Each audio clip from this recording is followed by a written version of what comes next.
Black Bartlemy's treasure, Jeffery Farnol. Preface. The Frenchman beside me had been dead since dawn. His scarred and shackled body swayed limply back and forth with every sweep of the great oar as we, his less fortunate benchfellows, tugged and strained to keep time to the stroke. 2 men had I seen die beside me, yet death ever passed me by. Nay, it seemed rather that despite the pain of stripes, despite the travail and hardship, my strength waxed the mightier, upon arm and thigh. Burned nigh black by fierce suns. The muscles showed hard and knotted, within my body, scarred by the lash. The life leapt and glowed, yet was the soul of me sick unto death. But it seemed I could not die, finding thereby blessed rest and a surcease from this agony of life, as had this Frenchman, who of all the naked wretches about me, was the only one with whom I had any sort of fellowship.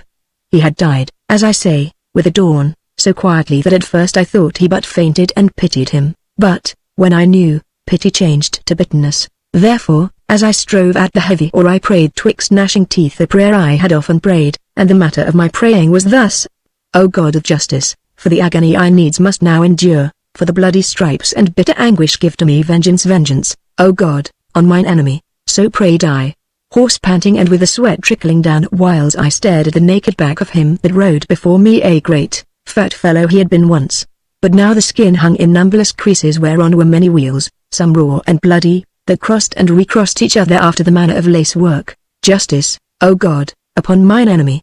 Since death is not for me, let me live until I be avenged. For the pain I suffer, so may I see him suffer. For the anguish that is mine, so may I watch his agony. Thou art a just God, so, God of justice, give to me vengeance. The sun rose high and higher over our quarter, beating down upon our naked backs and adding greatly to our torments thereby, waking the pain of old stripes and lending an added sting to new. Ever and anon would come the sharp crack of the drivers' whips, followed by the squealing cry of quivering flesh, a cry wherein was none of the human, the which, dying to a whine, was lost in the stir and bustle of the great galleys. But ever and always, beneath the hoarse voices of the mariners, beneath the clash of armor and tramp of feet, beneath the creak and rumble of the long oars, came yet another sound, rising and falling yet never ceasing, a dull, low sound, the like of which you shall sometimes hear among trees when the wind is high, the deep, sobbing moan that was the voice of our anguish as we poor wretches urged the great Esmeralda galleys upon her course. The oar whereto I was chained along with my 3 benchmates had at some time been badly sprung, so that the armorers had made shift to strengthen it with a stout iron fillet some 6 inches wide. Now it so happened that my grasp came upon this fillet, and, with every stroke of the oar, day after day, week in and week out, it had become my wont to rub the links of my chain to and fro across this iron band, whereby they had become very smooth and shining. The words of my prayer were yet upon my lips, when, chancing to look upon one of these links, I beheld that which set my heart a-leaping and my riotous blood a-tingle to my fingers' ends. Yet was a very small thing, no more than a mark that showed upon the polished surface of the link, a line not so thick as a hair and not to be noticed without close looking, but when I bore upon the link this hairline grew and widened. It needed but a sudden wrench and I should be free.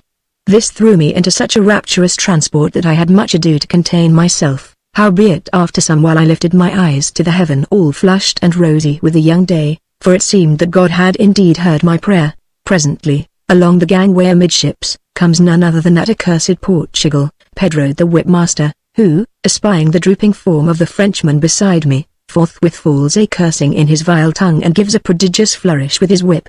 Now by reason of much practice they do become very expert with these same whips, insomuch that they shall, with a certain cunning flick of the lash, gash you a man as it were with a knife, the like of which none may bear and not cry out for the exceeding pain of it.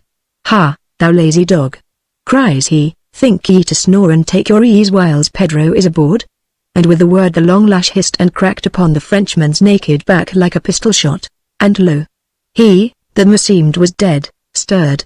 I felt the scarred body leap and quiver, the swooning eyes opened, rolling dim and sightless, and the pallid face was twisted in sharp anguish, but, even as I watched, the lines of agony were smoothed away, into the wild eyes came a wondrous light, and uttering a great, glad cry he sank forward across the oar shaft and hung there.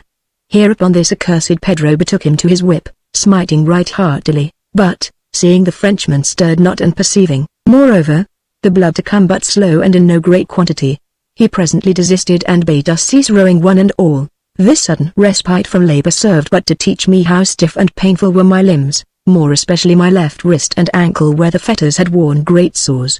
The wind was fallen light and there rose that hot, sickening reek, that suffocating stench that is like unto nothing on earth save one of these floating hells, and the which, if a man hath but smelled it once, he shall never more forget. After some while, back cometh Pedro with certain of the armourers, and, having by divers methods learned the Frenchman was in sooth dead, they struck off his fetters, hand and leg, in the doing of which they must needs free me also, since we were chained together, he and I, and, binding a great shot to his feet, made ready to heave him overboard. And now, seeing no man heeded me, I snapped asunder the cracked link and was free, save for the heavy chain that cumbered my leg. Stooping, I lifted this chain and crouched to spring for the bulwark, but now, even in this moment, remembering all that I had suffered at the hands of this most accursed Pedro, I turned, and wrapping the broken knot chain about my fist, crept towards where he stood to oversee the armourers. His back was towards me and I was within a yard of him when he turned, and, seeing me, uttered a shout and raised his whip, but ere the blow could fall I leapt and smote him. My iron-bound fist took him full betwixt the eyes, and looking down upon his crushed and spattered face as he lay I knew that Pedro the whipmaster would whip meant no more these many days.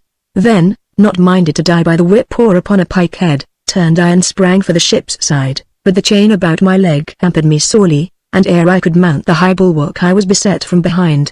So would I have faced them and died fighting, but fierce strokes battered me to my knees, fierce hands wrenched and tore at me, and grown faint with blows I was overborne, my hands lashed behind me, and thus helpless I was dragged along the gangway and so up the ladder to the poop where, plain to all men's sight, a whipping post had been set up. Yet even so I struggled still, panting out curses on them, French and Spanish and English, drawing upon all the vile abuse of the rowing bench and lazarette, since fain would I have them slay me out of hand the rather than endure the miseries and anguish of my lot. Yet this might not be, since slaves were hard to come by and I was mighty and strong, wherefore I struggled no more, but suffered them to strike off my broken fetters and bind me to the whipping post as they listed. Yet scarce had they made an end when there comes a loud hail from the masthead, whereupon was sudden mighty to-do of men running hither and yon, laughing and shouting one to another, some buckling on armour as they ran, some casting loose the great ordnance, while eyes turned and hands pointed in the one direction, but turn and twist me how I might I could see naught of any strange sail by reason of the high bulkhead beside me. Of a sudden all voices were hushed as up the poop ladder comes the commander Don Miguel in his black armour, who, looking long and steadily to windward, gives a sign with his gauntleted hand, whereon divers of the officers go off hot foot, some to muster the long files of arquebusiers, others to overlook the setting of more sail and the like. And now was a prodigious cracking of whips followed by groans and cries and screaming curses, and straightway the long oars began to swing with a swifter beat. From where I stood in my bonds I could look down upon the poor, naked wretches as they rose and fell, each and all at the same moment, in time to the stroke.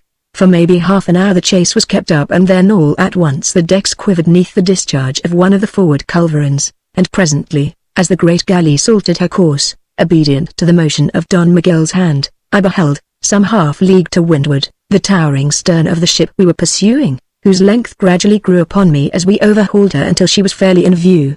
She was a small ship, and by her build I did not doubt but that she was English, even as I watched, up to her mizzen peak fluttered the English flag.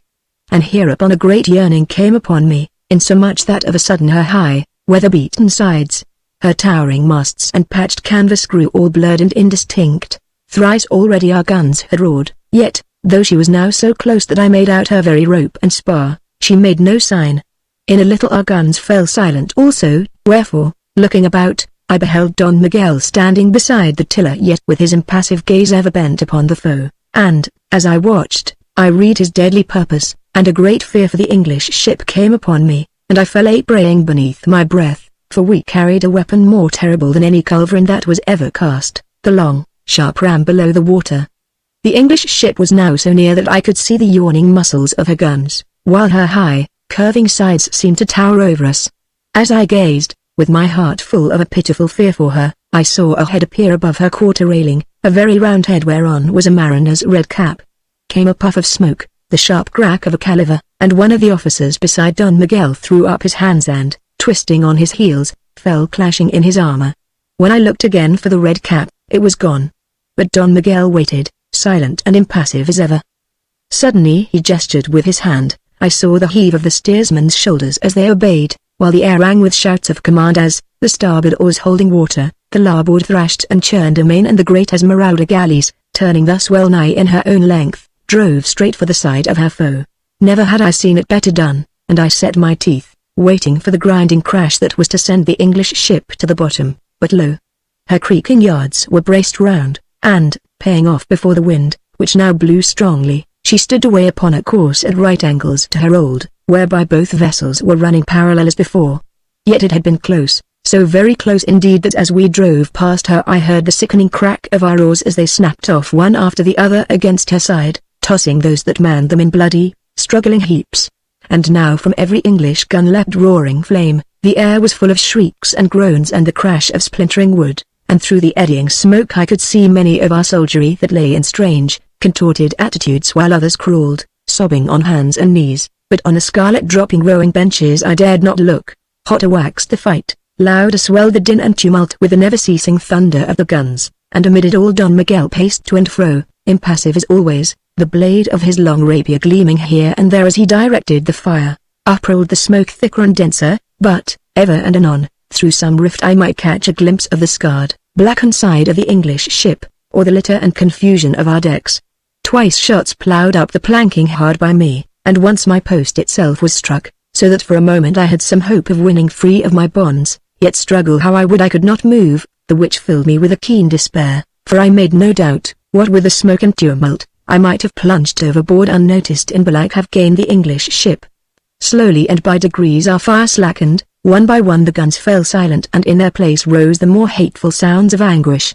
Now as I stood thus, my eyes smarting with burnt powder, my ears yet ringing with the din, I grew aware how the deck sloped in strange fashion. At first I paid small heed, yet with every minute this slope became steeper, and with this certainty came the knowledge that we were sinking and, moreover, judging by the angle of the deck, sinking by the stern.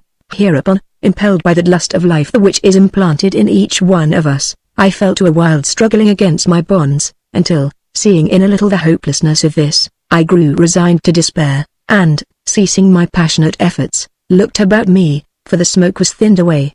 And truly an evil sight was this great galleys, with its shot-torn decks and huddled heaps of dead, its litter of broken spars and dismantled guns, and with everywhere great gouts and pools of blood, while below and beyond were the shattered rowing benches cumbered now with awful red heaps, silent for the most part, yet some there were who screamed high and shrill. Save for myself and divers of the dead the poop lay deserted, but forward such of the soldiers and mariners who yet lived were fighting for the boats, and all was riot and confusion. As I stared about me thus I espied Don Miguel lying among the wreckage of a dismantled gun. His face was towards me and looked as I had seen it 100 times, save for a smear of blood upon his cheek. Even as I gazed his eyes met mine full and square. For a moment he lay without motion, then, his face a twitch with the effort, he came slowly to his elbow, gazed about him and so back to me again. Then I saw his hand creep down to the dagger at his hip, to fumble weakly the howbeit. At the third essay he drew the blade and began to creep towards me. Very slowly and painfully he dragged himself along, and once I heard him groan, but he stayed not till he was come within striking distance, yet was he sore wounded and so weak withal that he was fain to rest him the while. And ever his impassive eyes looked up into mine the while I nerved myself to meet the blow unflinching, and it might be so. Once more he raised himself, his arm lifted slowly, the dagger gleamed and fell, its keen edge severing the cords that bound me, and with a sudden effort I broke free and stood staring down into those impassive eyes as one in a dream. Then, lifting a feeble hand, he pointed to the tattered sails of the English ship hard by, and so, resting his head upon his arm as one that is very weary, he sighed, and with a sigh I think the life passed out of him. Turning, I was upon the quarter railing in a single leap, and, without a glance at the red havoc behind me, I plunged over and down. The sharp sting of the brine struck me like a myriad needle points, but the sweet cool of the waters was wondrous grateful to my sun-scorched body as, coming to the surface, I struck out for the English ship though sore hampered by my chain. Presently coming beneath her lofty stern I found hanging there from a tangle of ropes and cordage whereby I contrived to clamber aboard, and so beheld a man in a red seaman's bonnet who sat upon the wreckage of one of the quarter guns tying up a splinter gash in his arm with hand and teeth. Perceiving me he rolled a pair of blue eyes up at me and nodded. "Welcome aboard, lad," says he, having knotted the bandage to his liking. "Be ye one as can understand good English?" "Aye," says I, nodding. "Why then bear witness as I be a patient soul and merciful." Be witness as I held my fire so long as any merciful soul might, by token that I knew what a broadside can do among crowded rowing benches, having rowed aboard one o' they Spanish hells afore now. So I held my fire till yon devil's craft came nigh, cutting me asunder, and mercy hath its limits. Timothy Spence, so the Tiger, master, is me, homeward bound for the port of London, and by this fight am short 5 good men. But you're a proper big un. Go forward to the boatswain, you shall know him by reason that he lacketh his starboard ear. Ask him for clothes to cover thy nakedness, lad, and there goeth yon devil's craft. Turning as he spoke, I saw the sharp bows of the Esmeralda lift and lift, higher and higher, and, with a long-drawn gurgling roar, the great galleys plunged down stern foremost, burying her shame and misery from the eyes of man forevermore. Thus then I sailed with Master Timothy Spence aboard the Tiger, a free man after 5 years of anguish. Chapter 1 of What Befell on Pembury Hill. It was a night of tempest with rain and wind, a great wild wind that shouted mightily near and far, filling the world with halloo, while, ever and anon, thunder crashed and lightning flamed athwart the muddy road that wound steeply up betwixt grassy banks topped by swaying trees. Broken twigs, whirling down the wind, smote me in the dark. Fallen branches reached out arms that grappled me unseen, but I held on steadfastly, since every stride carried me nearer to vengeance, that vengeance for the which I prayed and lived. So with bared head lifted exulting to the tempest, and grasping the stout hedge stake that served me for staff, I climbed the long ascent of Pembury Hill. Reaching the summit at last, I must needs stay a while to catch my breath and shelter me as well as I might neath the weather bank, for upon this eminence the rain lashed and the wind smote me with a fury redoubled. And now, as I stood amid the howling darkness, my back propped by the bank, my face lifted to the tempest, I was aware of a strange sound, very shrill and fitful, that reached me twixt the booming wind gusts. A sound that came and went, now loud and clear, anon faint and remote, and I wondered what it might be. Then the rushing dark was split asunder by a jagged lightning flash, and I saw, stark against the glare, rose black shaft and crossbeam, wherefrom swung a creaking shape of rusty chains and iron bands that held together something shriveled and black and wet with rain, a grisly thing that leapt on the buffeting wind, that strove and jerked as it would fain break free and hurl itself down upon me. Now hearkening to the dismal creak of this chained thing, I fell to meditation. This awful shape, thought I, has been a man once, hale and strong, even as I, but this man had contravened the law, even as I purposed to do, and he had died a rogue's death, and so hung, rotting, in his chains, even as this my own body might do some day. And, hearkening to the shrill wail of his fetters, my flesh crept with loathing and I shivered. But the fit passed, and in my vain pride I smote my staff into the mud at my feet and vowed within myself that naught should balk me of my just vengeance, come what might. As my father had suffered death untimely and hard, so should die the enemy of my race, for the anguish he had made me endure, so should he know anguish. I bethought me how long and deadly had been this feud of ours, handed down from one generation to another, a dark, blood-smirched record of bitter wrongs bitterly avenged. To hate like a Brandon and revenge like a Conisby. This had been a saying in our south country upon a time, and now he was the last of his race as I was the last of mine, and I had come back out of hell that this saying might be fulfilled. Soon, yes, in a few short hours the feud should be ended once and for all, and the house of Conisby avenged to the uttermost. Thinking thus, I heeded no more the raving tempest around me until, roused by the plunge and rattle of the gibbet chains, I raised my head and shaking my staff up at that black and shriveled thing, I laughed loud and fierce. And, even as I did so, there leapt a great blaze of crackling flame, and thereafter a thunderclap that seemed to shake the very earth and smite the roaring wind toward silence, and in this silence, I heard a whisper. "O mercy of God!" Somewhere in the darkness hard by a woman had cried. Instinctively I turned thitherward, searching the night vainly until the lightning flared again and I beheld a cloaked and hooded figure huddled miserably against the bank of the road, and, as darkness came, I spoke. "Woman, doth the gibbet fright you? Or is't I? If 'tis the gibbet, go hence. If 'tis I, rest assured." "Who are you?" said a breathless voice, "one of no more account than the poor thing that danceth aloft in his chains, and for you is harmless." And now she was beside me, a dark, wind-blown shape, and above the howling tempest her voice reached me in passionate pleading. Sir, will you aid one in sore danger and distress, yourself?" I questioned. "Nay, indeed nay," she panted, "'tis Marjorie, my poor brave Marjorie. They stopped my coach, drunken men. I know not what came of Gregory, and I leapt out and escaped them in the dark, but Marjorie, they carried her off. There was a light down the lane yonder. I followed and saw." "Oh sir, you will save Marjorie, you are a man. A hand was upon my ragged sleeve, a hand that gripped and shook at me in desperate supplication. "You will save her from worse than death? Speak, speak, lead on," quoth I, answering this compelling voice. The griping fingers slipped down and clasped my hand in the dark, and with never another word she led me away unseeing and unseen until we came where we were more sheltered from rain and wind. And now I took occasion to notice that the hand that gripped mine so masterfully was small and soft, so that what with this and her voice and speech I judged her one of condition.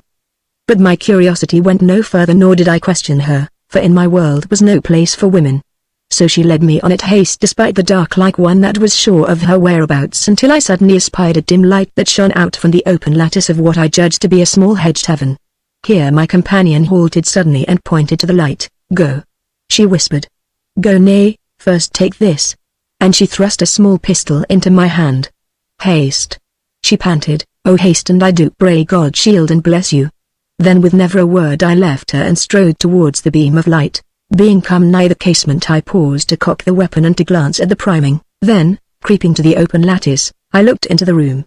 3 men scowled at each other across a table, desperate-looking fellows, scarred and ill-featured, with clothes that smacked of the sea. Behind them in a corner crouched a maid, comely of seeming but pallid of cheek and with cloak torn by rough hands, and, as she crouched, her wide eyes stared at the dice box that one of the men was shaking vigorously. A tall, hairy fellow this, with great rings in his ears, thus stood he rattling the dice and smiling while his companions cursed him hoarsely. With a twist of the hand the hairy man made his throw, and as the 3 evil heads stooped above the dice, I clambered through the window, leveled pistol in one hand, heavy staff in the other. "What d'ye set?" quoth I. The 3 sprang apart and stared at me quite chapfallen. "What's to do?" growled one. "First your barking irons, lay them here on the table, and quick's the word." One after another they drew the weapons from their belts, and one by one I tossed them through the window. "What?" quoth one, a lankrog with a patch over one eye and winking the other jovial wise. "How now, mate o' mine, shall dog bite dog then?" "Aye," says I, and with a will. "Nay, nay, shipmate," quoth another, a plump, small man with round, bright eyes and but one ear. "Easy now, easy. We be 3 lone mariners, d'ye see, jolly dogs. Bully boys, shipmate, a little fun, we a pretty lass, naught to harm, d'ye see, sink me. Join us and welcome," says I, "share and share alike." "Oh, aye, I'll join you," quoth I. "But first you with the rings open the door." Here the hairy fellow growled an oath and reached for an empty tankard, and thereupon got the end of my staff driven shrewdly into his midriff so that he sank to the floor and lay gasping. "Nay now, shipmate," quoth the plump man in wheedling tone but round eyes snapping, "here's lovely manners, sink and scuttle me, open the door." Says I, "Heartily, heartily," says he, his eye upon my cudgel, and edging to the door, drew the bolts and set it wide. "Woman," quoth I, "run." With never a word the maid sprang erect, caught her torn cloak about her and, speeding across the room, was gone, whereupon the lank fellow sat him down and fell a cursing viciously in Spanish and English. The plump man clicked his teeth and grinned, while Rings, leaning against the wall, clasped his belly and groaned. "Well so, my bully roarer, and what now?"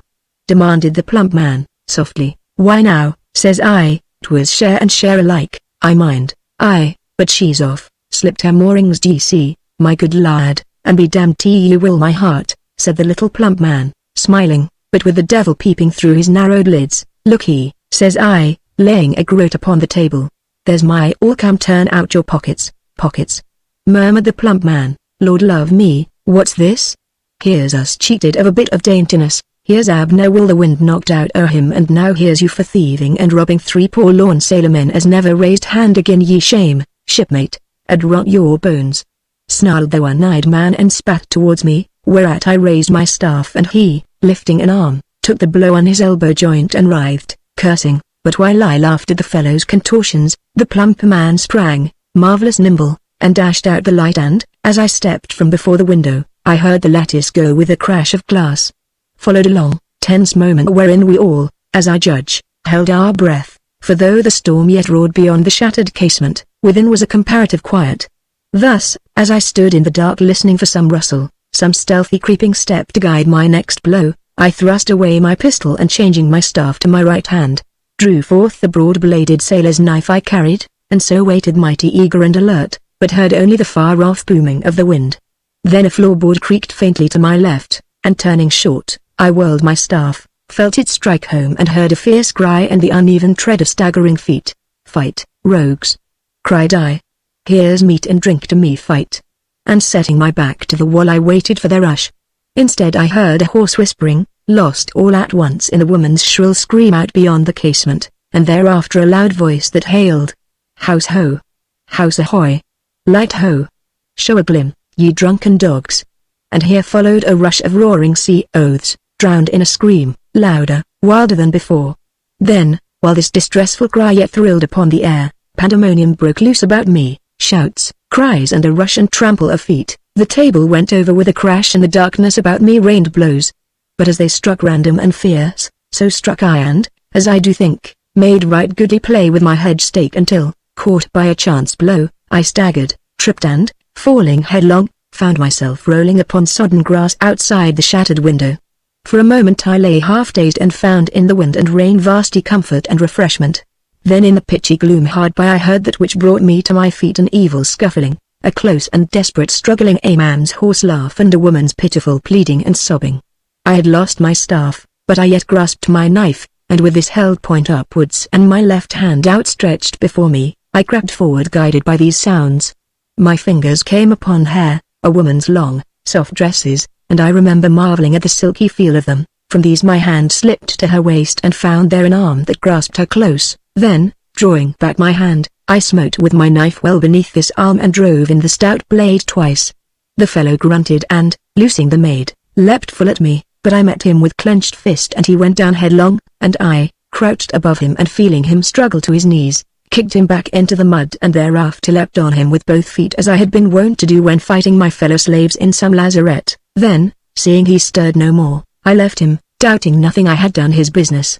Yet as I went I felt myself shiver, for though I had been compelled to fight the naked wretches who had been my fellow slaves, I had killed no man as yet. Thus as I went, chancing to stumble against a tree, I leaned there a while, and now remembering those 2 blows under the armpit, what with this stabbing and my fall and lack of food, for I had eaten but once that day, I grew faint and sick. But as I leaned there, out of the gloom came a hand that fumbled timidly my bowed head, my arm, my hand. "Sir, are you hurt?" questioned a voice, and here once again I was struck by the strange, vital quality of this voice, its bell-like depth and sweetness. "No whit," says I. Now as I spoke it chanced she touched the knife in my grasp and I felt her shiver a little.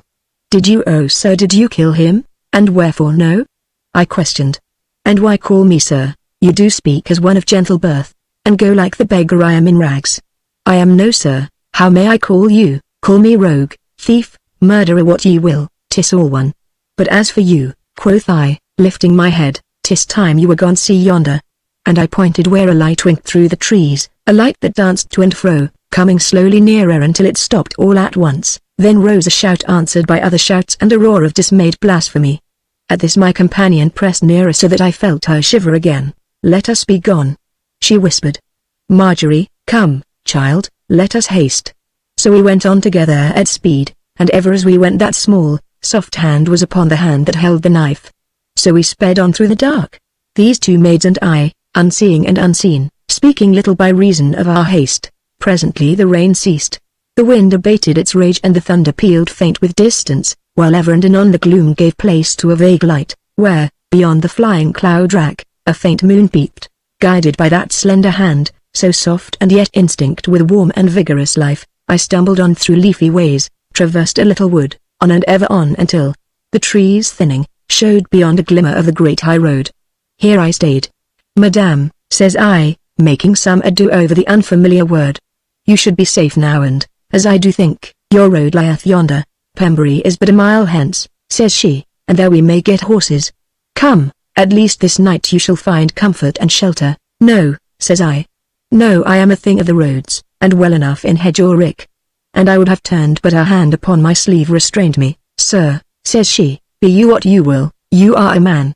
Who you are I know and care not, but you have this night wrought that I shall never more forget, and now we would fain express our gratitude." "Indeed and indeed," said the maid Marjorie, speaking for the first time, "I want no gratitude," says I, mighty gruff, "yet shall it follow thee, for the passion of gratitude is strong and may not be denied even by beggars so proud and arrogant." And now, hearkening to this voice, so deep and soft and strangely sweet, I knew not if she laughed at me or no, but even as I debated this within myself, she lifted my hand, the hand that grasped the knife, and I felt the close, firm pressure of two warm, soft lips. Then she had freed me and I fell back a step, striving for speech yet finding none. God love me, quoth I at last. Why must you do so, and wherefore not? She questioned proudly. 'Tis the hand of a vagrant, an outcast, a poor creeper o' ditches. Says I, but a man's hand. She answered, 'Tis a hand that hath slain once this night and shall slay again ere many hours be sped. Now here I heard her sigh as one that is troubled, and yet, says she gently, 'Tis no murderer's hand and you that are vagrant and outcast are no rogue. How judge ye this, having never seen me? I questioned, in that I am a woman. For God hath armed our weakness with a gift of knowledge whereby we may oft times know truth from falsehood, the noble from the base, spite all their outward seeming. So do I judge you no rogue a strong man but very young that, belike, hath suffered unjustly, and being so young art fierce and impatient of all things, and apartment to rail bitterly against the world. Is't not so? Aye, says I, marvelling, truly 'tis like witchcraft mayhap you will speak me my name. At this she laughed, most wonderful to hear and vastly so to such coarse rogue as I, whose ears had long been strangers to aught but sounds of evil and foul obscenity. Nay, says she, my knowledge of you goeth no further but, and here she paused to fetch a shuddering breath, but for him you killed that two-legged beast. You did but what I would have done for Roman, had you not come I should have killed him, maid though I am. See, here is the dagger I snatched from his girdle as he strove with me. Oh, take it, take it. And, with a passionate gesture, she thrust the weapon into my grasp. Oh madam my lady, cried her companion, look, yonder be lights lanthorns aflare on the road. 'Tis Gregory as I do think, with folk come to seek for us. Shall we go meet them? Nay wait, child first let us be sure. So side by side we stood all three amid the dripping trees, watching the tossing lights that grew ever nearer until we might hear the voices of those that bear them, raised, ever and anon, in confused shouting. Aye, 'tis Gregory, sighed my lady after some while. He hath raised the village and we are safe. Hark! Cried I, starting forward. What name do they cry upon? Mine, sir. Oh, my lady! Roared the hoarse chorus. Oh, my lady Joan, my lady Brandon, cried I, choking upon the word. Indeed, sir, I am the Lady Joan Brandon of Sheen Manor, and so long as life be mine needs must I bear within my grateful heart the memory of. But, waiting for no more, I turned and sprang away into the denser gloom of the wood. And ever as I went, crashing and stumbling through the underbrush, above the noise of my headlong flight rang the hated name of the enemy I had journeyed so far to kill. Brandon. Chapter 2 How I heard a song in the wood at midnight. Headlong went I, staying for naught and heedless of all direction, but presently, being weary and short of breath, I halted and leaning against a tree stood thus very full of bitter thought. The storm was quite past, but a chill wind was abroad that moaned dismally, while all about me sodden trees dripped with mournful, sobbing noises. And hearkening to all this, what should I be thinking but of the sweet, soft tones of a woman's voice that had stirred within me memories of better days, a voice that had set me to dreams of a future, to fond and foolish imaginings. For, though shamed and brutalized by my sufferings, I was a man and in this past hour, strange though it do seem, felt scorn of myself and a yearning for higher things, and all this by no greater reason than the sound of a woman's voice in the dark and the touch of her warm lips on my hand and sheer Brandon. And now as the bitter mockery of it all rushed upon me, fierce anger swept me and I broke forth into vile oaths and cursings, English and Spanish, foul invectives picked up from the rogues, my fellows in misery, and feeling a new shame therefore, did but curse them more. So there crouched I against the tree, shivering like the miserable wretch I was and consumed with a ravening hunger. At last, becoming aware that I yet grasped a weapon in either hand, I thrust my knife in my girdle and fell to handling this other, judging it by touch since it was yet too dark for eyes to serve me. And by its feel I knew it for no honest knife. Here was a thing wrought by foreign hands, a haft cunningly shaped and wrought, a blade curiously slender and long and three-edged, a very deadly thing I judged by the feel. Now since it had no sheath, and it so sharp, I twisted my neckerchief about it from pommel to needle point, and thrusting it into the leathern wallet at my belt, went on some way further mid the trees, seeking some place where I might be sheltered from the cold wind. Then, all at once, I heard that which brought me to a stand. A man was singing and at no great distance, a strange, merry air and stranger words, and her voice was loud, yet tuneful and mellow, and the words, the which I came to know all too well, were these: "Cheerly-o and cheerly-o, right cheerly I'll sing oh. Whiles at the main yard to and fro, we watch a dead man swing oh, with a rumble oh and to and fro. He by the neck doth swing oh, one by the knife did part wi' life, and 3 the bullet took oh. But 3 times 3 died plaguily, a wriggling on a hook oh, a hook both strong and bright and long. They died by gash oh hook oh, so cheerly-o and cheerly-o, come shake a leg, lads, all oh, we a yo-ho-ho and a rumble oh, and main haul, shipmates, haul oh, some swam in rum to kingdom come. Full many a lusty fellow, and since they're dead I'll lay my head, they're flaming now in hell oh, so cheerly-o dash. Waiting for no more of the vile rant I strode forward and thus presently came on a small dell or dingle full of a light of a fire that crackled right merrily, at the which most welcome sight I made shift to scramble down the steepy bank forthright and approached the blaze on eager feet. Drawing near, I saw the fire burned within a small cave beneath the bank, and as I came within its radiance the song broke off suddenly and a man rose up, facing me across the fire and with one hand hid under the flap of his side pocket. "Fibs off your pops, cull," quoth in the vernacular of the roads. "Here's none but a pal as lacketh warmth and a bite, aha," quoth the fellow, peering across the blaze, "and who be you? Stand and give a show o' your figurehead." Obediently I stood with hands outspread to the flame, warming my shivering body at its grateful heat. "Well?" says I. "Why," quoth he, nodding, "you're big enough and wild enough and as likely a cutthroat as another what's the lay, the high pad."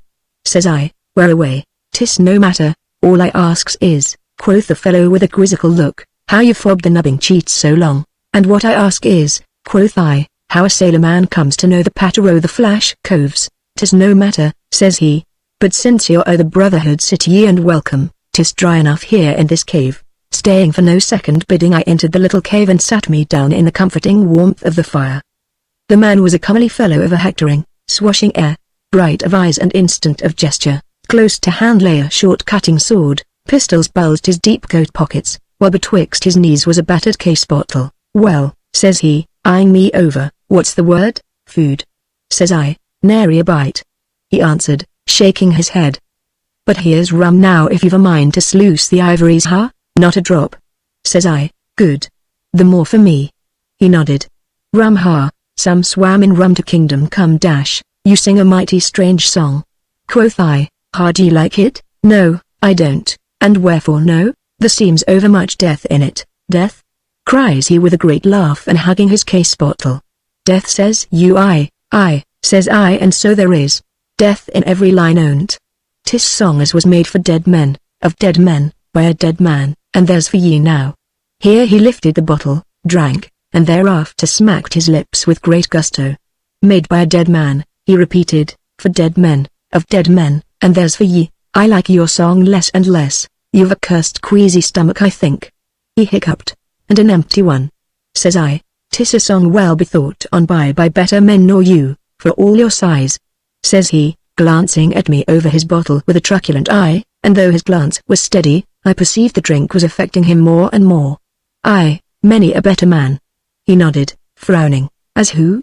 I questioned. "First, there's Abnegation Mings as you shall hear tell of on the main from Panama to Street Catherine's. Aye, by the horns of Nick there be none of all the coastwise brotherhood quicker or readier when there's aught either wind than abnegation, and you can lay to that, my delicate cove." "And who's he?" "Myself." Here he took another draught and nodded at me in drunken solemnity. "And look ye, my dainty cull, when you've seen as much o' death as Abnegation Mings you'll know as death's none so bad a thing, so long as it leaves you alone. And I for one say 'tis a good song and there's for ye." "And who else?" "Well, there's Montbars as do they call the Exterminator, and there's young Harry Morgan a likely lad, and there's Roger Tressady and Sol Aiken and Penfee the Sinkim, and Abner," said I at a venture. "I for sure." He nodded, and then, "Ha, do ye know Abner then?" "I've met him." "Where away?" "In a tavern some mile hence." "A tavern?" quoth he. "A tavern, ad rotem, and here's me hove short in this plaguey hole." "A tavern, and here's my bottle out, dog bite me. But a mouthful left, well, here's to a bloody shirt and the brotherhood o' the coast. You drink to the buccaneers, I think?" says I. "And what if I do? 'Tis said they be no better than pirates." "Would ye call me a pirate then?" cried he, scowling. "I would." Quick as flash he clapped hand to pocket, but the pistol caught on the lining, and before he could free it I had covered him with mine, whereat he grew suddenly rigid and still. "Up with your fumbles," says I. Obediently he raised his hands and, taking his pistols, I opened the pan of each one and, having blown out the primings, tossed them back. "Snake sting me," says he, laughing ruefully as he repocketed his weapons. "This comes o' harboring a lousy rogue as balks good liquor. The man as won't take good rum hath the head of a chicken, the heart of a yellow dog, and the bowels of a worm, and bone rot him," says I. "Lord love me, but I've seen many a better throat than yours slit ere now, my buxom lad, and aided too, belike," says I. "Why, here's a leading question but mum. Here's a hand that knoweth not what doth its fellow mum, boy, mum." And tilting back his head he brake forth anew into his villainous song. 2 on a knife did end their life, and 3 the bullet took ho. But 3 times 3 died plaguily, a wriggling on a hookoo, sing cheerly-o and cheerly-o. They died by gash o hookoo. And look ye, my Ben Cull, if I was to offer ye all Bartlemy's treasure which I can't, mark me still you'd never gather just what manner o hook that was. "Anan," says you mum, boy, says I. "Howbeit, I say, 'tis a good song," quoth he, blinking drowsily at the fire. "Here's battle ayn't, murder and sudden death, and what more could ye expect of any song? And there's women ayn't too." Here he fell to singing certain lewd ribaldry that I will not here set down, until what with the rum and the drowsy heat of the fire that I had replenished, he yawned, stretched, and laying himself down, very soon fell a snoring, to my no small comfort. As for me, I sat there waiting for the dayspring. The fire sank lower and lower, filling the little cave with a rosy glow falling athwart the sprawling form of the sleeper and making his red face seem purplish and suffused like the face of one I had once seen dead of strangulation. Howbeit, he slept well enough, judging from his lusty snoring.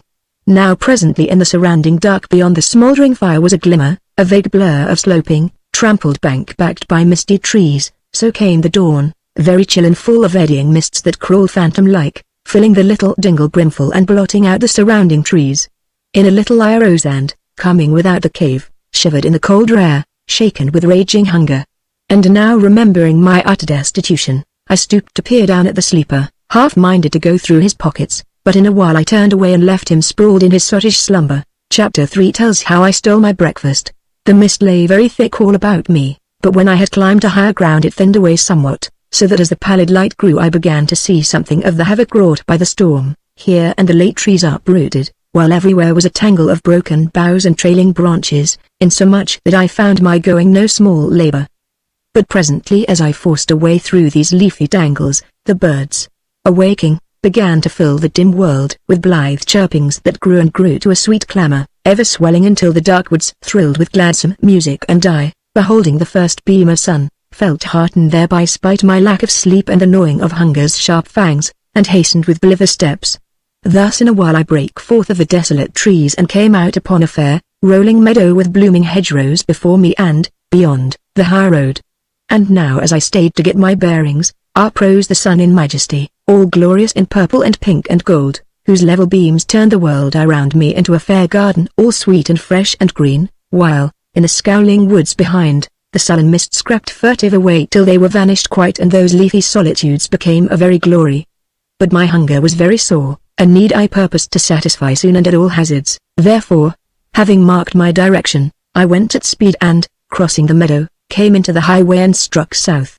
On my going through the woods I had chosen me a cudgel in place of the one lost, shortish and knotted and very apartment for quick wrist play, and I plucked forth my sailor's knife meaning to trim my staff therewith, but with it poised in my hand, I stopped all at once, for I saw that the point of the stout blade, the which I had sharpened and whetted to an extreme keenness, I perceived, I say, that the blade was bent somewhat and the point turned, hook-like. Now as I strode on again, the early sun flashing back from the steel, I fell to wondering how this had chanced, and bethinking me of those 2 deadly blows I had struck in the dark I scrutinized my knife, blade and haft, yet found nowhere on it any trace of blood, so that 'twas manifest the fellow had worn some protection. Chain shirts were common enough and many a rogue went with a steel skull to line his hat. So it seemed the fellow lived yet and, black rogue though he was, I was vaguely glad 'twas not my hand had sent him to his account. I was yet revolving the matter in my mind when I heard a loud and merry whistling, and glancing up, beheld a country fellow approaching down a side lane. He wore a wide-eaved hat and his smock was new washed and speckless, but that which drew and held my eyes, That which brought me to a sudden stand, was the bundle he bore wrapped in a fair, white clout. So, with my gaze on this I stood leaning on my knotted, untrimmed staff, waiting him. Suddenly, chancing to turn his head, he espied me, halted in his stride, then eyeing me askance, advanced again. A small man he was, with rosy face, little, merry eyes, and a wide, up-curving mouth. "Gumanin to it do have been a terrible bad storm last night, master, says I, and my heart warmed to him by reason of his good Kentish tongue, the like of which I had not heard these many weary years, but at sight of that white clouted bundle my mouth watered and hunger gnawed with sharper tooth. "What have ye here?" I questioned, touching this with my staff. "Noot but my dinner, master, ever was." "Nay," says I scowling, "I think not." "But it be, master." He nodded. "Bread and beef wi' a morsel of cheese like, ever was." "Bread," says I. "Beef. Cheese. La, here is no dinner or yours." "Master, but it do be so, sure," quoth he, staring. "My very own dinner cut by my very own daughter, beef and bread and a morsel o' cheese. I take my Bible oath to it, I do. Bread and beef and a morsel, show me." With notable haste he undid the wrapping, discovering a good half loaf, a thick slice of roast beef and a slab of yellow cheese. "Ha, man," quoth I twixt shut teeth. "So you lied to me then?" "Lied to ye, master?" says he faintly. "You told me 'twas your dinner." "And so it be, I lay my oath. Beef, d'ye see, and a morsel." "Nay," says I gathering up the viands, "here's my breakfast." "Is it?" says he, gaping. "It is." "Would ye deny it?" "Not for a moment," says he, eyeing my staff and the gleaming knife in my belt. "Lordy, no. Only how was I to know 'twere yourn, master, when my daughter cut it for her very own faith? There, we live and we learn," says I, turning away. "What might your name be?" "Full O.G. Tucker, master." "Why then, full of joy, though my gain be your loss, take comfort in that 'tis more blessed to give than receive. Moreover, though you lack a dinner, you have a daughter and a roof to shelter you, and I neither one nor other, a poor, hungry rogue.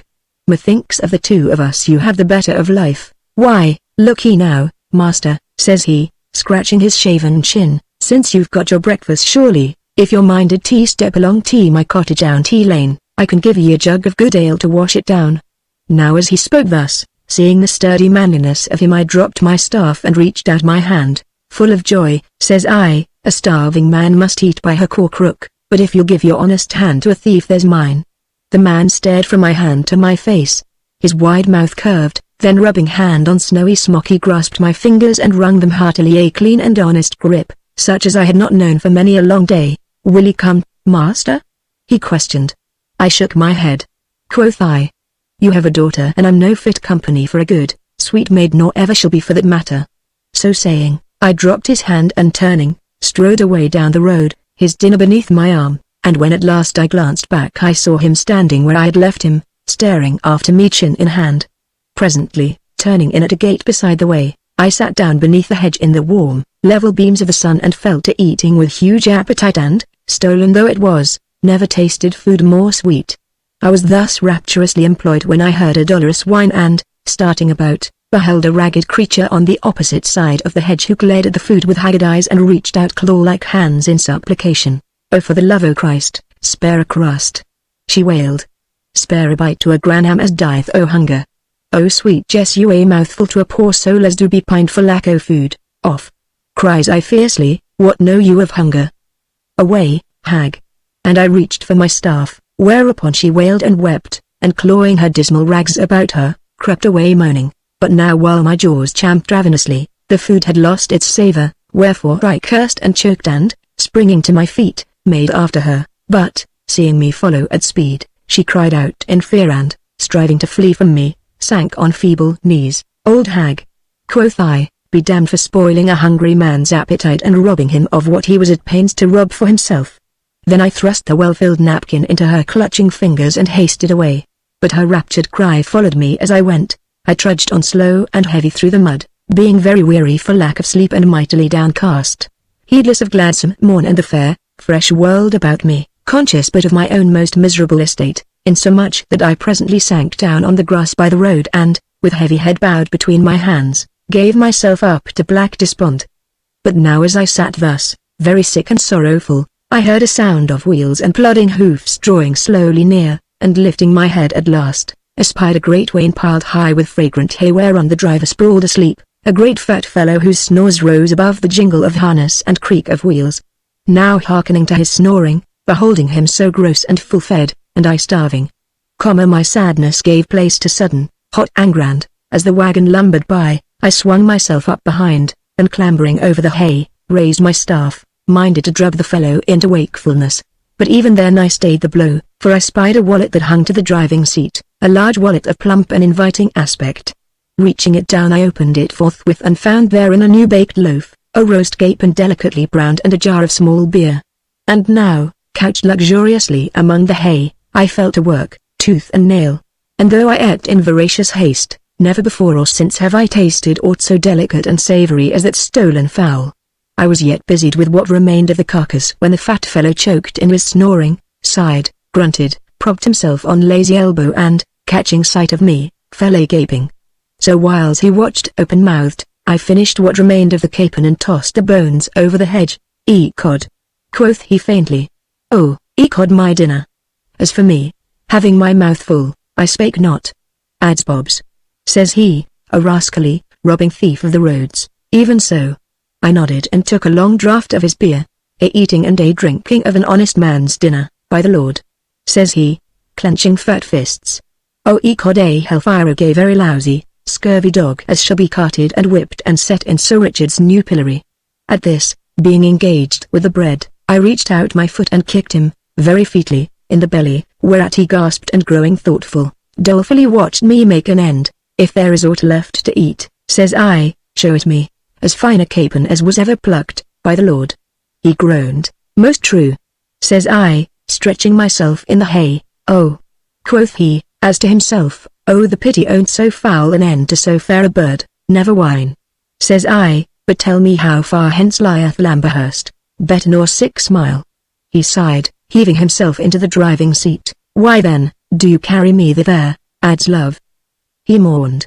"'Tis manifest shame a rogue should thieve the food of an honest man. A man like I be as do slave morning, noon and, slave," says I, frowning.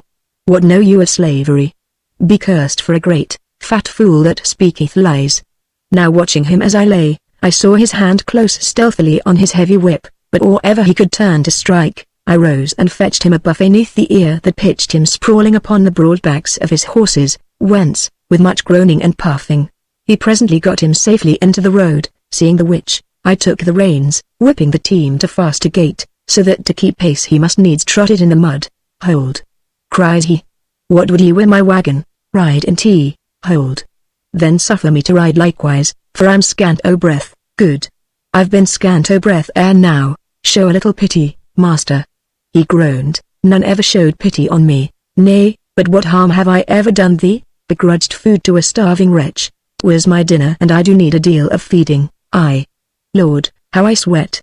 Prithee, master, let me up. How have I deserved this? Called me rogue and thief. Aye, that I did to my woe. Aye, rogue I named thee and likewise lousy knave and grieve for't now, I do, and so needs must you sweat a while," says I.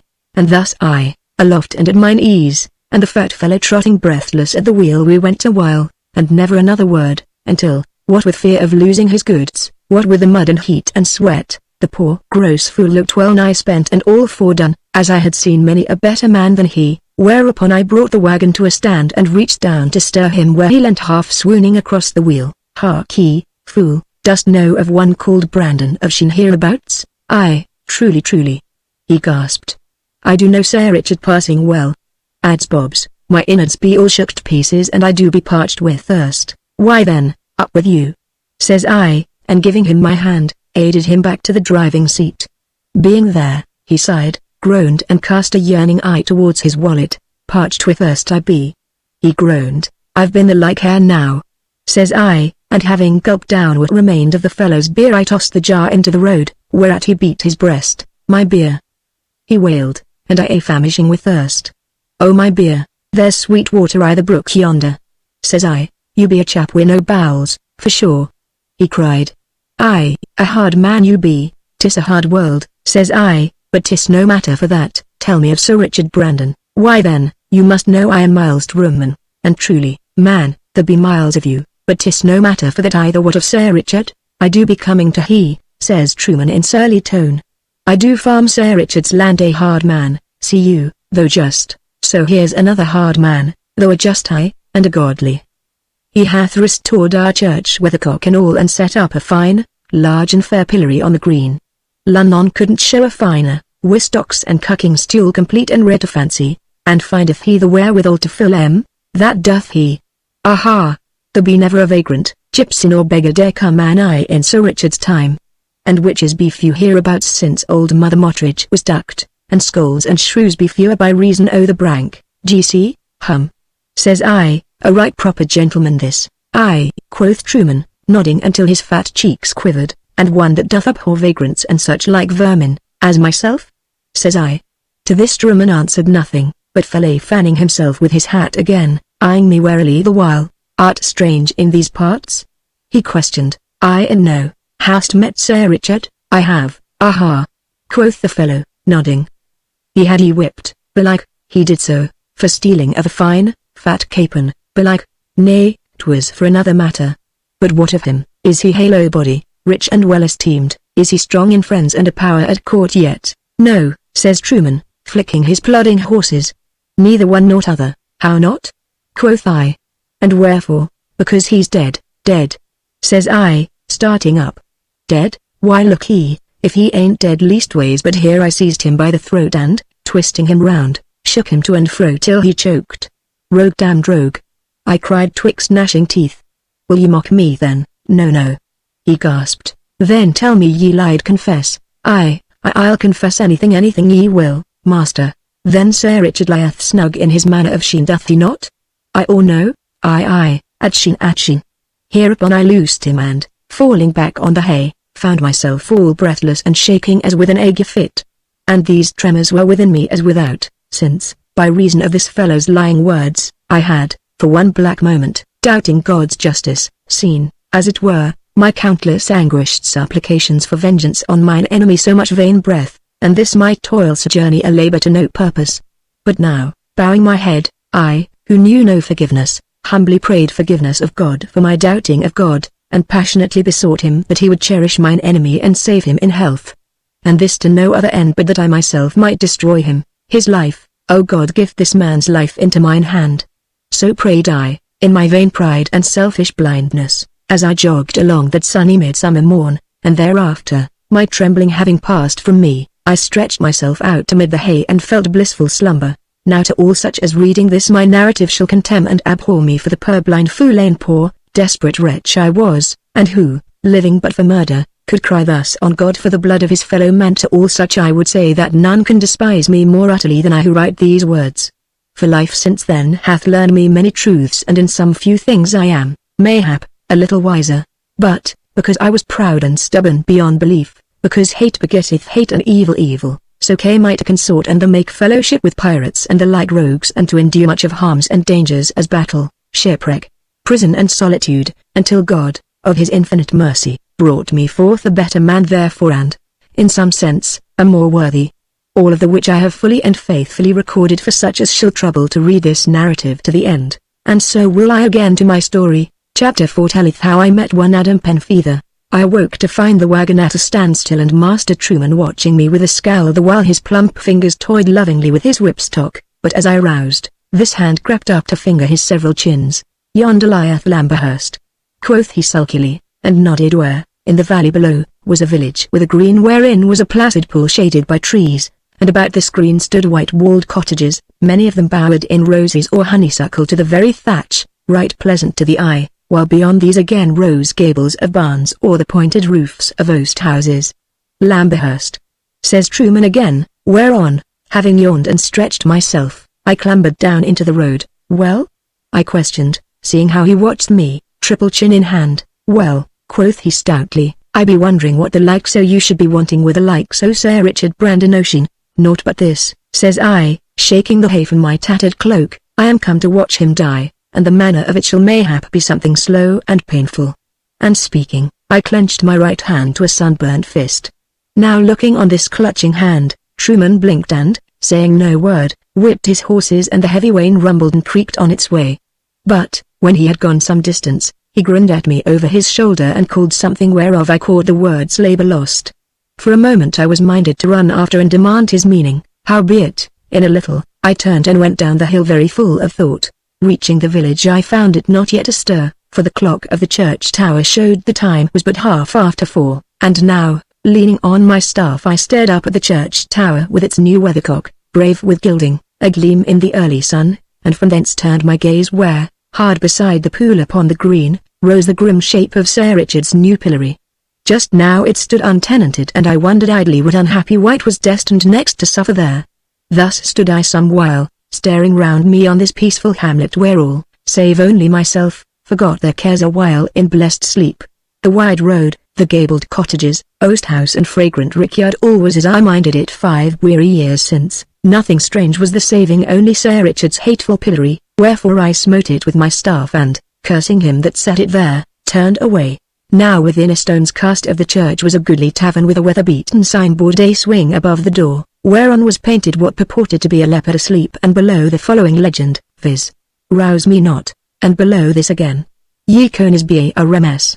From this I glanced at the third finger of my left hand, which was a battered signet ring that bore the semblance of another sleeping leopard and the like inscription, and looking from the sleeping leopard on the signboard to the sleeping leopard on my ring, I felt a deep and gloomy thought. Howbeit, rousing in a while, I perceived a horse trough hard by full of clean water, and came thither minded to wash the dust and sweat from me. But, stooping, I paused and stood thus, staring down at the face that scowled up at me, a face lean and haggard with wide, fierce eyes agleam beneath knitted brows, a prominent nose and square chin with short, peaked, golden beard, an unlovely face framed in shaggy, yellow hair patched and streaked with silver, and beholding lowering brow and ferocious mouth and jaw I stood a while marveling at the ill changes evil and hardship had wrought in me, for thus was it that I first beheld myself after 5 years of slavery. Having looked my fill, I nodded grimly at my watery image and plunged my face and head within the trough to my great refreshment, which done, I made shift to dry myself on my tattered shirt. Thereafter, coming to the broad oak settle beside the tavern door, I sat down and fell to meditation. But now, moved by sudden impulse, I unbuckled the wallet at my girdle and taking thence the strange dagger, unwound the neckerchief that swathed it and began to examine the weapon, first carelessly enough, then with growing interest and wonder. The blade, as I have told elsewhere, was triangular of form, very narrow and some 8 inches in length and exceeding sharp of point, but that which drew and held my gaze was the wonder of its haft. I have seen and handled many fair weapons in my day, but never before or since have I beheld such rare craftsmanship as went to the chiseling of this hilt. Of silver it was, wrought into the shape of a standing woman, her feet poised upon the small, chiseled cross-guard, her head forming the pommel. Naked she stood in languorous pose, arms raised and hands locked behind her head. The delicate chiseling of the features was worn somewhat by handling and rough usage. But even so the evil beauty of the face was plain and manifest, the wanton languor of the long eyes, the mocking cruelty of the smiling mouth. The longer I viewed it, the more manifest became the nameless evil of the thing, so that I was greatly minded to whirl it into the horsepond and be done with it. But bethinking me of my destitution and not doubting but that I might find a ready market for a thing so rare, I lapped it up again and thrusting it back into my wallet, stretched myself out upon the broad settle and presently fell asleep. But, even as I slept, methought I was back in torment. I seemed to hear again the crack of whips, the harsh cries of the drivers, the shrill screams and curses, the long, groaning breaths with the rattle and creak of the great oars as they swung ceaselessly back and forth. Nay, I could even feel the kick of the oar shaft that had escaped my fainting grasp. So real was it all that I waked groaning, as I had done many a time and oft, waked to find the kindly sun making a glory about me and a blackbird hard by a piping most sweet to hear, while before me stood a little, thin fellow in a broad-eaved, steeple-crowned hat, who peered at me through narrowed eyes and poked at me with a stick. "And how's the wind, shipmate?" he questioned. I sat up and scowled, whereupon he tucked the stick beneath an arm and stood viewing me, chin in hand. "You sleep mighty sound," says he, "here I've stood poking at ye with my stick, GC, and you snore but the louder or was it groans, for the which poking I'm minded to throw you into the horsepond." "Why, that's as may be," says he, falling back a step. "But no offence, shipmate, then leave me in peace." And I laid me down again. "You sleep mighty sound," says he, "and your bed none so easy, I've known worse, either owing bench of a Spanish floating hell, shipmate ha?" At this, I started and turned to look at him again. He was, as I say, a little man and clad in suit of russet brown, very trim and sober, but at his hip he bore a long rapier or tuck, while in his ears, which were trimmed to points in mighty strange fashion, swung great, gold rings such as mariners do wear. His face was lean and sharp and wide of mouth and lighted by very quick, bright eyes, seeming to take in all things with swift darting glances. A scar that ran from brow to chin lent to him a certain hangdog air. As to his age, it might have been 30 or 40 or 60, for, though he seemed vigorous and active, with smooth, unwrinkled face, his hair was snow white. "Well, shipmate," he questioned, meeting my searching gaze, "and how do you like me? No wit, sink me, but that's plain enough," says he, smiling ruefully. "So there's naught in me as draws you, then?" "No, 'tis pity, for I've a feeling we shall sail aboard ship together yet." "How should you know I've rowed aboard a Spanish ship? You bear the mark, shipmate. As you lay groaning in your sleep I took occasion to cast an eye over ye, DC, and what with the new healed scars on your wrist, your sunburnt skin and the desperate sink or swim look you I judged you new broke from slavery, and named a Spanish galleys at a venture. DC, you are an observant man, it seems," says I, frowning. "I have a way o' putting one and one together. 'Tis a trick I've found useful now and then." "Ha!" says I, mighty scornful. "You'll be telling me my own name next." "Why, as to that," says he, pinching his long, clean-shaven chin thoughtfully, "Howard Conesby suit, damned spy!" I cried, and caught him in my grip. The fellow never so much as flinched, and there was something formidable in his very quietude. "Easy all, shipmate," says he mildly and staring up at me eye to eye. "Use me kindly, for I'm a timid soul with a good heart, meaning no offense. How learned ye my name?" "What devilry is here?" "None in the world, Lord love ye. 'Tis just my trick of adding one and one, d'ye see? There's the ring on your finger and the signboard above you, and wherefore spy on a sleeping man? Because I'm a lonely soul doth seek a comrade. Because the moment I clapped eyes on you I felt drawn to ye, and seeing the scars on your wrist, knew for shackle marks and 'twas a bond betwixt us." "How a bond?" "Loose me, shipmate, and I'll show ye." Which done, he bared a long and sinewy arm, discovering thereon marks of old fetter sores like those upon my own. "So you've slaved at an oar, then?" says I. "Aye, shipmate, endured the shame of stripes and nakedness and filth." "Aye, shipmate, and more, I've fought for my life on the Inca death's turn ere now, as you may see by my ears if you know aught of the Maya Indians." And here without so much as a "by your leave" he sat him down on the bench beside me, and leaning forward began to trace idle patterns in the dust with his stick. "Shipmate," says he, "I'm a timid man, as a snake," quoth I, "and as deadly." Here he stayed his drawing to glance at me askance, to sigh and shake his head. "You misjudge me," says he, "howbeit we'll say cautious man with an honest, kindly heart as yearns to fellowship, and with a pistol neath each armpit." "True." He nodded. "I might ha' shot ye a moment since and didn't, which doth but prove my words, for I'm one as never harmed any man without just cause save once, and that," here he sighed, "was years agone. And me a lonely man to this day. So 'tis I seek a comrade, a right man, one at odds with fortune and the world and therefore apartment to desperate ploys, one hath suffered and endured and therefore scornful of harms and dangers, one as knoweth the sea.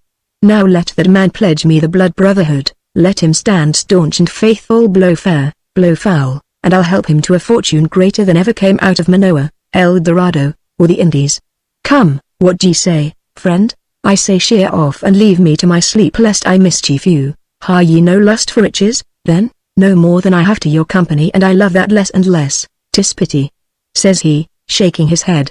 "Aye, 'tis pity, for I do like you more and more, such a fine blood and beef, dare and be damned, gibbet-like figure of a rogue, shipmate, as would grace a crossroads better than most, which is one reason I was drawn to ye, DC, I being a quiet soul, and a pirate, like as not, easy, shipmate, easy. Passion is an ill word to steer by.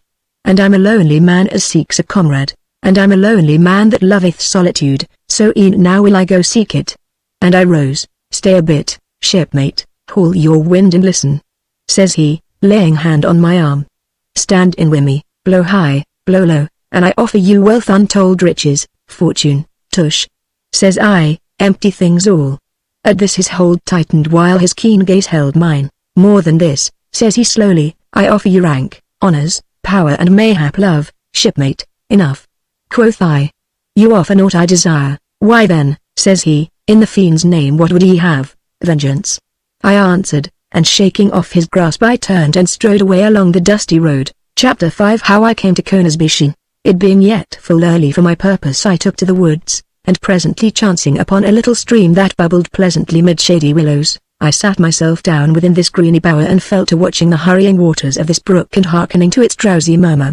And lying thus, with the good green world around me, the sunny air blithe with the mellow piping of birds and the soft wind rustling the leaves about me, what must I have in mind but bloodshed and the destruction of my enemy, insomuch that reaching a stone from the brook I drew the knife from my girdle and set about straightening the blade thereof. I was thus employed when all at once the leaves on the opposite side of the brook were parted and a girl child appeared.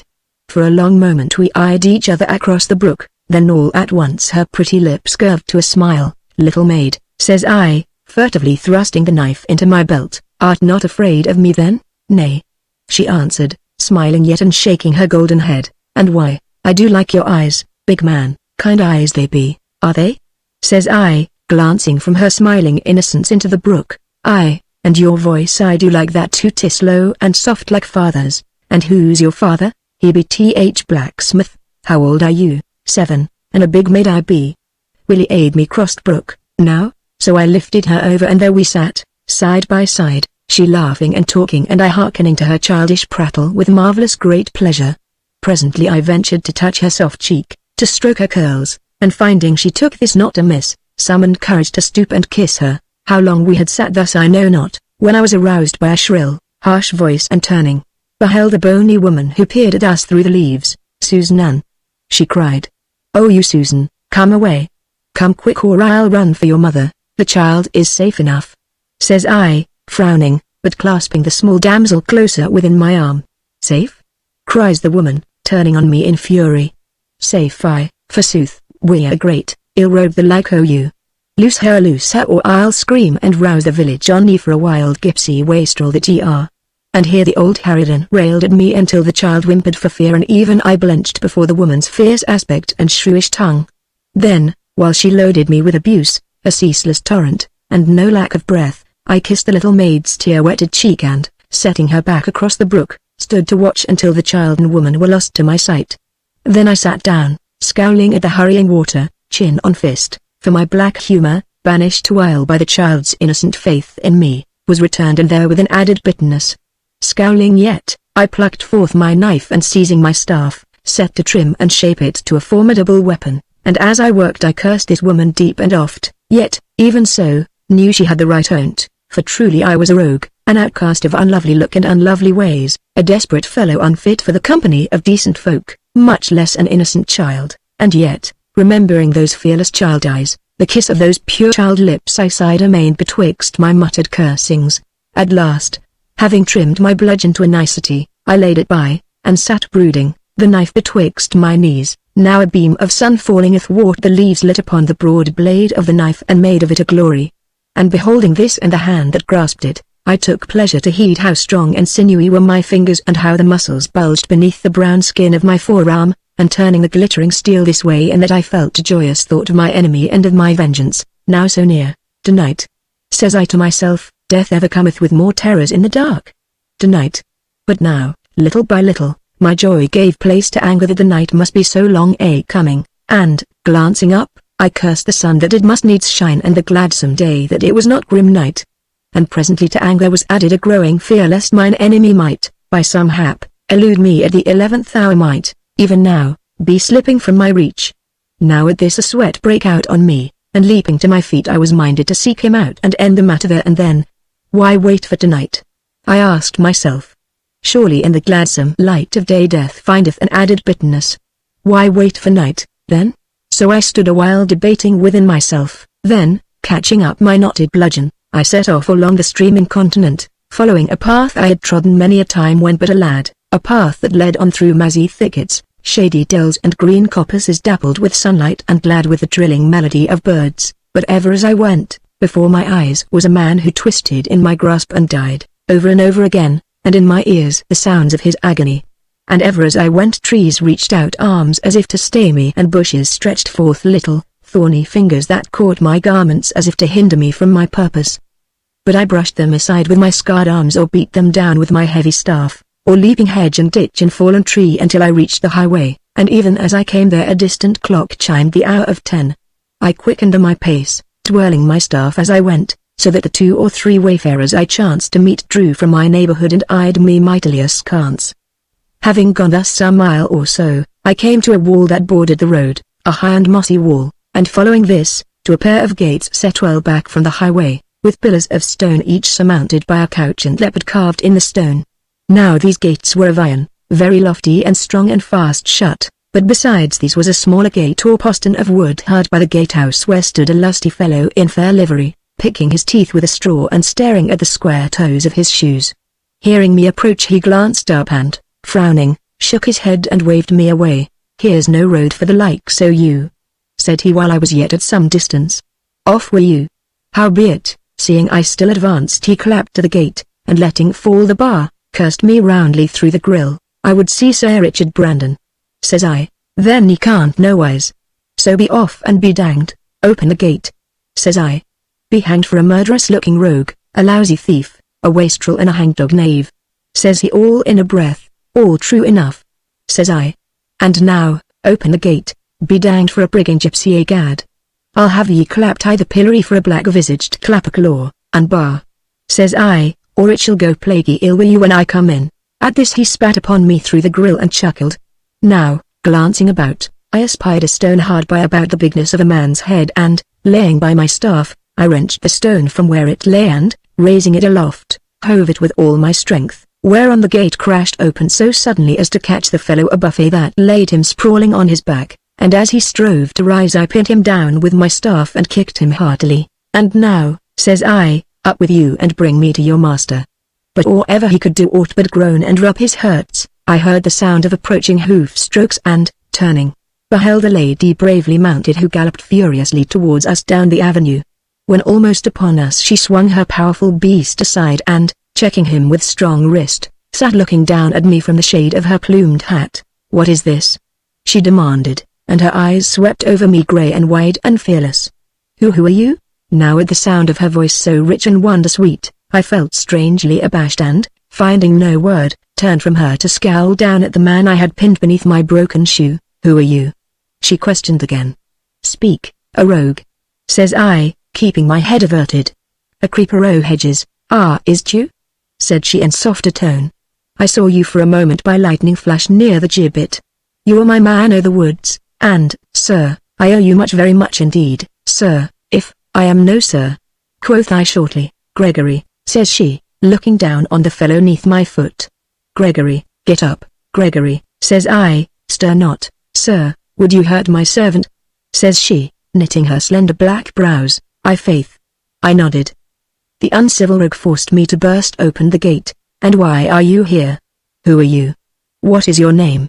cried she a little breathlessly, and I wondered at the fixed intensity of her gaze. "Gregory," says I, taking my foot from his middle but threatening him with my staff, "I am come for no traffic with maids, so rise up and bring me to your master." "Nay," groans the fellow, turning up his eyes, "'tis thing impossible, here's only my lady, and I seek your master. Is he within?" "Nay," says Gregory, flinching beneath my staff, "as my lady shall tell you he is not here." "Ha!" quoth I. "That will I see for myself." But as I turned to stride up the avenue, my lady wheeled her horse, barring my way. "Whither go you?" she demanded, her eyes holding mine. "To the house for Sir Richard.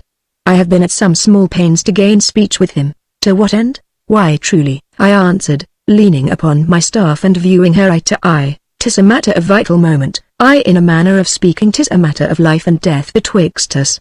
Now as I stood thus I could not but be conscious of her glowing, vigorous beauty, her body's noble shape and the easy grace of her as she sat her fretting horse, swaying to his every movement. And to me, in my rags, she seemed no woman but a goddess, rather, proud, immaculate and very far removed, and yet these proud lips could, mayhap, grow soft and tender. These clear eyes that met mine so fearlessly. The staff was wrenched from my loosened grasp and Gregory, leaping to his feet, fetched me there with staggering blow on blow, shouting with his every stroke, "Ho Peter! Roger! Will! Ho hither, lads all!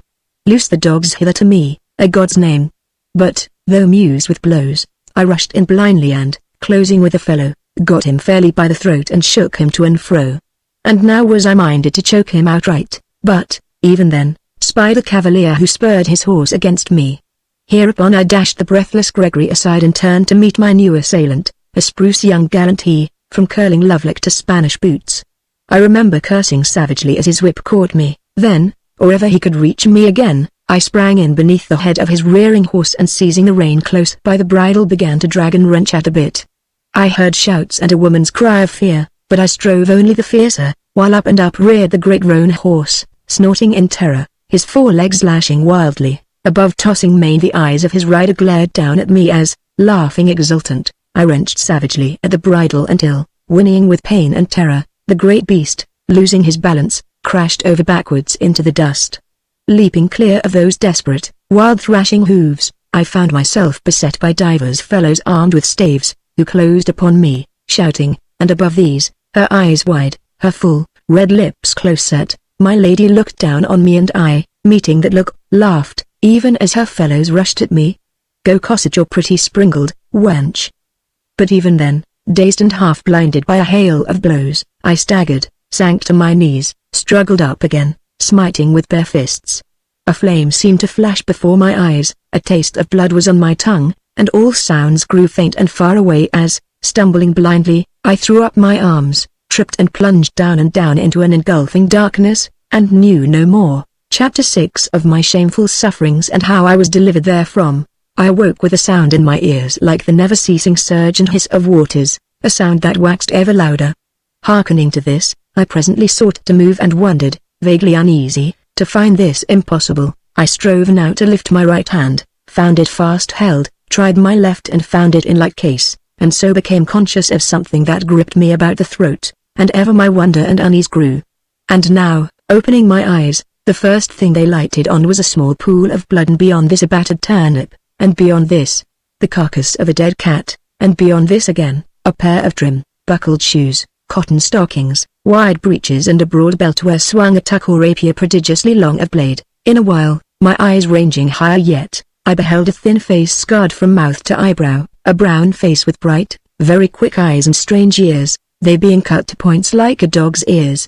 Now looking at this face, it seemed to me in hazy fashion that somewhere and at some time I had seen such a face before. All this while, the noise I have likened to the sea had been growing louder, so that I began to recognize voices and even words, and, lifting my head as well as I might, by reason of the thing that gripped my throat, I saw faces all about me. They hemmed me in on every side and stretched away to the churchyard wall. Then, all at once, the knowledge of my situation rushed upon me. I was in the pillory. "Cure? EBA coming round," cried a voice. "Time, too," shouted a great, strapping fellow nearby. "'Tis sinful shame to waste good bad eggs on rogue as knoweth not when he do be hit. He be a mark as babe couldn't miss a proper big un." So saying, the fellow let fly an egg at me, the which, striking the board within an inch of my face, filled the air with suffocating stench. This was a signal for me to become a target for all the garbage of the village. And now, indeed, good cause had I to be thankful for my thick mane of hair which, in some sort, saved me from sundry cuts and bruises, howbeit my face was soon clotted with blood and filth. Vain were it to tell all the frenzy of rage that possessed me as I stood thus helpless against my howling tormentors, chief of whom was the great fellow I have mentioned, who, by reason of height and length of arm, struck me oftenest. Once indeed when, beside myself with fury, I raised my head to curse him, he took me a blow in the mouth with some vile missile that set my very gums a-bleeding. "Lord love ye, shipmate, that's the spirit," said a voice below me. "But keep the window, them don't let him rake ye douse your figurehead. Lie low, shipmate, lie low and trust to your comrade Adam Benfeather, and that's me. Patience is the word." Looking whence the voice came, I beheld the man with whom I had talked that morning. Now as our glances met, one of his bright eyes closed slowly and, nodding twice, he turned and elbowed his way through the crowd. Small liking had I for this fellow, but with his departure a sense of loneliness gripped me, and needs must I lift my head to stare after him, whereupon a rotten egg struck me above the eye, causing a most intolerable smart. At this moment, too, the great fellow swung a cat's carcass by the tail, but, or ever he could hurl this stinking missile, a hand clouted him heavily over the ear from behind, tumbling his hat off, whereupon he turned, bellowing with rage, and smote his nearest neighbor with the foul thing meant for me. In an instant all was uproar around these two as the crowd, forgetting me, surged about them. Thus for some while, during which the fight raged, I was left unmolested and looked hither and thither amid the swaying throng for this fellow, Adam Penfeather, but he was vanished quite. At length, the big fellow having sufficiently trounced his opponent, the crowd betook itself, and very joyously, to my further baiting and torment.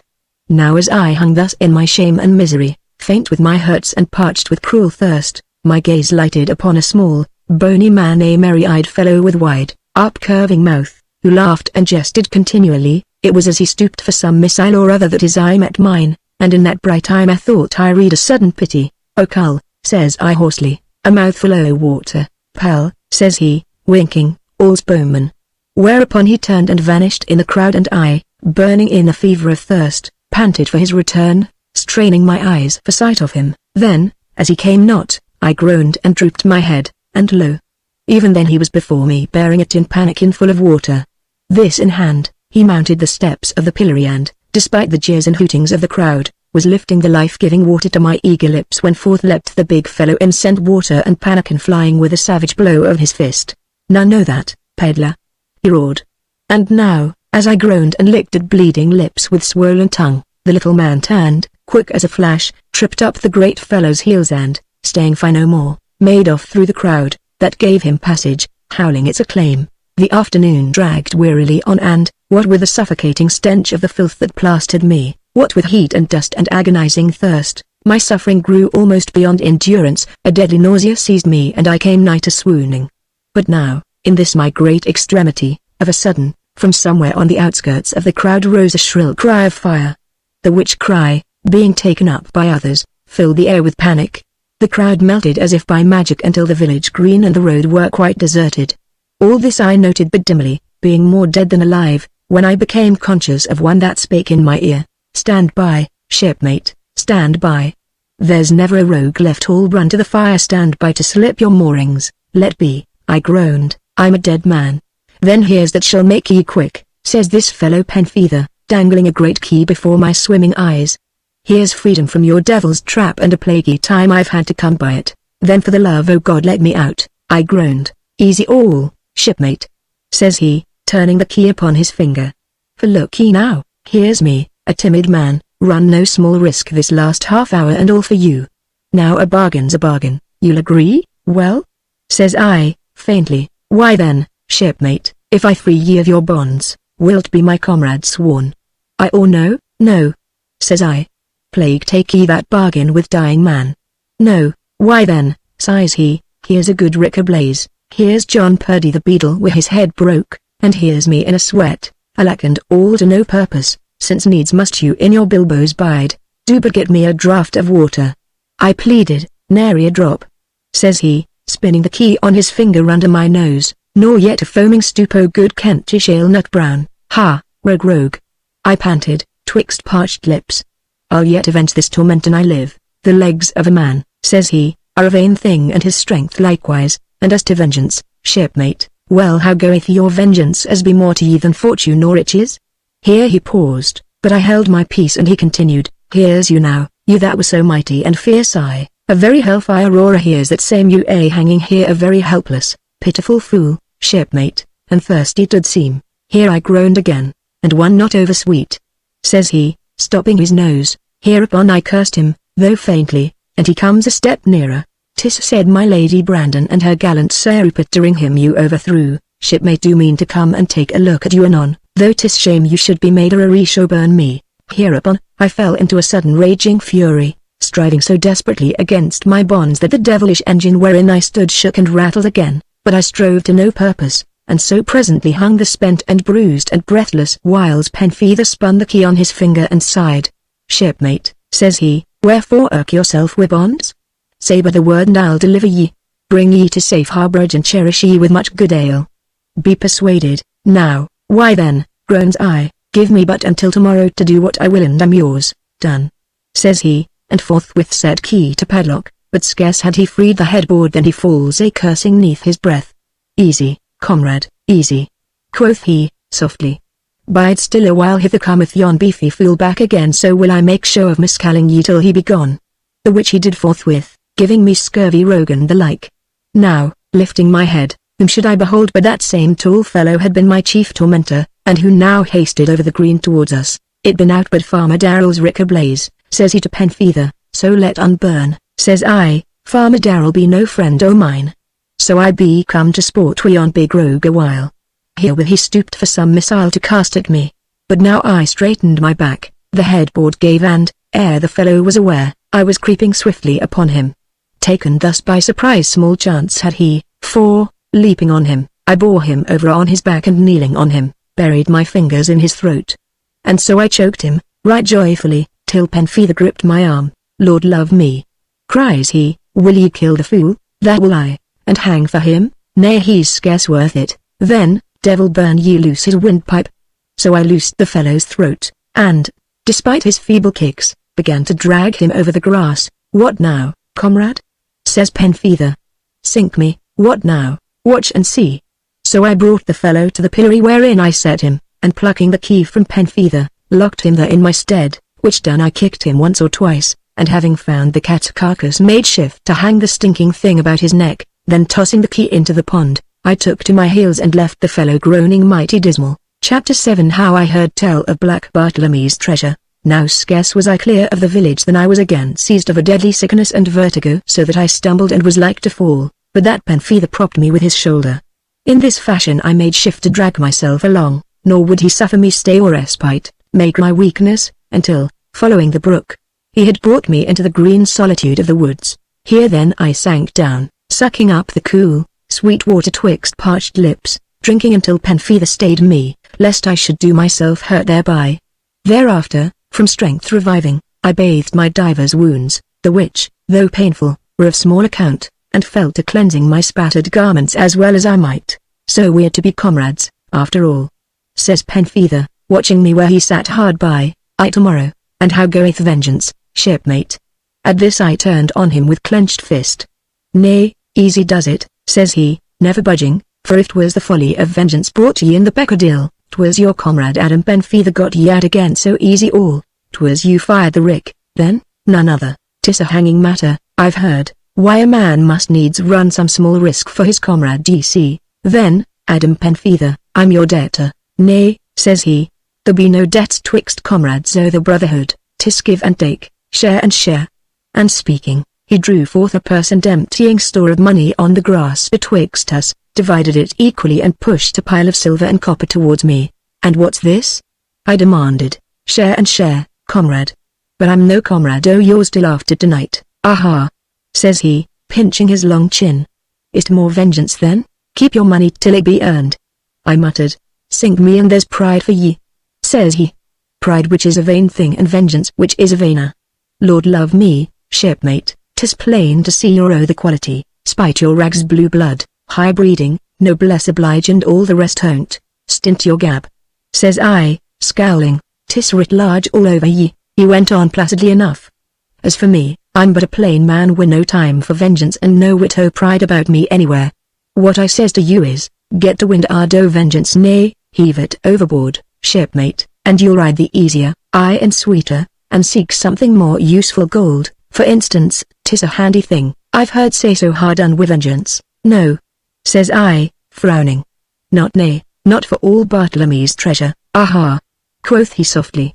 So you've heard tell of it then, along the Spanish Main? I heard tell of it last night in a cave from a sailorman. How? Says he starting and with keen eyes glancing hither and thither. A sailorman hereabouts? Damn. Says I, the country seems thick o' sailormen. Ha! D'ye say so? And what like was this one, a comely rogue that sang strange song? Ah! Said Penfeather, his eyes narrowing. A song, says you, and strange how strange? 'Twas all of dead men and murder. Do ye mind any line not, shipmate? Aye, the words of it went somewhat like this. Some on a knife did part wi' life, and some a bullet took who, but, now here, as I stopped at a loss, my companion took up the rhyme almost unconsciously and below his breath. But 3 times 3 died plaguily, a wriggling on a hook who, comrade. Says he in the same low voice. Did ye see ever among these mariners a one-handed man, a tall man wi' a hook in place of his left hand, a very bright, sharp hook? And now as Penfeather questioned me, he seized my wrist and I was amazed at the iron grip of him. No. I answered. Nay, says he, loosing his hold, how should you? He's dead. along oh so many on them. He's done for him and his hook, devil burn him, a hook both long and stout and strong. They died by gash oh hooku, ah! I cried. So that was the kind of hook, I nodded Penfeather, that was the kind. A bullet's bad, a knife's worse, but a steel hook, shipmate, very sharp GC, is a death no man should die. Shipmate, I've seen divers men dead by that same hook torn and ripped DC like a dog's fangs. I'd seen many die ere then, but that weight was an ill sight for queasy stomachs, and he this man with the hook is dead, you say, and burning in hellfire, are you sure? I killed him, shipmate, you. Says I, shipmate. We fought on a shelf a rock high above the sea, my knife again his knife and hook 'twas that same hook gave me this scar athwart my jaw but as he struck, I struck and saw him go spinning over and over, down and splash into the sea. And for 3 days I watched that bit o' shore, living on shellfish and watching for him, to make sure I had finished him at last. And these other rogues? Says I, what like were they, shipmate? Hereupon I described, as fully as I might, the 3 sailor men I had fought with in the hedge tavern, albeit I made no mention of the maid, while Penfeather listened, nodding now and then and pinching at his long chin. And this other fellow, says he, when I had done, this fellow that sang, do you know if his name chanced to be Ming's Abnegation Ming's, comrade? The very same. Says I, strange. Quoth Penfeather, and thereafter sat staring gloomily down into the rippling waters of the brook for a while. I wonder? Says he at last. I wonder, what think ye shall bring these fellows so far from the coast? What should they be after? Me, shipmate, you. Says I for the second time, marveling at the strange quiet of him. And what would they have of you? My life, shipmate, and one other thing. What that thing is I will tell you when we have drunk the blood brotherhood. But now it behoveth me to be a-going, so I'll away. But when you shall seek me, as seek me ye will, shipmate, shalt hear of me at the Peckham Old Tavern, which is a small, quiet place twixt here and Bedbury Cross. Come there at any hour, day or night, and say the faithful friend, and you shall find safe harborage. Remember, comrade, the word is the faithful friend, and if so be you can choose your time, night is better. So saying, he arose. Wait. Says I, pointing to the coins yet lying on the grass. Take your money, 'tis none o' mine, says he, shaking his head. Keep it or throw it away, 'tis all one to me. Then he went away through the wood and, as he went, I thought he walked with a new and added caution. Chapter 8 How I fell in with one God be here, a peddler. Evening was at hand as I reached the little alehouse well away from the road and pleasantly secluded by trees. Thither came I, fondling Penfeather's money in my pocket, for I was again mightily sharp set. But all at once I stopped, for, passing the open lattice, I heard loud laughter and a merry voice.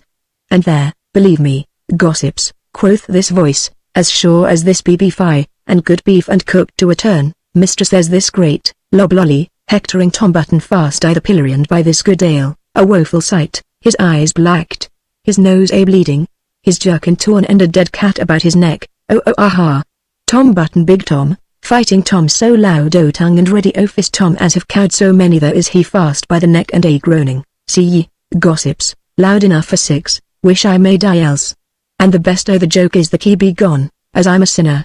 So they needs must break the lock to get him out. Big Tom, as have thrashed every man for miles. But here merry voice and laughter ceased and a buxom woman thrust smiling face from the window, and face, like her voice, was kindly when she addressed me.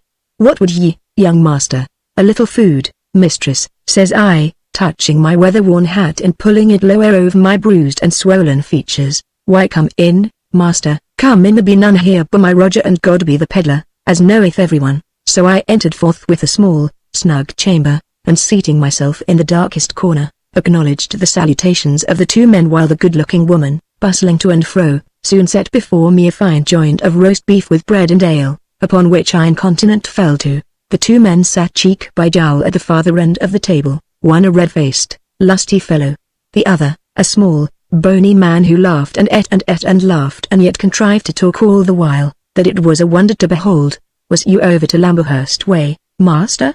Says he to me, all at once. I nodded, busy with the beef. Why then, happen ye saw summat o' the sport they had with a big gypsy either pillory him as salted my Lady Brandon and I did for her ladyship's cause. Aye, says I again, bending over my platter. 'Tis ill sport to bait a poor soul as be helpless, I think nay I know, for I've stood them myself ere now, though I won't say as I didn't clod this fellow once or twice today myself. I were a rare clodder in my time. Aha!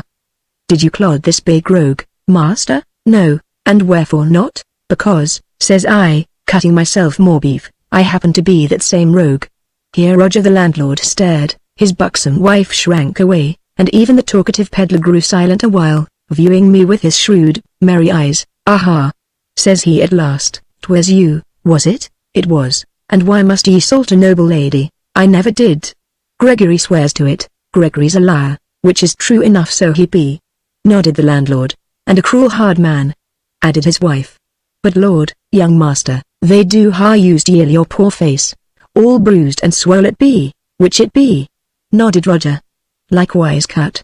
Which bill free though like God be here I won't say but what I more'nt heart took a heave at ye, had I been there, it being natural like to heave things at such times, d'ye see, very natural. Says I, and then why, questioned the little peddler, why break open the wicket gate, to get in? Aha! Quoth Godby the peddler, winking roguish shy, on the prigging lay perchance, cull, or peradventure the milk hen. Speak plain, pal, all's bowman, I'm no flash cull, says I, neither buzz, file, milk hen nor scamperer, mum, pal, mum. I'm no more flash than you be, though I've no love for the Harmon Becks as Roger here will tell ye. A peddler be I and well liked wish I may swing else.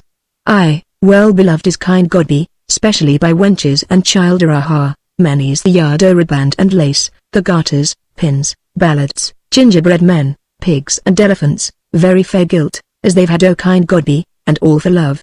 And yet, plague and perish it here's me warned off my pitch, here's me with the damned catchpoles on my heels, and all along this same Gregory Braggerot him. As to all that, I know not, says I, but this I'll swear to, you are a man, Godby the peddler, and one with a bold and kindly heart inside you. How so? He questioned, his bright eyes all of a twinkle. How so, my bully boy? That pannikin of water, which you didn't get, my cock's body lad, which you were man enough to bring me, which Tom Button did he out of, which you knocked him down for, which is gospel true, Roger and Cicely, 'twas a neat throw. Tom bumped heavy eye, uncommon flat were Tom, let me eat worms else. For all of the which, says I, cutting more beef, I ask you now to drink a stoup of ale with me, will my heart? Cries the peddler. Then, says I, laying my money on the table, let us all drink in fellowship, for ale, like fellowship, is a goodly thing and good things be rare in this world, and that's true, O conscience. Smiled the buxom Cicely, and ye'll find no better brew than our own. Quoth Roger, and that I'll swear to. Laughed the peddler. Cram me with spiders else. So the good ale was brought and Godby, lifting his tankard, smiled and nodded over the creamy foam. Here's a griping colic to every catchpole, Harmon Beck and the like vermin twixt this and London town. Says he, and lifted the ale to his lips, but suddenly he sat it down untasted and rose. Friends, I'm took. Quoth he. See yonder. As he spake the narrow doorway was darkened and two rough fellows entered, and each bore a formidable bludgeon. Aye, says one, a big, surly-voiced fellow, here be us, peddler, and there be you, so best come easy and no tricks, mind, then easy does it, lads. Says Godby, no whit abashed. No lamb could come milder than Godby, aye lambs, doves and babes is roaring lions compared with Godby so easy does it. What is this time, codgers? 4 hours I the pillory, 3 I the stocks, and a month in Maidstone jail, and that's what, and enough too. Growled Roger the landlord, clenching hairy fist and glancing furtively towards a rusty sword suspended above the hearth. Let be, Roger, I'm a lamb. Sighed the peddler. And I wouldn't hire you in trouble by me besides this room apostrophe yawn, though snug, ain't fit for struggling nor striving. So, friends goodbye. Then he turned away between his two captors, but as he did so, his bright eyes for one moment met mine and in his look I read appeal. Now scarce were they gone when I got me to my feet, whereat the landlord, Roger, did the like. What's to do? He questioned, glancing yearningly from me to the rusty sword. Why now, says I, counting out my reckoning, bide you here for your good wife's sake. Aye, do now, Roger. She pleaded. 'Twould be ruination to us. Moreover, says I, reaching for my cudgel, they are but two, so bide you here. Then I stepped forth of the tavern and very soon came up with the two fellows, their prisoner walking betwixt them meekly enough. But, as I approached, they halted all three. And what be you after? Demanded the surly fellow. You, and what do you want of us, hey? your prisoner, ha. And what for him? I've a mind to him. Oh. Ye have, eh? I have. Do I get him? Be cursed for a black, ugly rogue, that's no answer, 'tis all you'll get, oh we, save I'd knocks. Says the man, spitting in his hand and taking firm grip of his bludgeon. Why then I must take him. Says I, try and be damned. Roared the fellow. Ha, look alive, Jim. And whirling up his staff, he made at me amain, but I sprang aside and, as his rush carried him past, my answering stroke caught him fairly twixt wrist and elbow, and his cudgel spun harmlessly into the hedge. Breathing curses, he sought to close with me, but I, keeping my distance, smote him, very blithely, how and where I would, until he, his arm useless, misliking my bludgeon play and reading no mercy in my look, very wisely betook him to his heels. Hereupon I turned to find the little peddler sitting astride his man's neck and his fist against the fellow's nose. Smell it, Job. He was saying. Smell it, lad, 'tis the fist of a man as would be a groping for your liver if it weren't for the respect I do bear your old mother, skin me else. So thank your old mother, lad, first as you've got a liver and second for a saving o' that same liver. And now, get up, Job, begone, Job, art to your pal, and tell folk as kind God be, though sore tempted, never so much as set finger on your liver, and all along o' your good old mother away wi' ye. So the fellow got him to his legs, mighty rueful, and sped away after his comrade. Pal, says the little peddler, reaching out and grasping my hand, here's full quittance for that pannikin o' water as you never got. And now what's the word? Now, says I, let us go back and drink the good ale. Pal, quoth the peddler, with a flash of white teeth, will my heart. Thus we presently returned to the little tavern and found the Roger the landlord, the rusty sword in one brawny fist, his wife holding fast to the other. At sight of us he dropped the weapon and roared joyously, and Cicely, running to us, clasped our hands in hearty welcome. So we sat down all four, and while we quaffed the ale Godby described our late encounter with great exactness. Pal, says he thereafter, reaching across the table to grip my hand again, what might your name be? Martin. Why then, Martin, have ye any friends or kin? None, no more have I, and look now, this Kent country is no fit place for you or me arter today. So what I says is, let's you and me pad it, by their road, lad, the good high road. Aha. How say ye, Martin? No. Why no, pal? Because, after tonight, if I chance to be neither dead nor in prison, I'm for shipboard. 'Tis an ill life, pal. Why, life is an ill thing. Says I, nay.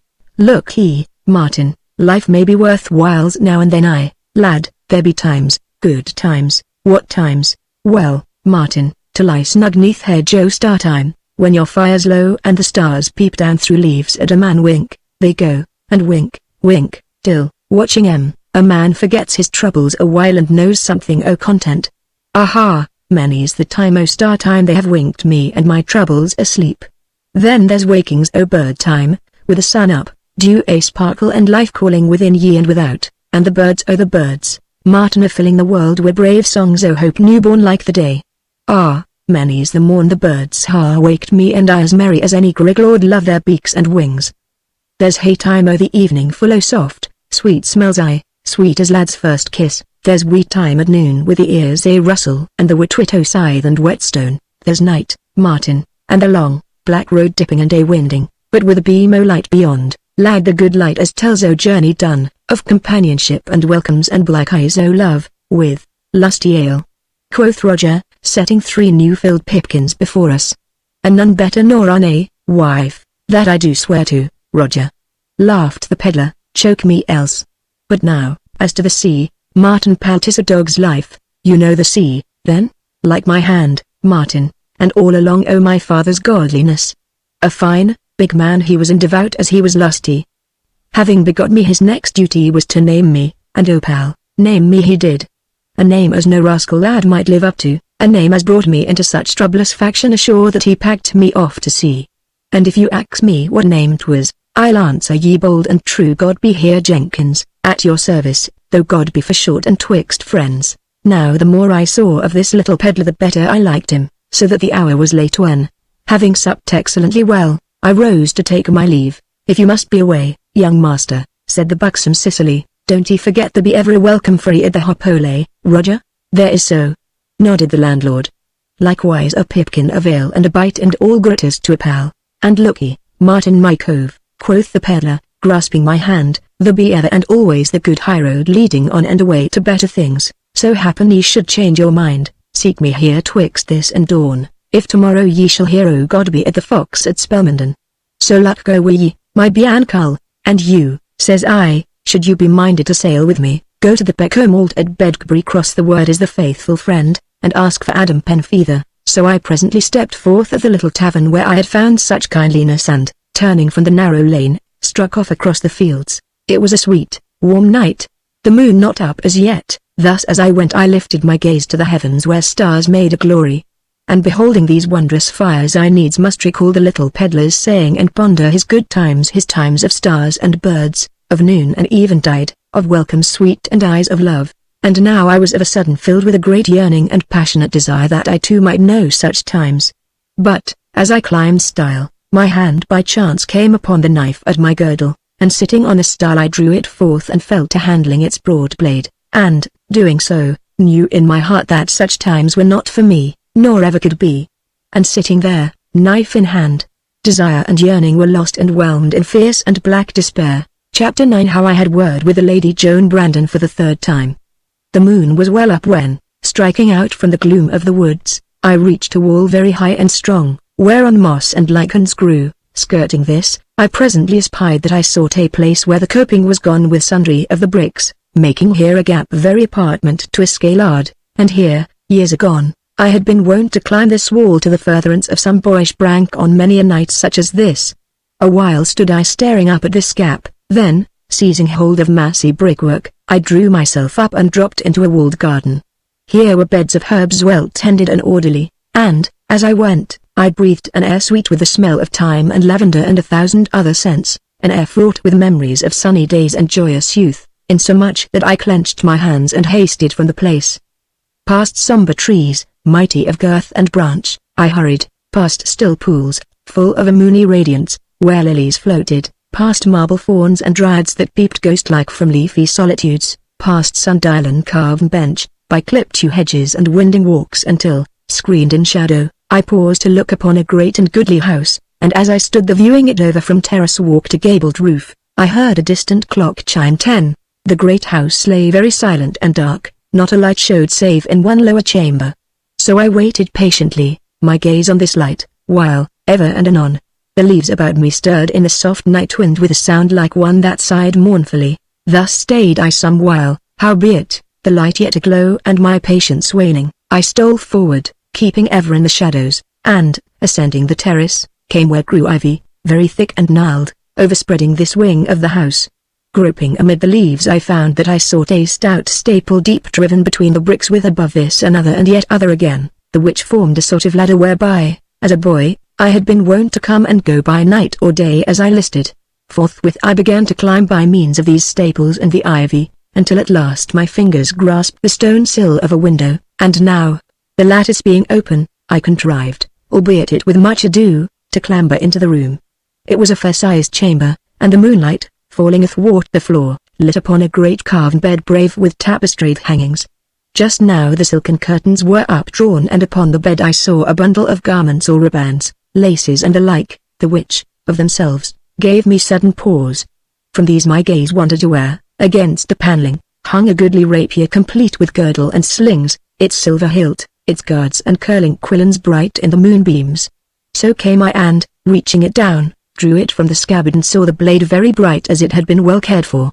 And graven on the forte of the blade was the Conisbee blazon and the legend, "Rouse me not." Now as I stood watching the moonbeams play up and down the long blade, I heard the light, quick tread of feet ascending the stairs without and a voice, very rich and sweetly melodious, that brake out a singing, and the words it sang these: "A poor soul sat sighing by a green willow tree, with hand on his bosom, his head on his knee, sighing willow, willow, willow, oh willow, willow, willow, and oh the green willow my garland shall be." Nearer came the singing while I stood, sword in hand, waiting. The song ended suddenly and a sweet voice called, "Oh Marjorie, wake me betimes, I must be abroad with the sun tomorrow. Good night, sweet wench." I crouched in the curtains of the great bed as the latch clicked and the room filled with the soft glow of a candle. A moment's silence, then, "Oh Marjorie, I'll wear the green taffety in the morning. Nay indeed, I'll be my own tirewoman tonight." The light was borne across the room, Then coming softly to the door I closed it and, setting my back against it, leaned there. At the small sound I made she turned and, beholding me, shrank back, and I saw the candlestick shaking in her hand ere she set it down upon the carved breast beside her. "Who is it? Who is it?" she questioned breathlessly, staring at my bruised and swollen features. "A rogue you had dragged lifeless to the pillory." "You?" she breathed. "You? And they set you in the pillory?" "'Twas by no order of me." "'Tis no matter, lady, here was just reward for a rogue," says I. "But now I seek Sir Richard." "Nay, indeed you shall not find him here, that will I prove for myself," says I, and laid hand on latch. "Sir," says she in the same breathless fashion, "why will you not believe me? Seek him and you will, but I tell you Sir Richard sailed into the Spanish Main 2 years since and was lost." "Lost?" says I, feeling a tremor of apprehension shake me as I met her truthful eyes. "Lost, say you? How lost?" "He and his ship were taken by the Spaniards off Hispaniola." "Taken?" I repeated, like one sore mazed. "Taken off Hispaniola?" And here, bethinking me of the cruel mockery of it all, should this indeed be so, black anger seized me. "You lie to me!" I cried. "Ha, by God, you lie! And there be aught of justice in heaven, then Richard Brandon must be here." "Who are you?" she questioned, viewing me with the same wide-eyed stare.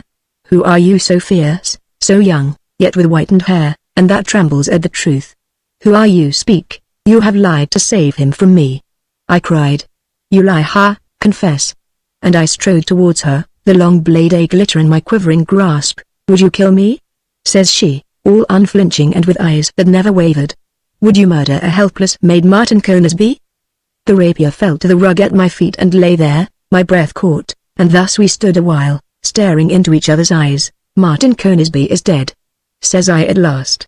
For answer she pointed to the wall above my head and, looking thither, I saw the picture of a young cavalier, richly habited, who smiled down grey-eyed and gentle-lipped, all carefree youth and gaiety, and beneath this portrait ran the words, "Martin Conisbee, Lord Wendover." It at 21. "Madame," quoth I at last, turning my back on the picture, "yon innocent was whipped to death aboard a Spanish galleys years since, wherefore I, a poor rogue, come seeking his destroyer." "Sir," says she, clasping her hands and viewing me with troubled eyes, "Oh sir, whom mean you?" "One who, having slain the father, sold the son into slavery, to the hell of Spanish dungeon and rowing bench, to stripes and shame and torment. One the just God hath promised to my vengeance. I mean Richard Brandon." "Ah, mercy of God, my father!" "Ah, no, no, it cannot be. My father? Sure here is some black mistake. Being his daughter you should know 'tis very truth. Being a Brandon you must know of the feud hath cursed and rent our family's time out of mind. The bitter faction and bloodshed." "Aye," she murmured, "this I do know. Well, madame, 5 years agone, or thereabouts, my father falsely attainted of treason, died in his prison, and I, drugged and trepanned aboard ship, was sold into the plantations, whence few return, and Richard Brandon, enriched by our loss and great at court, dreamed he had made an end o' the Conisbees and that the feud was ended once and for all." "My lord," says she, proud head upflung, "I deny all this. Such suspicion, so base and unfounded, shameth but yourself. You have dared force your way into my house at dead of night, and now oh now you would traduce my absent father, charging him with shameful crimes, and this to me, his daughter? Enough, I'll hear no more. Begone ere I summon my servants and have you driven forth." And, seizing the bell rope that hung against the paneling, she faced me, her deep bosom heaving tempestuous, white hands clenched and scorning me with her eyes. "Ring," says I, and seated myself in a chair beside her great bed. "Have you no shame?" "None, madame, 'twas all whipped out o' me aboard the Esmeralda galleys." "Ring, madame. But I go not till I learn, once and for all, if Sir Richard be here or no." Now at this she loosed the bell rope very suddenly and, covering her face with her hands, stood thus a while. "God pity me," says she at last in weeping voice. "I may not forget how you saved me from here." A tremor seemed to shake her, then she spake again, yet now scarce above a whisper. "Your face hath looked upon me night and morn these 2 years, and now O Martin Conisbee, were you but the man I dreamed you, I'm a rogue new broke from slavery." Says I, "Aye," she cried suddenly, lifting her head and viewing me with new and bitter scorn, "and one that speaketh lies of an absent man." "Lies?"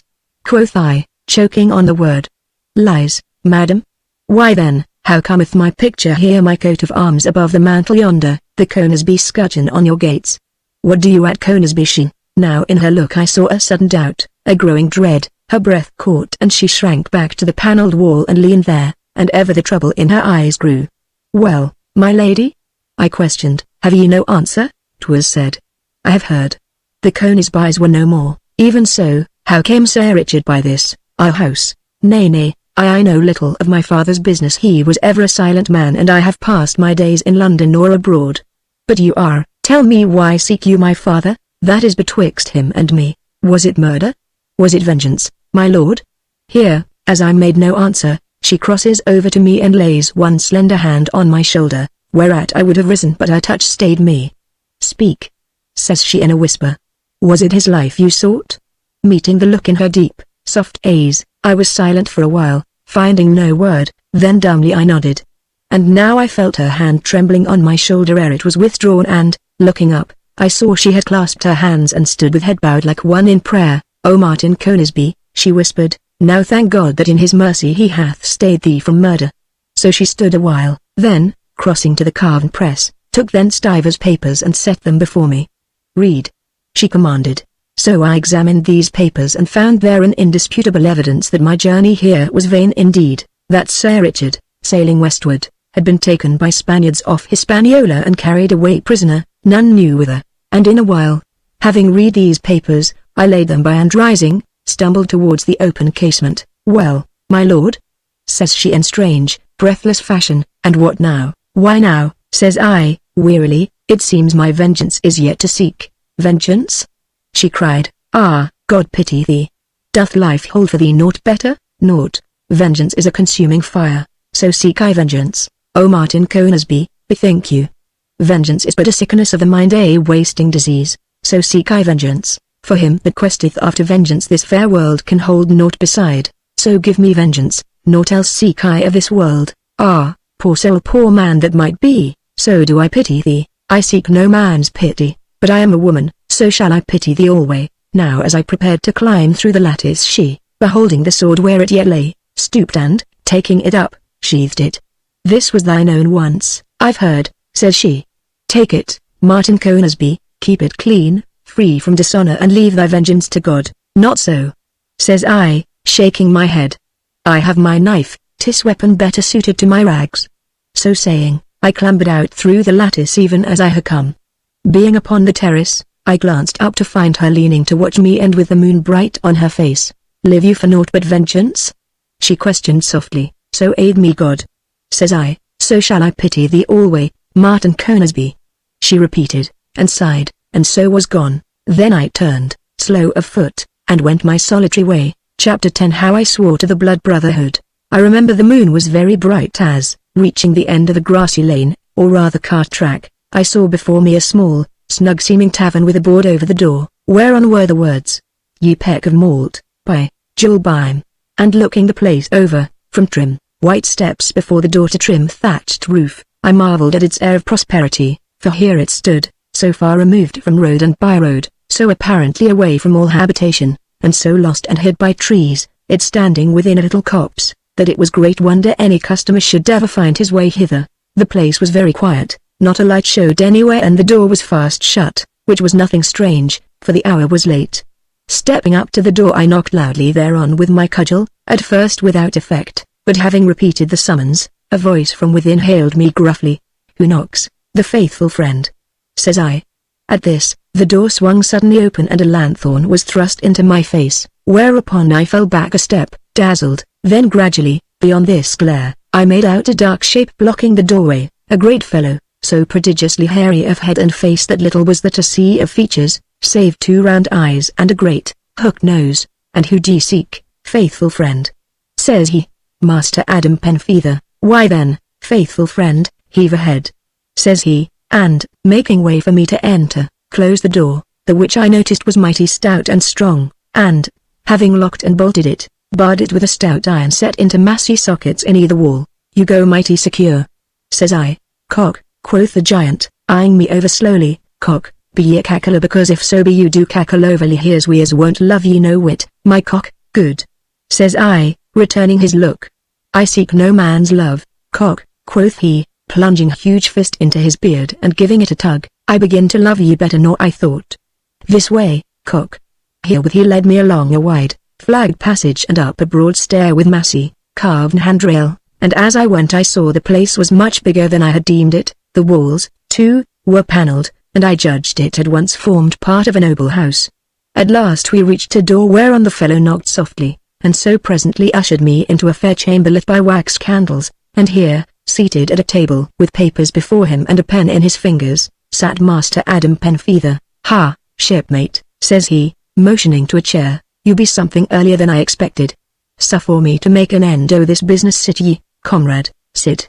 As for you, bosun, have up a flask o' the Spanish wine, the Black Seal." "I can," says he, and seizing a fistful of hair above his eyebrow, strode away, closing the door behind him. Now beholding Penfeather as he bent to his writing, the lean, aquiline face of him so smooth and youthful in contrast to his silver hair, I was struck by his changed look. Indeed he seemed some bookish student rather than the lawless rover I had thought him, despite the pistols at his elbow and the long rapier that dangled at his chair back. Moreover there was about him also an air of latent power I had not noticed ere this. At length, having made an end of his writing, he got up and stretched himself.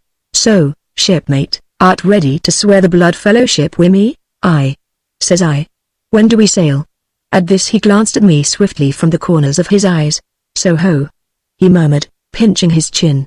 "The wind's changed it seems, you grow eager, and wherefore?" "'Tis no matter, shipmate," says he, shaking his head, "and we sail as brothers and comrades. There must be never a secret betwixt us. Speak, as ye will," quoth I, leaning back in my chair. "I learn then you are sailing as master in a ship bound for the Main in quest of Sir Richard Brandon, lost off Hispaniola 2 years agone." "Sir Richard Brandon is the man I have sought ever since I broke out of the hell he sold me into.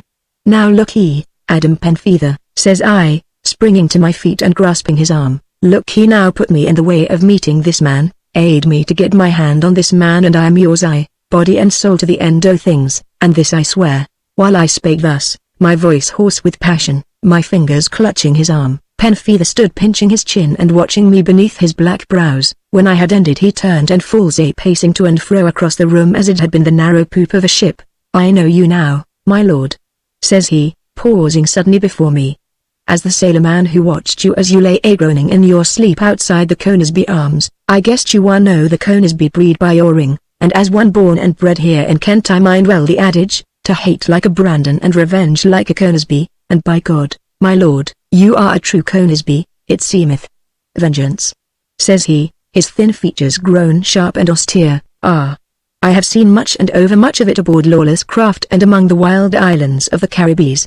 I have seen the devilish cruelties of Spaniard, Portugal, and the red horrors of Indian vengeance, but, for cold, merciless ferocity, for the vengeance that dieth not, biding its time and battening on poisonous hate, it needeth your man o' noble birth, your gentleman o' quality." Here he turned his back and paced slowly to the end of the room. When he faced me again his austere look was gone, in its stead was the grimly whimsical expression of the mariner, as I had seen him first. "Damn," says I, scowling, "was it to read me homilies that you had me here?" "Aha, shipmate," says he with rueful smile, "there spake the young divine, the excellent divinity student who committed a peccadillo long years agone and, sailing to the Golden West, gave place to one Adam Penfeather, a sailor man, as you shall hear tell of at Street Kitts, Tortuga, Santa Catalina and a score of places along the Main. As to yourself, shipmate, if 'tis only vengeance ye seek, vengeance let it be, though, when all's done, 'tis but windhist. Here cometh the boss, and come in, Joe lad, come in." "'Twas trusty Joel Bime here gave me my first lesson in navigation, Joe?" "I can," growled the hairy giant, "by cock, them was the days, a fair wind, a quick eye and no favour, them was the days, by cock's body." So saying, he placed a flask of wine on the table, together with a curious silver cup, and, at a sign from Penfeather, left us together. "And now, comrade," says Penfeather, filling the goblet, "draw up your chair and do as I do." And now as we sat facing each other, across the table, Penfeather turns back his left sleeve and, whipping out a knife, nicked himself therewith on the wrist and squeezed thence a few drops of blood into the wine, which done, he passed the knife to me, and I, though misliking the extravagance of the thing, nevertheless did the same. "Martin," says he, "give me your hand so. Now swear as I do." And thus, clasping each other's hands, we swore the oath of brotherhood, and this is followeth, viz. 1. To keep each other's counsel. 2. To aid each other in all things against all men soever. 3. To cherish and comfort each other in every adversity. 4. To be faithful each to each unto the death. Thereafter, at his command, I drank of the wine wherein our blood was mingled, and he did the like. And now, says he, leaning back in his chair and viewing me with his pensive smile, since we be brothers and comrades sworn, how do you like me now? Better than I did, says I, speaking on impulse, for sure you are the strangest picaroon that ever cheated the gallows. Ah, says he, pinching his chin, and I am neither hanged nor murdered. You shall one day find me a worshipful magistrate, Martin, justice so the peace and quorum custos rotulorum and the rest don't. There my ambition lies. As for you, Martin, Lord Wendover, there is your enemy, bloody vengeance and murder, and what beside? That is mine own concern. I retorted angrily.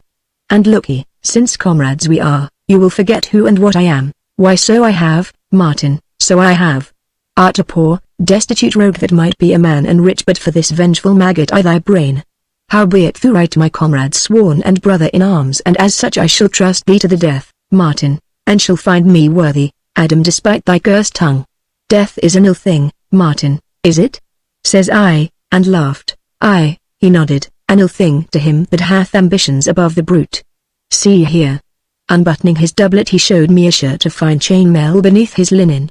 'Twill turn any point ever forged and stop a bullet handsomely, as I do know. Why, sure, says I, a little scornful, you avowed yourself a cautious man. True, Martin, I have another shirt the like o' this for you. And as for caution, I have need, G.C., comrade. The arrow that fleeth by day is an ill enough thing, but the knife that stabbeth i' the dark is worse. This shirt hath turned death thrice already, once i' the breast here and twice twixt the shoulders.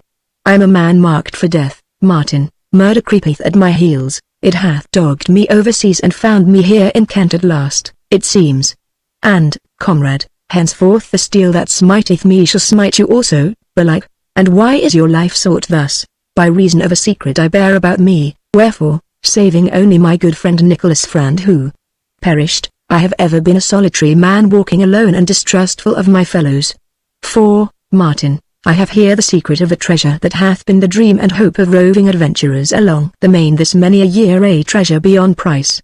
Men have sought it vainly, have striven and fought, suffered and died for it, have endured plague, battle, shipwreck, famine, have died screaming 'neath Indian tortures, languished in Spanish dungeon and slave ship, and all for sake of Bartlemy's treasure.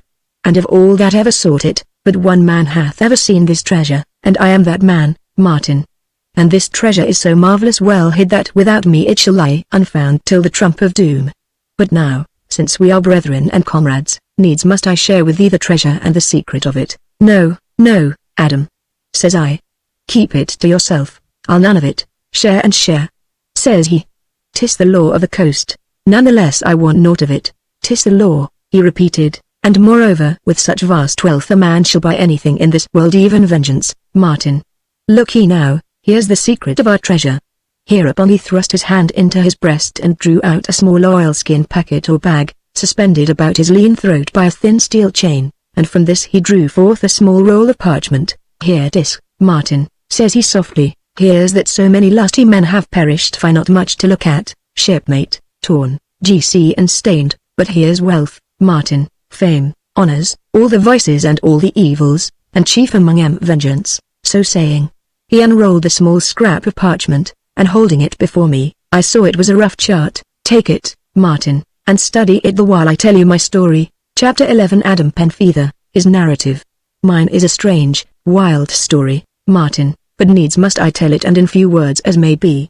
15 years agone, or thereabouts, I became one of that league known as the Brotherhood of the Coast, and swore comradeship with one Nicholas Frant, a Kent man, even as I. Now though I was full young and a cautious man, yet, having a natural hatred of Spaniards and their ways, I wrought right well against them, and was mighty diligent in many desperate affrays against their ships and along the coast. 'Twas I, and my good comrade Nick Frant, with 16 lusty lads took sea in an open pinnace and captured the great treasure galleon Dolores del Principe off Carthagena, and what with all this, Martin, and my being blessed with some education and a gift of adding 2 and 2 together, I got me rapid advancement in the brotherhood until, well, shipmate, I that am poor and solitary was once rich and with nigh 1,000 bully fellows at command. and then it was that I fell in with that arch-devil, that master rogue whose deeds had long been a terror throughout the main, a fellow more bloody than any Spaniard, more treacherous than any Portugal, and more cruel than any Indian Inca, Mosquito, Maya or Aztec, and this man an Englishman, and one of birth and breeding, who hid his identity under the name of Bartlemy. I met him first in Tortuga, where we owe the Brotherhood lay. 6 stout ships and nigh 400 men convened for an expedition against Santa Catalina, and this for 2 reasons: first, because 'twas a notable rich city, and second, to rescue certain of the Brotherhood that lay there waiting to be burnt at the next Torto de Fe. Well, Martin, 'tis upon a certain evening that this Bartlemy comes aboard my ship, and with him his mate, by name Tracady. And now there was greater difference than twixt these two, Tracady being a great, wild fellow with a steel hook in place of his left hand, G.C., and Bartlemy a slender, dainty-seeming, fiendly smiling gentleman, very nice as to speech and deportment and clad in the latest mode, from curling periwig to jeweled shoe buckles. "Captain Penfeather," says he, "your most dutiful, humble let me perish but here is cursed Rico tar." With which, Martin, he claps a jeweled pomander to the delicate nose of him. "You've heard of me, I think, Captain," says he, "and of my ship, yonder, the Lady's Delight?" I told him I had, Martin, bluntly and to the point, whereat he laughs and bows and forthwith proffers to aid us against Santa Catalina, the which I refused forthwith. But my council of captains, seeing his ship was larger than any we possessed and exceeding well armed and manned, overruled me, and the end of it was we sailed, 6 ships of the Brotherhood and this accursed pirate. Well, Martin, Santa Catalina fell according to my plans, and the governor and council agreeing to pay ransom, I drew off my companies, and camped outside the walls of the town till they should collect the money. Now the women of this place were exceeding comely, Martin, in especial the governor's lady, and upon the second night was sudden outcry and uproar within the city, whereupon I marched into the place forthwith and found this cursed Bartlemy and his rogues, grown impatient, were at their devil's work. Hastening to the governor's house I found it gutted and him dragged from his bed and with the life gashed out of him, I, Martin, torn body and throat, G.C., as by the fangs of some great beast. That was the first time I saw what a steel hook may do. As for this poor gentleman's lady, she was gone. Hereupon, we the Brotherhood fell upon these pirate rogues and fought them by light o' the blazing houses, for they had fired the city, and I, thus espying the devil Bartlemy, met him point to point. He was very full o' rapier tricks, but so was I, Martin, also I was younger, and winged him sore and had surely ended him. But that Tracady and divers others got him away, and what with the dark night and the woods that lie shorewards he, together with some few of his crew, got them back aboard his ship, the Lady's Delight, and so away, but 12 of his rogues we took, beyond divers we slew in fight, and those 12 I saw hanged that same hour. A week later we sailed for Tortuga with no less than 91,000 pieces of 8 for our labor, but I and those with me never had the spending of a single piece, Martin, for we ran into a storm such as I never saw the like of even in those seas. Well, we ran afore it for 3 days and its fury nothing abating. All this time I never quit the deck, but I had been wounded, and on the 3rd night, being fevered and outworn, turned in below. I was awakened by Nick Frant roaring in my ear, for the tempest was very loud and fierce. "Adam," cried he, "we're lost, every soul and the good money. We've struck a reef, Adam, and 'tis the end and oh the good money." Hereupon I climbed above deck. The vessel on her beam ends and in desperate plight and naught to be seen either dark save the white spume as the seas broke over us. Nonetheless I set the crew to cutting away her masts and heaving the ordnance overboard, to lighten her thereby, but while this was doing comes a great wave roaring out of the dark and dashing aboard us whirled me up and away, and I, borne aloft on that mighty, hissing sea, strove no more, doubting not my course was run. So, blinded, choking, I was borne aloft and then, Martin, found myself adrift in water calm as any milk pond a small lagoon, and spying through the darker grove of palmetto trees presently managed to climb ashore, more dead than alive, and, lying there, I prayed a thing I had not done for many a year. As the dawn came I saw the great wave had hurled me over the barrier reef into this small lagoon, and beyond the reef lay all that remained of my good ship. I was yet viewing this dolorous sight, and much cast down for the loss of my companions, in especial my sworn friend Nicholas Frant, when I heard a sound behind me and turning about, espied a woman, and in this woman's face, fair though it was, I read horror and sadness beyond tears, and yet I knew her for the same had been wife to the murdered governor of Santa Catalina. "Go back," says she in Spanish, pointing to the surf that thundered beyond the reef. "Go back. Here is the devil, the sea hath more mercy, go back whiles ye may." And now she checked all at once and falls a shivering, for a voice reached us, a man's voice a singing fair to hear, and the song he sang was this: "Hey cheerly oh and cheerly oh, and cheerly come sing oh," while at the mainyard to and fro. And knowing this voice, to my cost, I looked around for some weapon, since I had none and was all but naked, and whipping up a jagged and serviceable stone, stood awaiting him with this in my fist. And down the beach he comes, jocund and debonair in his finery, albeit something pale by reason of excess and my rapier work. "And now I come to look at you, Martin." He was just such another as you was to face and feature, though lacking your beef and bone. Now he, beholding me where I stood, flourishes off his belaced hat and, making me a bow, comes on smiling. "Ah," says he gaily, "'tis Captain Penfeather of the Brotherhood, a colloguing with my latest wife. Is she not a pearl o' dainty woman where, Captain, a sweet and luscious piece, a passionate, proud beauty worth the taming, ha, Captain? And she is tamed, see you. To your dainty knees, wench down."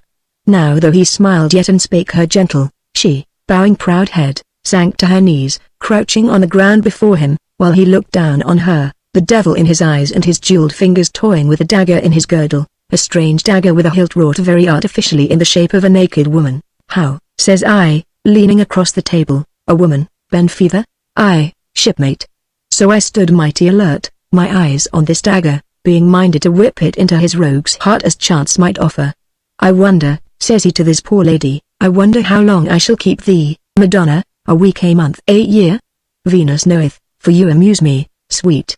Rise, rise, dear my lady, my Dolores of joy, rise and aid me with thy counsel, for here hath this misfortunate clumsy captain flew blundered into our amorous paradise, this tender Cyprian isle sacred to our passion. Yet here is he profaning our joys with his base material presence. How then shall we rid ourselves of this offense? The knife, this lover o' men of mine? The bullet? Yet 'tis a poor small naked rogue, and in 2 days cometh my lady's delight and Trisady with his hook. See, my Dolores, for 2 days he shall be our slave, and thereafter, for thy joy, shall show thee how to die, my sweet, torn twixt pimento trees or Trisady's hook thou shalt choose the manner oft. And now, unveil, unveil, my goddess of the isle, so shall Martin." My stone took him neath the ear, and as he swayed reeling to the blow, lithe and swift as any panther this tortured woman sprang, and I saw the flash of steel ere it was buried in his breast. Even then he didn't fall, but, staggering to a pimento tree, leans hither and falls a laughing, a strange, high-pitched, gasping laugh, and as he laughed thus, I saw the silver haft of the dagger that was a woman leap and quiver in his breast. Then, laughing yet, he, never heeding me, plucked and levelled sudden pistol, and when the smoke cleared the brave Spanish lady lay dead upon the sands. "A noble piece, Captain," says he, gasping for breath, and then to her, "Art gone, my goddess, I follow thee." And now he sinks to his knees and begins to crawl where she lay, but getting no further than her feet, by reason of his faintness, he clasps her feet and kisses them, and laying his head upon them closes his eyes. "Penfeather," he groans, "my treasure-hidden dagger." Then I came very hastily and raised his head, for I had oft heard talk of this treasure, and in that moment he died. So I left them lying, and coming to the seaboard sat there a great while watching the break o' the seas on what was left o' the wreck, yet seeing it not. I sat there till noon, Martin, until, driven by thirst and hunger and heat of sun, I set off to seek their habitation, for by their looks I judged them well fed and housed. But, and here was the marvel, Martin, seek how I might, I found no sign of any hut or shelter save that afforded by nature, as caves and trees, and was forced to satisfy my cravings with such fruits as flourished in profusion, for this island, Martin, is a very earthly paradise. That night, the moon being high and bright, I came to that stretch of silver sand beside the lagoon where they lay together rigid and pale, and, though I had no other tool but his dagger and a piece o' driftwood, made shift to bury them neath the great pimento tree that stood beside the rock, and both in the same grave. Which done, I betook me to a dry cave hard by a notable fall of water that plungeth into a lake, and there passed the night. Next day, having explored the island very thoroughly, and dined as best I might on shellfish that do abound, I sat me down where I might behold the sea and felt a viewing of this silver-hilted dagger, the which was shaped like to a woman. Says I, "Aye, Martin. And now, bethinking me of Bartlemy's dying words anent this same dagger, and of the tales I had heard full oft along the main regarding this same Bartlemy and his hidden treasure, I fell to handling this dagger, turning and twisting it this way and that. And suddenly, shipmate, I felt the head turn upon the shoulders twixt the clasping hands, turn until it came away and showed a cavity, and in this cavity a roll of parchment, and that parchment none other than this map with the cryptogram, the which I could make naught of. Now as I sat thus, studying this meaningless jumble of words, I of a sudden espied a man below me on the reef, a wild, storm-tossed figure, his scanty clothing all shreds and tatters, and as he went seeking of shellfish that were plenteous enough, I knew him for my sworn comrade, Nick Frant. And then, Martin, I did strange thing, for blood brothers though we were, I made haste, and all the tremble, to slip back this map into its hiding place, which done, I arose, hailing my comrade and went to meet him joyously enough. And no two men in the world more rejoiced than we as we clasped hands and embraced each other as only comrades may. It seemed the hugest sea that had caught me had caught him likewise and held him, sore bruised, some mile to the south of the reef.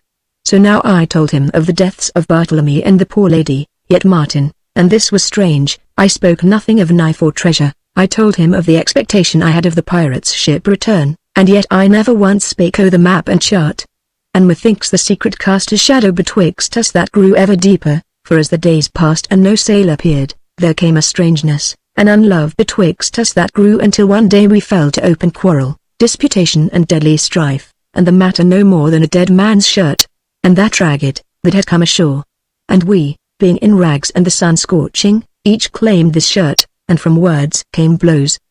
He had his seaman's knife and I Bartlemy's accursed dagger, and so we fought after the manner of the buccaneers, his leg bound fast to mine, and Martin, though he was a great fellow and strong and wounded me sore, in the end I got in a thrust under the armpit and he fell a dying, and I with him. Then I, seeing death in his eyes, Martin, clasped him in my arms and kissed him and besought him not to die, whereat he smiled. Adam, says he, why Adam, lad and so died. Then I took that accursed dagger, wet with my comrade's lifeblood, and hurled it from me, and so with many tears and lamentations I presently buried poor Nick Frant in the sands, and lay the face down upon his grave wetting it with my tears and groaning the till nightfall. But all next day, Martin, though my heart yearned to my slain friend, all next day I spent seeking and searching for the dagger had killed him. And as the sun set, I found it. Thereafter I passed my days, since the pirate ship came not, doubtless owing to the late tempest, studying the writing on the chart here, yet came no nearer a solution, though my imagination was inflamed by mention of diamonds, rubies and pearls, as ye may see written here for yourself. So the time passed till one day at dawn I beheld a great ship, her mizzen and foretopmasts gone, standing in for my island, and as she drew nearer, I knew her at last for that accursed pirate ship called Lady's Delight. Being come to anchor within some half-mile or so, I saw a boat put off for the reef, and lying well hid I watched this boat, steered by a knowing hand, pass through the reef by a narrow channel and so enter the lagoon. Now in this boat were 6 men and at the rudder sat Drosady, and I saw his hook flash in the sun as he sprang ashore. Having beached their boat, they fell to letting off their calivers and pistols and hallooing. "Oh, oh, Captain!" they roared, "Bartlemy, ahoy!" And this outcry maintained they for some while. But none appearing to answer, they seemed to take counsel together, and thereafter set off 3 and 3, shouting as they went. And now it seemed they knew no more of Bartlemy's hiding place than I, whereat I rejoiced greatly. So lay I all that forenoon watching their motions and hearing their outcries now here, now thee, until, marveling at the absence of Bartlemy, they sat down all 6 upon the spit of sand whereby I lay hid and fell to eating and drinking, talking the while, though too low for me to hear what passed. But all at once they seemed to fall to disputation, Drosady and small, dark fellow against the 4, and thereafter to brawl and fight, though this was more butchery than fight, Martin, for Drosady shoots down 2 ere they can rise, and leaping up falls on the other 2 with his hook. So with aid from the small, dark fellow they soon have made an end o' their 4 companions, and leaving them lying, come up the beach and sitting below the ledge of rock whereon I lay snug hidden, fell to talk. So, Ben, camarade o' my, we be committed to it now. Since these 4 be dead and all men well loved by Bartlemy, needs must Bartlemy follow I. Says the man Ben, when we have found him. Though Bartlemy's a fighting man, and being a man can die, Ben. And he once dead we stand his heirs you and I, Ben, I and you, well and good. Says Ben. But for this treasure where lieth it, and for that matter, Roger, where is Bartlemy, both to find, Ben, so let us set about it forthwith. the which they did, Martin. For 3 days they sought the island over and I watching On the 3rd day, as they are sitting neath the great pimento tree I have mentioned, and I watching close by, Drosady sits up all at once. Then says he, what be yon? And he pointed to a mound of sand hard by. Lord knoweth. Says Ben, yon's been digging. Says Drosady, and none so long since. Aye, said Ben, and now what? Now, says Drosady, let us dig likewise. Aye, but what with? Says Ben, our fingers. Says Drosady. So there and then they fell to digging, casting out the loose sand with their 2 hands, dog fashion, and I, watching, turned my head that I might not see. Ha! Says Drosady, in a while, here is foul reek, Ben, foul reek, right cursed. Says Ben, and then uttered a great, hoarse cry. And I, knowing what they had come upon, kept my face turned away. 'Tis she. Says Ben in a whisper. Aye, and him. Says Drosady. 4. Man, 'tis ill thing but needs must his dagger, Ben. His dagger, here's no dagger, says Ben. Here's empty sheath but no steel in't, 'tis fallen out. Says Drosady in a strangled voice. Seek, Ben, seek. So despite the horror of the thing, they sought, Martin, violating death and careless of corruption they sought, and all the time the thing they sought was quivering in this right hand. Ben, says Drosady, when they were done. Ben, how came he dead? How? Who shall say, Roger? Mayhap they did each other's business. Why then where's the dagger o' the woman the silver goddess were? And how came they buried? Aye, there's the rub, Roger. Why, says Drosady. Look he, Ben, 'tis in my mind we're not alone on this island. And who should be here, Roger? The man that slew our captain. Here there was silence a while, then the man Ben arose and spat. 4. Says he. Come away, Roger, ere I stifle come, I the devil's name. So they went and I, lying hid secure, watched them out of sight. Now when they were gone I took counsel with myself, for here were 2 desperate, bloody rogues, very well armed, and here was I, a solitary man with naught to my defense save for Nick's knife and the silver-hilted dagger, which was heavy odds, Martin, as you'll agree. Now I have ever accounted myself a something timid man, wherefore in cases of desperate need and danger I have been wont to rely on my wit rather than weapons, on head rather than hands. So now as I looked upon this cursed dagger wherewith I had slain my poor friend, beholding this evil silver woman whose smile seemed verily to allure men to strife and bloodshed, the end of it was I stole from my lurking place and set the dagger amid the gnarled roots of the great pimento tree, where it might have slipped from dying fingers, and so got me back into hiding. And sure enough in a while comes the big man Drosady stealing furtive fashion and falls to hunting both in the open grave and round about it, but, finding nothing, steals him off again. Scarce was he out of eye shot, Martin, then cometh the little dark fellow Ben, who likewise fell to stealthy search, grubbing here and there on hands and knees, yet with none better fortune than his comrade. But of a sudden he gives a spring and, stooping, stands erect with Bartlemy's dagger in his hand. Now scarce had he found it than comes Drosady creeping from where he had lain watching. Ha, Ben, says he jovially. How then, lad, how then? Hast found what we sought? Here's luck, Ben, here's luck. Aye, by cock, 'tis your fortune to find it and your fortune's my fortune, eh, Ben, us being comrades, Ben? Aye, says Ben, turning the dagger this way and that. Ha, ye come on the chart, Ben, ha, ye found the luck ain't Ben? Stay, Roger, I've but just picked it up, and was coming to your comrade with it, eh, Ben, share and share, eh, Ben, oh Benny? Aye, says Ben, staring down at the thing, but 'twas me as found it, Roger. And what then, lad, what then? Why then, Roger, since I found it, 'tis mine, says he, gripping the dagger in quivering fist and glancing up sideways. Hilt and blade, Ben, and the chart, Roger? Aye, and the chart, Ben, says Drosady, coming a pace nearer, and I saw his hook glitter. And the treasure, Roger, says Ben, making little passes in the air to see the blue gleam of the steel. All yours, Ben, all yours, and what's yours is mine, according to oath, Ben, to oath. But come, Ben, you hold the secret o' the treasure in your fist, the silver goddess. Come, the chart, lad, out with the chart, and Bartlemy's jewels are ours, pearls, Ben, diamonds, rubies, aha, come, find the chart, let your comrade aid ye, lad, stand back, says Ben, and whips a pistol from his belt. Look ye, Roger, says he, I found the dagger without ye, and I'll find the chart, stand back. Why, here's ill manners to a comrade, Ben, ill manners, sink me but as ye will.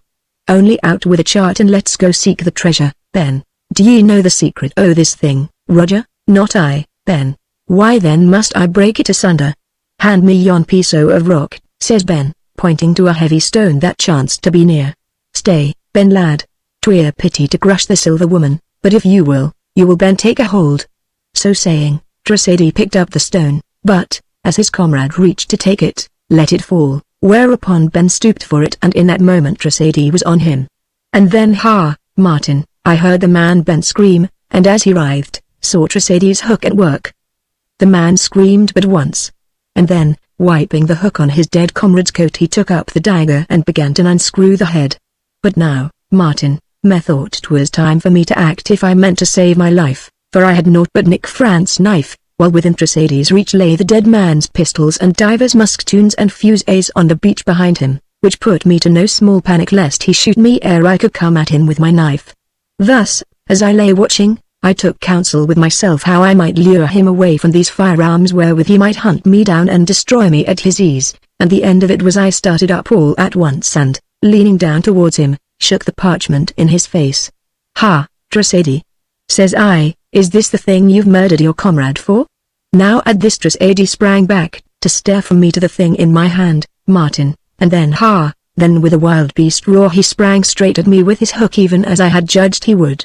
As for me, I turned and ran, making for a rocky ledge I knew, with Tressady panting behind me, his hook ringing on the rocks as he scrambled in pursuit.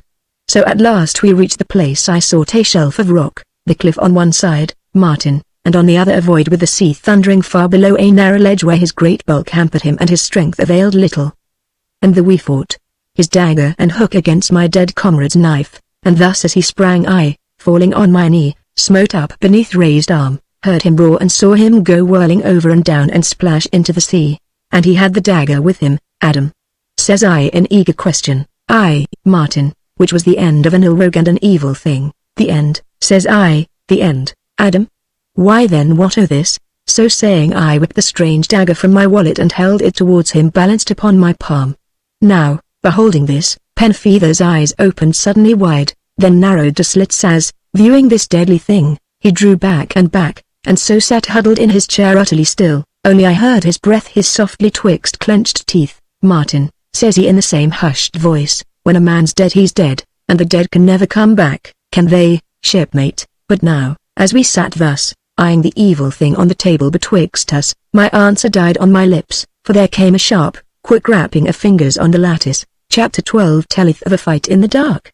Penfeather was at the casement, had whipped open the lattice and, pinning the intruder by the throat, thrust a pistol into his face all in a moment, and then I recognized Godby the peddler. "Let be, Adam," I cried, springing forward. "Let be, here's a friend." Saying nothing, Penfeather thrust away the weapon, and gripping the little man in both hands, with prodigious strength jerked him bodily in through the window, which done, he clapped to the lattice and drawing the curtain stood fronting Godby grim-lipped. "And now what?"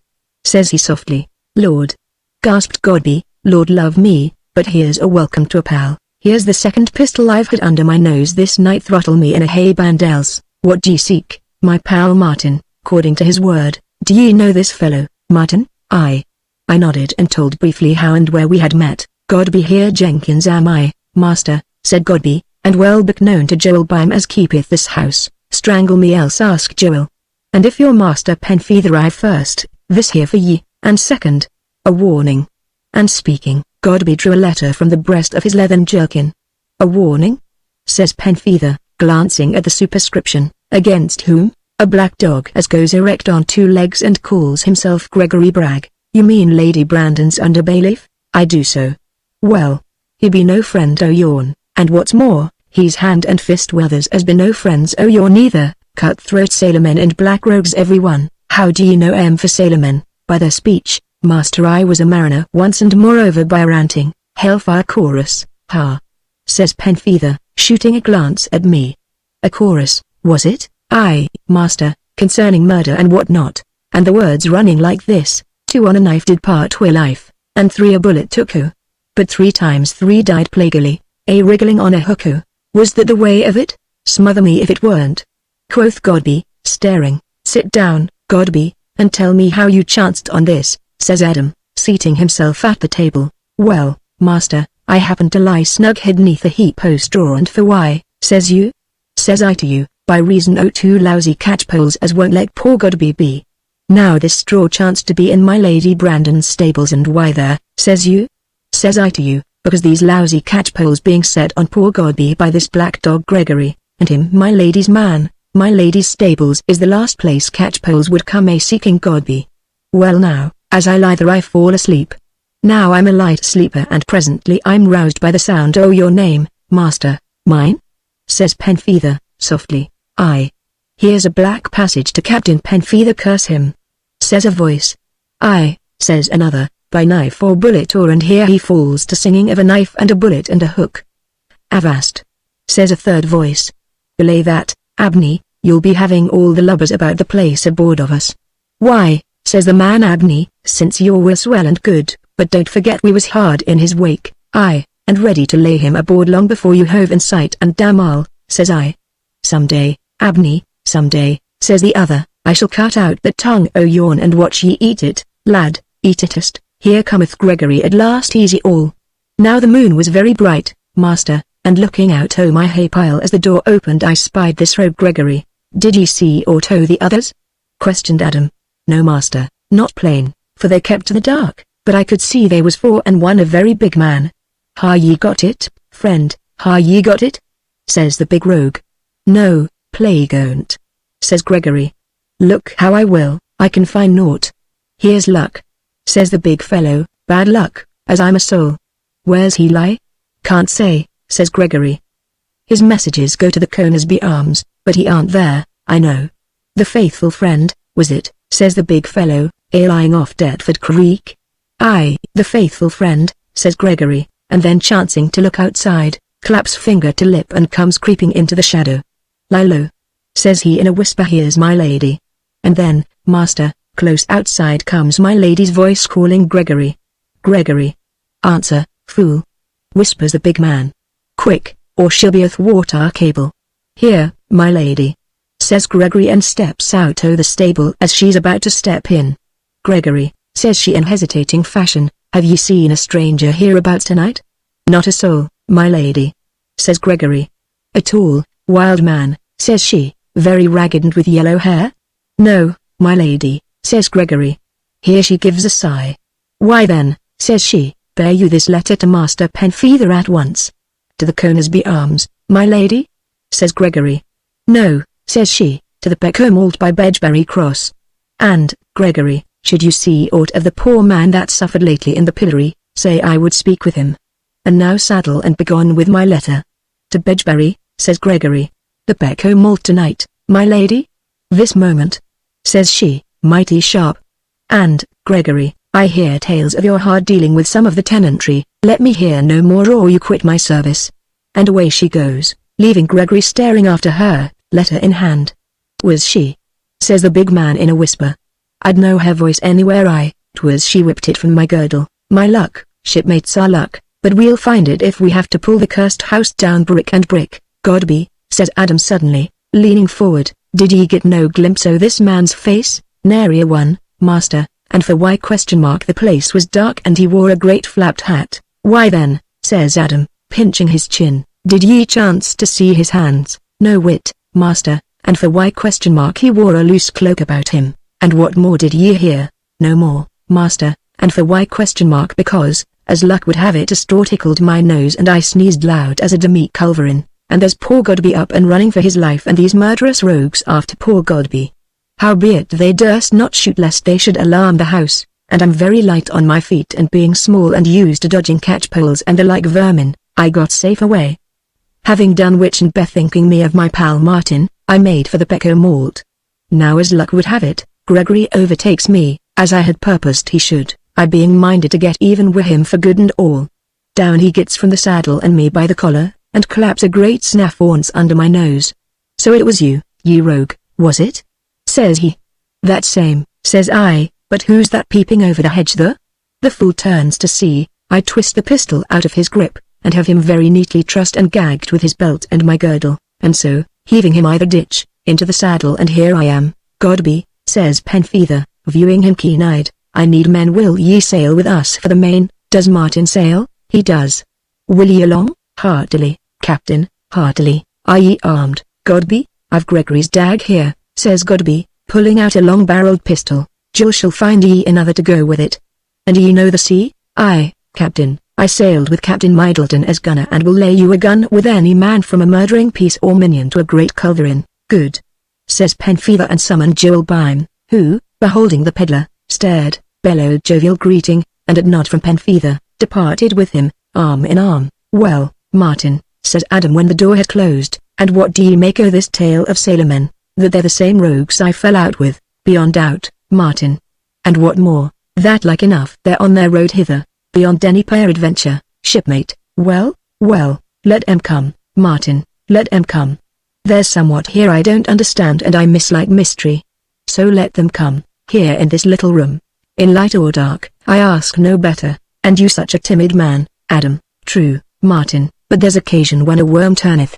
Here he took up the letter Godby had brought and breaking the seal, read it through, once with a glimmer of his grim smile, read it again and frowned and frowning, glanced across at me. Here's matter concerning you, Martin, hark ye. And he read this. To Master Adam Penfeather. Should you chance upon the poor man that suffered lately in the pillory, by no order or will of mine, you will I charge you do all you may to succor him in any manner soever. This letter I do write in much haste to instruct you that I purpose to sail in the Faithful Friend along with you and my good cousin Sir Rupert in this quest for my father. Moreover I will you should sail as speedily soon as may be, as regardeth the poor young man aforementioned, if he be quite destitute as I do think him, and will take no money as I do judge most like, then Master Adam you shall offer to him such employ in my ship the Faithful Friend as he will accept, and this is my wish and command, Joan Brandon. He is great and tall and fierce with yellow hair and cruel mouth, yet seemeth more cruel than he truly is, so that you are to a hair, Martin, and here's our enterprise brought to naught if she sail on this venture. Why then she mustn't sail.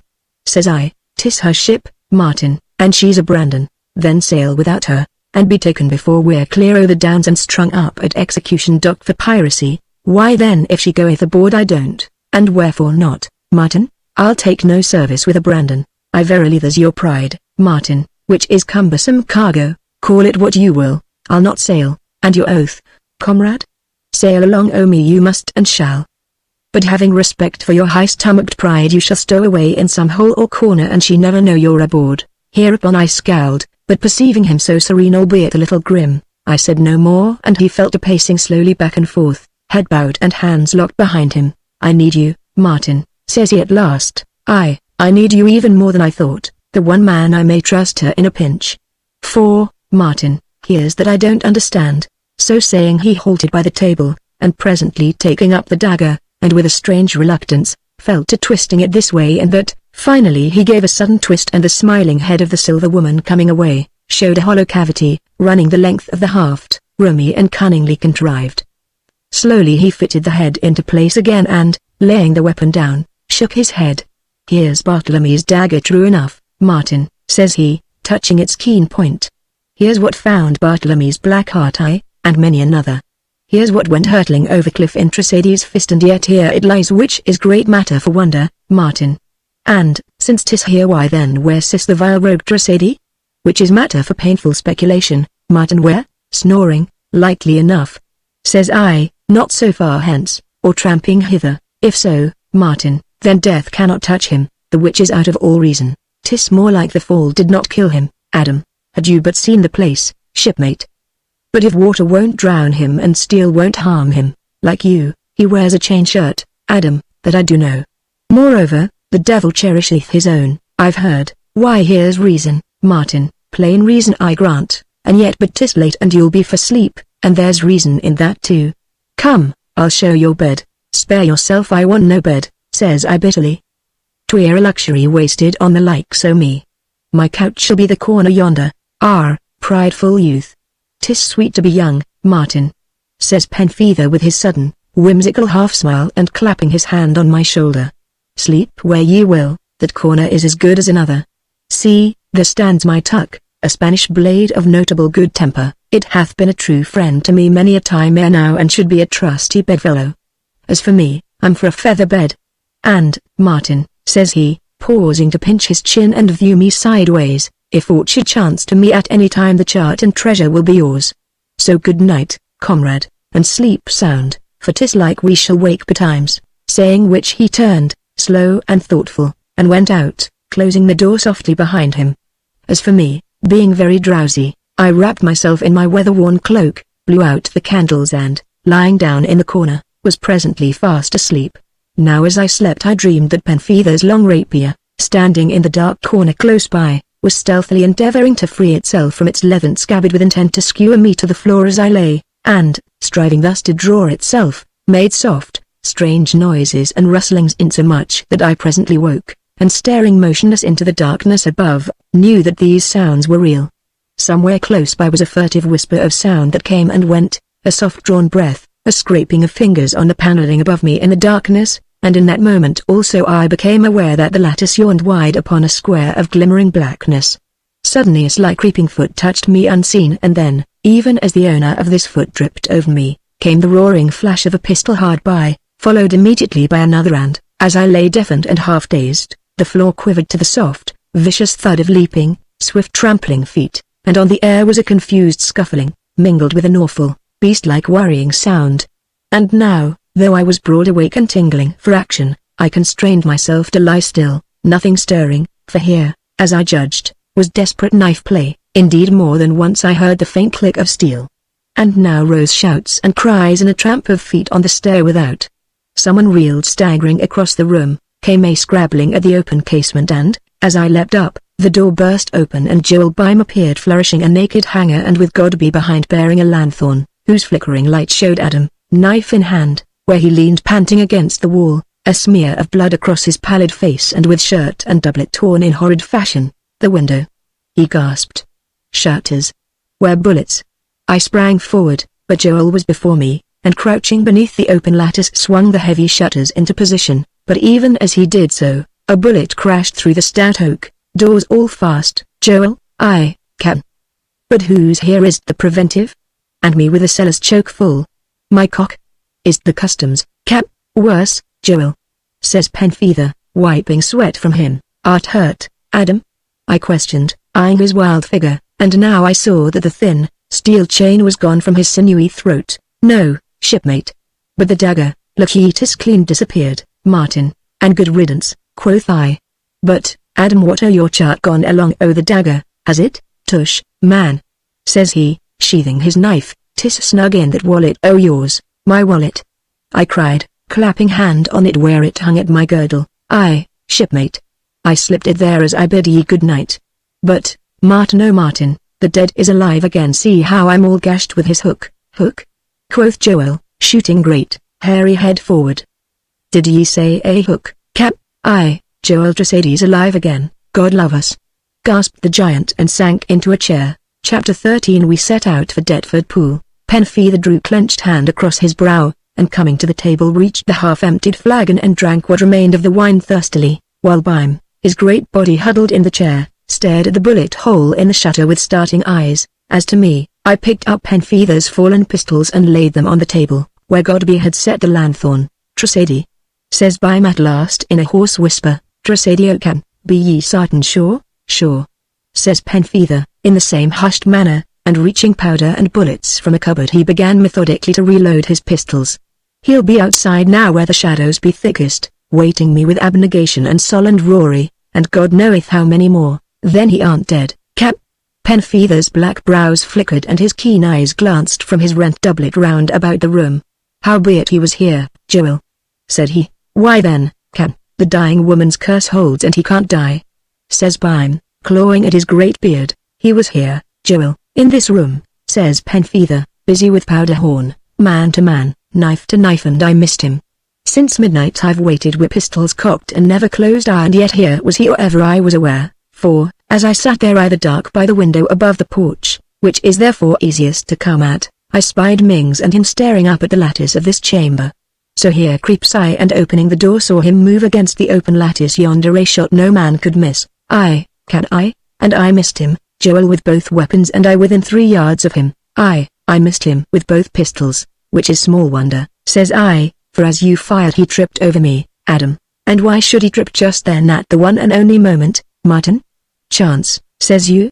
Why, when he came leaping on me in a black dark shot his hook meet and turned my knife from his throat. Chance again, says you? Why, when he flung me off and made for the window why must I catch my foot against that staff o' yours and bring up against the wall with all the strength and breath knocked out o' me, and no chance for one thrust as he clambered through the lattice. By the Lord, Martin, here's more than chance, says I. Aye, by cock, muttered Joel, shaking his head. 'Tis which he be. You'll mind what I told ye, Cap'n, the poor lady as died raving mad aboard the Delight, how she died cursing him wi' life. And him standing by a polishing o' that hook o' his Cap'n, I'll never forget the work o's that same hook. Many's the time. Bartlemy's prisoners, men and women, aboard that cursed lady's Delight. By cock, I dream on't sometimes and wake all of a sweat. Here's no time for dreams, says Penfeather, ramming home the charge of his second pistol. Is the passage clear? Save for the matter of a few kegs, Cap'n, but 'twill serve. We start in half an hour, Joel.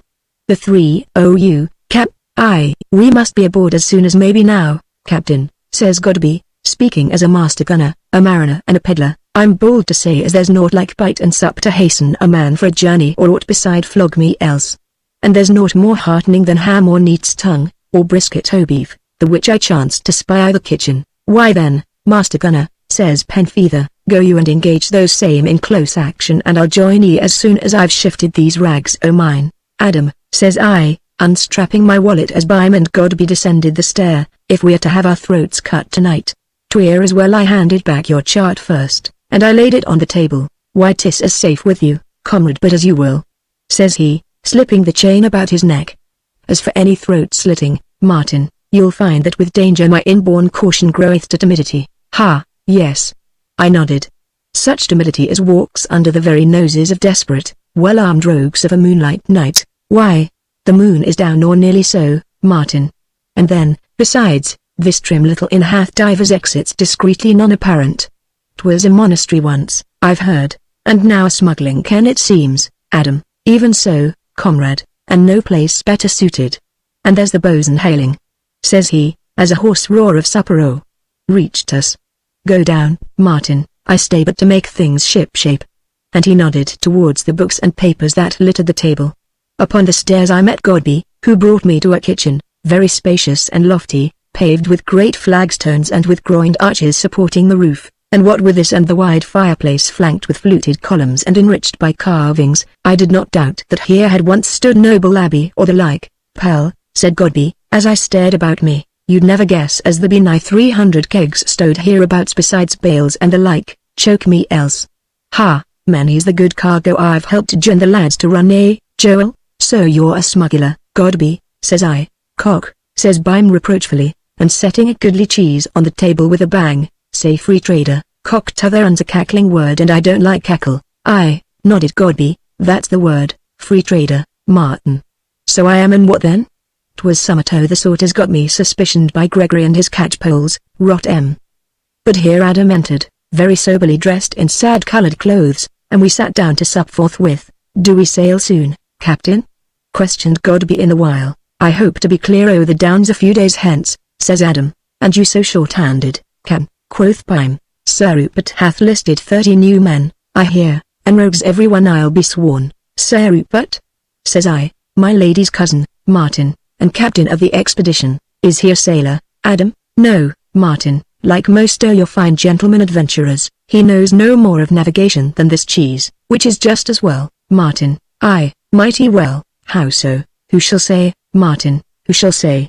And here he took a long draught of ale. In a while, our meal being ended, Penfeather rose. As to arms, Martin, ha, ye ought beside your knife. My staff and this pistol, says I, taking out the silver-mounted weapon my Lady Brandon had thrust upon me. Is it loaded, Martin? I examined charge and priming and nodded. Good, says Adam, here's 5 shot betwixt us, that should suffice. Up with the trap, Joe, and we'll out. Hereupon Bime lighted his lanthorn and putting aside the great settle by the hearth, stooped and raised one of the flagstones, discovering a flight of worn, stone steps, down which we followed him and so into a great cellar or vaulted crypt, where stood row upon row of barrels and casks, piled very orderly to the stone roof. Along the narrow way between strode Bime, and halting suddenly, stooped and lifted another flagstone with more steps below, down which we followed him into a passage-way fairly paved, whence divers other passages opened right and left. And when we had gone some distance Adam halted. "Best bring the light no further, Joe," says he. "And hark ye, Joel, as to this black rogue, this you know who I mean, Joe?" "I him, Cap'n, that same, Joe." "Well, keep an eye lifting, and if you find out aught worth the telling, let one o' your lads ride post to Deptford, Joe." "Aye, Cap'n." Aboard ship, Cap'n," quoth he, grasping Adam's hand. "I'm man o' few words, and thanks to you I'm snug enough here with my wife and daughter as is away till this cargo's run, but, say the word, and I'll sail along o' you come battle, murder or shipwreck, or a hook, Joel," says Penfeather softly, whereat Joel clawed at his beard and blinked into the lanthorn. Finally he gives a great tug to his beard and nods. "Aye, Cap'n," says he, "for you even that, by cock." "Good lad," says Penfeather, clapping him on brawny shoulder. "Bide where you are, Joe, and fortune with you and yours. This way, Martin." So having taken our leave of Pym, Godby and I followed Adam along the passage, guided by the bosun's lanthorn until, turning a sudden, sharp corner, we plunged into pitchy gloom wherein I groped my way until Penfeather's voice stayed me. "Easy all," says he, softly. "Have your pistols ready and heed how you come." Creeping cautiously I found myself amid leaves that yielded before me, and stepping through this natural screen, I stumbled into a bush and presently found myself standing in a small copse dim lighted by a waning moon, and never a sound to be heard save the soft whisper of leaves about us and the faint, far cry of some night bird. "Ha!" says Adam at last, gazing away to the sinking moon. "So our journey begins, and from the look o' things, Martin, from the look o' things here's going to be need of all your resolution and all my caution ere we can see the end. Come." Chapter 14 How I Came Aboard the Faithful Friend. We followed a roundabout course, now across broad meadows, now treading green cart tracks, now climbing some grassy upland, and on plunging into the shadow of lonely wood or coppice until the moon was down, until was a glimmer of dawn with low-lying mists brimming every grassy hollow and creeping phantom-like in leafy boskages, until in the east was a glory, warming the grey mist to pink and amber and gold, and the sun, uprising, darted his level beams athwart our way and it was day. And now from coppice and hedgerow, near and far, was stir and flutter, a whistling and a piping that rose ever louder and swelled to a trilling ecstasy of gladness. "Hark to M, O pal, hark to M," quoth Godby, lifting head to watch a lark that soared aloft. "Here's music, Martin, here's cure for the megrims, hope for the downcast and promise o' joys to come. Oh hark to M." All the day Penfeather led us on by lonely ways, never seeming to weary and never at a loss, silent for the most part as one in profound thought, and I speaking little as is my wont, but Godby talked and sang and laughed for the three of us. It was as we sat outside a little alehouse snugged mid trees, eating of bread and cheese, that Penfeather turned suddenly and gripped my arm. "Martin," says he, "'twill be plaguey business carrying women aboard ship along o' these lums o' mine. There's scarce a rogue but cheats the gallows with his every breath." "Why then, tell her so, Adam, plain and to the point. 'Twould be vain breath, Martin, I know her too well and she is a Brandon, a curse on the name," says I, whereupon Godby choked into his ale, stared in surprise and would fain have questioned me, but meeting my eye, spake no word. "Do you know aught of navigation, Martin?" says Adam suddenly. "No whit, Adam, but I'll handle a boat with any man." "Ha!" says he, and sat there pinching his chin until, our hunger being appeased and the ale all drank, we fared on again. So we tramped, and though our road was long I will here make short work of it and say that at last we came, very hot and dusty, into the village of Lewisham, where we would fain have baited a while at the Lion and Lamb, a fair inn, but this Adam would by no means permit. So, leaving the village, we presently turned aside from the main road into a lane very pleasantly shaded by tall trees and bloomy hedgerows, the which, as I do think, is called Mill Lane. In a while we reached a narrow track down which Adam turned, and now as we went I was aware of strange sounds, a confused hubbub growing ever louder until, deep amid the green, we espied a lonely tavern before which stood a short, stout man who alternately wrung his hands in lamentation, mocked at bloody pate and stamped and swore mighty vehement, in the midst of which, chancing to behold Penfeather, he uttered joyful shout and came running. "Master Penfeather," cried he, "oh Master Penfeather, here's fine doings, love my eyes. Here's your rogues a-fighting and a-murdering of each other, which is no great matter, but here's them a-wrecking o' my house, which is great matter, here's them has broke my head wi' one o' my own pottle pots, which is greater matter, Here's me dursn't set of it I the place and my wife and maids all of a swooned. Oh Master Penfeather, here's doings, love my limbs. Ha, says Penfeather, fighting, are they, Jerry? Like devils, Captain, your rogues and the rogues as my lord Doring listed and brought here yesterday. Oh love my liver, look at yon. As he spoke was a crash of splintered glass and a broken chair hurtled through the wide lattice. So, says Adam, striding towards the inn, and I saw a pistol in his hand. Following hard on his heels I entered the inn with him and so to the scene of the riot, a long, low room, full of swirling dust, and amid this choking cloud a huddle of men who fought and struggled fiercely, roaring blasphemy and curses. 2 or 3 lay twisted among overturned chairs and tables, others had crawled into corners to look to their hurts, while to and fro the battle raged the fiercer. Leaning in the doorway Penfeather surveyed the combatants with his quick keen glance, and then the hubbub was drowned by the roar of his long pistol. The thunderous report seemed to stun the combatants to silence, who, falling apart, turned one and all to glare at the intruder. And, in this moment of comparative silence while all men panted and stared, from Penfeather's grim lips there burst a string of blistering sea oaths such as even I had scarce heard till now. For a long minute he reviled them, the smoke curling from his pistol, his black brows knit across glittering eyes, his thin nostrils a quiver, the scar glowing on his pallid cheek, his face indeed so changed and evil that I scarce knew him. Ye filthy scum, ye lousy sons o' dogs. He ended. Ha, will ye fight again my orders, then mutiny is it? And who a plague are you and be cursed to ye? Panted a great fellow, flourishing a broken chair leg threateningly and scowling in murderous fashion. He'll tell either, behind ye, fool. Snarled Penfeather, pointing sinewy finger. The big man turned, Penfeather sprang with uplifted pistol and smote him, stunned and bleeding, to the floor, then bestriding the prostrate carcass, fronted the rest with head viciously outthrust. And who's next come? Says he softly, scowling from one to other of the shrinking company. You, Amos Benneth, and you, Richard Farnaby, I and half a dozen others. Oh you've sailed wimmy air now and you know when I say a thing I mean it.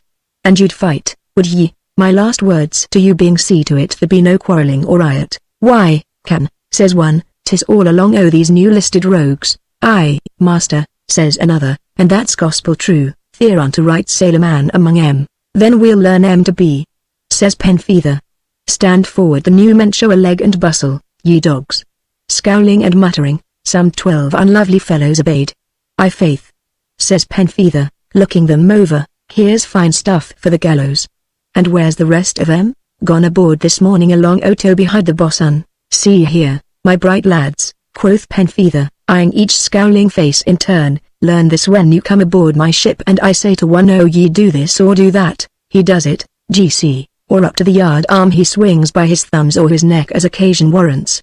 D'ye get me, my bully roarers? Not a man of them spake a word, but all stood shifting uneasily beneath Penfeather's quick bright eye, shuffling their feet and casting furtive glances on their fellows.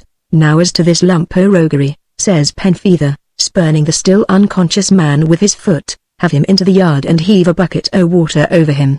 As to you, Farnaby, muster the hands, and stand by to go aboard in half an hour every unhung rascal. With that we came on the misfortunate landlord still in the deeps of gloom, but upon Adam's assurance that all damages should be made good, he brought us up a pair of stairs to a fair chamber and served us a most excellent meal. Scarce had we risen from table than comes the man Peneth a knocking, cap in hand, to say the men stood ready to go aboard.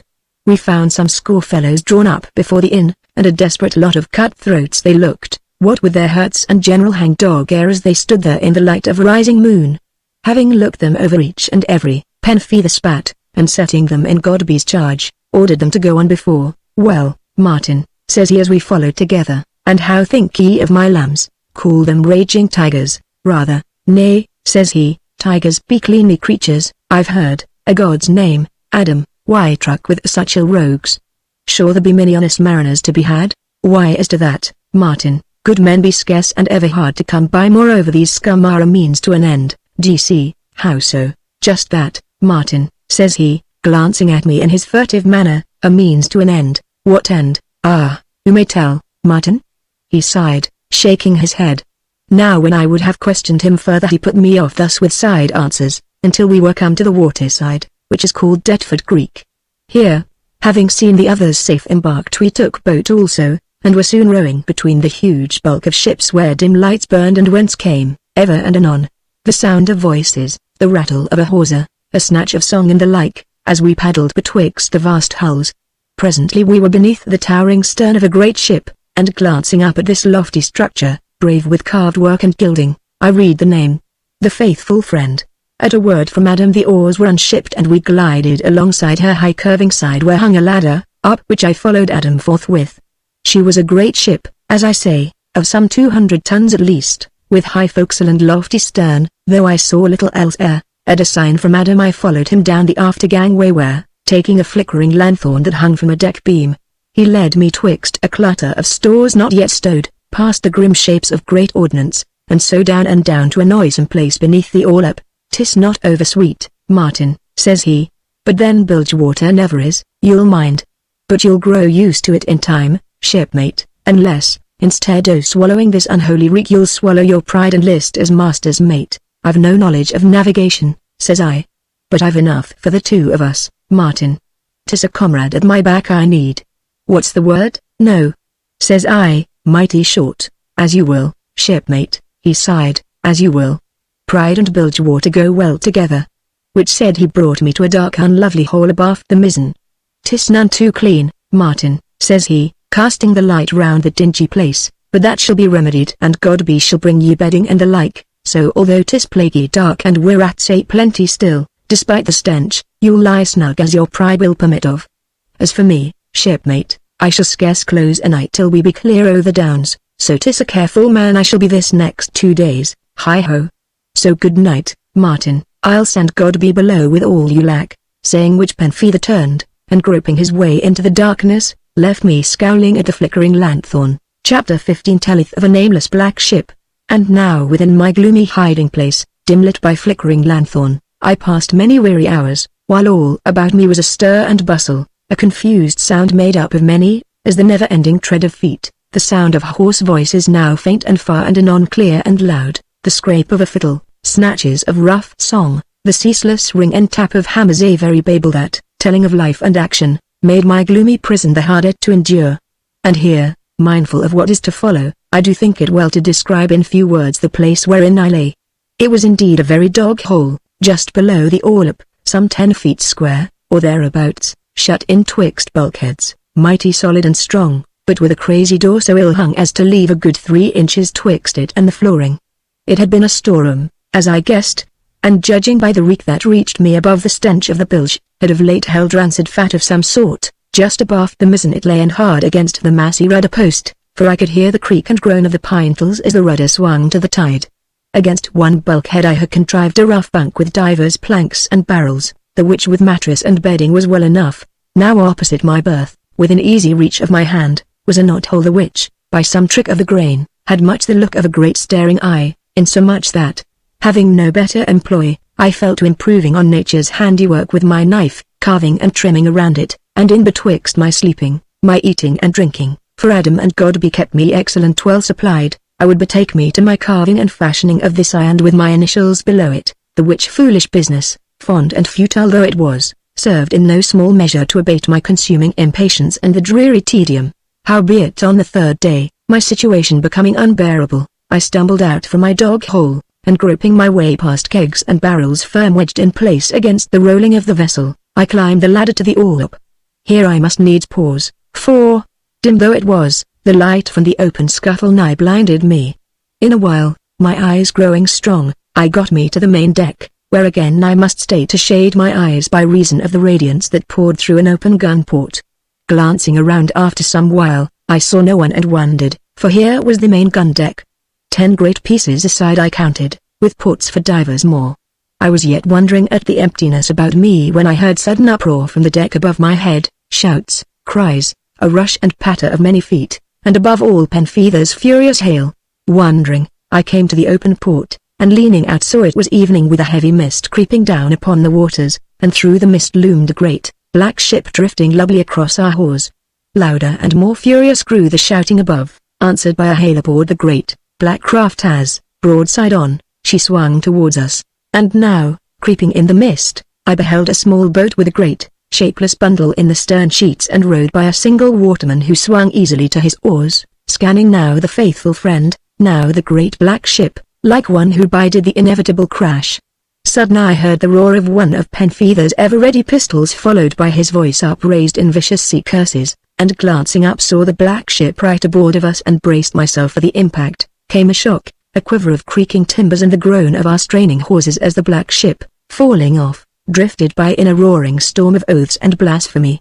Now when her battered stern gallery was now lost in the mist, bethinking me of the boat I had seen, I glanced about and beheld matter that set me wondering, for he was the fellow plying his oars with a will and so near that I might have tossed a biscuit aboard him. Moreover the great misshapen bundle had lain in the stern sheets was there no longer, which set me mightily a-wondering.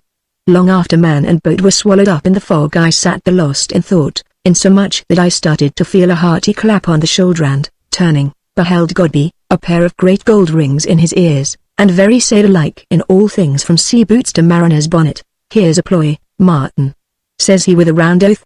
"Here's yon cursed lovely craft carried away our starboard cat-head and 6 feet o' the harping's wit, sink him. And us but waiting for my lady to come aboard to trip anchor and away. And now here's we shorebound for another 2 days at the least as I'm a gunner. And all on account of yon black dog, burn him. A plaguey fine craft as sails with no name on her anywheres, keel-haul me else." But Penfeather winged one o' the lovely rogues, praise God, Martin. Which done and with due time to curse every mother's son of he turns to him and the carpenter and his mates there and then to repair damages. "Ha, a man o' mark is Captain Adam, pal." "Godby," says I, "did ye chance to see aught of a boat carrying a great bundle in the stern sheets and rowed by a man in a red cap?" "Nary a blink, Martin. Why, I'm wondering what came of that same bundle, hove overboard belike, pal. There's many a strange thing goes a-floating out to sea from hereabouts." "Martin drowned me, belike you're right," says I, "Martin, so Rupert's ashore to meet her ladyship, so you'm free to come bove deck if so minded." "Nay, I'll bide where I am, Godby." "Why then come, Martin, clap your eye on my beauties. Here's guns, Martin, 6 culverins and t'others sakers, and yonder is turned 2 basilisks as shall work ye death and destruction at 2 or 3,000 paces.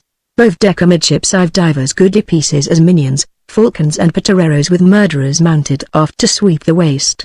For her size she's well armed is the faithful friend, Martin." Thus Godby, as he led me from gun to gun slapping hand on breech or trunnion, and as I hearkened 'twas hard to recognize the merry peddler in this short, square, grave-faced gunner who spake with mariner's tongue, hitched ever and anon at the broad belt of his galligarskins, and rolled in his gait already. "She's a fair ship," says I, seating myself on one of the great guns mounted astern. "She is so, Martin.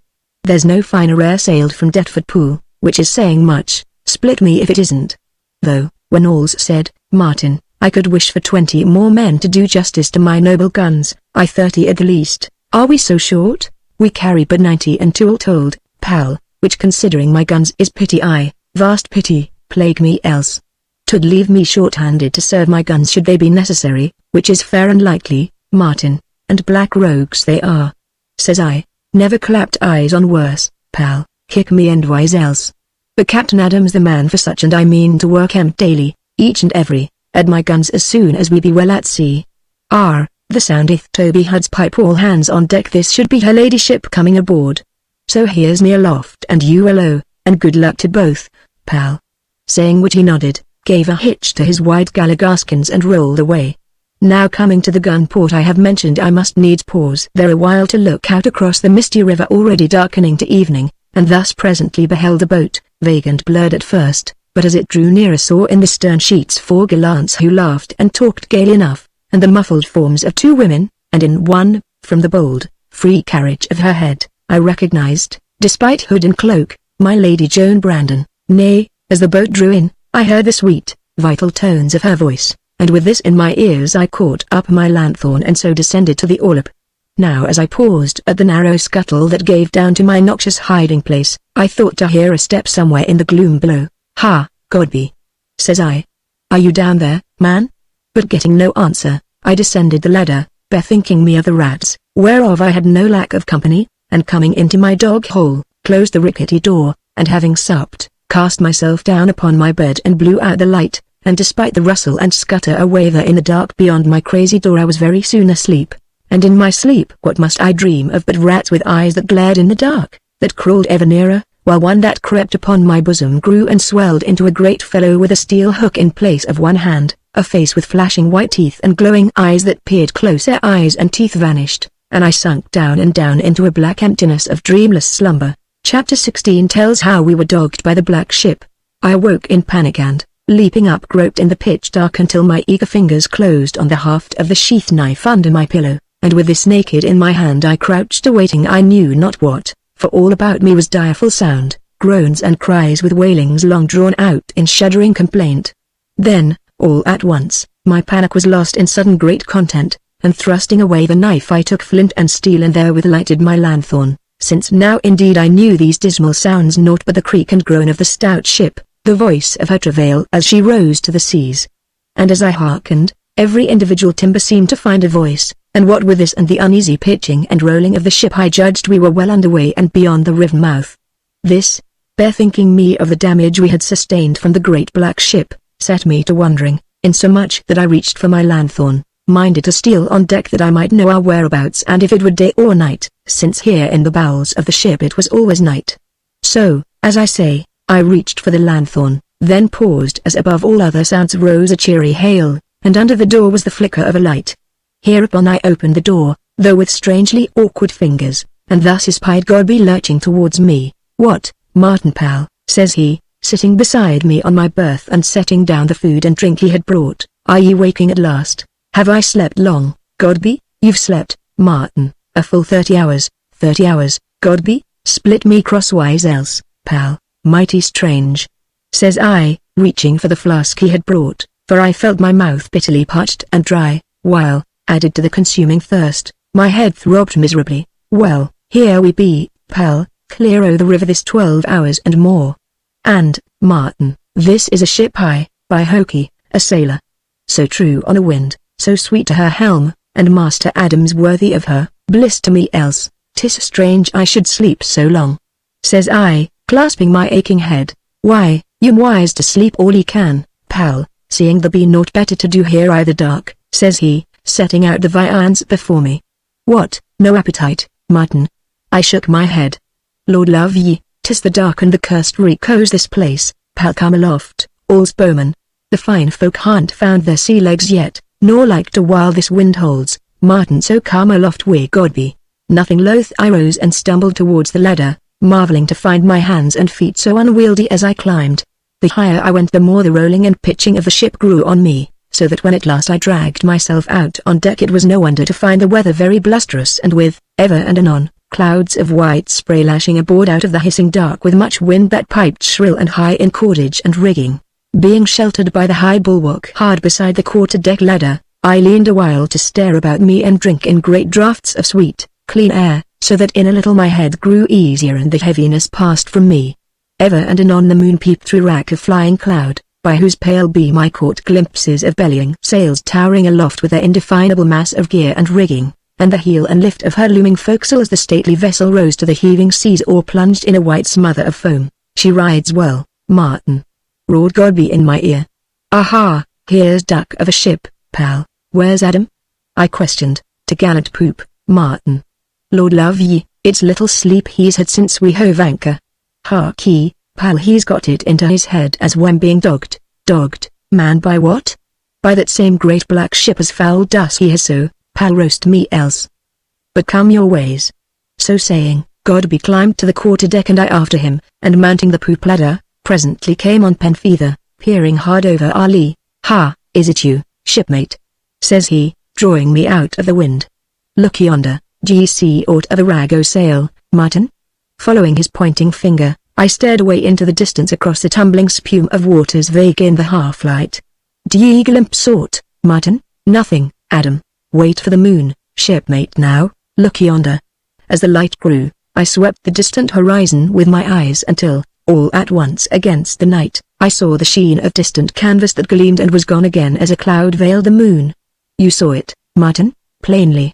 says I, whereupon he sprang away to the men at the helm. Came the hoarse roar of speaking trumpet, and decks and waist below seemed alive with scurrying, dim figures, and now was a chorus of shouts and yo-hoing as the faithful friend, obedient to his commands, swung off upon an altered course. "Godby," says Adam, beckoning us where stood the compass orbitical, "look ye, as she bears now we should be nigh enough yon cursed ship to learn more of her by peep o' dawn." Aye, cannon then? Then you shall try what you can do with one o' those long guns o' yours. Lord love ye, can, that's the spirit," cried Godby, hitching joyously at his broad belt. "All I asks is a fair light and no favour, and you have the middle watch, Godby man, so I'll get a wink o' sleep," says Adam. "But do you call me so soon as we raise her hull? As for you, Martin, you'll have slept your fill, I judge, and yet I'm plaguey drowsy still." Says I, "There's a spare berth in the coach, comrade, and you're so minded." "Nay, Adam, I'll watch a while with Godby." "Good. You've keen eyes, Martin use 'em," says he, and goes down the ladder forthwith. And now, pacing the lofty poop beside Godby, I was aware that the faithful friend was dark fore and aft, not a light twinkled anywhere. "How comes this, Godby?" says I, pointing to the dim shapes of the great stern lanthorns above us. "Can's orders, Martin. We've been dark these 2 nights, and yet if yon craft is what we think, 'twould seem she follows us by smell, pal, smell." "As how, say you?" says I. "Last night she was fair to be seen having closed us during the day, so out go our lights and up goes our helm and we stand away from her. At dawn she was nowhere and yet here she is again if yon ship be the same, which we shall learn in an hour or so, Godby." "Aye, Martin, if she don't smell us coming and bear away from us. And yet she must be a clean, fast vessel, but we'll overhaul her going rumour or on a bowlin'." "Rumour? Speak plain, Godby, I'm no mariner, time'll teach ye, pal. Look ye now, rumour means large, and large means free, and free means we're quartering wind, and that means going away from the wind or the windastern of us, whiles on a bowlin' means close hauled agin the wind. D'ye see, Godby, 'tis hard to believe you that same peddler I fell in with at the hop pole. Why, Martin, I'm a cove as adapts himself according. Give me a pack and I'm all peddler and ye in it, jie me a ship and I'm all mariner to handle her sweet and kind and lay ye a course when though guns is my meat, Martin." 15-year one followed the sea and a man is apartment to learn a little in such time. So here stand I this day not only gunner but master's mate beside of as tight a ship, make the crew, as ever sailed and all along o' that same chance meeting at the hop pole. And though a friend of Bymew knew little of Adam Penfeather, little enough, Martin. Joe'll be no talk about it. Do seem Joe was one of the Coast Brotherhood once when Captain Penfeather saved his life and that, years agone. So Joel comes home and sets up marriage, free trade and what not, when one day lately Master Adam walks into the Peckham malt, and no whit changed for all the years save his white hair. "And here comes rain, Martin, and wind," says I as the stout ship reeled and plunged to the howling gust. "No, Martin," roared Godby above the piping tumult, "not real wind, ballet stiffish breeze jolly capful." Slowly the night wore away and there with the buffeting wind it gentled somewhat. Gradually in the east was a pale glimmer that, growing, showed great, black masses of torn clouds scudding fast above our reeling mastheads and all about us a troubled sea. But as the light grew, look how I might, nowhere could I descry aught of any ship upon that vast horizon of foaming waters. "Ha!" says Godby, venting huge sigh, "there's to be no play for my guns this day, Martin." "Nay but," says I, mighty perplexed, "what's come of her? She could never have marked our change of course at the distance and 'twas black dark beside, and we bore no lights. Mayhap she smelt us, pal, as I said afore. Howbeit, 'tis beyond me, cram me we rope yarn else." Now, as he spoke, up came the sun, turning lowering sky and tempestuous ocean to glory. Every ragged cloud became as it was streaming banners enwrought of scarlet and gold, every foaming billow a rolling splendor rainbow capped, insomuch that I stood awed by the very beauty of it all. I love the good, kind earth, Martin, with's green grass and flowers apeep. 'Tis a fair resting place for a man when all's done and said, but yonder, pala, there's glory for ye. Many's the time I've watched it, dawn and sunset, and, minding all the goodly ships and the jolly lads as are sleeping down below, at such times, Martin, it do seem to me as if all the good and glory of came aloft for eyes to see a while. Howbeit, 'tis a noble winding sheet, pal, from everlasting to everlasting, amen. And by that same token the wind's veering, which meaneth the fair weather spell, and I must trim. Meantime do you rouse Master Adam." And here, setting hands to mouth, Godby roared high above the wind. "Watch ho! Watch! Brace about bows away there." As I crossed the deck, up the poop ladder comes Adam himself. His red seaman's bonnet tight drawn about his ears and a perspective glass under his arm. "'Tis as I thought, Martin," says he, pinching his chin and scowling away to leeward. "She changed course as we did." "Nay but, Adam, how should she know we changed and the night so black?" Very easily, shipmate, by means of a light. We bore no lights, Adam. Nonetheless someone aboard this ship signaled yon black craft by means of a lanthorn, 'tis beyond doubt. And why should she follow us, think ye? Why am I a marked man, shipmate? Why have I been dogged hither and yon across seas? Come into the coach and I'll tell ye a thing. Godby, says he, coming where Godby stood beside the steersman, lay her on her old course.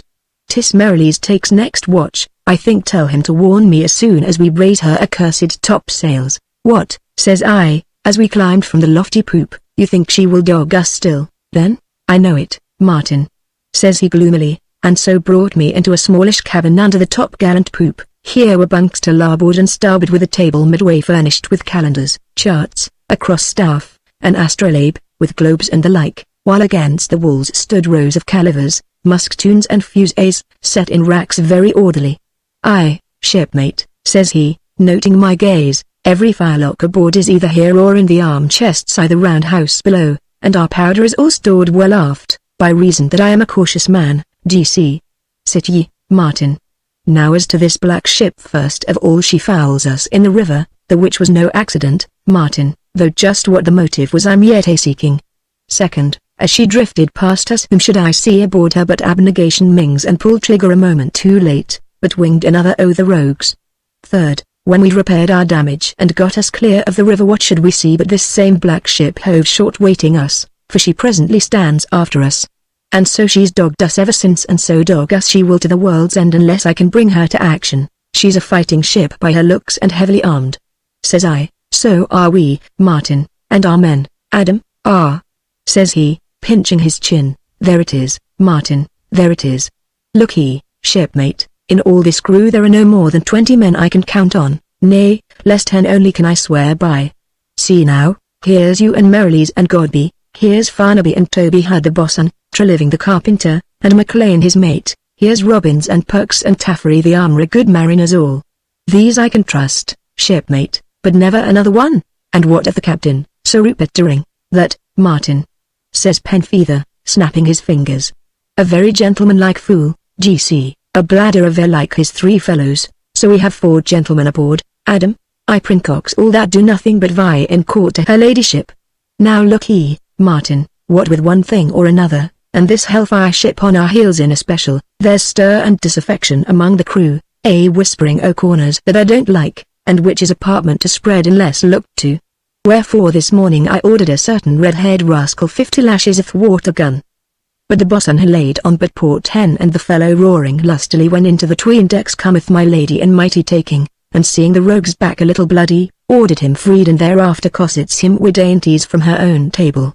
Lord love ye, which cometh o' women aboard ship.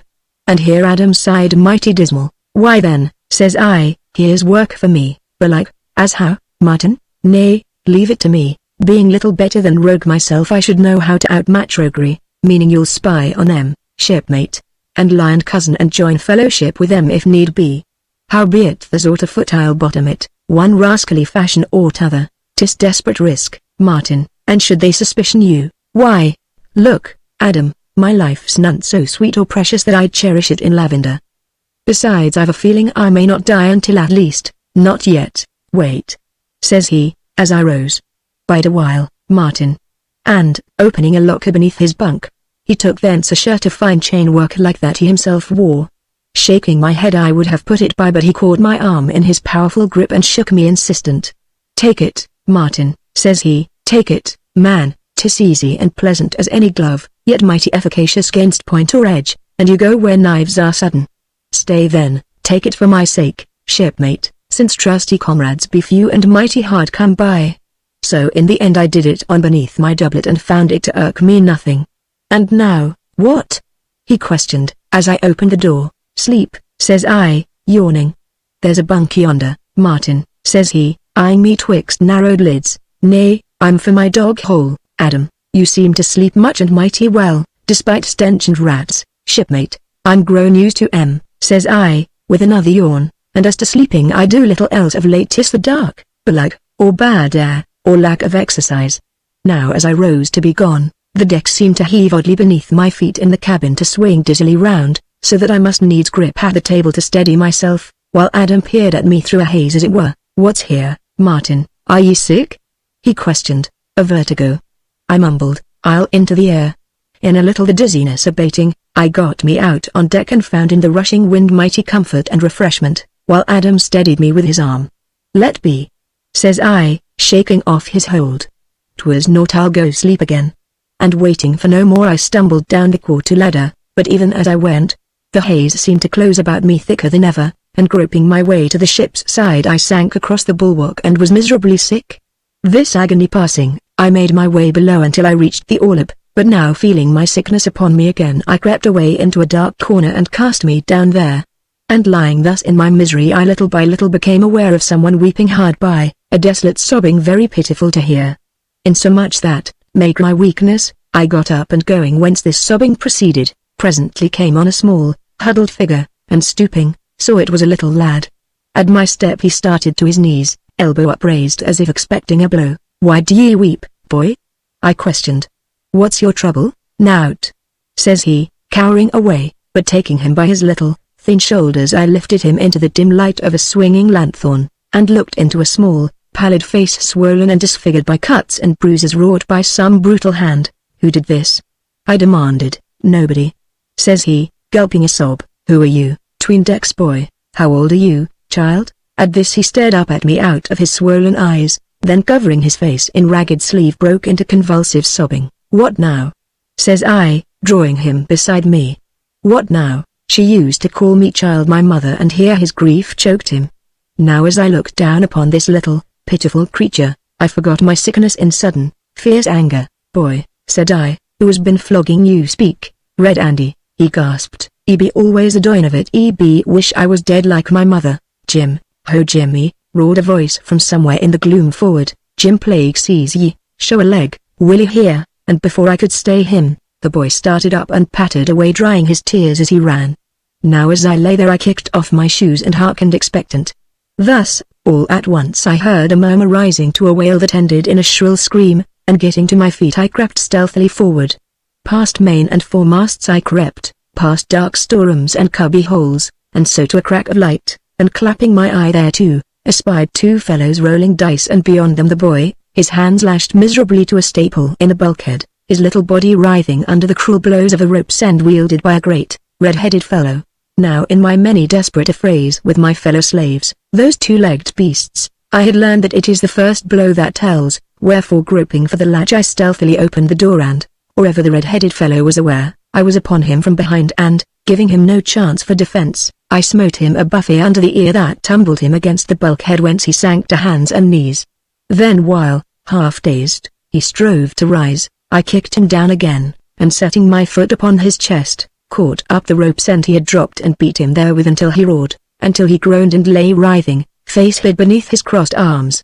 Then, whipping out my knife, I fronted his two mates, the one a doleful, bony man with a squint, the other a small, mean, black-eyed fellow in a striped shirt who, closing one bright eye, leered at them with the other. All at once he nodded, and pointing from the knife in my fist to the fellow groaning beneath my foot, drew a long thumb across his own stringy throat, and nodded again. Hereupon I stooped above my captive and set the flat of my blade to his forehead just below his thick, red hair. "Look ye, dog," I panted, while he glared up at me beneath his bruised arms. "Set so much as a finger on yon pitiful brat again and I'll cut a mark in your gallows face shall last your life out." "His throat, Cully quicks the word," breathed a voice in my ear.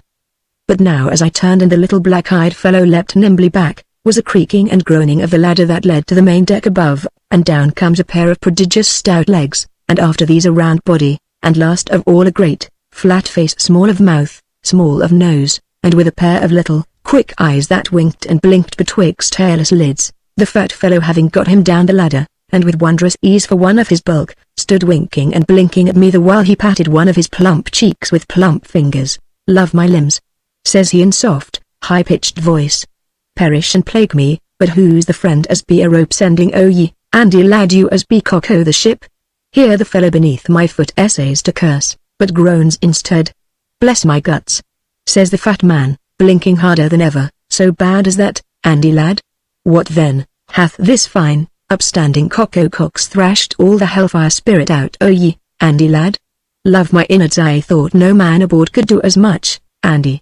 He jumped me from behind," says the fellow Andy, twixt snarl and groan and writhing under my prisoning feet. "And where," says the fat man, smiling at me, "where might you ha come from, my bird o' price?"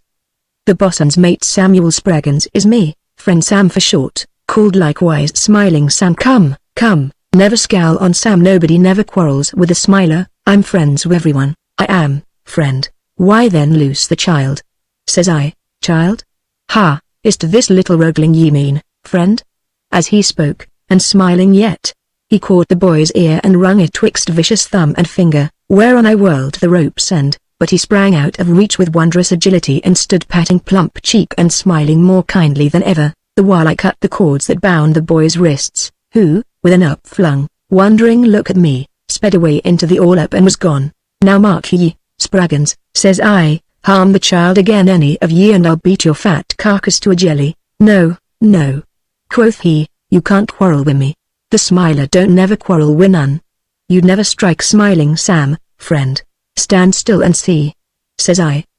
But hereupon he retreated to the ladder and I, feeling my sickness upon me again, contented me by throwing the rope's end at the fellow and stepping out backward, clapped to the door. So with what speed I got me down into the hold and to my dog hole. And here I saw I had left my lanthorn burning, and found in this light strange comfort. Now being mighty athirst I reached the demijohn from the corner and drank deep, but the good water tasted ill on my parched tongue. Moreover the place seemed strangely close and airless and I in great heat, wherefore I tore off my sleeved doublet and, kicking off my shoes, cast myself upon my miserable bed. But now as I lay blinking at the lanthorn I was seized of sudden, great dread, though of what I knew not, and ever as my drowsiness increased so grew my fear until, and all at once, I knew that the thing I dreaded was sleep, and fain would I have started up, but, even then, sleep seized me, and strive how I would my eyes closed and I fell into deep and fear-haunted slumber. Chapter 17 telleth how an eye watched me from the dark. It is not my intention to chronicle all those minor happenings that befell us at this time, lest my narrative prove overlong and therefore tedious to the reader. Suffice it then that the fair weather foretold by Godby had set in and day by day we stood on with a favouring wind. Nevertheless, despite calm weather and propitious gale, the disaffection among the crew waxed apace by reason of the great black ship that dogged us, some holding her to be a bloody pirate and others a phantom ship foredooming us to destruction. As to myself, never was poor wretch in more woeful plight, for, prisoned in the stifling hold where no ray of kindly sun might ever penetrate, and void of all human fellowship, I became a prey to wild, unholy fancies and a mind sickness bred of my brooding humours. My evil thoughts seemed to take on stealthy shapes that haunted the fetid gloom about me, shapes of horror and murder conjured up of my own vengeful imaginations. An evil time indeed this, of long, uneasy sleepings, of hateful dreams and ill wakings, of sullen humours and a horror of all companionship, insomuch that when came Godby or Adam to supply my daily wants, I would hide myself until they should be gone. Thereafter, tossing feverishly upon my miserable bed, I would brood upon my wrongs, hugging to myself the thought of vengeance and joying in the knowledge that every hour brought me the nearer its fulfillment. And now it was that I became possessed of an uneasy feeling that I was not alone, that beyond my crazy door was a thing, soft-breathing, that lurked watchful-eyed in the gloom, hearkening for my smallest movement and following on soundless feet whithersoever I went. This unease so grew upon me that when not lost in fevered sleep I would lie, with breath in check, listening to such sounds as reached me above the never-ceasing groaning of the vessel's labour, until the squeak and scutter of some rat hard by, or any unwonted rustling beyond the door, would bring me to an elbow in sweating panic. To combat the which sick fancies it became my custom to steal up from my fetid hiding place at dead of night and to prowl soft-footed about the ship where none stirred save myself and the drowsy watch above deck. Nonetheless, and go where I would, it seemed I was haunted still, that behind me lurked a nameless dread, a silent, unseen presence. Night after night I roamed the ship thus, my fingers clenched on the knife in my girdle, my ears on the strain and eyes that sought vainly every dark corner or patch of shadow. At last, on a night, as I crouched beside a gun on the 'tween decks I espied of a sudden a shape, dim and impalpable seeming in the gloom, that flitted silently past me and up the ladder to the deck above. Up started I, knife in hand, but in my haste I stumbled over some obstacle and fell, but up the ladder I sprang in pursuit, out into moonlight, and hastening forward came face to face with Adam. "Ha, rogue!"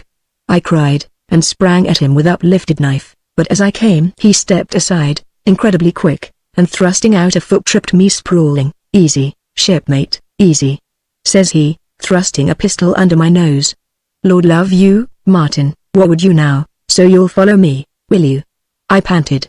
"You'll creep and crawl and spy on me, will you?" "Neither one nor t'other, Martin. 'Twas you climbed the gangway, but now, not I, Martin, not I." And as I scowled up at him, I knew he spoke truth, and a new fear seized me. "And you saw no one, Adam?"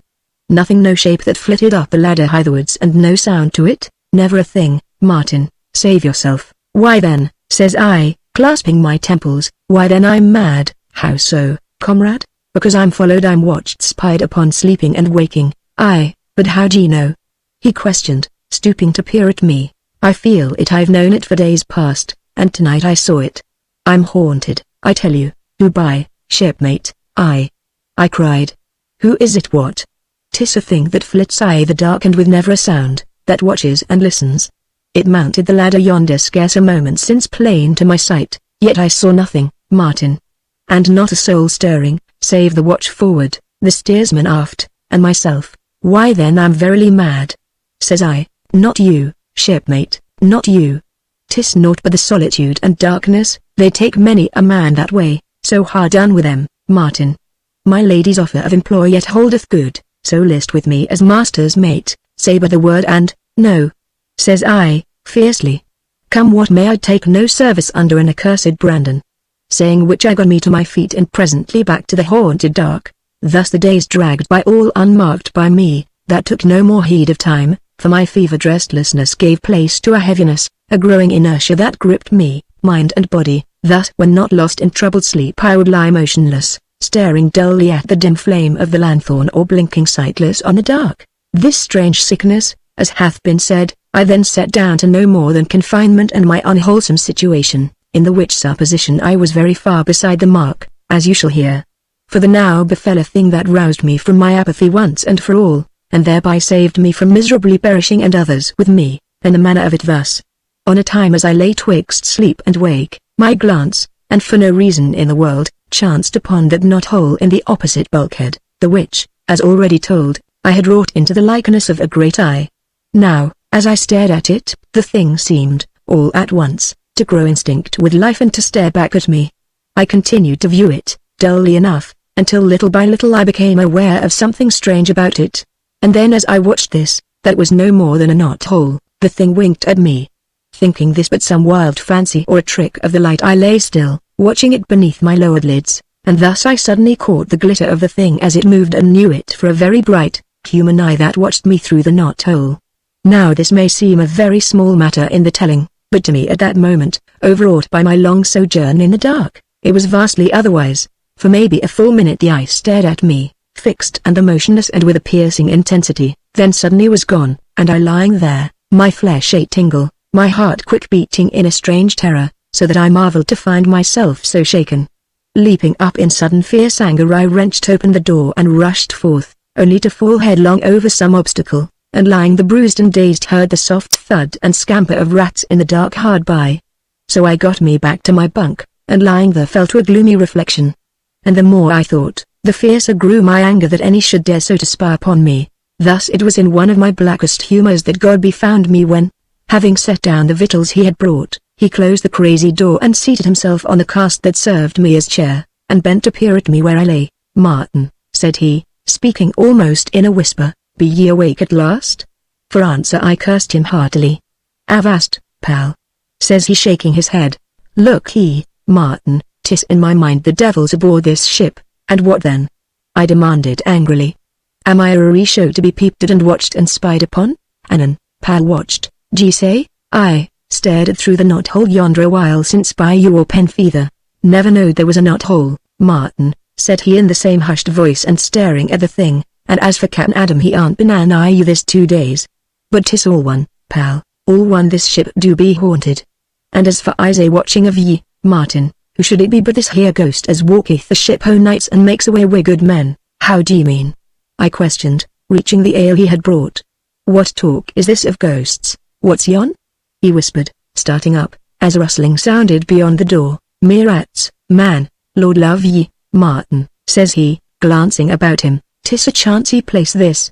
I don't know how ye can abide it, I've known worse," said I, Then you don't believe in specters, Martin, ghosts, pal, nor yet phantoms? No, I don't. Well, Martin, there be strange talk among the crew, oh something as do haunt the twin decks. I've overheard some such.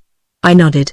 But, look ye, I've haunted the ship myself of late. And yet you've seen nought o' this thing, pal? No. What thing should I see? Who knows, Martin? But the sea aren't the land, and here on these wild wastes o' waters there's chancy things beyond any man's wisdom as any mariner. Ha, what's yon? Says he under his breath and whipping round, knife in hand. 'Twas like a shoeless foot, Martin. Creeping murder. 'Tis there again. Speaking, he tore open the door and I saw his knife flash as he sprang into the darkness beyond. As for me, I quaffed my ale. Presently back he comes, claps to the door, mighty careful, and sinking upon the upturned cask, mops at his brow. "Content you, Godby," says I, "here be no ghosts." "Soft, lad, speak soft," he whispered. "For Lord love you, Martin, 'tis worse than ghosts as I do fear. Dog bite me, pal, here's been black and bloody doings aboard us this last 2 nights." "How so, Godby?" I questioned, lowering my voice in turn as I met his look. "I mean, lad, as this thing, call it ghost or what ye will, has took 3 men these last 2 nights. There's Perks o' Deptford, MacLean as hails from Leith, and Treliving the Cornishman, 3 good men. Martin lost, vanished, gone. And, oh pal, we're never a mark or trace to tell how. Lost. D'ye mean overboard?" "No, Martin, I mean lost. And each of them by the middle watch the sleepy hour, Martin, just afore dawn. In a fair night, pal, we calm see these men vanish and none to see 'em go. And all them prime sailormen and trusty. The which, Martin, sets a cove to wondering who'll be next. But are you sure they are gone?" "Aye, Martin. We've sought 'em alow and aloft, all over the ship, save only this hole o' yonder which you might ha' known had ye slept less." "Have I slept so much, then?" "Pal, you've done little else since you came aboard, seemingly. All yesterday, as I do know, you slept and never stirred nor took so much as bite or sup, and I know because while we was a-turning out the whole day seekin' and a-searchin' I come and took a look at ye every now and then, and here's you a-lyin' like a dead man but for your snoring. Here's strange thing, and mighty strange. For until I came aboard I was ever a wondrous light sleeper, Godby. Why, 'tis the stench o' this place for. Come aloft and take a mouthful o' good, sweet air, pal. You say you sought these men everywhere, even down here in the hold?" "Aye, alow and aloft, every bulkhead and timber from trucks to keelson. And all this time I was asleep, Godby?" "Aye, like a log, Martin, and breathing heavily." "Aye, ye did so, pal, groaning ye might call it. Aye, fit to chill a man's good blood. And neither you nor Adam nor the others thought to search this dog hole of mine? Lord love ye no, Martin.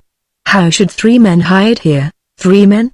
"Aye, true enough," says I, clasping my head to stay the rush and hurry of my thoughts. "Come aloft, pal, 'tis a fair evening and the fine folk all a-supping in the great cabin. Come into the air." "Yes," I nodded, "yes, 'twill clear my head and I must think." "Godby, I must think. Reach me my doublet," says I, for now I felt myself all shivering as with cold. So Godby took up the garment where it lay and held it out to me. But all at once let it fall and, drawing back, stood staring down at it, and all with never a word, whiles I sat crouched upon my bed, my head between my clenched fists and my mind reeling beneath the growing horror of the thought that filled me. And now, even as this thought took dreadful shape and meaning, even as suspicion grew to certainty, I heard Godby draw a gasping breath, saw him reach a stealthy, fumbling hand behind him and open the door, and then, leaping backwards, he was swallowed in the dark, and with a hurry of stumbling feet, was gone. But I scarcely heeded his going or the manner of it, so stunned was I by the sudden realization of the terror that had haunted my ghastly slumbers and evil wakings, a terror that, if my dreadful speculations were true, was very real after all, a peril deadly and imminent, the truth of which I now, and feverishly, set myself to prove beyond all doubt, and reached for the lanthorn. Now in so doing my foot caught in the doublet lying where Godby had dropped it, and I picked it up out of the way, but as I lifted it into the light I let it fall again, even as Godby had done, and now, staring down at it, felt my flesh suddenly a-creep, for, as it lay there at my feet, I saw upon one sleeve a great, dark stain that smeared it up from wrist to elbow, the hideous stain of new spilt blood. Chapter 18 concerning the mark of a bloody hand and how I lay in the bilboes on suspicion of murder. It was with an effort at last that I dragged my gaze from the hateful thing at my feet, only to meet the wide stare of that great eye my knife had wrought and, albeit no human eye now glittered there, yet it seemed nonetheless to watch my every move so persistently that I snatched off my neckerchief and pinning it against the bulkhead with my knife, hid the thing from sight. Which done, I spurned my blood-stained doublet into a corner and getting to hands and knees with the light beside me, began my search. My bunk was formed of boards supported by 4 up-ended casks and stretched the whole length of my small chamber. Upon these boards was a pallet covered by a great blanket that hung down to the very flooring. Lifting this, I advanced the lanthorn and so began to examine very narrowly this space beneath my bed.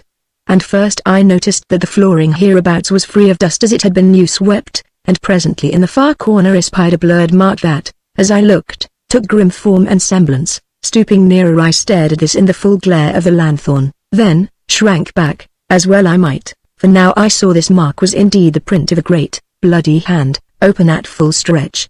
Crouching thus, I felt again all the horror I had known in my dreams, that dread of some unseen, haunting presence seeming to breathe in the very air about me, a feeling of some evil thing that moved and crept in the dark beyond the door, of ears that hearkened to my every move and eyes that watched me unseen.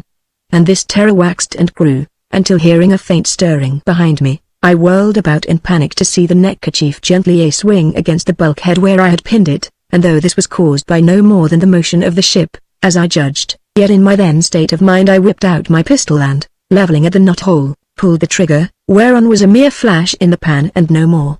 This of itself steadied me, and sitting on my bed I found that the charge had been withdrawn. Laying by the useless weapon, for I had neither powder nor ball, I fell to profound meditation. And now indeed many things were plain. Here, methought, had been the ghost, here had lain the murderer of 3 men, here in the one and only safe place for him in the whole ship, viz. beneath my bed, the while I lay there in drugged sleep. It would be simple matter to steal hither in my absence and drug my food, and would explain the strange nausea had so afflicted me of late. Here then I had the secret of my day-long sleeping, my vapors and black humors, here the explanation of my evil dreams and ghastly visions while death, in human guise, crept about my couch or stooped above my unconscious form. But, I reasoned, I was not to be murdered, since I was of more use to him alive than dead, and for 3 reasons, as I judged. First, that in his stealthy comings and goings he might be mistaken for me and thus left alone. Secondly, that dressed in my habit he might haply father his crimes on me. And thirdly, that I, lying here drugged and asleep, might afford him the one and only escape from pursuit and capture. And yet, thinks I, what manner of man, or rather devil, should this be who, clad in my doublet, could make away with 3 lusty fellows and no one the wiser? Hereupon, and all in a flash, I seemed to see again the great black ship drifting down on us in the river, and the man who rowed the skiff with the misshapen bundle in the stern sheets, the bundle that had vanished so inexplicably.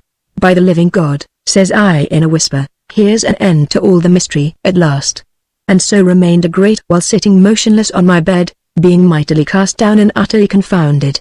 Rousing myself at last, I drew my knife from the bulkhead and put out the light, then very cautiously set wide the door, and thus lapped in the pitchy dark, and mighty thankful for the good chain shirt beneath my jerkin, stood holding my breath to listen. But hearing no more than the usual stir and bustle of the ship, I stole forward silent in my stockinged feet, and groping before me with my left hand, the knife clenched in my right, began to steal towards the ladder.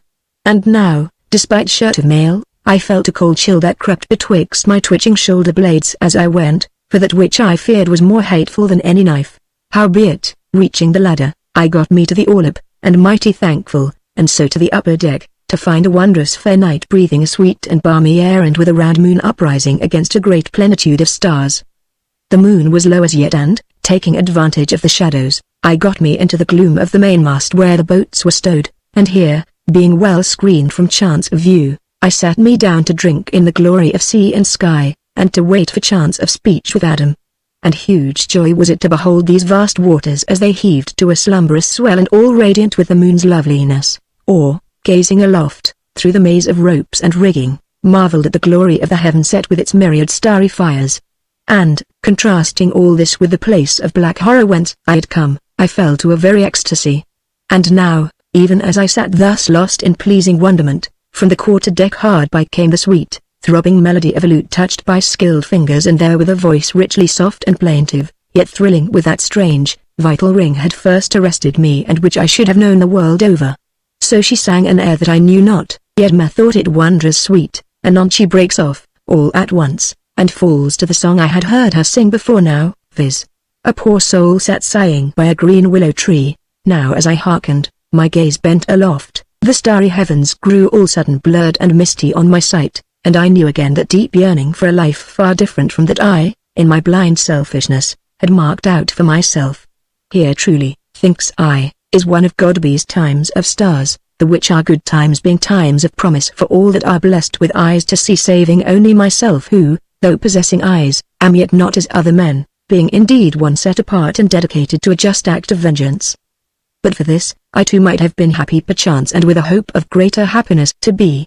Something the like of this was in my thoughts while the song was a-singing, and I half blinded by tears that would not be blinked away.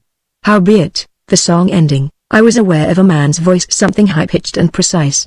I vow and protest, dear madam, 'tis rare a knight angelic and an angel here to sing us to an ecstasy. Faith, Joan, says another voice, your singing might draw any man's heart out of him, sweet cousin. And that is but bald truth, I vow, my lady.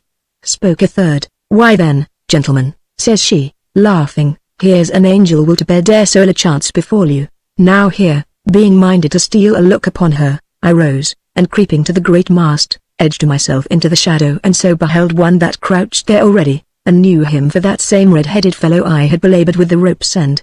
He was staring up at the quarter-deck, and, following his look, I saw my lady stand leaning upon the rail, her shapely figure outlined against the moonlight, her face upraised to the sky.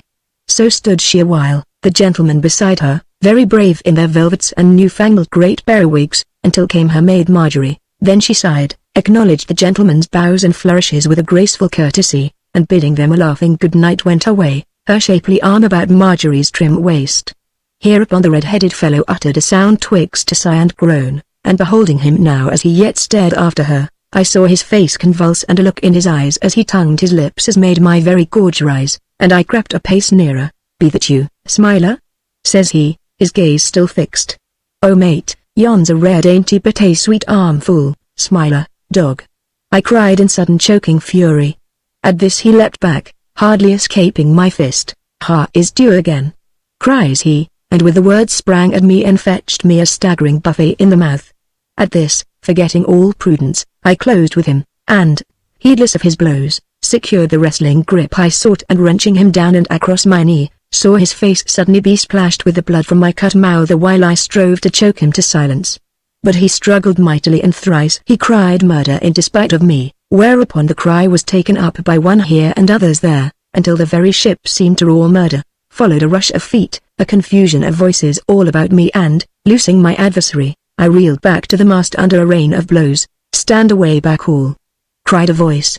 Jimmy a shot at the rogue, and the muscle of a caliver was thrust into my face, only to be dashed aside as Adam sprang before me. Hold off, says he, whereupon they shrank back from me, one and all, before his levelled pistol, and there came a moment's silence wherein I heard Godby utter a gasp, and letting fall the caliver he stared at me agape.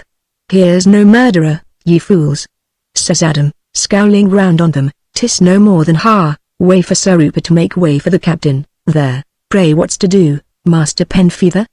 Demanded Sir Rupert, hasting forward with drawn sword and the three gentlemen behind him. What's all this rad? Naught but a stowaway rogue, Sir Rupert, and one but known to me in England. Ha!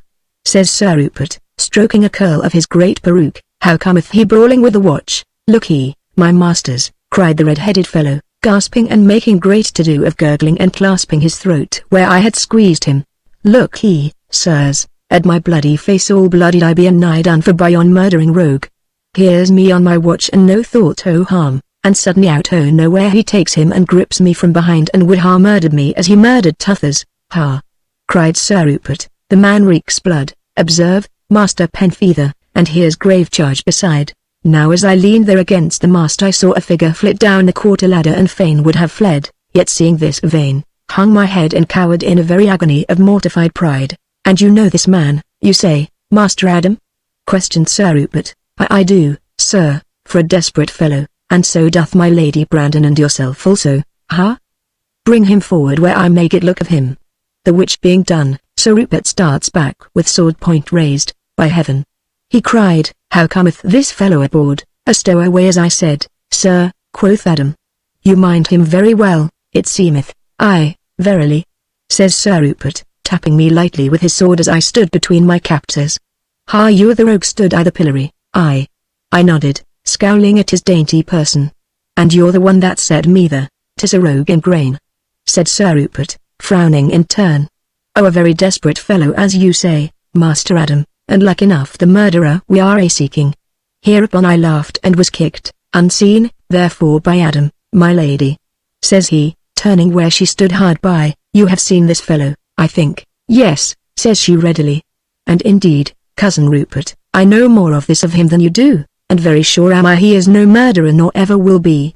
Here for a moment her glance rested on me, and meeting that look I forgot my wounded vanity and degradation a while. Sweet my lady, says Sir Rupert, your gentlewoman's heart may not brook scenes the like of this.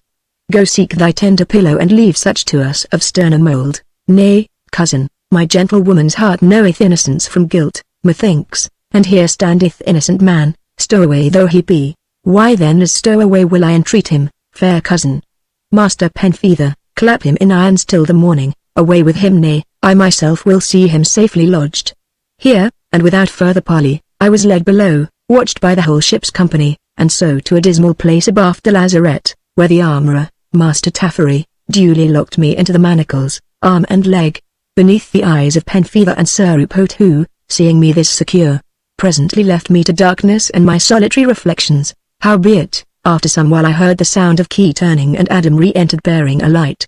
Having locked the door on us, he set down the lanthorn on the floor and, seating himself on the bench whereto I was shackled, falls into a passion of cursing both in English, Spanish, and Indian for aught I know, for never had I heard the like words or such deep fervour. Adam, says I, he being at a pause, 'tis hard to think you were ever a student of divinity. Hereupon he glances at me from the corners of his eyes and shakes his head. Your face is bloody, Martin. Are ye hurt? My belly's empty, Adam. Why, I guessed as much, shipmate. God be's bringing ye the wherewithal to fill it. In the meantime I'll free you o' your bilboes a while, though I must lock you up again that you may be found snug and secure in the morning. So saying he took a key from his pocket and therewith set me at liberty. Ah, Martin, quoth he, as I stretched myself, why must ye go a-raising of tumults above deck under our very noses? Here's mighty ill plight you've got yourself into, and here's me a-wondering how I'm to get ye out again. Here's been murder done, and, look ye, this coxcombly captain hath got it into his skull that you're the murderer. I, and what's worse, every soul aboard likewise save only Godby and myself, and my lady. Says I, true, shipmate, true. She spoke for ye, as I guessed she might, and how should you guess this, Adam? By adding 1 and 1, Martin.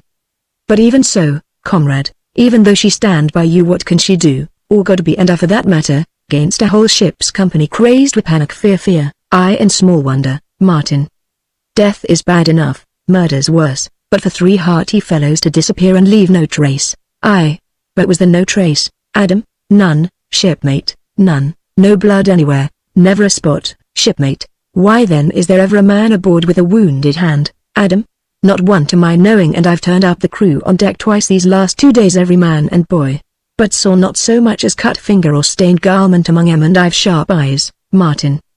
But why d'ye ask? Because the man who made away with these 3 fellows was wounded in the hand, Adam. Howbeit that hand was bloody. Hand, shipmate, says Penfeather softly. Would it be a right hand? Ha? It was. I nodded. The mark of a great right hand. Aye, says Adam, pinching his chin. A right hand, Martin. And where was the mark, d'ye say? Beneath my bed, Martin, your bed. Here he caught his breath and rose up and stood looking down at me betwixt narrowed lids and pinching at his square chin. Either, Adam, the only place in the ship you never thought to search, there he lay safely and I above him in a drugged sleep. Drugged, says Adam, betwixt shut teeth. Aye. Drugged. Crass fool, it was not to ha guessed it ere this. And now he falls silent and stands very still, only his sinewy fingers pinched at his chin as he stared blindly down at the floor. So now I told him of my fevered dreams and black imaginations, of my growing fears and suspicions, of the eye had watched me through the knothole, and of the man on the river with the boat wherein was the great misshapen bundle which had vanished just after the black ship ran foul of us. Lord, says Adam at last. So the mystery is resolved. The matter lies plain as a pikestaff. Ha, Martin, we've shipped the devil aboard it seems, who weareth a steel hook, Adam, and yet, Martin, and yet, says he, looking at me from the corners of his eyes, herein, if we seek far enough, we may find the hand of Providence, I think. How? Says I. Providence, d'ye call it? Aye, Martin, if we do but seek far enough. Here he turned in answer to a furtive rapping, and opening the door, I heard Godby's voice. Come in, man, come in, says Adam, here's only Martin. Aye, quoth I heartily, come in, Godby here Jenkins that was my friend. At this in he comes unwillingly enough and with never so much as a glance in my direction. Here's the victuals, can, says he, and setting down the food and drink he had brought, turned away. What, Godby, ha ye no word for a poor murderer in his abasement? Says I. Whereat he shakes his head mighty gloomy and keeping his gaze averted. As for Adam he stood pinching his chin the while his quick, bright eyes darted from one to other of us. How, are ye going and never a word? Quoth I as Godby crossed to the door. Aye, I am. Says he, with gaze still averted. Why you left me in mighty hurry last time, Godby? Aye, I did. Says he. Why then tell us wherefore speak out, man. Not I, Martin, not I. Says he, and touching his bonnet to Penfeather hasted away. Ha! Says Adam, closing and locking the door. And what's the riddle, Martin, my doublet? Godby, chancing to take it up, finds it all a smear with blood and incontinent suspects me for this black murderer, which comes hard since here's an end of Godby's faith and my friendship. Why look now, Martin, his suspicions are in reason seeing that what with drugs, deviltries and what not, you've been mighty strange o' late and more unlovely company than usual, d'ye see, howbeit, says I, scowling and reaching for the food, here's an end to my friendship for Godby. Now as to you what do you say? I think, shipmate, that your doublet bloody and you the grimly, desperate, gallowsy, hellfire you strive so hard to appear, Martin, I say here's enough to hang you 10 times over. One thing is sure, you must leave this ship, not I, Adam, the longboat's astern, victualled and ready, no matter. Says I, 'twill be no hard matter to get you safe away, Martin, howbeit, I stay here. Says I, mighty determined. I'm no murderer. But you're a man to hang and hanged you'll be and you can lay to that, d'ye see, so be it. Says I, very fine, shipmate, but as I was saying the longboat is towing astern, a good boat and well stored. The moon will be down in an hour, and what of it? I demanded. 'Twill be easy for you to slip down from the stern gallery. Never in the world. Quoth I, and as luck will have it, Martin, Bartlemy's island our island lieth scarce 80 miles southwesterly. Being thither you shall come on our treasure by the aid of the charge I shall give you, and leaving the gold, take only the 4 coffers of jewels. You waste your breath, Adam, then, shipmate, with these jewels aboard you shall stand away for another island that beareth south a day's sail. Look you, Adam, says I, clenching my fists, once and for all, I do not leave this ship, happen what may. Aye, but you will, shipmate. Ha, d'ye think to force me, then? Not I, Martin, but circumstances shall. What circumstances? Here and all at once Adam started up as again there came a soft knocking at the door. Who's there? He cried. And then in my ear, 'tis she, Martin, as I guess, though sooner than I had expected into the bilboes with you. Thus whispering and with action incredibly quick, he clapped and locked me back in my shackles, whisked food, platter and bottle into a dark corner and crossed to the door. Who's there? He demanded gruffly. Ensued a murmur whereupon he turned the key, set wide the door and fell back bowing, bonnet in hand, all in a moment. Good Master Adam, says she gently, pray you leave us a while and let none intrude on us. At this Adam bows again very low with a whimsical glance at me, and goes out closing the door behind him. Chapter 19 Concerning the Princess Stamries. For a while she stood looking down on me, and I, meeting that look, glanced other way yet, conscious of her regard, stirred uneasily so that my irons rattled dismally. Sir, says she at last, but there I stayed her. Madame, once and for all, I am no Sir Martin Conisby, she amended in the same gentle voice. Master Penfeather telleth you refuse the honourable service I offered. I pray you wherefore? Because I've no mind to serve a Brandon. Yet you steal aboard my ship, Master Conisby. You eat the food my money hath paid for. Doth this suffice your foolish, stubborn pride? Here, finding naught to say, I scowled at my fetters and held my peace, whereat she sighed a little, as I had been some fretful, peevish child. Why are you here in my ship? She questioned patiently. Was it for vengeance? Tell me, she demanded. Is it that you came yet seeking your wicked vengeance? Mine is a just vengeance. Vengeance, howsoever just, is God's. Leave it unto God. At this I was silent again, whereupon she continued, her voice more soft and pleading, even though my father had, indeed, wronged you and yours, how shall his death profit you? Ha! I cried, staring up at her troubled face. Can it be you know this for very truth at last? Are you satisfied with my wrongs and know my vengeance just? Have ye proof of Sir Richard's black treachery? Confess. Now at this her eyes quailed before my look and she shrank away. God forgive him, she whispered, bowing stately head. Speak, says I, fiercely. Have ye the truth of it at last? 'Tis that bringeth me here to you, Martin Conisbee, to confess this wrong on his behalf and on his behalf to offer such reparation as I may. Alas! For the bodily sufferings you did endure we can never atone, but in all other ways, never, says I, scowling. What is done, and I am what I am. But for yourself his sin toucheth you no whit. How? Cried she passionately.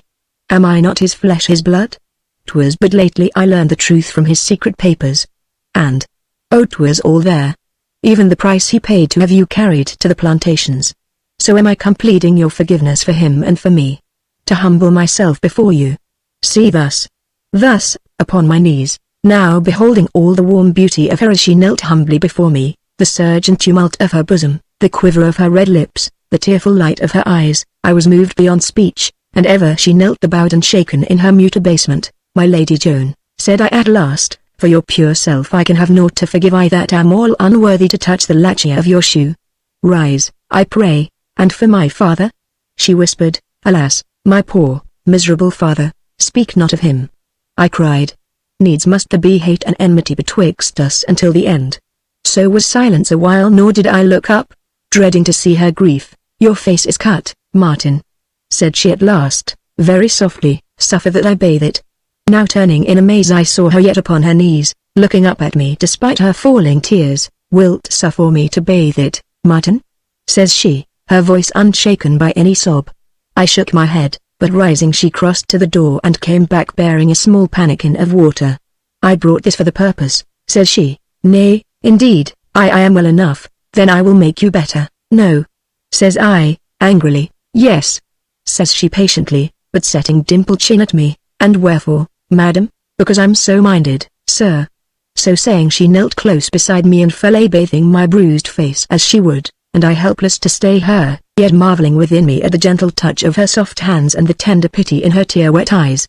Martin, says she, as I do thus cherish your hurts, you shall one day, mayhap, cherish your enemies. Never, says I. You can know me not at all to think so. I know you better than you guess, Martin. You think it strange, belike and unmaidenly in me that I should seek you thus, that your name should come so readily to my lip. But I have remembered the name Martin for the sake of a boy, long years since, who found the little maid. She was just 10-year-old, found her lost and wandering in a wood, very woeful and frightened and forlorn. And this boy seemed very big and strong. He was just 11, he said, and was armed with a bow and arrows to shoot outlaws. And yet he was very gentle and kindly, laying by his weapons the better to comfort her sorrows and dry her tears. So he brought her to a cave he called his castle and showed her a real sword he kept hidden there, albeit a very rusty one, and said he would be her knight, to do great things for her some day. Then he brought her safely home, and he told her his name was Martin and she said hers was Damrys. Damrys, said I, starting. Often after this they used to meet by a corner of the old park wall where he had made a place to go up and down by for 6 months, I think. They played together daily, and once he fought a great, rough boy on her behalf, and when the boy had run away she bathed her champion's hurts in a little brook, bathed them with her scarf as thus I do yours. At last she was sent away to a school and the years passed, but she never forgot the name of Martin, though he forgot her quite. But, you remember now, Martin, oh, you remember now? Says she with a great sob. I remember now. Quoth I, hoarsely. It is for the sake of this boy, Martin, so brave, so strong, yet so very gentle and kindly for him and all he might have been, that I pray you forego your vengeance. I beseech you to hear renounce it. Never, I cried, clenching my shackled hands. But for my enemy this boy might now be as other men, stead of outcast rogue and scarred galley slave. He might have come to love and win love, to have known the joy of life and its fullness. Howbeit he must go his way, rogue and outcast to the end. No, she cried. No. The wrong may be undone, shall be, wounds will heal and even scars will fade with time. Scars of the body, I bear like, said I, but there be scars of the mind, wounds of the soul shall never heal, so shall my just vengeance sleep not nor die whiles I have life. Here for a while she was silent again, and I saw a tear fall sparkling. And yet, said she at last, and never stirring from her humble posture, and yet I have faith in you still, for, despite all your cruel wrongs and grievous suffering, you are so young, headstrong and wilful and very desolate and forlorn. Thus whiles I have life my faith in you shall sleep not nor die, yet greatly do I pity, says I fiercely, you were wiser to hate and see me hanged out of hand, poor soul. She sighed, and rising, laid one white hand upon my shackled fist. And yet mayhap you shall one day find again your sweet and long-lost youth, meanwhile strive to be worthy a sorrowing maid's honest pity, says I again, 'tis akin to love, so give me hate, 'tis thing most natural twixt your blood and mine, poor soul. She repeated, viewing me with her great, calm eyes, albeit their lashes were wet with tears, how may I hate one so wretched? Here, seeing mayhap how the words stung me, she must needs repeat them, poor wretched soul, thou right far far beneath my hate, belike you'll come to learn in time, says I, beside myself. At this I saw the white hand clench itself, but her voice was tender as ever when she answered, sorrow and suffering may lift a man to greatness if he be strong, if so Lord debase him to the brute if he be weak. Why then, says I, begone to your gallants and leave me to the brutes. Nay, first will I do that which brought me. And she showed the key of my gyves. Let be, I cried, I seek no freedom at your hands, let be, I say, as you will, says she, gently. So endeth my hope of righting a great wrong. I have humbled myself to you tonight, Martin Conisby. I have begged and prayed you to forego your vengeance, to forgive the evil done, not so much for my father's sake as for your own, and this because of the boy I dreamed, a man ennobled by his sufferings and one great enough to forgive past wrongs, since by forgiveness cometh regeneration. Here ends my dream, alas, you are but rogue and galley slave after all. So shall I ever pity you greatly and greatly despise you. Then she turned slowly away and went from me, closing and locking the door, and left me once more in the black dark, but now full of yet blacker thoughts, to be scorned by her. And she a Brandon, and now I, miserable wretch that I was, giving no thought to the possibility of my so speedy dissolution, raged in my bonds, wasting myself in futile imprecations against this woman who, as it seemed to me in my blind and brutish anger, had but come to triumph over me in my abasement. Thus of my wounded self-love did I make me a whip of scorpions, whereby I knew an agony beyond expression. Chapter 20. How I came out of my bonds and of the terrors of a fire at sea. The devil, ever zealous for the undoing of poor humanity, surely findeth no readier ally than the blind and merciless spirit of mortified pride. Thus I, minding the Lady Joan's scornful look and the sting of her soft-spoke words, felt a black and raging fury, and vowed that since rogue and galley slave she had named me, rogue she should find me in very truth henceforward, if I might but escape my perilous situation. And now it was that chance or fate or the devil send me a means whereby I might put this desperate and most unworthy resolution into practice, for scarce had I uttered this vow when a key turned softly in the lock, the door opened and closed stealthily, and though I could not see, it being pitch dark, I knew that someone stood within a yard of me, and all with scarce a sound and never a word. And when this silence had endured a while, I spoke sudden and harsh. What now? Is it the noose so soon, or a knife sooner? I heard a quick-drawn breath, a soft footfall, and a small hand, groping in the dark, touched my cheek and crept thence to my helpless, manacled fist. Who is it? I demanded, blenching from the touch. Who is it? Speak. Hush, whispered a voice in my ear. It be only me, master. Jimmy, little Jim as you was good to. Red Andy don't beat me no more. He be afeard o' you. Good to me you was, master, and so she took me to be her page. She are they. Whom do you mean, boy? I mean her. Her with the beautiful, kind eyes and little feet. Her as sings. Her they calls my lady. Her. Good to me she is, and so's you, so I be come to ye, master. How did she send you? No, I just come to save you from being hung tomorrow like they says you must. And how shall you do this, boy? First with this key, master. Stay. Did she give you this key? No, master, I took it. So, albeit 'twas very dark, the boy very soon had freed me of my shackles, which done, and all a quiver with haste, he seizes my hand and tugs at it. Come, master, he whispered, this way, this way. So with his little, rough hand in mine I suffered him to bring me whither he would in the dimness, for not a lanthorn burned anywhere, until at last he halted me at a ladder propped against a bulkhead and mounting before, bade me follow. Up I climbed forthwith, and so to a narrow trap or scuttle through which I clambered with no little to do, and found myself in a strange place, the roof so low I could barely sit upright and so straight that I might barely lie outstretched. "Lie you here, master," he whispers, "and for the love o' God don't speak nor make a sound." Saying which, he got him back through the scuttle, closing the trap after him, and I heard the clatter of the ladder as he removed it. Hereupon, lying snug in my hiding place, I presently became aware of a sweetness that breathed upon the air, a fragrance very faint but vastly pleasing, and fell a wondering what this should be. My speculations were banished by the opening of a door nearby, and a light appeared, by which I saw myself lying in a narrow space shut off by a valance or curtain that yet showed a strip of carpet beyond, and all at once upon this carpet came a little, buckled shoe. I was yet staring on this in dumb amaze when a voice spoke softly. "Are you the Martin Conisbee?" "Hush, speak low, I do command you." For answer I dragged myself into the light and stared up at the Lady Joan Brandon. "Where am I?"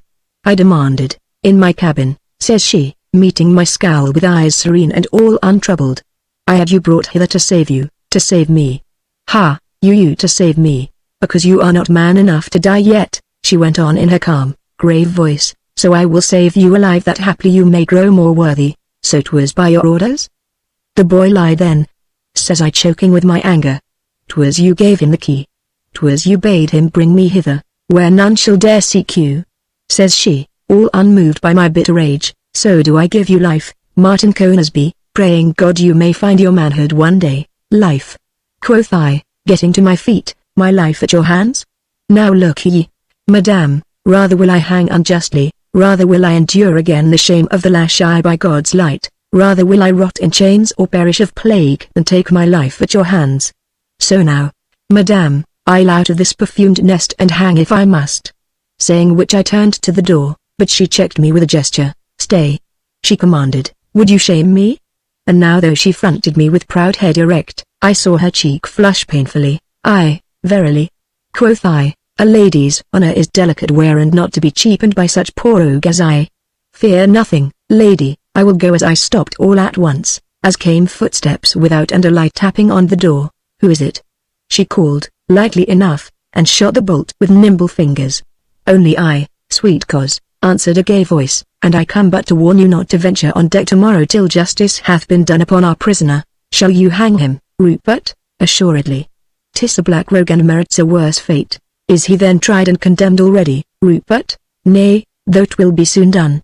We have come on such evidence of his guilt as doth condemn him out of hand." "What evidence, cousin?" "His doublet all besmirched with his victim's blood. The man is a very devil and must hang at dawn. So, Joan, stir not abroad in the morning until I come to fetch you. A fair, good night, sweet coz, and sweet dreams attend thee." And away trips Sir Rupert and leaves us staring on one another, she proud and gracious in all her dainty finery and I a very hang-dog fellow, my worn garments smirched by the grime of my many hiding places. "Was this indeed your doublet?" she questioned at last. "It was." "How came it stained with blood?" For answer I shrugged my shoulders and turned away. "Have you nothing to say?" "Nothing, madame. You would have me think you this murderer?" "I would have you think of me none at all," I answered, and smiled to see how I had stirred her anger at last. "Nay," sighs she, "needs must I think of you as the poor, mean thing you are and pity you accordingly." "Howbeit," says I, scowling blacker than ever, "I will get me out of your sight." "Aye, but the ladder is gone." "No matter," says I, "better a broken neck tonight than a noose tomorrow." "Tomorrow, aye, the dawn is like to see an end of the feud and the Conisbees both together, and so shameful an end," says she. At this, I turned my back on her, for anger was very strong in me. So, nothing speaking, I got to my knees that I might come at the trap beneath her berth, but next moment I was on my feet glaring round for some weapon to my defense, for on the air was sudden wild tumult and hubbub, a running of feet and confused shouting that waxed ever louder. Then, as I listened, I knew it was not me they hunted, for now was the shrill braying of a trumpet and the loud throbbing of a drum. "Martin, oh Martin Conisbee!" She stood with hands clasped and eyes wide in a dreadful expectancy. "What is it?" she panted. "Oh, what is it?" Hark, what do they cry? Rigid and motionless we stood to listen, then every other emotion was whelmed and lost in sudden, paralyzing fear as, above the trampling rush of feet, Above the shrill blast of tucket and rolling of drum we caught the awful word fire. "Now God help us all!" cries she, wringing her hands, then sinking to her knees, she leaned, half swooning, against the door, yet I saw her pallid lips moving in passionate supplication. As for me, my first panic over, I sat me on her bed revolving how I might turn the general confusion to the preservation of my life. In this I was suddenly aroused by my lady's hand on my bowed shoulder. "Hark!" cries she. "Hark where they cry for aid." "Why so they do," says I. "And so they may, then come, let us out. You are a strong man, you will help to save the ship, and hang thereafter?" "Not I, madame." "Will you do nothing?" cried she, clenching her hands. "Verily, madame, I shall do my earnest endeavor to preserve this poor oak's body o' mine from noose and flame. But as for the ship let it burn, say I, spoke like a very coward," says she in bitter scorn. "And a coward is selfish always." So saying she crossed to the door and reached her hand to the bolt, but in a leap I was beside her and caught this hand, prisoning it there. "Hark ye, madame," quoth I, "you tell me that to hang is a shameful death, and the noose as good as round my neck. But, before God, madame, I'll see this ship go up in flame and perish with it ere that noose shall strangle the life out of me and my wrongs unavenged. So the ship may burn and it will. Meantime do you seek your salvation and leave me to seek mine." Then opening the door I stood aside to give her way. Instead she stood a moment looking on me great-eyed. "O blind," says she at last, "to treasure life for your wicked vengeance. O blind, blind." Then, and very suddenly she sped out and away. Left alone I stood hearkening to the distant uproar and casting about in my mind how best I might contrive my preservation.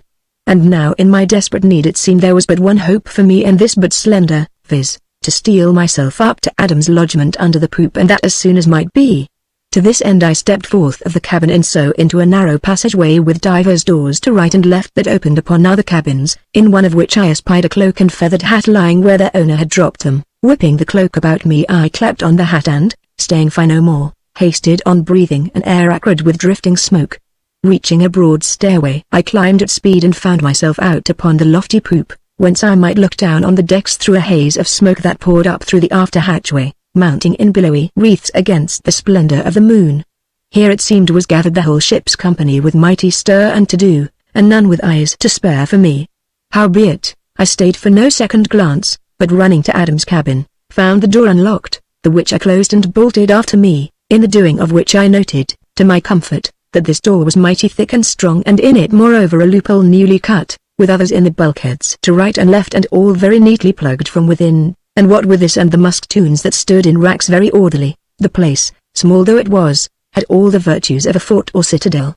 Here then, so far as might be, I was safe whatever chanced, since I had but to lift the trap in the floor and descend into the roundhouse below, whence I might gain the stern gallery and so the sea itself.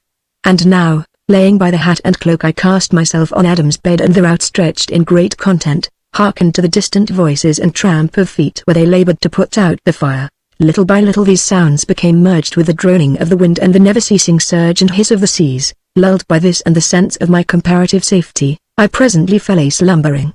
And sleeping thus, dreamed myself young again and playing with the child Damaris, thrilling to the clasp of her little, childish hands, joying in the tones of her clear, sweet child voice she that grown up I knew for none other than Joan Brandon. Chapter 21 telleth how the said fire came about. Lord love me, shipmate, here's you to hang at peep-o day and day smiling in your dreams. What Adam?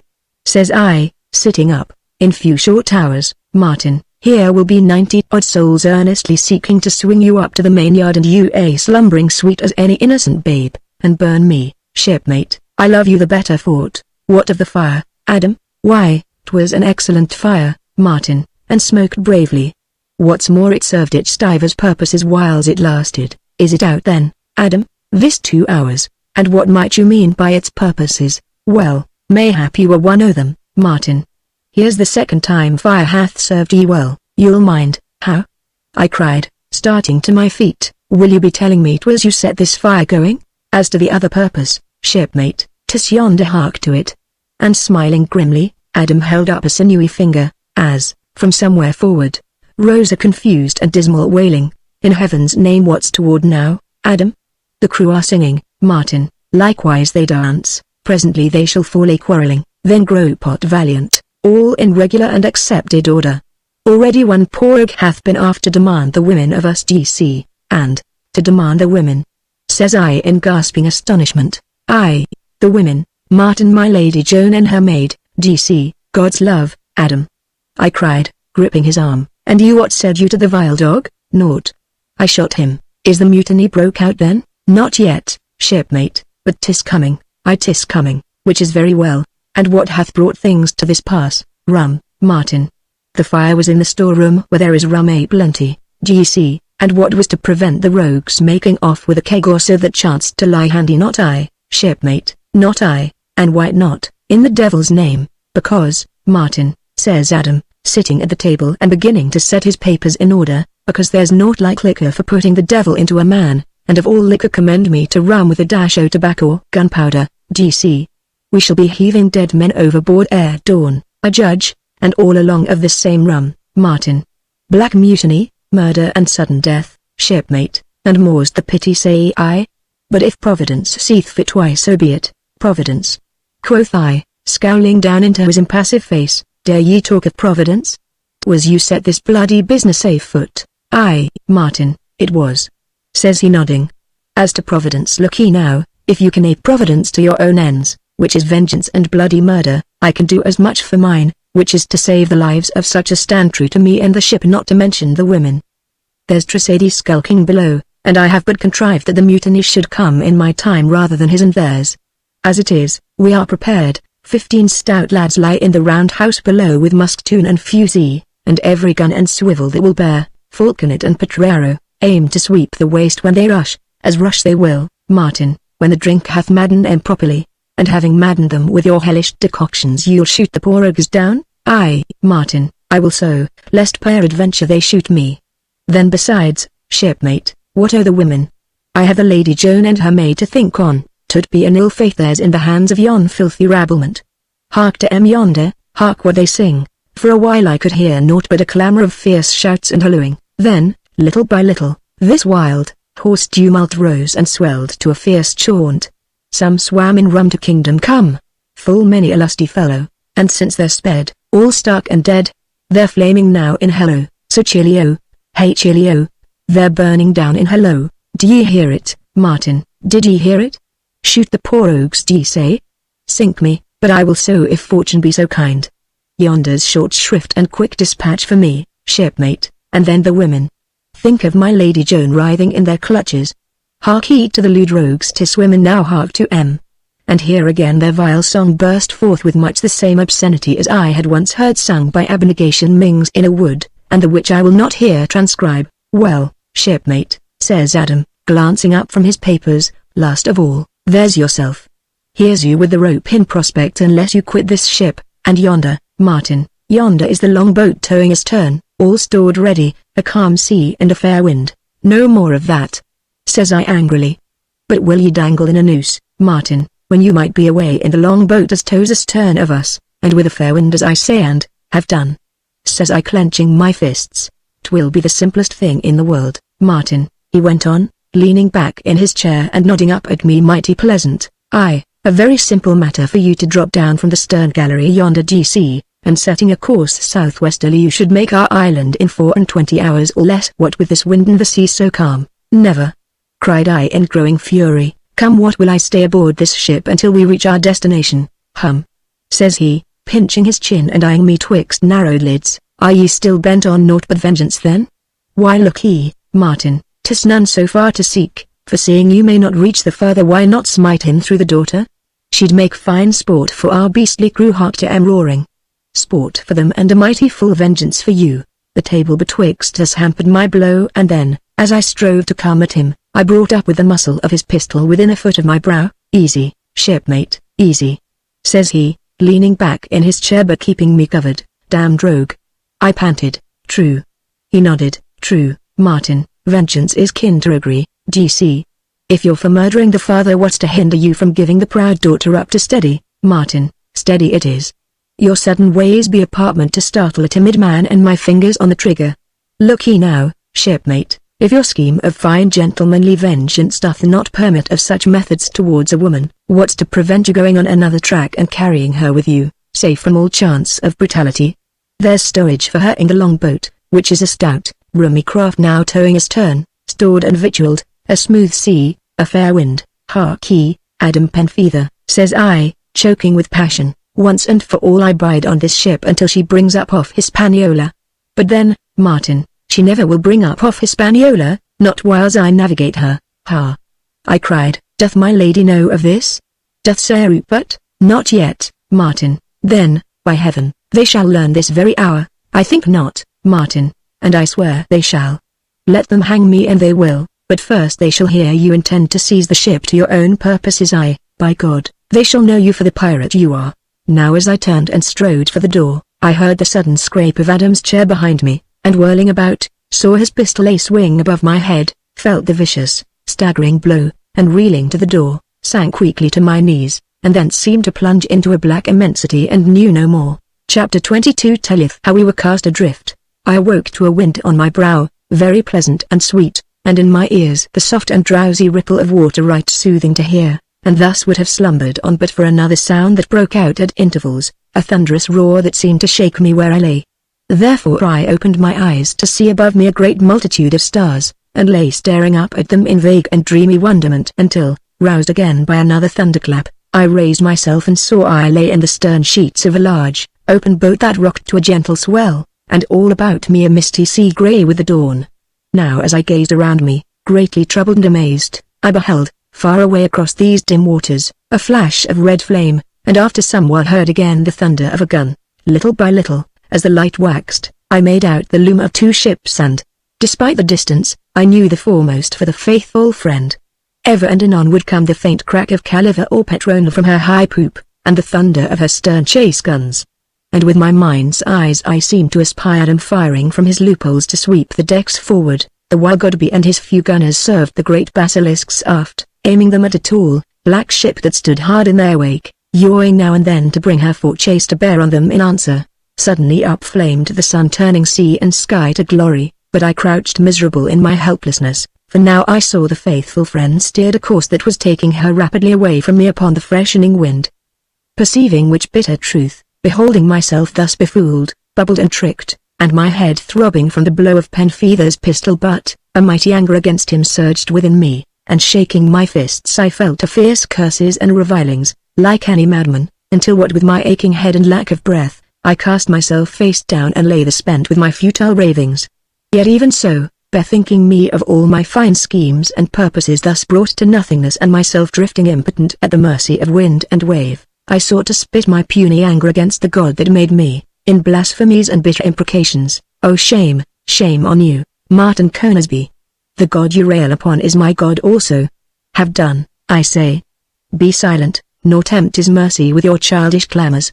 Upstarting I turned and beheld the Lady Brandon upon her knees within a yard of me, saw her shrink before my gaze and the griping passion of my hands, for now, reading in her look all her scorn and loathing for the thing I was, I must needs turn my fury upon her, and did that the which shames me to this day, for even as she fronted me, all defenceless but with head erect and eyes unflinching despite the sick pallor of her cheeks, I seized her in cruel hold and, dragging her to me, bent her backward across a thwart. Ha! I gasped. Will ye dare cry shame on me? Will ye mock, will ye flout, will ye scorn me still, and you but a lying, thieving Brandon? Would ye trample me neath your proud feet, all this? Says she, staring up into my eyes, but I do pity you most for what you are become. Oh, kill me if you will, 'twould be very easy for you and, mayhap, best for me, and I do not fear to die. So do as you will, Martin Conisby, I do not fear you, since death is my kind friend and shall free me of the shame of you if need be. Hereupon I loosed her and, crouched again in the stern sheets, bowed my head upon my fists, whilst she, kneeling patiently beside the midship thwart, ordered her wrenched garments with shaking hands, and, after some while, her voice with its sweet, vital ring, pierced to those black deeps where lay the soul of me. 'Tis growing very rough. What must we do? Lifting my head, I saw that the sea was risen considerably, and the boat drifting broadside to the wind, so that the waves, taking us abeam, spilled aboard us ever and anon. So I arose and made shift to step the mast and hoist sail, nothing heeding her proffered aid. Then shipping the tiller, I put our little vessel before the wind. And now, from a log pitching and rolling at mercy of the waves, this boat became, as it were, alive and purposeful, lifting to the seas with joyous motion, shaking the water from her bows in flashing brine that sparkled jewel-like in the early sun, her every timber thrilling to the buffets of the waters that rushed bubbling astern, all rainbow-hued and with a sound like elfin laughter, until what with all this and the strong, sweet air, even I felt the joy of it, but though my black humour lifted somewhat, my shame was sore upon me, wherefore I kept my gaze for the peak of the sail, the cloudless heaven, the deep blue of the seas, and never so much as glanced at the patient, solitary figure amidships, with a dewy sail. She questioned at last, "What matter?" Says I sullenly, "Aye, true." She sighed. "Besides, I have no compass. There is one in the locker here, and with it a packet and a letter to you. Shall I bring them?" "As you will," says I, keeping my gaze averted. So she makes her way over to me, and mighty dexterous, despite the motion of the boat, and setting the compass beside me, gives me the letter. It was sealed, and subscribed thus: "To my well-loved, trusty friend, comrade and brother adventurer Martin." These. Breaking the seal, I read as follows: "For your sore head, Martin, I grieve, but the blow I regret no whit, seeing it was struck to our mutual advantage hereafter. Now you, reading this, being at sea betwixt the parallels 70 and 65 in an open boat, and all by reason of circumstances proving too strong for you, Martin, it much behoveth you to mark and heed well these my directions, to wit, you shall lay your course southwesterly, and that for these several and sufficing reasons, viz. 1. You lie out of the track of ships. 2. These be treacherous seas, given to sudden furies of wind and raging tempest. 3. I like not the look of the weather. 4. Our island lieth scarce 24 hours sail due southwesterly. Whereof I have drawn for your guidance a chart of these waters, together with a plan of our island, very just and exact. Also a chart of the passage or channel through the barrier reef, for saving this passage, there is no landing upon the island that I know of. Nor shall you attempt this passage except at the flood and the seas calm. Being landed, Martin, you shall, with due regard to rest and refreshment, forthwith secure our treasure, the secret whereof I have included with this my letter.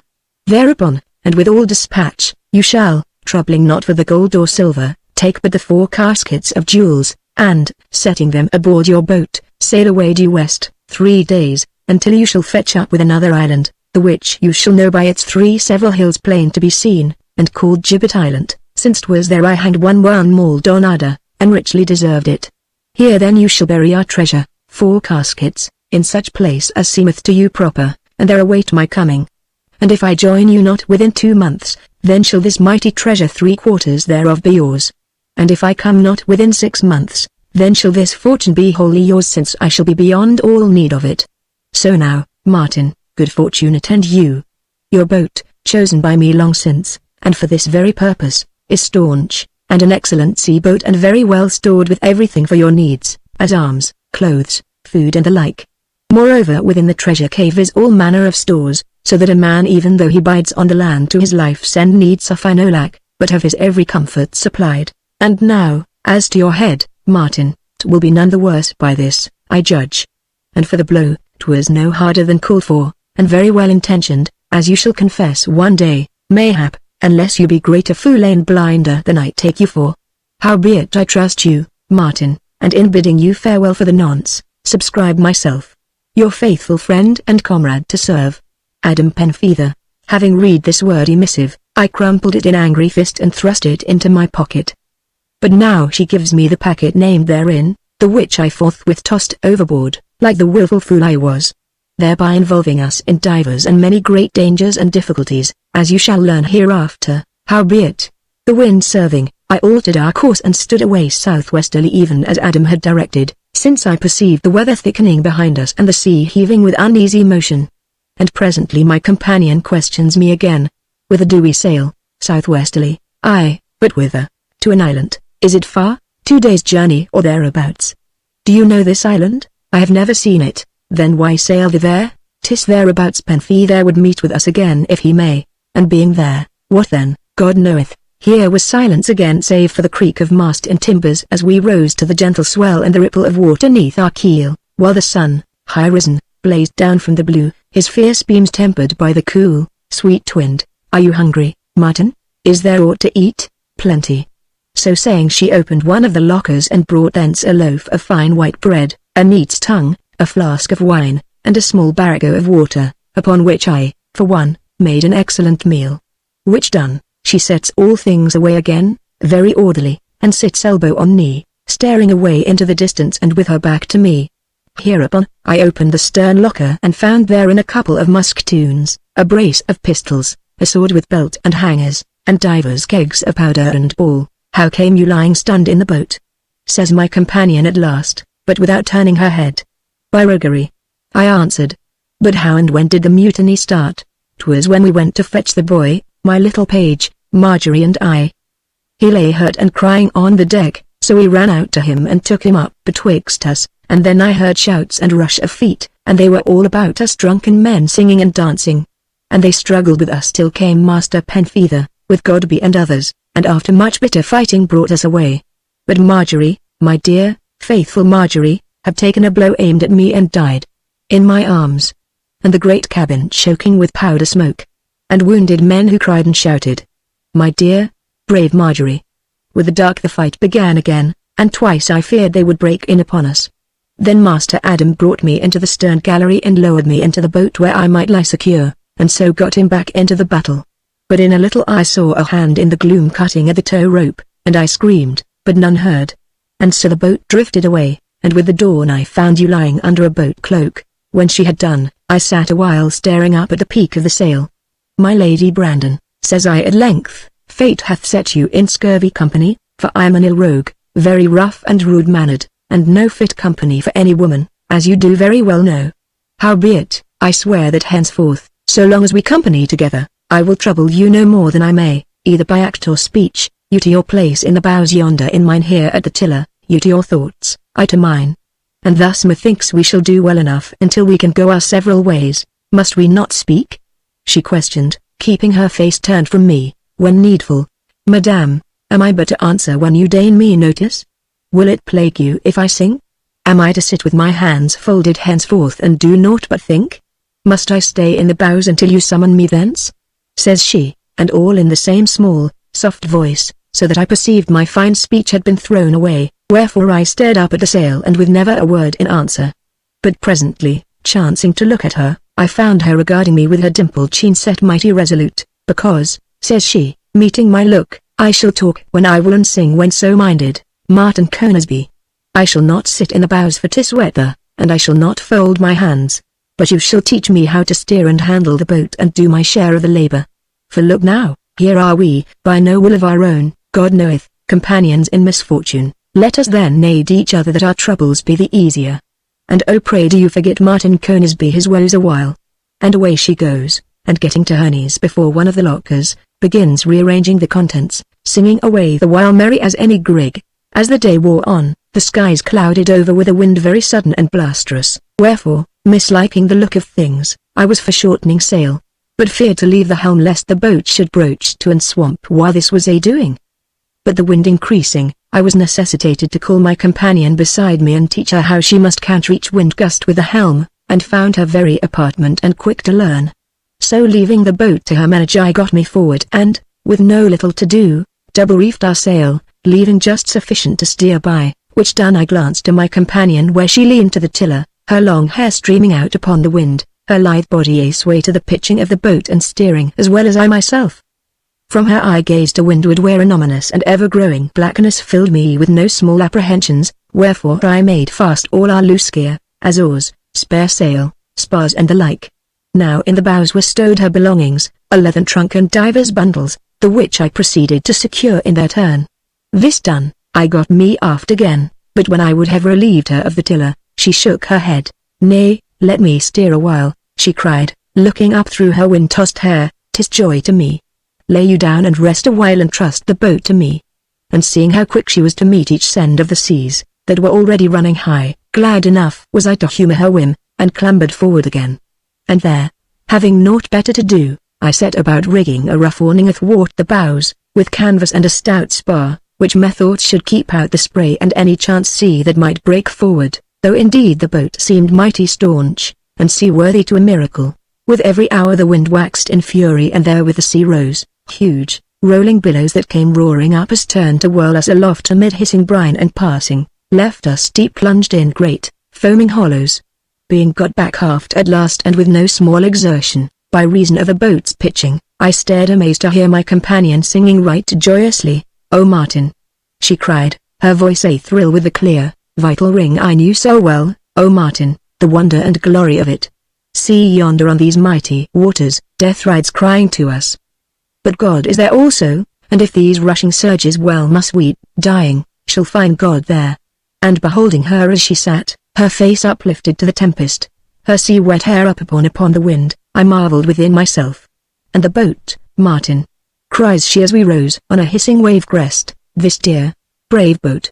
See how nobly she rides indeed, and indeed I do love her every timber, and verily to me, awed by these mighty waters, it was wonderful to see how our little craft rose to the seas, buoyant as any cork, now poised mid hissing foam high in air, now plunging dizzily down, and ever the wind gathered fury until the very air seemed full of whirling spindrift. In a while I took the tiller, and wondered to see my companion droop all at once with head bowed upon her hands. "Are you sick?"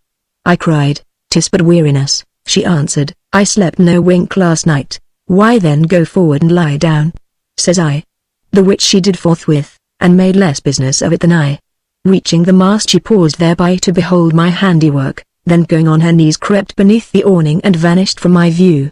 Left alone I stared around me on the raging tumult, and beholding all its terrors my mind was full of wonder of this maid who could sing so blithely with death all about her and behold God, as it were, riding on the wings of the storm. Presently she comes and sits close beside me that we might talk, for the wind was very loud. "It was kind of you to make me so fair a shelter, Martin, and a bed also, kind and very thoughtful, but I shall not sleep tonight unless it be here." "And why here? Death hath more terrors in the dark and I grow a little fearful, Martin." So saying she wrapped a boat cloak about her and, spreading out the other, lay down thereon and so near that I might have touched her where she lay, and in a while night rushed down upon us and it was dark, but from the dark her voice reached me where she lay, her head pillowed at my feet, and I, crouching above her, strove to shelter her somewhat from the lashing spray and buffeting wind. Thus in despite of raging tempest we contrived to make each other hear though with difficulty, talking on this wise. She, "Are you afraid?" Myself, "Number." She, "Have you then no fears of death?" Myself, "I have prayed for it, ere now." She, "And vainly.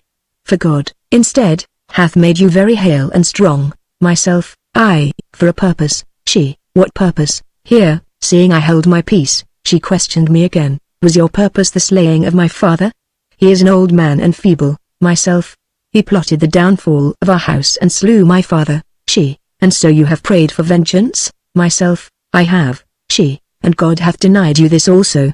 Should you die tonight you go to him innocent of your enemy's blood." Myself, "Aye, but if I live?" She, "You shall grow wiser, mayhap, and forgetting the ill that lies behind you, reach out to the good that lieth before." Myself, "And what of my just vengeance?" She, "Vengeance is but for the weak of soul, 'tis only the strong can forgive." Myself, "What of my sacred vow?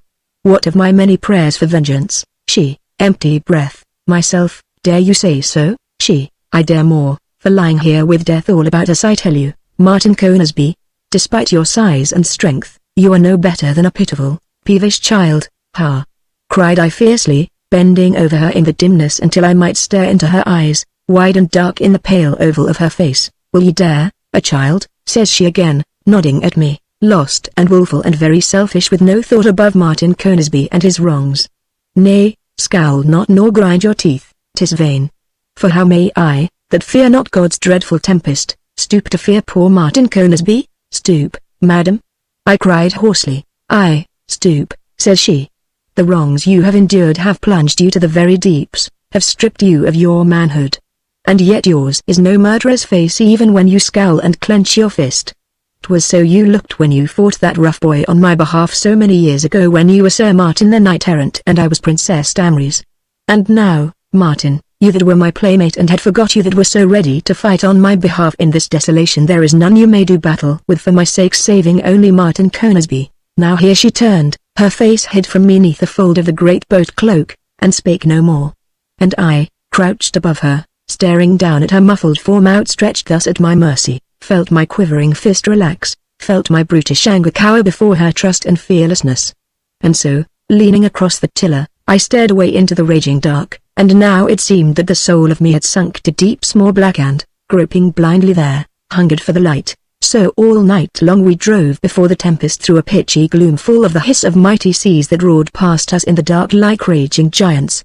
And all night long she lay, her head pillowed at my feet, sleeping like a wearied child, and her long, wind-tossed hair within touch of my hand. Chapter 23 Divers Perils and Dangers at Sea. Towards dawn the wind abated more and more and, glancing into the lightening east, I saw the black storm clouds pierced, as it were, by a sword of glory, a single vivid ray that smote across the angry waters, waxing ever more glorious until up flamed the sun before whose joyous beams the sullen clouds scattered, little by little, and melted away. And now I, that was doomed to be my own undoing, instead of thanking that merciful God who had delivered us from such dire peril, must needs scowl upon this kindly sun and fall again to my black humours.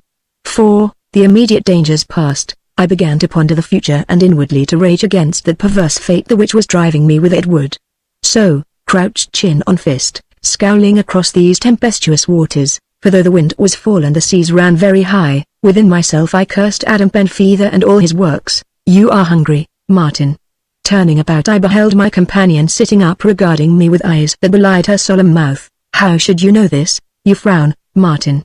Though the storm is done and we alive, yet you frown. Have patience and you shall eat and sleep. I want neither one nor other. I began, and you are wet, Martin. 'Tis no matter, and cold, the sun shall warm me, so you shall eat, and lie here I the sunshine, and sleep.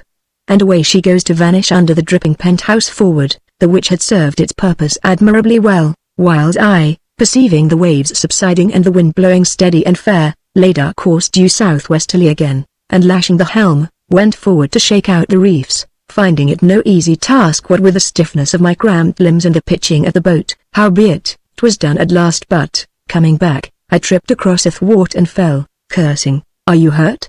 She questioned, stooping over me, whereupon, for very shame, I turned my back answering short and ungraciously, and sat frowning like the sullen rogue I was whiles she busily set forth the wherewithal to break our fast, and singing softly to herself. I told you I was an ill rogue and rough.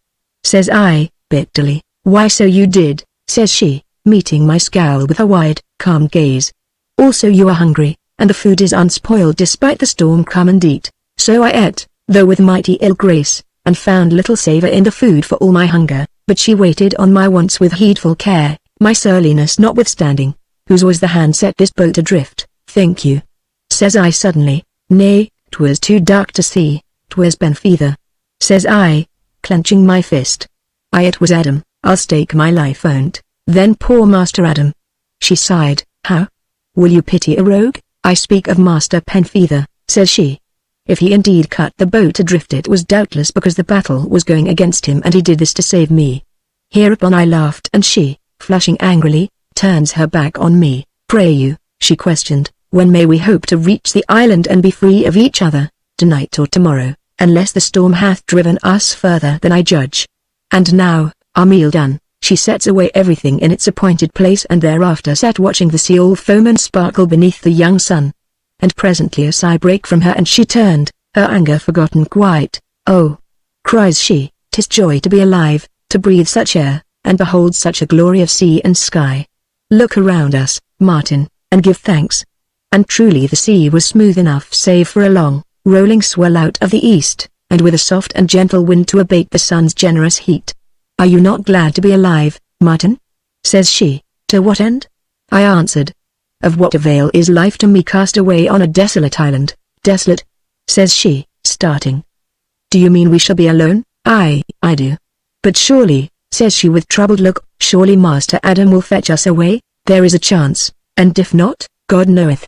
Says I gloomily, 'tis a small island as I learn, little known and out of the track of vessels, yet a ship may come thither to our relief, and if one doth not, then must we tempt the sea again in our boat. I am no navigator, and these seas are strange to me. Howbeit, says she, bravely, we have good store of provisions, and when they are gone how then, think you? I think you do lack for sleep.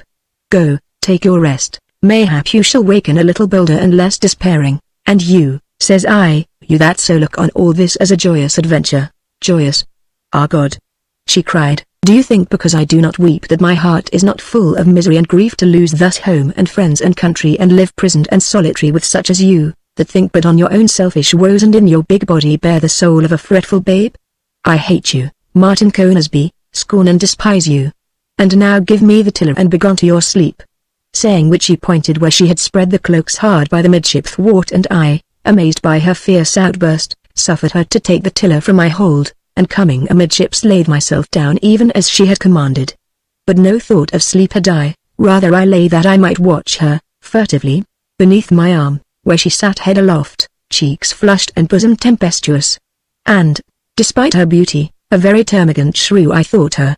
Then, all at once, I saw a tear fall and another, and she that had sung undaunted to the tempest and outfaced its fury, sat bitterly weeping like any heartbroken maid, yet giving due heed to our course none the less. Presently, chancing to look my way, she catches me watching her and knits her slender brows at me. "Get you to sleep," says she. "Oh, get you to sleep nor trouble my grief." Hereupon, and feeling mighty guilty, I pillowed my head and, closing my eyes, presently fell to sweet and dreamless slumber. Chapter 24. How we came to Black Bartlemy's Island. Martin, look. I started up, and rubbing sleep from my eyes, turned to gaze whither she pointed, and there, faint and far, above the rolling blue of the seas rose a blue shape. "'Tis the island, Martin. Our voyaging is nigh ended." "Aye, 'tis the island," says I. "'Tis like an island of dream, Martin." "Nay, 'tis real enough," quoth I, "and solitary. There is a perspective glass in the locker, yonder, Martin." Master Adam was vastly thoughtful. Quoth I, bitterly. And reaching the glass I gave it to her. "Will you not look at the island?" She questioned wonderingly. "Nay, I shall see more than enough of it ere long." "Do you give me the tiller and view it as you will." "I see rocks," says she, after some while. "Ha, a barren place, as I thought." "Nay, there are trees, many trees." "Oh, 'tis wonderful." And so she sat viewing it all untiring, every moment discovering some new marvel, but I fell to my old, black humor, since to me this island was no better than a prison. By midday we were come so close that I might see the place very well, a smallish island with sheer cliffs very jagged and grim where the seas broke in foam and crowned with many and divers trees, beyond which rose greeny slopes with more trees that mounted up and up to a lofty summit of rocks and brush. Being within some 2 miles of these forbidding cliffs I steered to fetch a compass about the island, and so presently opened a bay of white sand with tree-clad cliffs beyond, and before a sheet of placid water or lagoon shut off from the sea by a semicircular barrier reef, such as Adam had described in his story. And now, bethinking me that, by his account, this was the only means of landing upon the island, I stood for this reef, against which the foaming seas dashed with a mighty roaring, looking for that narrow channel through the reef, that opening amid these breakers whereby we might steer into those calm waters beyond. And presently, sure enough, I espied it well nigh in the middle of the reef, even as Adam had said, and, putting out the helm, ran for it straightway. An evil enough place it looked, perilously narrow and with mighty seas that broke in thunderous spray to right and left of it, insomuch that heedful of Adam's warning, and all too late, I was minded to bear up and stand away, plying off and on, until the waves should have moderated. But in my folly I had sailed too near, and now, swept onward by some current, the boat, responding no more to her helm, was borne on at ever-increasing speed. So thus helpless and at mercy of the seas we drove straight for this perilous channel until I had some desperate hope that she might make it. On we sped, nearer and nearer, until the spume of the breakers was all about us and I well nigh deafened by their roar, but this roar was pierced suddenly by a cry. "Oh Martin! God pity us, look!" Turning my head, I saw a huge swathe hard upon us, felt my companion's arms about me, and then deafened, blinded, choking, I was whirled aloft on this mighty sea, tossed, buffeted, hurled into blinding sunlight, buried beneath green deep sand, expectant of death, suddenly found myself face down on warm sands wherein my griping fingers clutched desperately against the backrush of the sea. So lay I gasping and gripping this kindly earth and waited to do battle for what remained of life, hearkening for the fierce hiss of that great wave that was to bear me back to the horror of those green deeps, the which should bury me forever. Instead I heard the gentle, drowsy lapping of water all about me, and opening my eyes beheld myself lying on the edge of those white sands that bordered the lagoon, while behind me the seas thundered impotent against the reef. And now, little by little, I saw that the great wave must have borne me hither in miraculous fashion, and lying thus bruised and spent I must needs remember how Adam had experienced the like. But all at once I staggered up to my feet and began staring hither and thither. Then as my brain cleared and strength came back, I took to running along the edge of the lagoon like one demented, staring down into those placid waters and searching the white sands with eyes of dreadful expectancy, yet nowhere could I discover sign or trace of my companion. Nonetheless I continued to run aimlessly back and forth, heedless of my going, slipping and stumbling and often falling, but never staying my search until the sweat poured from me. And ever as I ran I kept repeating these words to myself over and over again, viz., Adam's comrade, Nicholas Frant, was cast safe ashore with him. Thus I ran to and fro gasping these words to myself until, tripping over a piece of driftwood I lay bruised and well nigh spent. Howbeit, I forced myself up again and recommenced my search, and this time with more method, for I swore to myself that I would find her or perish also. To this end I determined to get me out upon the reef. Now to come thither I must needs climb over certain rocks, so came I thither and, breathless with haste, made shift to mount these rocks heedless of bruises or bleeding hands, and reaching the summit at last, paused all at once. She lay face down almost below these rocks, outstretched within a little cove, and her long, wet hair white tossed like drifted seaweed all about her. Now, seeing how still she lay, a great sickness seized me so that I sank weakly to my knees and crouched thus a while, and with no strength nor will to move. At last, and very slowly, I made my way down the rocks, and being within the little cove, found myself all trembling and holding my breath. Then, though the soft sand deadened all sound of my going, I crept forward. So came I where she lay, her wet draperies clinged fast about her, and standing above this stilly form I looked down upon her slender shapeliness yet feared to touch her. And now I saw that one sleeve was torn away, and upon the round, white arm the marks my cruel hands had wrought. Damries, says I, falling on my knees beside her, and the word was a groan. And in that moment she raised her head and looked at me, and in her eyes methought to read wonder and sudden, great joy. Martin, she whispered, oh thank God. And so hid her face again. Now, being yet on my knees, I looked from her to the blue heaven and round about me like one that wakes upon a new world. Chapter 25 How I was haunted of Black Bartlemy. Are you hurt? Says I, at last. Indeed, she answered, all over. Yet am I alive, and there's the wonder. The wave cast me into the lagoon and I crept ashore here. Then methought you surely dead and I alone within these solitudes, and so I swooned. Martin, being afraid of the loneliness? Yes, Martin, even fellow as rough as I is better than loneliness. Yes, Martin, though your arms be bruised by my handling. For this I would crave your pardon, 'tis all forgot. Says she, making shift to cover up her arm. But your hand is bleeding, a scratch, have you no other hurts, a bruise or so, and did you come seeking me, Martin? Yes. Are you glad to find me alive? Yes. Even a Brandon is better than nobody, Martin. But at this I arose, albeit stiffly, and turned away. Whither would you go? She questioned. To seek some shelter ere night catch us. Shall I not come with you? Can you walk? Hereupon she made to rise, but getting to her knees, flinched and bit her lip. I'm so bruised, Martin. Says she, why then? Bide you here, yonder cleft high the rock should serve for tonight. Howbeit I'll go look. So I limped across the beach to where showed a great fissure in the cliff hard beside a lofty tree. Being come within this cleft I found it narrow suddenly, and at the end a small cave very dry and excellent suited to our purpose. Moreover, close at hand was a little rill that bubbled among mossy rocks, mighty pleasant to be heard. And hereabouts grew all manner of vines, sweet-smelling shrubs and fern. Of these I gathered goodly quantity, and strewing them within the cave therewith made a very passable bed, which done, I went back where she lay drying her wet garments in the warm sun as well as she might. Martin, says she, mighty doleful, I have lost my comb and all my hairpins. I will fashion you others. Aye, but the boat, Martin, our dear, brave boat, tomorrow I will seek what remains of her, and our stores all lost. Martin, I can find more. Where? Among the rocks and on the trees. There should be no lack of fruit and fish according to Adam. Nay but, sighed she, shaking woeful head, even though we contrive to live thus, yet here must we bide far from our kind with small hopes of relief and destitute of all things to our comfort. Why look now, says I, here in my pocket is a tinder box, the which is a very comfortable thing, here in my belt a good, stout, knife, which is another comfortable thing, and yonder is a cave, dry and airy, shall make you a goodly chamber, so take comfort tonight, at least. And drawing my knife I betook me to whetting the blade on the sole of my damp shoe. Glancing up at last I found my companion regarding me with strange expression. Methinks you are greatly changed. Says she, how changed? In the boat you did naught but cry out and rail against fortune, but now, Martin, now, says I, The sun is low and night cometh apace in these latitudes. Let me know you sheltered ere it be dark. And sheathing my knife I rose. Then seeing what effort she made to come to her knees, I reached her my hand aiding her up to her feet.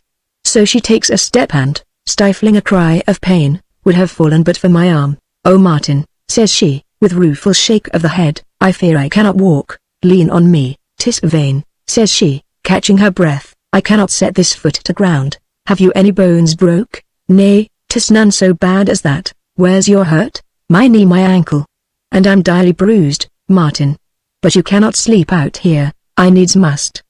The sand is warm and soft to my bed.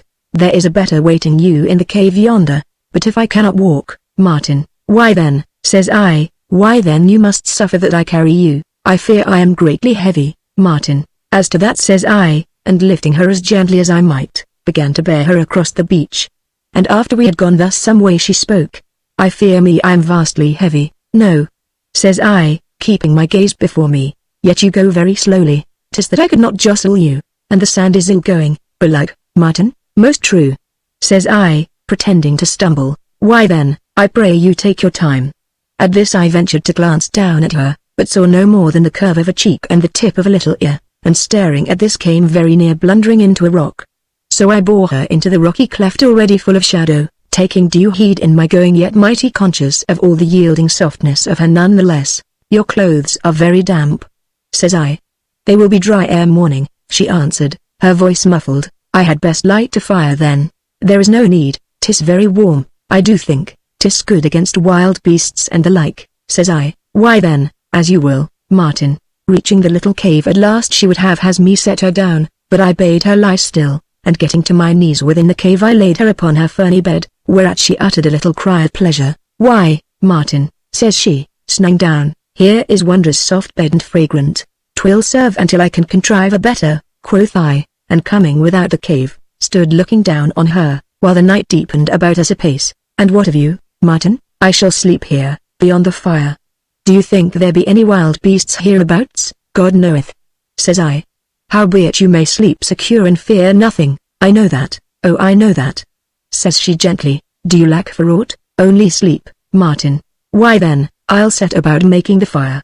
So I fell to gathering twigs and driftwood, of which there was no lack, and taking out my tinder box, albeit the tinder was still damp, soon contrived to have the fire crackling right merrily.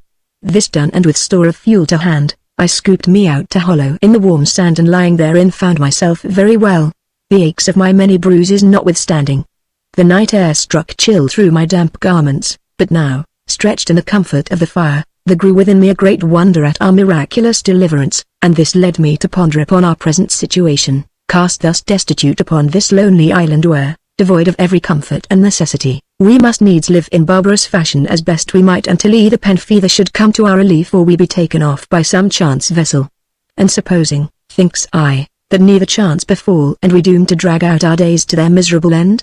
Here I must needs bethink me of all the woeful tales I had heard of mariners or poor, shipwrecked mariners who, by reason of wretchedness and hardship, had run mad or become baser than the brutes. And now, I must needs take out and read Penfeather's crumpled letter, and bethinking me how, in my wicked folly, I had cast overboard the packet of instructions whereby we must at least have found all those stores he made mention of, from cursing him I straightway fell to bitter recriminations of my vain self. "Are you asleep, Martin?" "No." Here I heard her sigh, and a rustle as she turned on her leafy couch. "Oh Martin, surely God hath had us in his care to bring us safe through so many dangers, and methinks his gentle hand will be over us still. Have you no fear of what is to be?" "None, Martin, not now. But had I found myself alone here hurt and helpless in the dark and really alone, oh methinks I should have died indeed, or lost my wits and perished so. Oh truly, truly, God is infinitely merciful."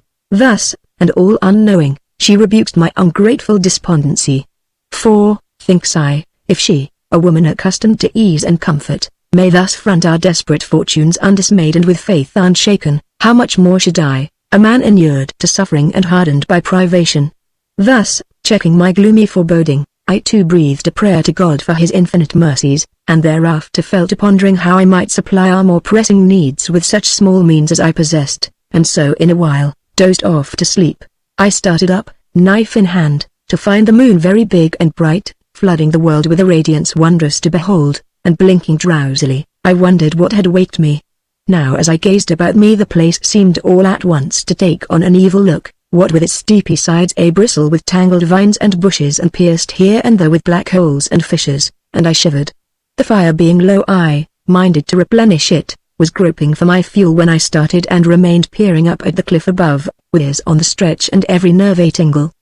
The night was very calm and still, for the wind had died away, and save for the distant murmur of the surf beyond the reef, naught was to hear. Then and all at once, from one of those black holes in the rock above I heard a long-drawn, sighing breath and there with a faint scuffling. Slowly and cautiously I got to my feet and, with knife gripped ready, began to creep there, and now within one of these gloomy crevices in the rock face I saw a crouching shape that, as I drew nearer, sprang away with a snort and clatter, and I saw this was a large goat, and surely no poor wight ever more relieved than I as, sheathing my knife, I wiped the sweat from me. And now to relief was added a mighty satisfaction, for where was one goat would be others. Thus, my fears allayed, and bethinking me how savory was a mess of goat's flesh, I fell watering at the mouth like the hungry animal I was. Having no more mind to sleep, and the moon so marvelous bright, I wandered forth of these shadowy rocks and, being upon the sands, stood to look about me. Before me stretched the wide ocean, a desolation of heaving waters that, rolling shorewards, broke in splendor beneath the moon. To my right lay a curve of silver beach backed by cliffs and groves of stately palms, and to my left and hard beside these bush-girt rocks was a great and lofty tree. Now observing this tree more closely, its mighty writhen branches and gnarled roots, and how it stood close against the opening in the cliff, an uneasy feeling possessed me that this tree and its immediate surroundings were all familiar, almost as I had seen it before, though I knew this could not be.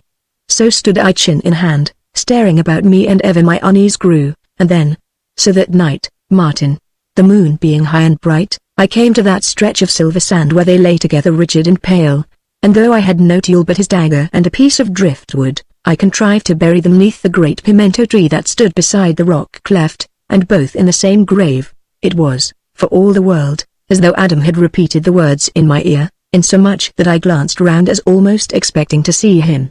So then it was here Black Bartlemy had died at the hands of the poor, tortured Spanish lady, and here they lay buried, their bones mouldering together within a yard of me.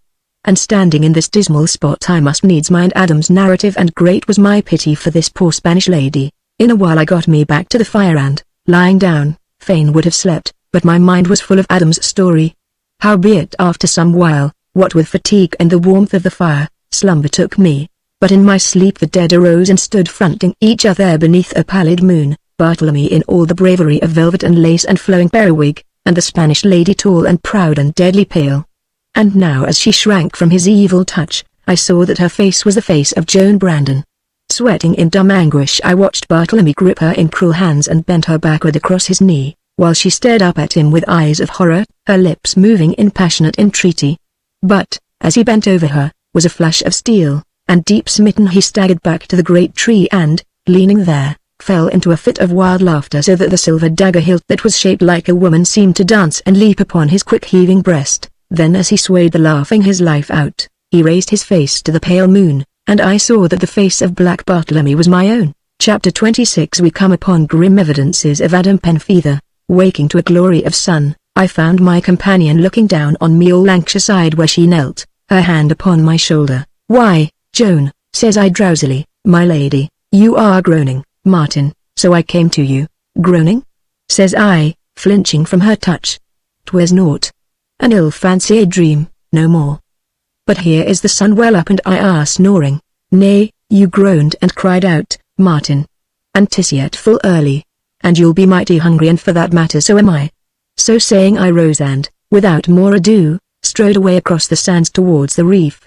Now as I went, I chanced upon a great turtle shell, to my joy, and divers others marvelously shaped and tinted, and chose such as might serve us for cups and the like. With these beneath my arm I clambered out upon the reef and, the tide being out, saw many rocks, amongst which I had soon collected good store of shellfish as limpets, oysters, and others much like to a periwinkle though larger.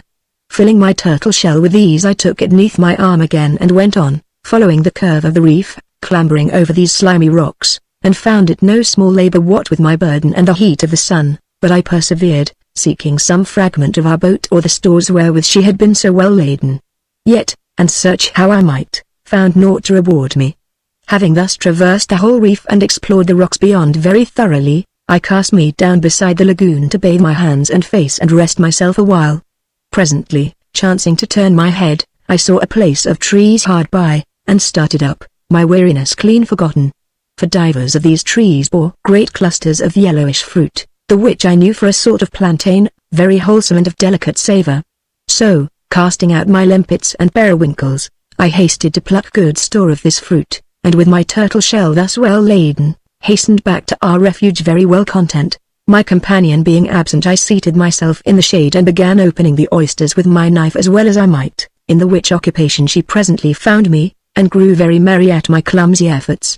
And now I noticed that she had wrought her long hair into 2 braids very thick and glossy, also she had somehow contrived to mend the rents in her gown and her torn sleeve. "Why, you have combed your hair," says I, wondering and speaking my thought aloud, with my fingers. "They must be my comb until you can make me a better alack, my poor hair. Why then, you must have a comb so soon as I can contrive one. But now see the breakfast nature hath provided us with all, and who so full of pleased wonderment as she, particularly as regarded the fruit which she pronounced delicious, but my shellfish she showed small liking for, though I found them eatable enough." Seeing her so pleased, I told her I hoped to provide better fare very soon, and recounted my adventure with the goat. "But," says she, "how shall you go a-hunting and no firearms, with a bow and arrows? Have you found these also?" "No, I must make them. I shall look out a sapling shaped to my purpose and trim it with my knife. For the cord of my bow I will have leather strips cut from my jerkin." "Aye, but your arrows, Martin, how shall you barb them without iron?" "True," says I, somewhat hipped. But in that moment my eye lighted on a piece of driftwood I had gathered for fuel and, reaching it, I laid it at her feet. "There," says I, pointing to the heads of divers rusty bolts that pierced it, "here is iron enough to arm a score of arrows. But how shall you make them, Martin?" "Heat the iron soft and hammer it into shape." "But you have neither hammer nor anvil." "Stones shall do." "Oh, wonderful!" she cried. "Nay, it is not done yet," says I, a little shamefaced. "And how may I help you?" "Watch me work, indeed, and I will keep your fire going. So come, let us begin."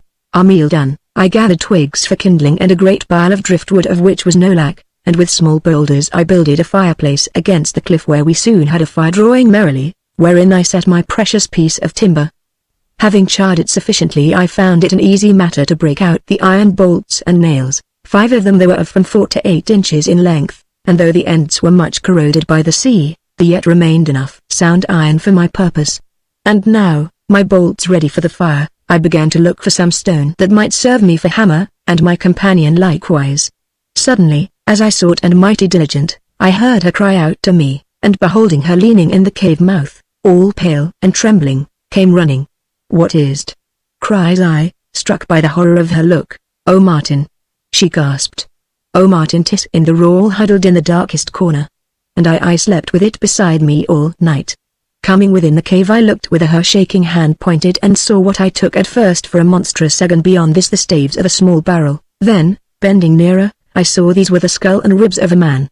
And this man had died very suddenly, for the skeleton lay face down, one bony arm folded under him, the other wide-tossed, and the skull, shattered behind, showed a small, round hole just above and betwixt the cavernous eye sockets. About the ribs were the mouldering remains of a leathern jerkin girt by a broad belt wherein was a knife and a rusty sword, but that which pleased me mightily was a thing still fast clenched in these bony fingers, and this no other than a heavy hatchet.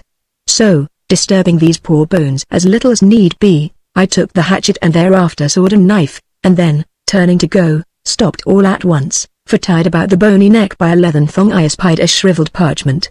Wondering, I took this also, and coming without the cave, found my companion leaning as I had left her and very shaky. "Oh, Martin," says she, shivering, and I slept within touch of it. "But you slept very well, and he, poor soul, is long past harming you or any." So saying, I smoothed out the crackling parchment and holding it in her view, saw this writ very bold and clear: "Benjamin Galbly slain of necessity, June 20th 1642. This for a sign to like rogues, Adam Penfeather." "Will this be our Adam Penfeather, Martin?" "Indeed," says I, "there is methinks but one Adam Penfeather in this world, the which is just as well." "Mayhap, then he murdered this poor man?" "Why, the fellow had this hatchet in his fist, it hath lain rusting in his grasp all these years, Methinks his blow came something too late. Though he must be mighty quick who'd outmatch Penfeather, I guess. No, this man I take it died in fight. Though why Adam must set this placard about the poor rogue's neck is beyond me. Let us go away, Martin. This is an evil place, it is. Says I, glancing at the great pimento tree that marked the grave of the poor Spanish lady and Black Bartlemy. Truly we will seek out another habitation, and that at once. Howbeit, I have gotten me my hammer. And I showed her the hatchet, the which, unlike the ordinary boarding axe, was furnished with a flat behind the blade. Thus, line drawing of the hatchet, Chapter 27 Divers Adventures on the Island. Seeing my companion so anxious to be gone, I left my fire to burn out and, giving her my hand, forthwith turned my back on this place of death, nor sorry to do it. Following the base of the cliff we found an opening in the rock vaulted and arched by nature so that it was of white sands, bordering the lagoon, the which we there and then agreed to call Deliverance in memory of our escape.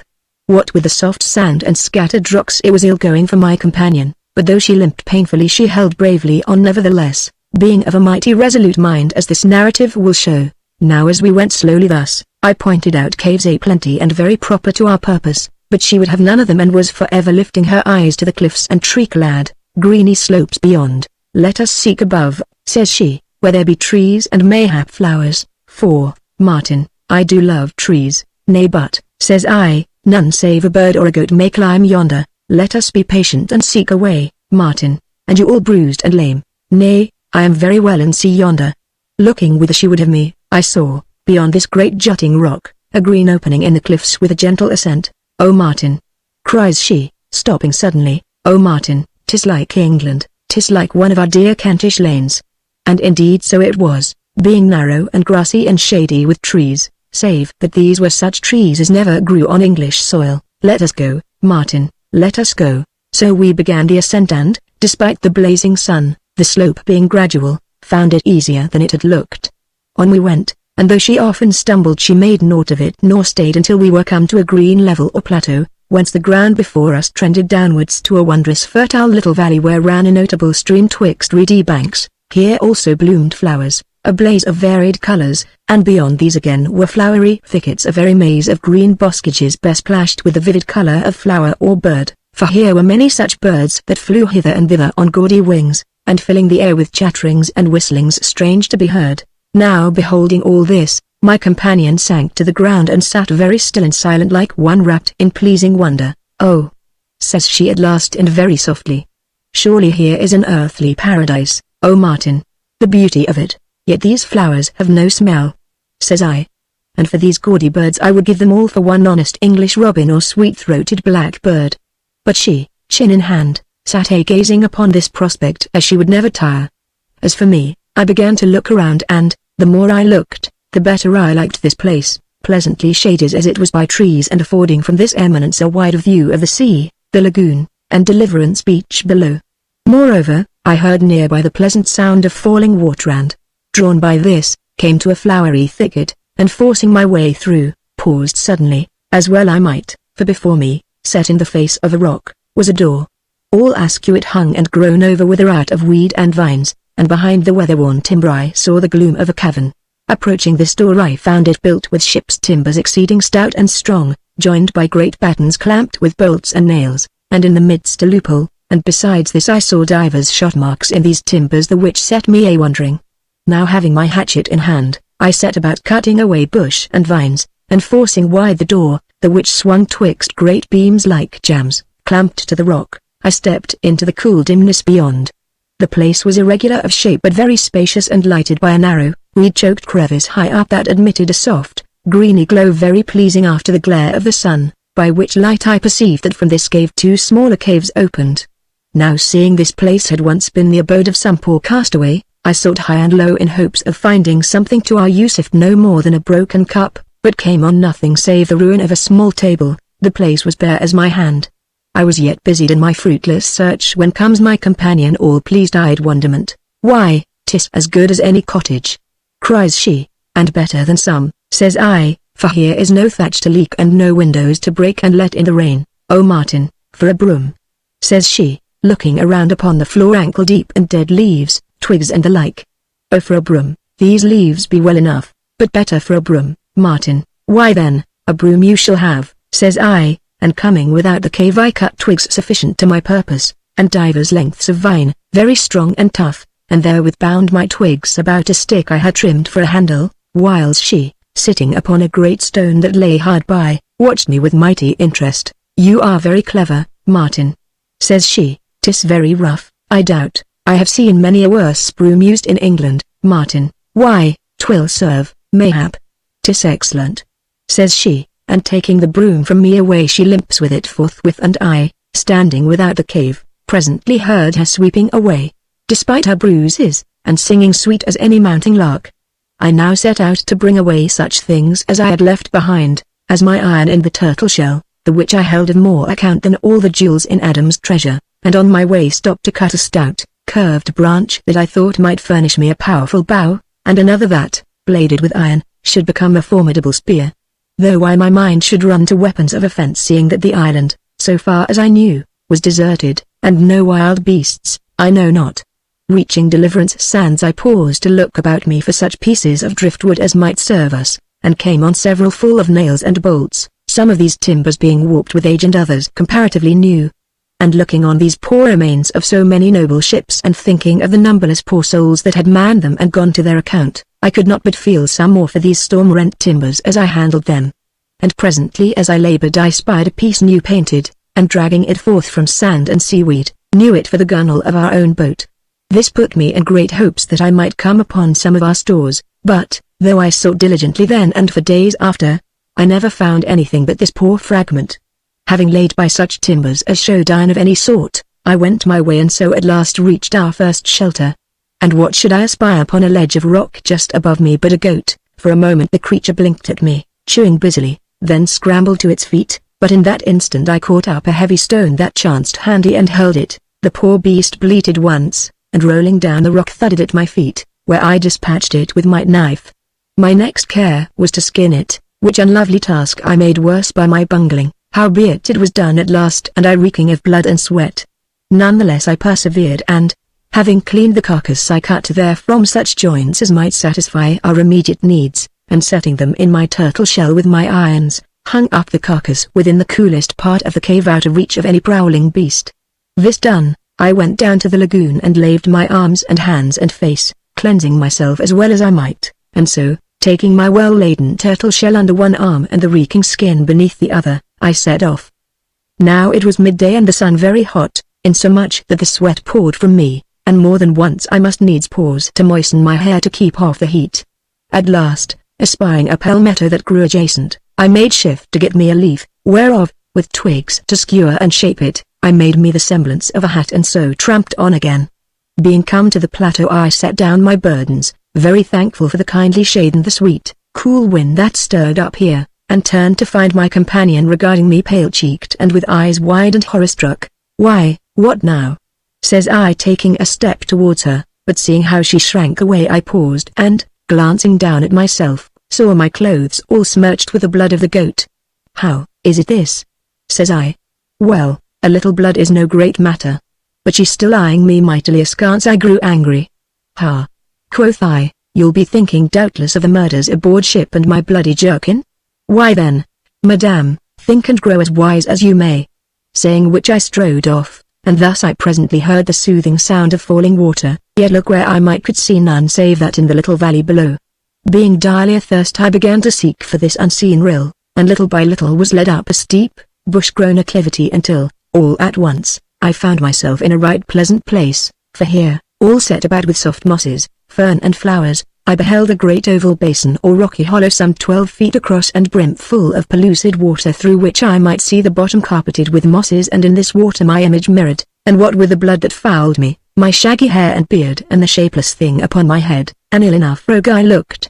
This pool was fed by a little rill that gurgled down from rocks above and, having filled the basin, flowed out through a wide fissure and down the cliff to lose itself amid flowery banks twixt which it ran bubbling joyously to meet the river. And now, having satisfied my thirst and found the water very sweet and cool, I stripped and bathing me in this pool, found great solace and content, insomuch that, to my great wonder, I presently found myself whistling like any boy. At last I got me forth mightily refreshed, and that the wind and sun might dry me, strove to cleanse my garments, but finding it a thankless task I got dressed at last, but my chain shirt I left folded beside the pool and I'm much more comfortable therefore. Following the dancing rill, I clambered down the rocks and so into the little valley where ran the stream. Fording this, I came amid thickets where was a glory of flowers of all colors, but one in especial I noticed, white and trumpet-shaped. And here I was often stayed by quickset and creeping plants, their stems very pliant and strong and of the bigness of my little finger. On went I haphazard through a green twilight of leaves, for here, as hath been said, were many trees both great and small, some of which were utterly strange to me. But others I knew for cocoas, palms, plantain and breadfruit, the which rejoiced me greatly, and hereabouts I found growing great bunches of black fruit like to grapes, though smaller, and which I would not dare touch until, seeing divers birds peck at them, I ventured to taste and found them excellent. So, gathering some of these to stay my hunger I pressed on, despite the heat, for from somewhere before me was the roar of great waters, and forced me a passage with my hatchet until this denser wood gave place to a grove of mighty palm trees, and beyond these I came suddenly upon a great, barren rock that overhung a lake, whose dark waters were troubled by a torrent hard by that poured into it with a great rushing sound, a torrent of prodigious volume though of no great height. So here, thinks I, is Adam's notable fall of water, and sitting down, I fell to viewing the place, munching my grapes the while. Opposite me the lake was bounded by a high sloping sandy beach with trees beyond, while beyond these again rose that high, tree-clad hill whose barren, rocky dome we had seen from afar. Now the waters of this lake flooded away through a great rent in the surrounding rocks betwixt which I might catch a glimpse of the distant sea, and beholding this rushing cataract I must needs fall a wondering where so great a body of water should come from, and to ponder on the marvels of nature. And from this I got to considering how we might cross this stream, supposing we should explore the island. I was yet puzzling this when, glancing up, I found the sun already westering, wherefore, not minded to be caught in the dark, I rose and, turning my back on these troubled waters, set out on my return. Ever and anon as I went I caught glimpses of that rocky eminence with its silver thread of falling water whence I had come, and, guided by this, strode on amain, bethinking me how best I might cook the goat's flesh for, despite the grapes, I was mightily anhungered. But reaching the denser woods I lost my way, for here naught was to see but the greeny gloom of tangled thickets and dense growing boskages where I must needs cut a path, yet even so I troubled myself with divers bunches of grapes that my companion might prove my discovery. Thus my progress was slow and wearisome, and night found me still forcing my way through this tangled underwood. Being lost and in the dark, I sat me down to wait for the moon and stayed my hunger with the grapes meant for better purpose, but one bunch that methought the better I preserved. Soon this leafy gloom glowed with a silvery radiance, and by this light I went on and so at last came upon the stream. But hereabouts it ran fast and deep and I must needs seek about till I found a ford. Thus the moon was high as, after desperate scramble, I came out upon our grassy plateau and saw the welcome glow of a fire. Moreover, as I approached I smelt right savory and most delectable savor, and hurrying forward saw my companion crouched upon that stone I have mentioned, her head bowed upon her hands. Hearing my step she glanced up and rose to her feet. "Are you come at last, Martin?" says she in her sweet voice. "Supper is ready this hour and more." "Supper?" says I. "The goat's flesh. I made a stew, but fear 'tis spoiled." "Indeed," says I, "it smells mighty appetizing. I had no salt nor spices, Martin, but in a little garden yonder that is all run wild, I found some sage and sweet herbs." "Good," says I. So she brought me to the fire and there in our great turtle shell was as savory a stew as ever greeted eyes of hungry man. By her directions, and with all due care, I lifted this from the fire, and propping it with stones we sat down side by side. And now she shows me two of my smaller shells, and dipping hers into the stew I did the like, and though we had no salt, the which set my wits at work, and though we lacked the bread, a very excellent meal we made of it, and the moon shedding its glory all about us. The meal done, and while she cleansed the things at a rill that murmured hard by, I made up the fire, for after the heat of the day, night struck chill, and by the time she came back I had the flame crackling merrily. And now as she sat over against me on the stone, I saw she had been weeping. And she, knowing I saw this, nodded her head, scorning all subterfuge. "I feared you had met with some mischance and lay hurt, Martin, or worse." "You mean dead?" "Aye, dead. Would it have mattered so much, only that I should have died likewise, because of the loneliness?" says I. "Indeed," she sighed, staring into the fire, "because of the loneliness, I serve some purpose, then, in the scheme of things?" "Yes, Martin, You teach a woman how, even in this desolation, being weak and defenseless, she may trust to a man's honor and find courage and great comfort in his strength. 'Twas foolish of me to be horror-struck at your stained garments when you had been slaying that I might eat. 'Tis all forgot," says I, hastily. "And as for the murders on the ship, oh Martin, as if you might ever make me believe you had committed murder or ever could. You that under all your bitterness are still the same gentle boy I knew so long ago, and why should you be so sure of all this and I but what I am?"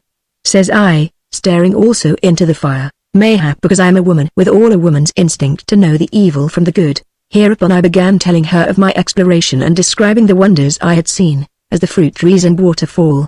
Whereupon she grew eager to explore the island so soon as she might. In a while I arose, and drawing my knife turned where I knew was Farnol plenty. "Where away?" she questioned, rising also. "I must make you a bed." "'Tis done, Martin, and yours also, mine," says I, staring. "How should you do all this, with the old, rusty sword, Martin? Come and see." So she brought me to the cave, the moon flooding the place with its pale radiance, and I espied a goodly bed of fern very neatly contrived, in one corner. "Bravely done," says I. "At least, Martin, 'twill be more easy than your bed of sand, and methinks you shall have no ill dreams tonight." "Dreams?" quoth I, and bethinking me of my last night's hateful visions, and now beholding the beauty of her, I shivered. "Are you cold?" "No." "Why then, good night, Martin." "Wait," says I, "wait."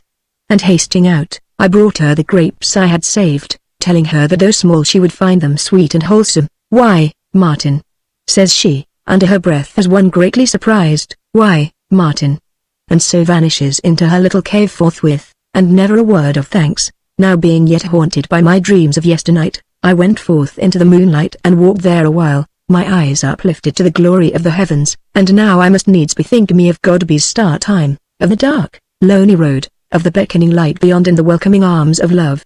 And hereupon I scowled and turned to stare away across the placid sea dimpling neath the moon, at the stilly waters of the lagoon, and the white curve of Deliverance Beach below. But, look where I would, I could see only the proud, lovely face and the great, truthful eyes of this woman Joan Brandon, even when my scowling brows were bent on that distant pimento tree beneath whose towering shadow black Bartlemy had laughed his life out.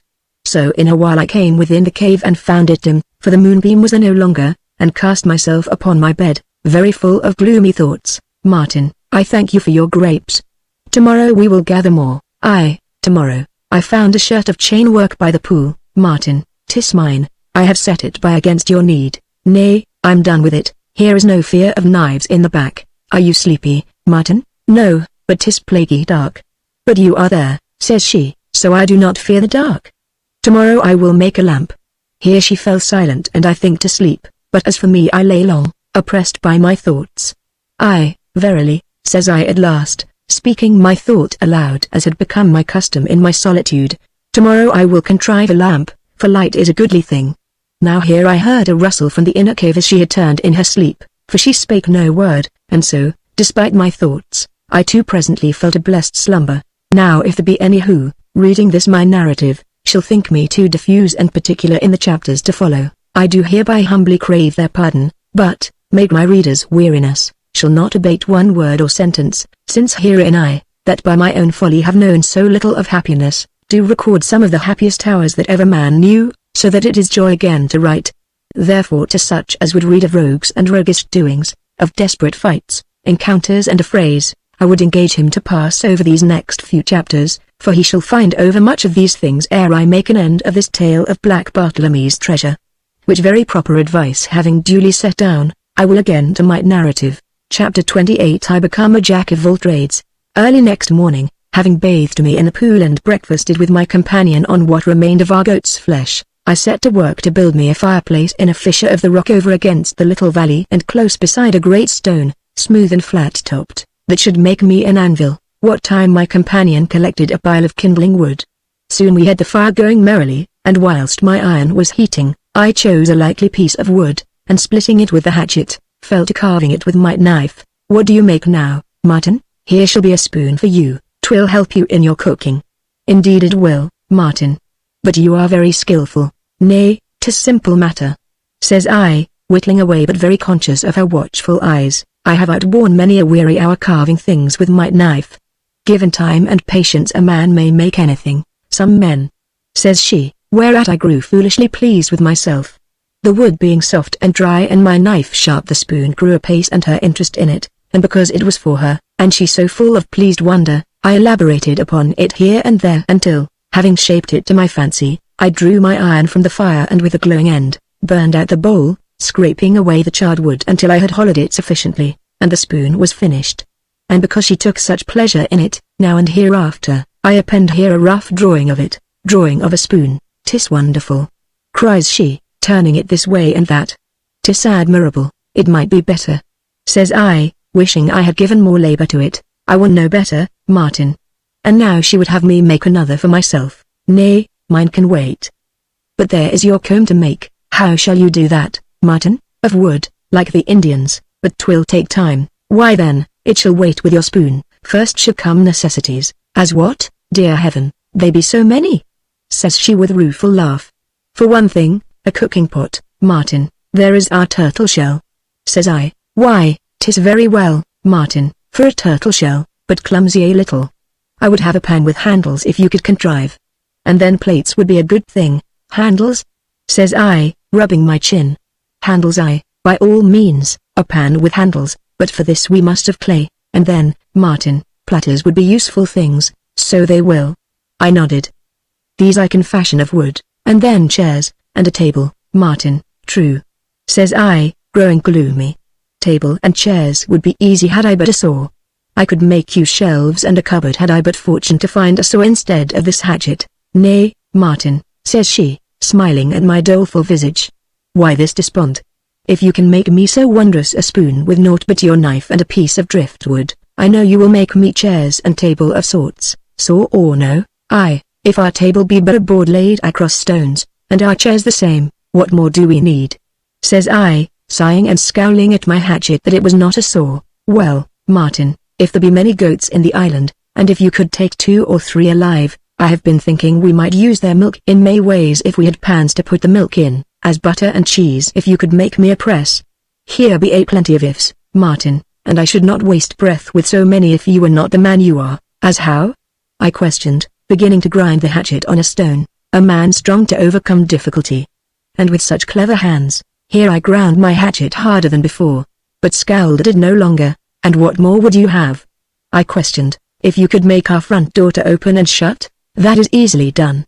"And what else beside?" "Nay, here is enough for the present. We are like to be very busy people, Martin." "Why, 'twill pass the time," says I, "and work is a very good thing." Quoth she thoughtfully. "It is," says I, grinding away at my hatchet again. "Oh Martin," sighs she after a while, "I grow impatient to explore our island, and so you shall so soon as you are strong enough. And that will be very soon," says she. "The sea water is life to me, and what with this sweet air, I grow stronger every day. Meantime there is much to be done and here sit I in idleness." "Nay, you are sharpening your axe and I am talking to you and wondering what you will make next." "A lamp," says I. "How, Martin?" "With a shell, the fat of our goat rendered down, and cotton from my shirt." "Nay, if you so yearn for a lamp I can do this much." "Good," says I, rising. "Meantime I'll turn carpenter and to begin with, try my hand at a stool for you, but if you have no saw, Martin, I will make me a chisel instead." Crossing to the fire I found my iron red hot, and taking it betwixt 2 flat pieces of wood that served me for tongs I laid it upon my stone anvil, and fell forthwith to beating and shaping it with the hammer back of my hatchet until I had beaten out a blade some 2 inches wide. Having cooled my chisel in the brook I betook me to sharpening it on a stone moistened with water, and soon had wrought it to a good edge. I now selected from my timber a board sufficiently wide, and laying this on my anvil stone began to cut a piece from the plank with hammer and chisel, the which I found a work requiring great care, lest I split my wood, and patience, since my chisel, being of iron, needed much and repeated grinding. Howbeit it was done at last, and the result of my labor a piece of wood about 2 feet square, and behold the seat of my stool. Now was my companion idle, for, while all this is doing, she sets the turtle shell on the fire with water and clumps of meat cut with my knife, and, soon as it simmers, breaks into it divers herbs she had dried in the sun, and so comes to watch and question me at my work, yet turning, ever and anon, to stir at the stew with her new spoon, whereby I soon began to snuff a savour methought right appetizing. As time passed, This savour grew ever more inviting and my hunger with it, my mouth a-watering so that I might scarce endure, as I told her to her no small pleasure, had I but a handful of salt, Martin. Sighs she, why, comrade, says I, pausing twixt two hammer strokes, wherefore this despond? If you can make stew so savoury and with naught but flesh of an old goat and a few dried herbs, what matter for salt? At this she laughed and bent to stir at her stew again. There's plenty of salt in the sea yonder, says she presently. True, but how to come at it? How if we boiled seawater, Martin? 'Tis method unknown to me, says I, whittling at a leg of my stool, but we can try. And now in the seat of my stool I burned 3 good-sized holes or sockets, and having trimmed 3 lengths of wood, I fitted these into my socket holes, and there was my stool complete. This done, I must needs call her from her cooking to behold it, and though it was no more than a square of roughish wood set upon 3 pegs, she praised and viewed it as it had been a great elbow chair and cushioned it that.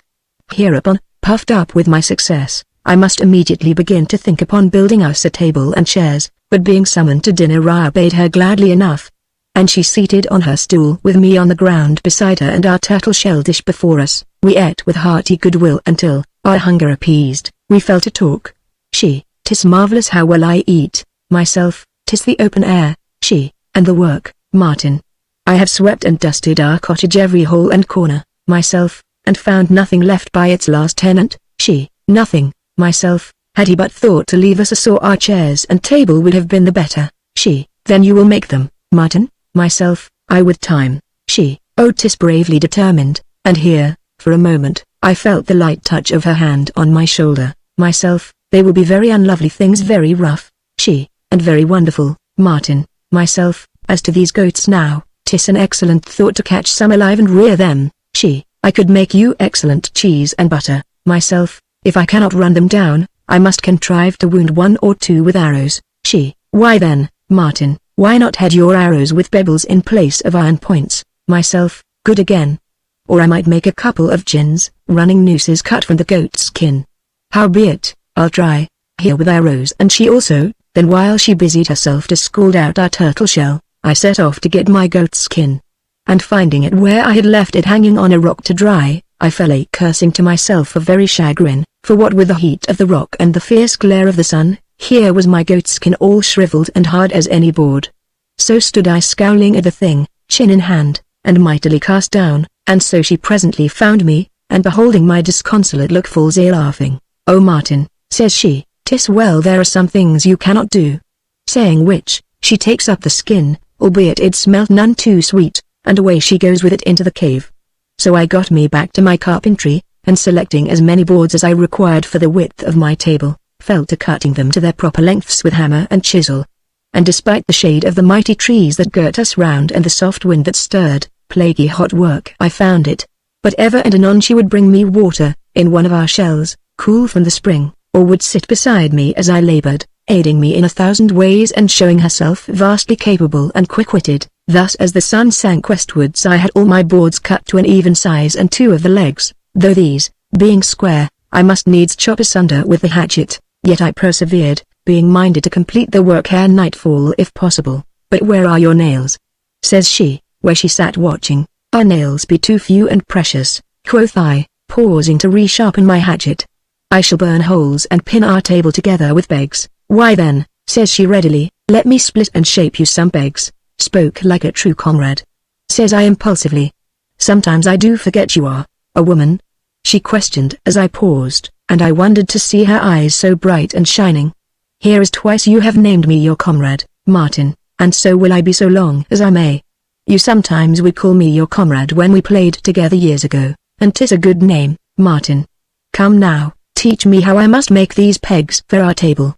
So I showed her how to split divers lengths of wood and shape these as round and smooth as might be, the while I bored holes for them with a heated iron, and thus we sat side by side at our labor, seldom speaking, yet I, for one, very well content. At length, with her assistance, I began setting the framework of our table together, joining and pinning it with my wooden pegs driven mighty secure. Last of all I laid the boards across and, pinning these in place, there was our table, and though it was rude and primitive so far as looks went, yet very serviceable we were to find it. Well, Martin, says she, when I had borne it into our cave, methinks my shelves and cupboard are none so far to seek.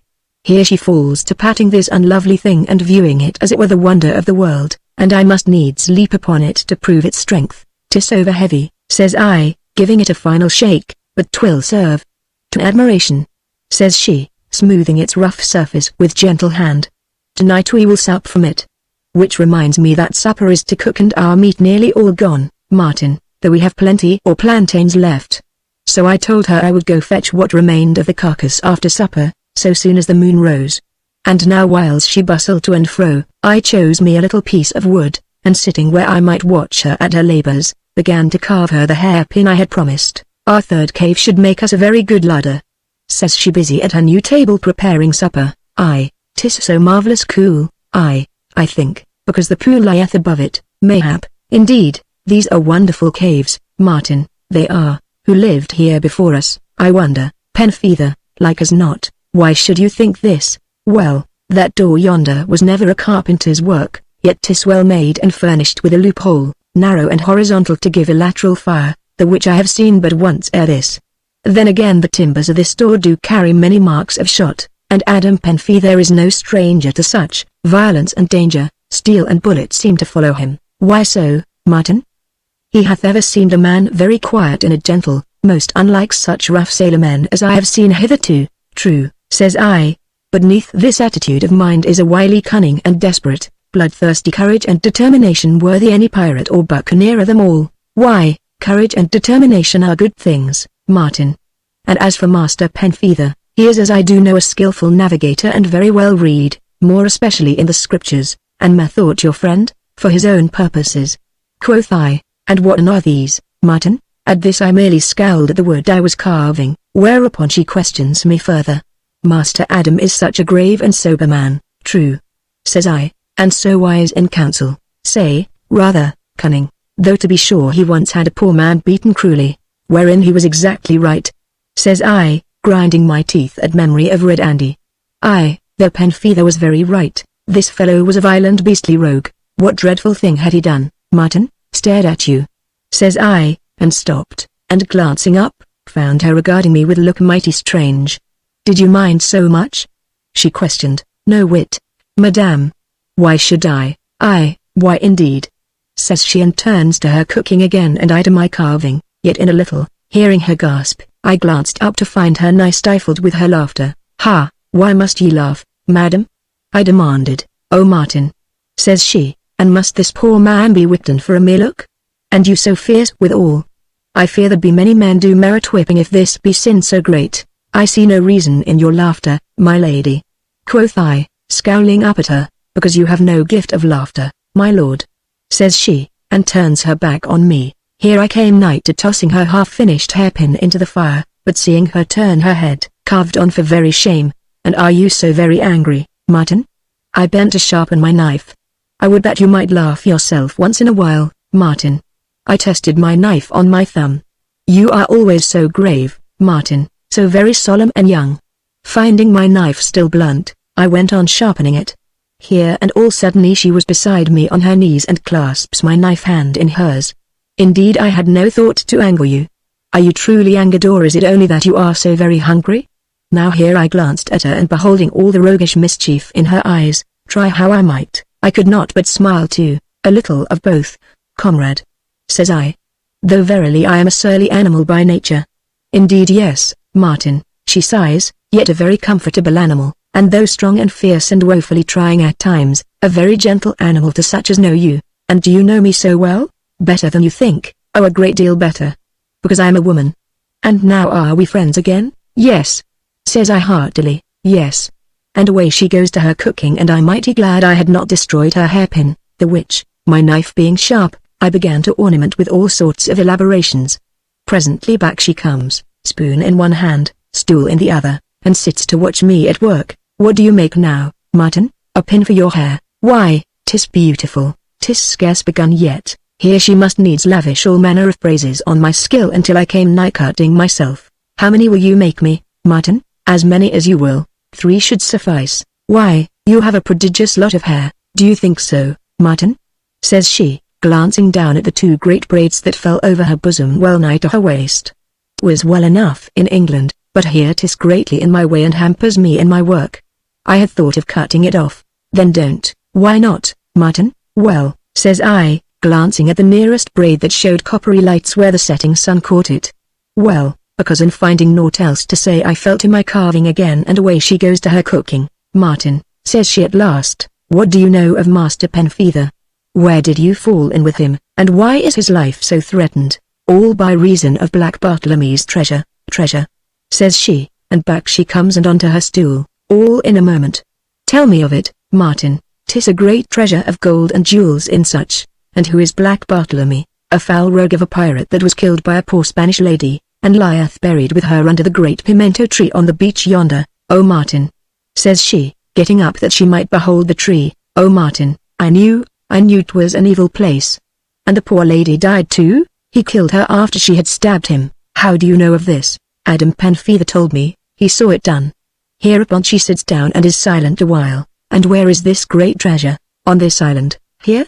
Says she, starting to her feet again. Here, Martin? Aye, 'twas this I was dispatched to secure, after I had been rapped over the head with a pistol butt. And how must you find it? I never shall. The secret of it was in the packet I tossed overboard. Adam may find it himself, and he will. And you have no desire for this treasure? None in the world.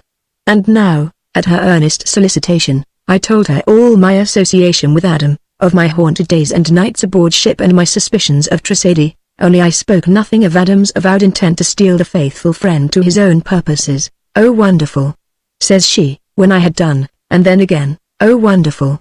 So this was why we were cut adrift. Truly Master Penfeather hath quick and subtle wits, a guileful rogue and very wily. Says I, clenching my fist, but wherein is he rogue, Martin? How? Quoth I, was it not a wicked, vile and most roguish act to set you adrift thus, to run the peril of sea and a desolate island? What other could he do, Martin? And the ship good as taken by the mutineers. I heard them shouting for me. And here she shivered.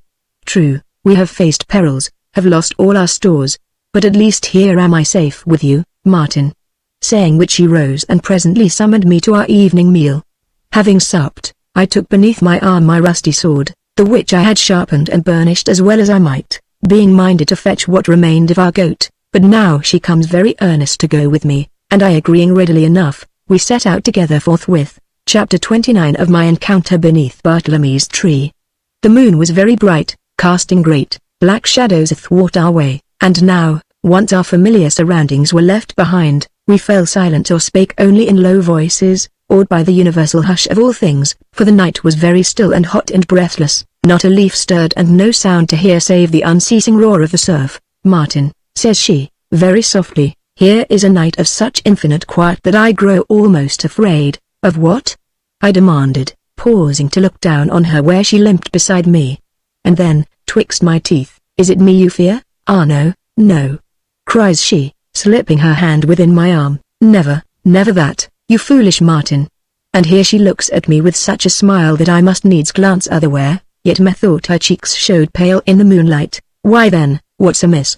I questioned as we went on again, and I very conscious of her hand yet upon my arm. I know not, she sighed, 'tis the stillness, mayhap, the loneliness and dreadful solitude. I feel as though some danger threatened, a storm, belike, says I, glancing round about us and across the placid sea. Oh Martin, 'tis hateful to be a woman.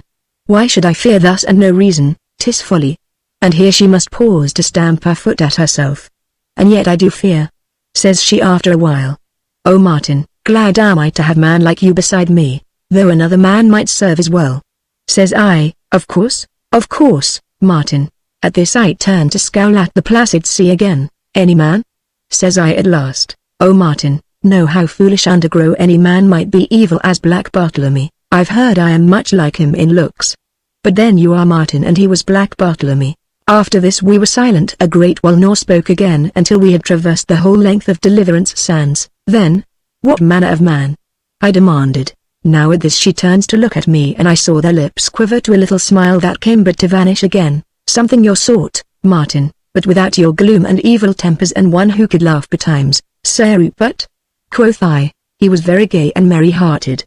Says she, yet suffered you to be beguiled and cast adrift to your great peril, but stayed to do his share of the fighting. Martin, ha!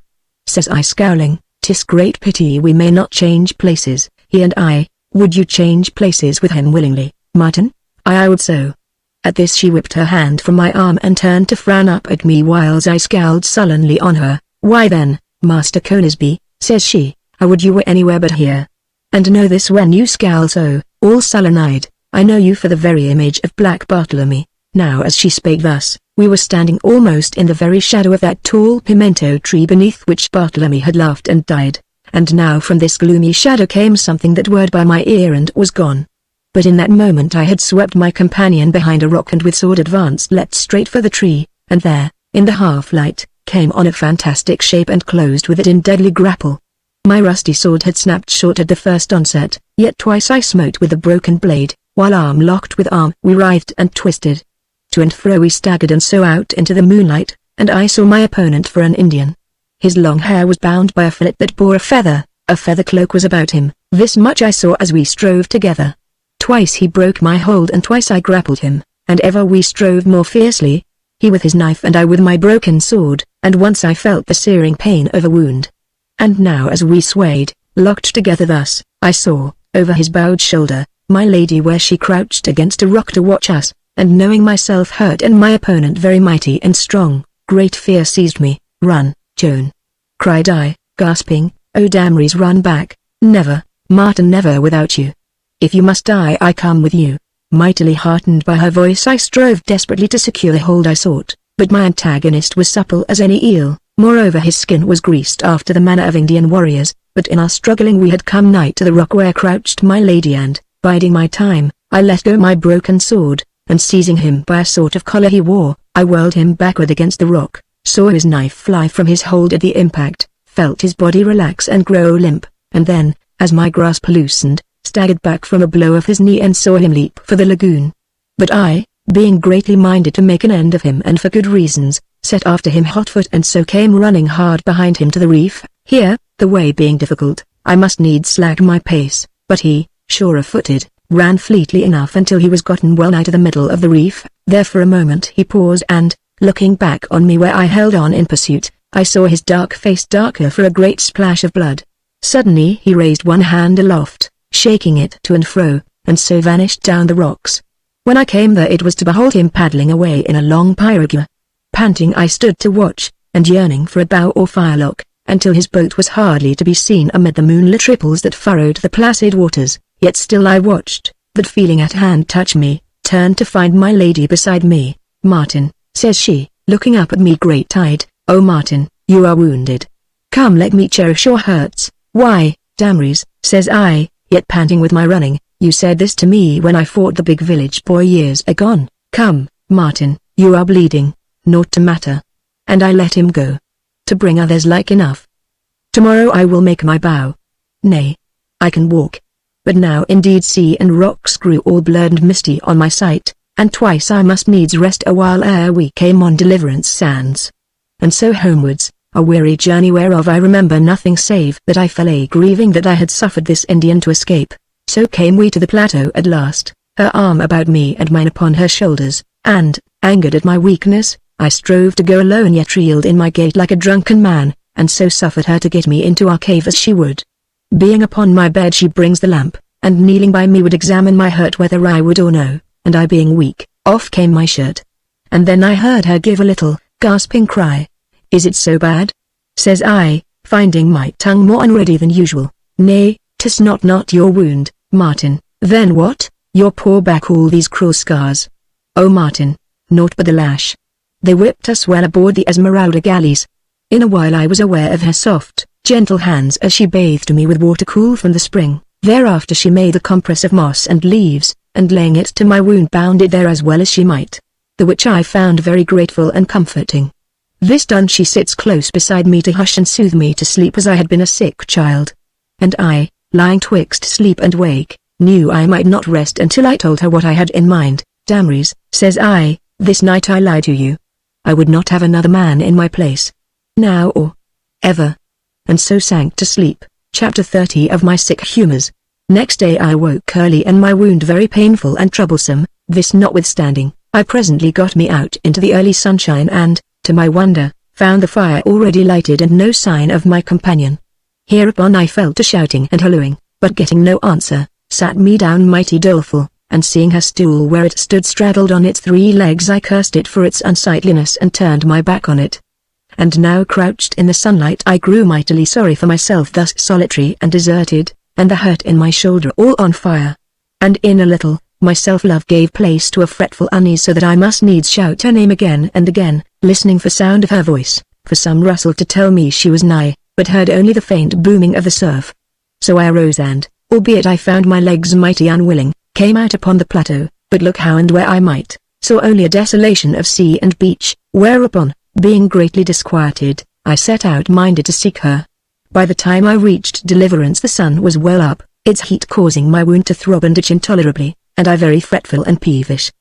But as I tramped on and no trace of her, I needs must remember how I had sought her hereabouts when I had thought her dead, whereupon a great and unreasoning panic seized me, and I began to run. And then, all at once, I spied her. She was sitting upon a rock, her head bowed wearily upon her hands, and seeing how her shoulders heaved I knew she was bitterly weeping. Therefore I stopped, and glancing from her desolate figure round about upon her desolate surroundings, knew this grim solitude for the reason of her tears. At this thought a wave of hot anger swept over me, and a rage that, like my panic, reasoned not, as, clenching my fists, I strode on. Suddenly she looked up and seeing me, rose at once, and lifting the great turtle shell limped wearily towards me with the spawn before her. "Ha," says I, viewing her tear-wet cheeks as she came, "must ye weep? Madame, must ye weep?" "May I not weep, Martin?" says she, head pitifully a-droop. "Come, let us go back, you look very pale, 'twas wrong of you to come so far.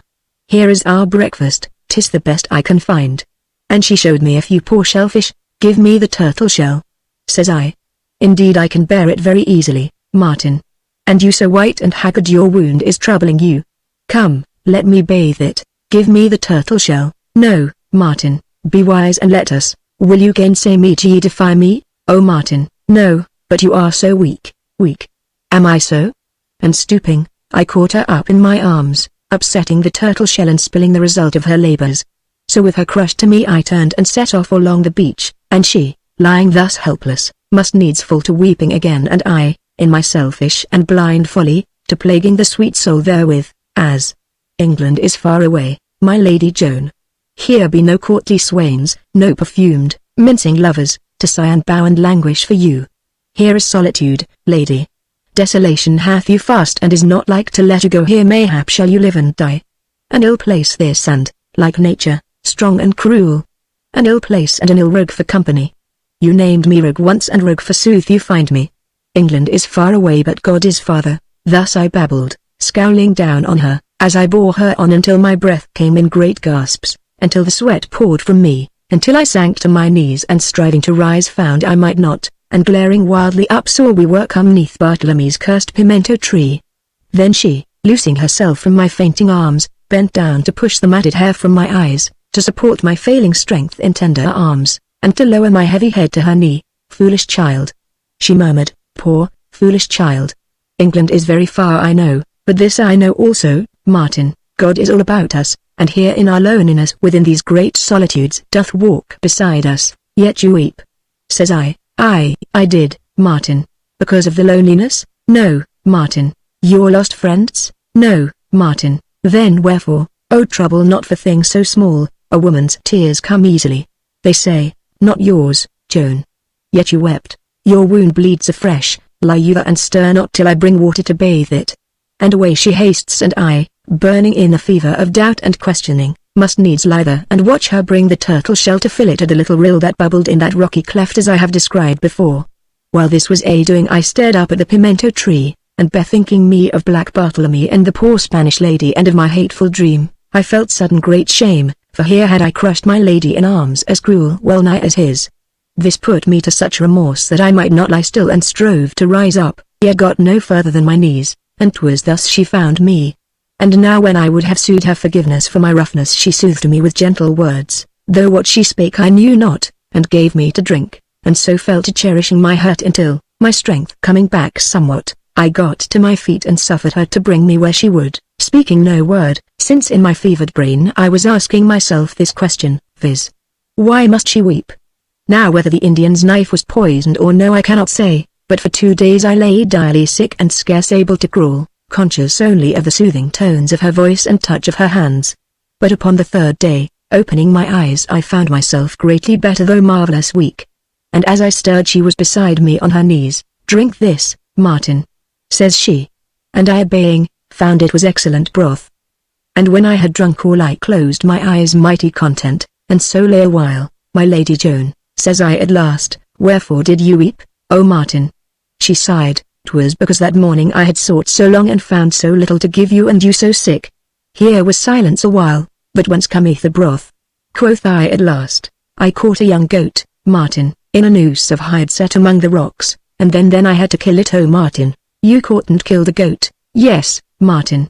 You had to be fed, but oh, the poor thing." "Surely," said I at last, "oh surely never had man so brave a comrade as I. How may I ever show you all my gratitude?" "By going to sleep, Martin. Your wound is well nigh healed, sleep is all you need." And sleep I did, though at that time and for many nights to come my slumber was haunted by a fear that the Indian was back again, and others with him, all stealing upon us to our torment and destruction. But in this night I woke parched with thirst, and the night very hot, and with the moon making pale glory all about me. So I got to my feet, albeit with much ado, being yet very feeble, when her voice reached me. "What is it, Martin?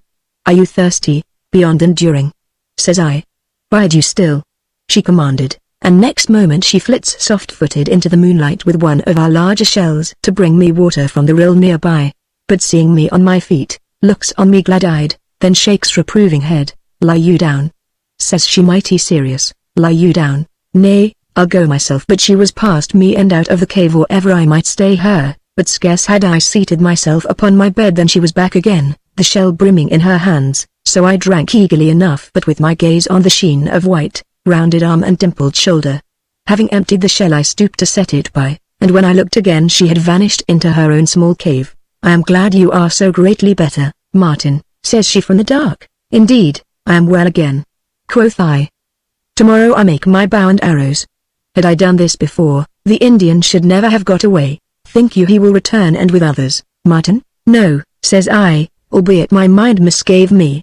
"Yet 'tis best to be prepared, so I will have a good stout pike also in place of my broken sword, and strengthen our door, Martin." I will so. 'Tis a mighty stout door, thank God, says she, mighty reverent. "And now go to sleep, Martin." So here was silence, wherein I could hear the murmur of the breakers afar and the soft bubbling of the rill hard by, and yet sleep I could not. "And you caught and killed a goat?" says I. "Nay, Martin, 'tis a horror I would forget." "And you did it that I might eat?" "Yes, Martin."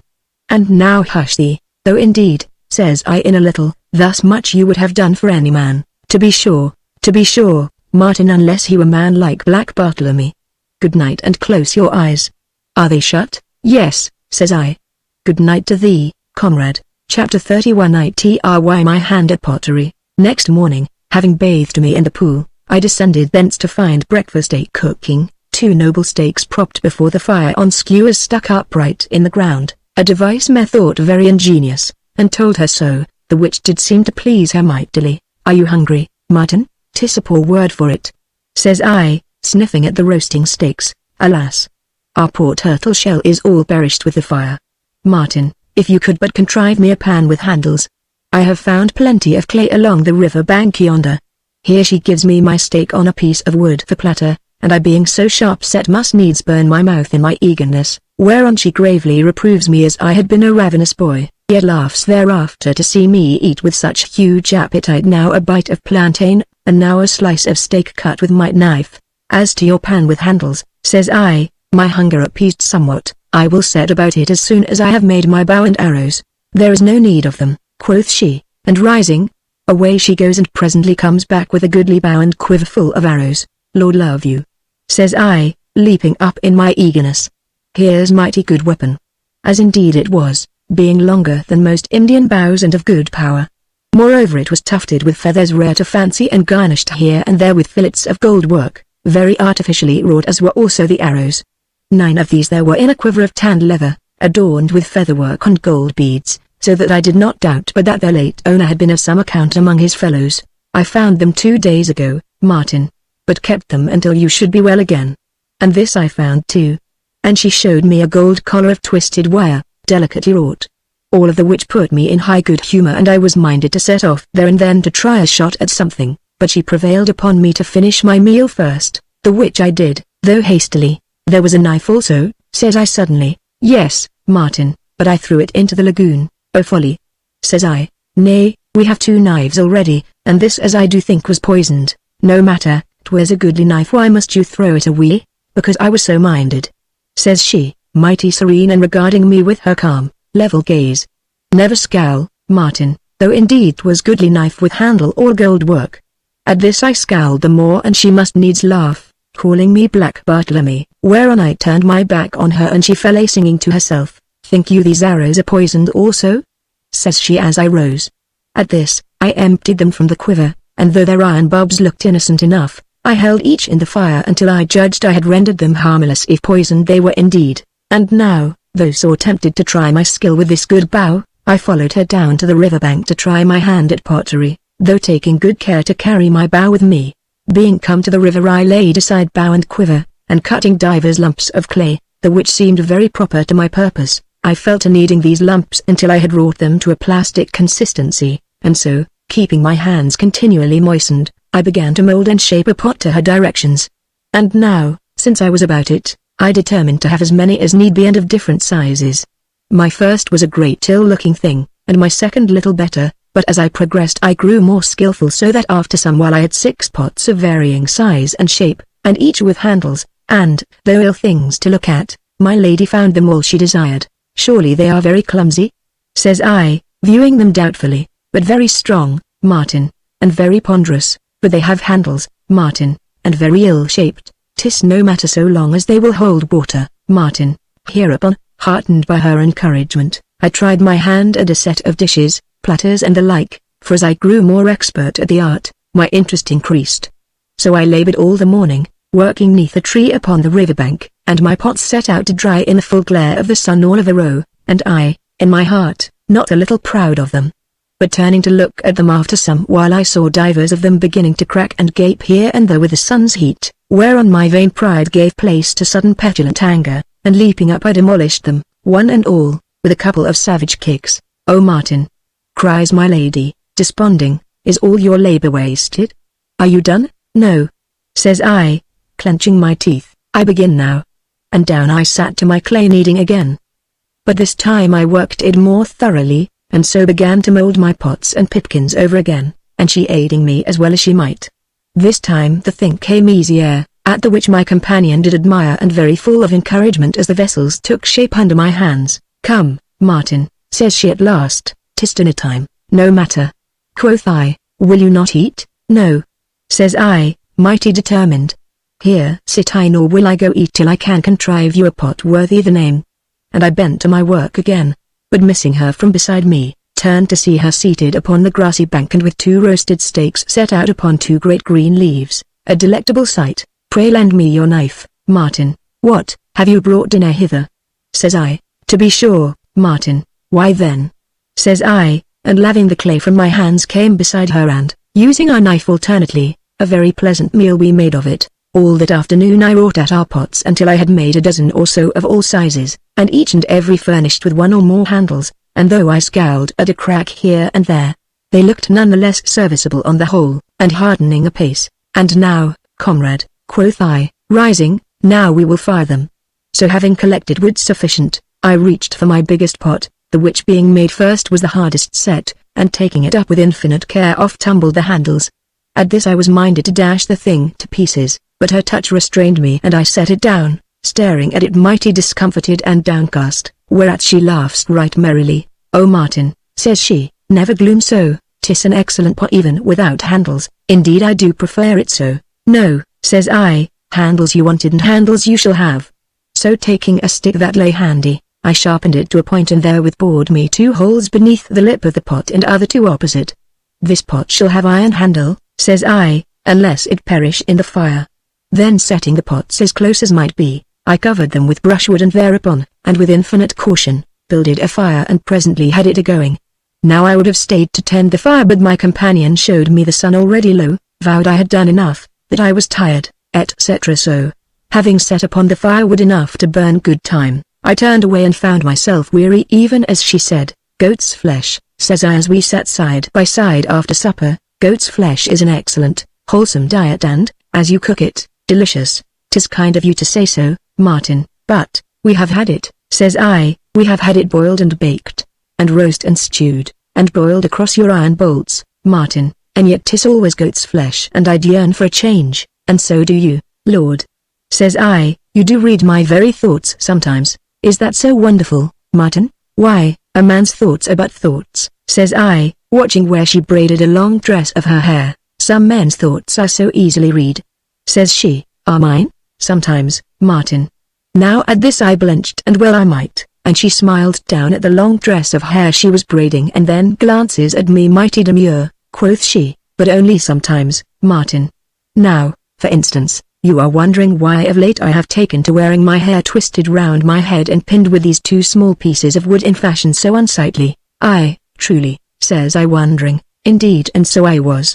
Though I do not think it unsightly, I wear it so, Martin, first because my hairpins are yet to make, and second because I would not have you find my hairs in your baked goat, boiled goat, roast, fried or stewed goat.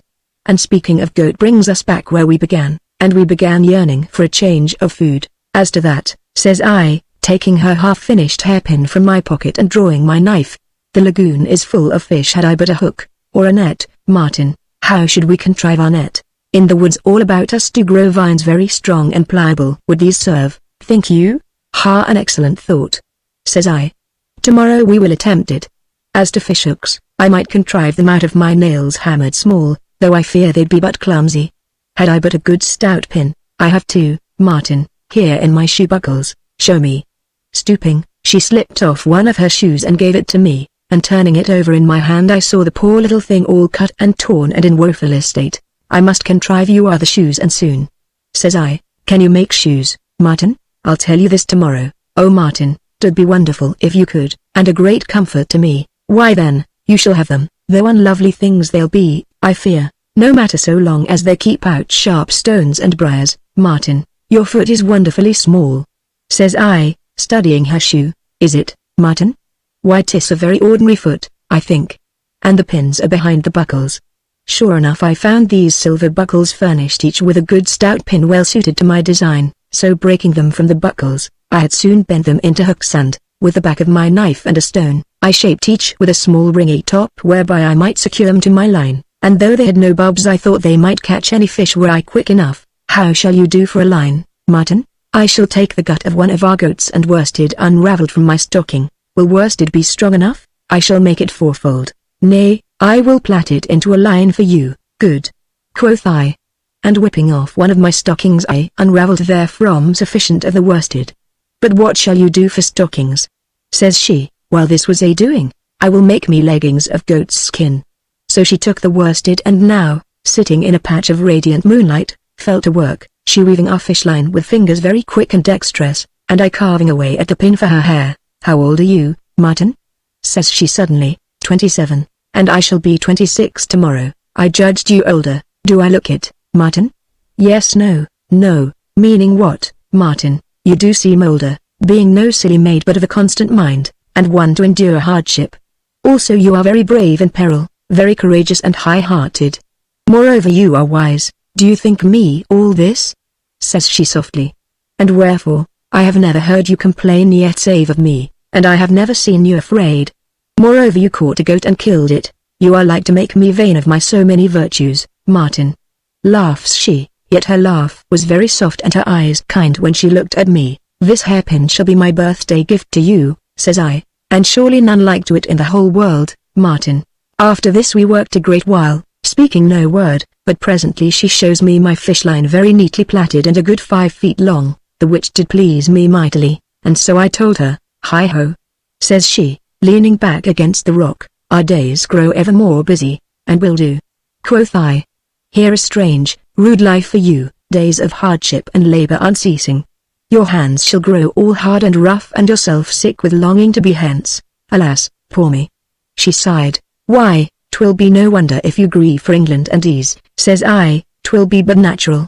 Oh very, Martin, for here are you, I went on, beginning to scowl up at the waning moon, here are you bred up to soft and silken comfort, very dainty and delicate, and bull-like with lovers a-plenty, courtly gallants full up of fine phrases and eager for your service. Well, Martin, instead of the which you have this island, an earthly paradise, says she, and myself, a foolish being and gloomy, says she. One that loveth to be woeful and having naught to grieve him for the moment must needs seek somewhat. So will I to bed ere he find it. Look now, quoth I, as she rose, in losing the world you do lose everything, and you also, Martin. Nay, says I, in losing the world of yesterday I may find more than ever I possessed, meaning you are content, Martin. Is anyone ever content in this world? Well, I might be, says she slowly. But you, I do fear you will never know true content. It is not in you, I think. And off she goes to bed, leaving me very full of thought.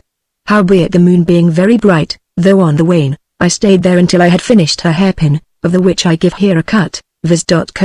Sketch of a hairpin. Chapter 32 tells how I found a secret cave. Next morning I was up mighty early and away to the little valley, first to view my pots and then to pick some flowers for her birthday, remembering her great love for such toys.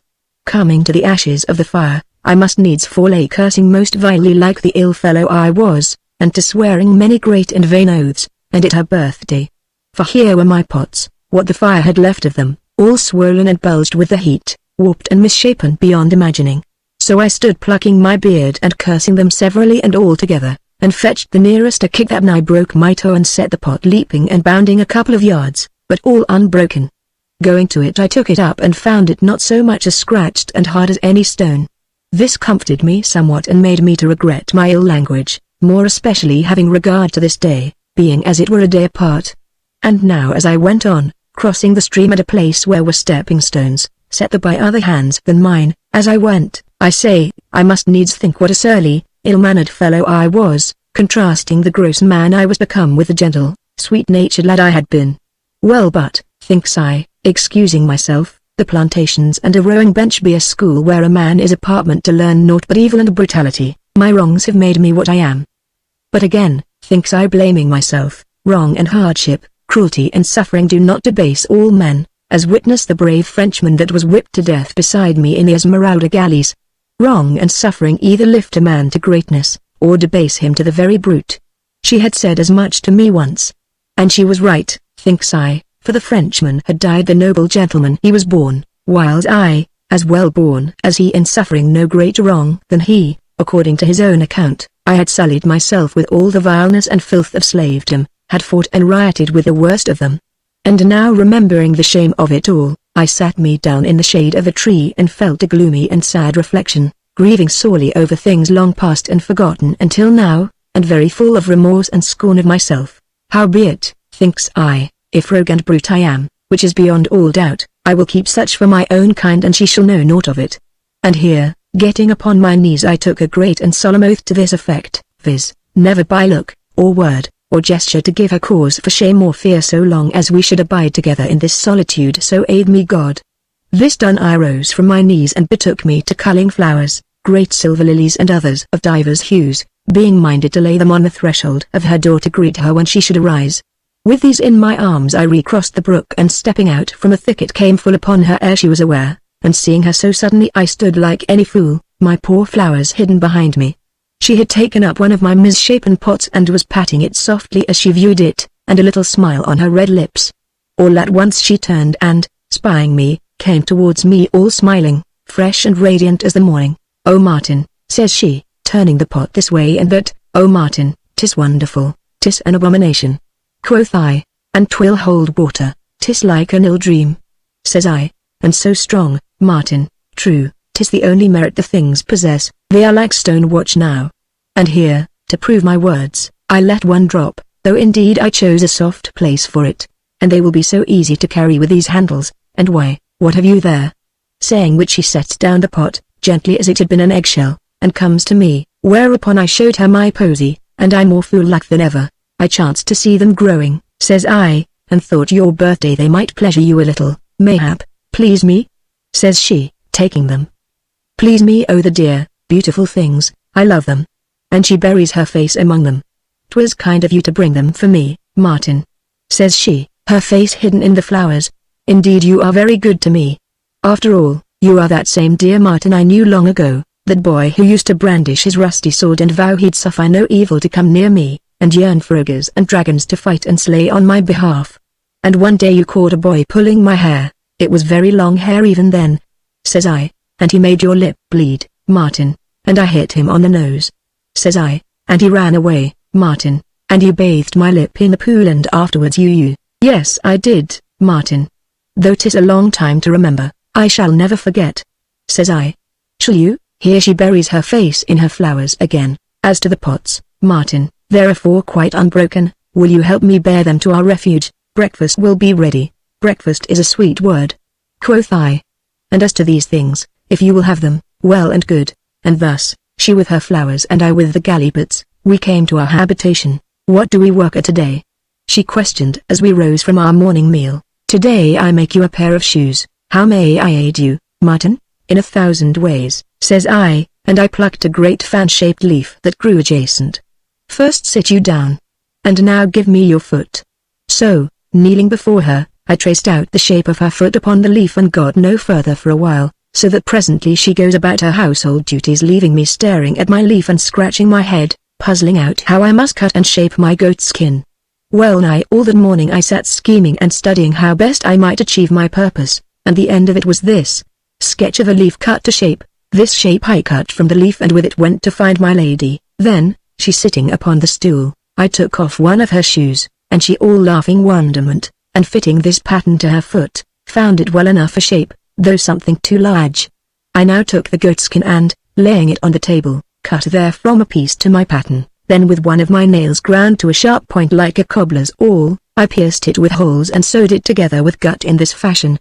4 sketches of shaped hide showing stages of manufacture. This is quickly over in the telling, but it was long a doing, so that having wrought steadily all day, night was at hand ere her shoes were completed, with 2 thicknesses of hide for soles and all sewed mighty secure. Now though they were not things of beauty, as may plainly be seen from my drawing herewith, yet, once I had laced them snug upon her feet, they, shaping and moulding themselves to her slender ankles and dainty feet, were none so ill-looking after all. And now she, walking to and fro in them, must needs admire at the construction and the comfort of them, and very lavish in her praise of them and me, the which did pleasure me mightily though I took pains to hide it. Why, Martin, says she, thrusting out a foot and wagging it to and fro, very taking to behold, I vow our cobbler surpasseth our carpenter. Diane's buskins were no better, nay, not so good, judging by pictures I have seen. They will at least keep out any thorns, says I, though as to looks, they look what they are, Martin, the shoes of a huntress. You will find her very swift and sure-footed when her bruises are quite gone. I'm glad they please you, says I, yet upon my knees and stooping to view them neath her petticoat, though now I see I might better them by trimming and shaping them here and there. No, no, Martin, leave well alone. But now and all at once I started to feel a great splash of rain upon my cheek, and glancing up saw the sky all overcast while seaward the whole horizon was very black and ominous. Great masses of writhing vapor and these threatening clouds lit ever and anon by a reddish glow, and pierced by vivid lightning flashes. All of which took us mightily by surprise, we having been too intent upon these new buskins to heed aught else. Yonder is storm and tempest, says I, see how it sweeps towards us. And I pointed where, far across the dark sea, a line of foam marked the oncoming fury of the wind. And presently we heard it, a faint hum, growing ever louder and fiercer. Oh Martin, see yonder. And she pointed to the onrushing of the foaming waters. 'Tis very awful but very grand, let us go in, says I, catching up my tools. Come, soon we'll be roaring havoc all about us. Nay, let us stay a while and watch. As she spoke it seemed as the sea gathered itself into one great and mighty wave, a huge wall of foaming waters that rolled onward hissing and roaring as it would whelm the very island beneath it. On it rushed, swelling ever higher, and so burst in thunder upon the barrier reef, filling the air with whirling foam. And then came the wind, a screaming, howling, vicious titan that hurled us flat and pinned me breathless and scarce able to move. Howbeit I crawled where she crouched somewhat sheltered by a rock, and clasping her within my arm lay there nor dared to stir until the mad fury of the wind abated somewhat. Then, side by side, on hands and knees, we gained our rocky fastness, and closing the door, which was screened from the direct force of the tempest, I barred it with a beam I had made for the purpose, and stood staring at my companion and she on me, while all the world about us roared and clamored loud and louder until it seemed here was to be an end of all things. And now suddenly came darkness, and in this darkness her hand found mine and nestled there. Thus we remained a great while hearkening to the awful booming of this rushing, mighty wind, a sound indescribable in itself, yet one to shake the very soul. In a while, the tumult subsiding a little, we might distinguish other sounds, as the rolling of thunder, the rending crash of falling trees hard by, and the roar of mighty waters. And presently her voice came to me. God pity all poor mariners, Martin. Amen. Says I. And needs must think of Adam and Godby and wonder where they might be. 'Tis very dark, shall we not have a light? She questioned. If I can find our lamp, says I, groping about for it. Here is a candle. A candle? Says I, and where should we find a candle? We have 3, Martin. I made them with tallow from our goat, though they are poor things, I fear. Taking out my tinder box I very soon had these candles burning, and though they smoked somewhat, a very excellent light we thought them. And now for supper, says she, beginning to bustle about. Our meat is in the larder, Martin. Now this larder was our third and smallest cave, and going therein I was immediately struck by the coldness of it. Moreover the flame of the candle I bore flickered as in a draught of air, insomuch that, forgetting the meat, I began searching high and low, looking for some crack or crevice whence this draught issued, yet found none. This set me to wondering, for here was the cave some 10 feet by 12 or more, and set deep within the living rock, the walls smoothed off, here and there, as by hand, but with never a crack or fissure in roof or walls so far as I might discover. Yet was I conscious of this cold breath of air so that my puzzlement grew the greater. Presently as I stood thus staring about, to me comes my lady. Good lack, Martin, says she, if we sup on goat tonight we must eat it raw, for we have no fire. Fire? Says I. Smoke would do it. 'Tis an excellent thought. Do what, Martin? Look at the candle flame and hark. And now, the booming of the wind dying down somewhat, we heard a strange and dismal wailing and there with the sound of water afar. Oh Martin, she whispered, clasping her hands and coming nearer to me, what is it? Naught to fear, comrade. But somewhere in this larder of ours is an opening or fissure, the question is where? And this I go to find out. Aye, but how? She questioned, coming nearer yet, for now the wailing had sunk to a groan, and this gave place to a bubbling gasp mighty unpleasant to hear. With smoke, says I, setting the candle in a niche of rock, I will light a fire here. But we have no fuel, Martin. There is plenty in my bed. But how will you sleep and no bed? Well enough, as I have done many a time and oft, but, oh Martin, 'twill make such dire mess in this our larder. No matter, I'll clean it up. Howbeit I must learn whence cometh this cold breathing air. Besides, the fire shall cook our supper and moreover. But here I checked speaking all at once, for above the dismal groans and wailing I had heard a sudden fierce whispering. Oh Martin, sighed my companion, we are not alone, somewhere there are people whispering. Did you hear, Martin? Oh, did you hear? And I felt her all of a tremble where she leaned against me. 'Tis gone now, says I, speaking under my breath, but was there, Martin, a hateful whispering? I heard it, says I fierce and loud, and I'll find out who or what, hissed a soft voice. Hereupon I sheathed the knife I had drawn and laughed, and immediately there came another laugh, though very soft. Ahoy!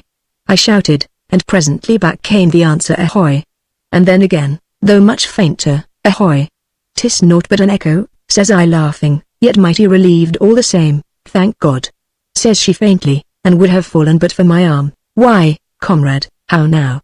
Says I, and for a moment her soft cheek rested against my leathern jerkin. Oh Martin, says she, sighing, I do fear me I'm a monstrous craven sometimes. Forgive me. Forgive you? Says I, and looking down on her bowed head, feeling her thus all a tremble against me, I fell a stammering, forgive you? Nay, where here was an unchancy thing, 'tis small wonder, no wonder you should grow affrighted and tremble a little. You are trembling also, says she, her voice muffled against me. Am I? Yes, Martin.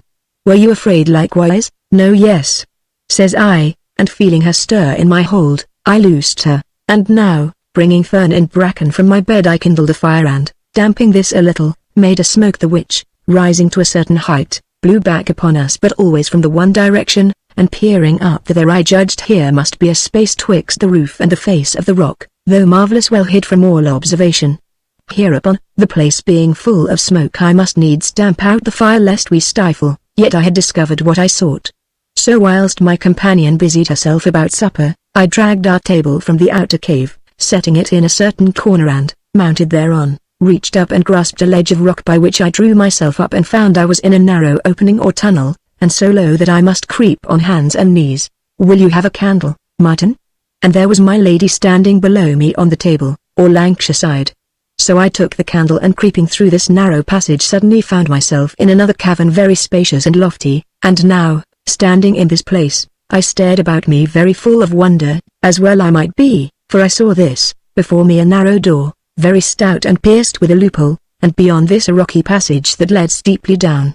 On my right hand, in a corner, a rough bed with a bundle of goat skins and sheets that looked like sailcloth, on my left a table and armchair, rough builded like the bed, and above these, a row of shelves against the rocky wall whereon stood 3 pipkins, an iron, 3-legged cooking pot, a candlestick and an inkhorn with pen in it.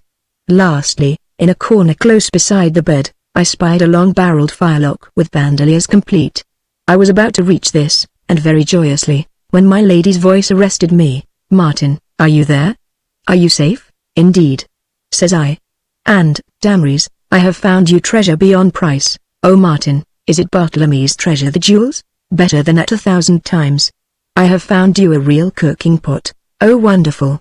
Show me." "Nay, let me see for myself." "Come and aid me up, Martin." Setting down my candle I crawled back where she stood all eager impatience, and clasping her hands in mine, drew her up and on hands and knees brought her into the cave. "Here's a goodly place, comrade," says I. "Yes, Martin. With a ladder to come and go by, this should make you a noble bedchamber." "Never," says she. "Oh never, and wherefore not?" "First because I like my little cave best, and second because this is too much like a dungeon, and third because I like it not and hark." And indeed as we spoke the echoes hissed and whispered all about us. "Why, 'tis airy and very dry, and very dark by day, Martin." "True enough. Still 'tis a wondrous place." "Oh very, Martin, only I like it not at all." "Why then, the bed should serve you handsomely." "No," says she, mighty vehement. "You shall make me a better and you will, or I will do with my bed of fern." "Well then, this pot here is noble iron pot for you, at least." "Why yes," says she, smiling to see me all chapfallen, "'tis indeed a very good pot, let us bring it away with us, though indeed I could do very well without it." "Lord," says I gloomily, "here have I found you all these goodly things, not to mention chair and table, thinking to please you and instead, I know, Martin, forgive me, but I love not the place nor anything in it. I am very foolish belike, but so it is." And here she must needs shiver. "As to these things, the bed, the chair and table and the shelves yonder, why you can contrive better in time, Martin, and by your thought and labor they will be doubly ours, made by you for our 2 selves and used by none but us." "True," says I, greatly mollified, "but this pot now, I can never make you so brave a pot as this." "Why, very well, Martin," says she smiling at my earnestness, "bring it and let us be gone." So I reached down the pot and espied therein a long-barreled pistol. Whipping it out, I blew off the dust and saw it was primed and loaded and with flint in place albeit very rusty. I was yet staring at this when my lady gives a little soft cry of pleasure and comes to me with somewhat hidden behind her. "Martin," says she, "'tis a good place after all, for see what it hath given you." And she showed me that which I had yearned for so bitterly, viz. a good, stout saw. Tossing aside the pistol, I took it eagerly enough, and, though it was rusty, a very serviceable tool I found it to be. "Ha, comrade," says I, "now shall you have a chair with arms, a cupboard, and a bed fit to lie on. Here is all the furniture you may want, and now," says she, "let us be gone, if you would have your supper, Martin."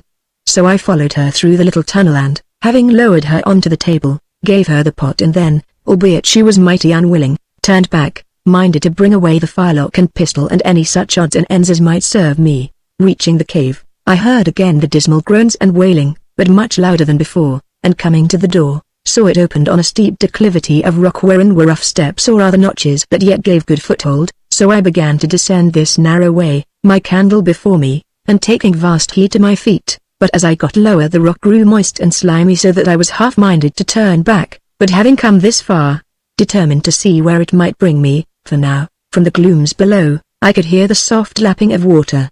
Then all at once I stopped and stood shivering, as well I might, for immediately beneath me I saw a narrow ledge of rock and beyond this a pit, black and noisome, and full of sluggish water.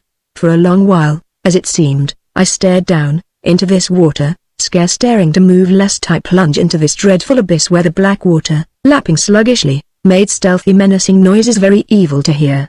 At last I turned about, and mighty careful, and so made my ways up and out of this unhallowed place more painfully than I had come. Reaching the cave at last, and very thankful, I sought to close the door, but found it to resist my efforts. This but made me the more determined to shut out this evil place with its cold breathing air, and I began to examine this door to discover the reason of its immobility. Now this, as I have said, was a narrow door and set betwixt jambs and with lintel above very strong and excellent well contrived. But as I lifted my candle to view it better I stopped all at once to stare up at something fixed midway in this lintel, a strange shriveled black thing very like to a great spider with writhen legs updrawn, and now, peering closer, I saw this was a human hand hacked off midway twixt wrist and elbow and skewered to the lintel by a great nail.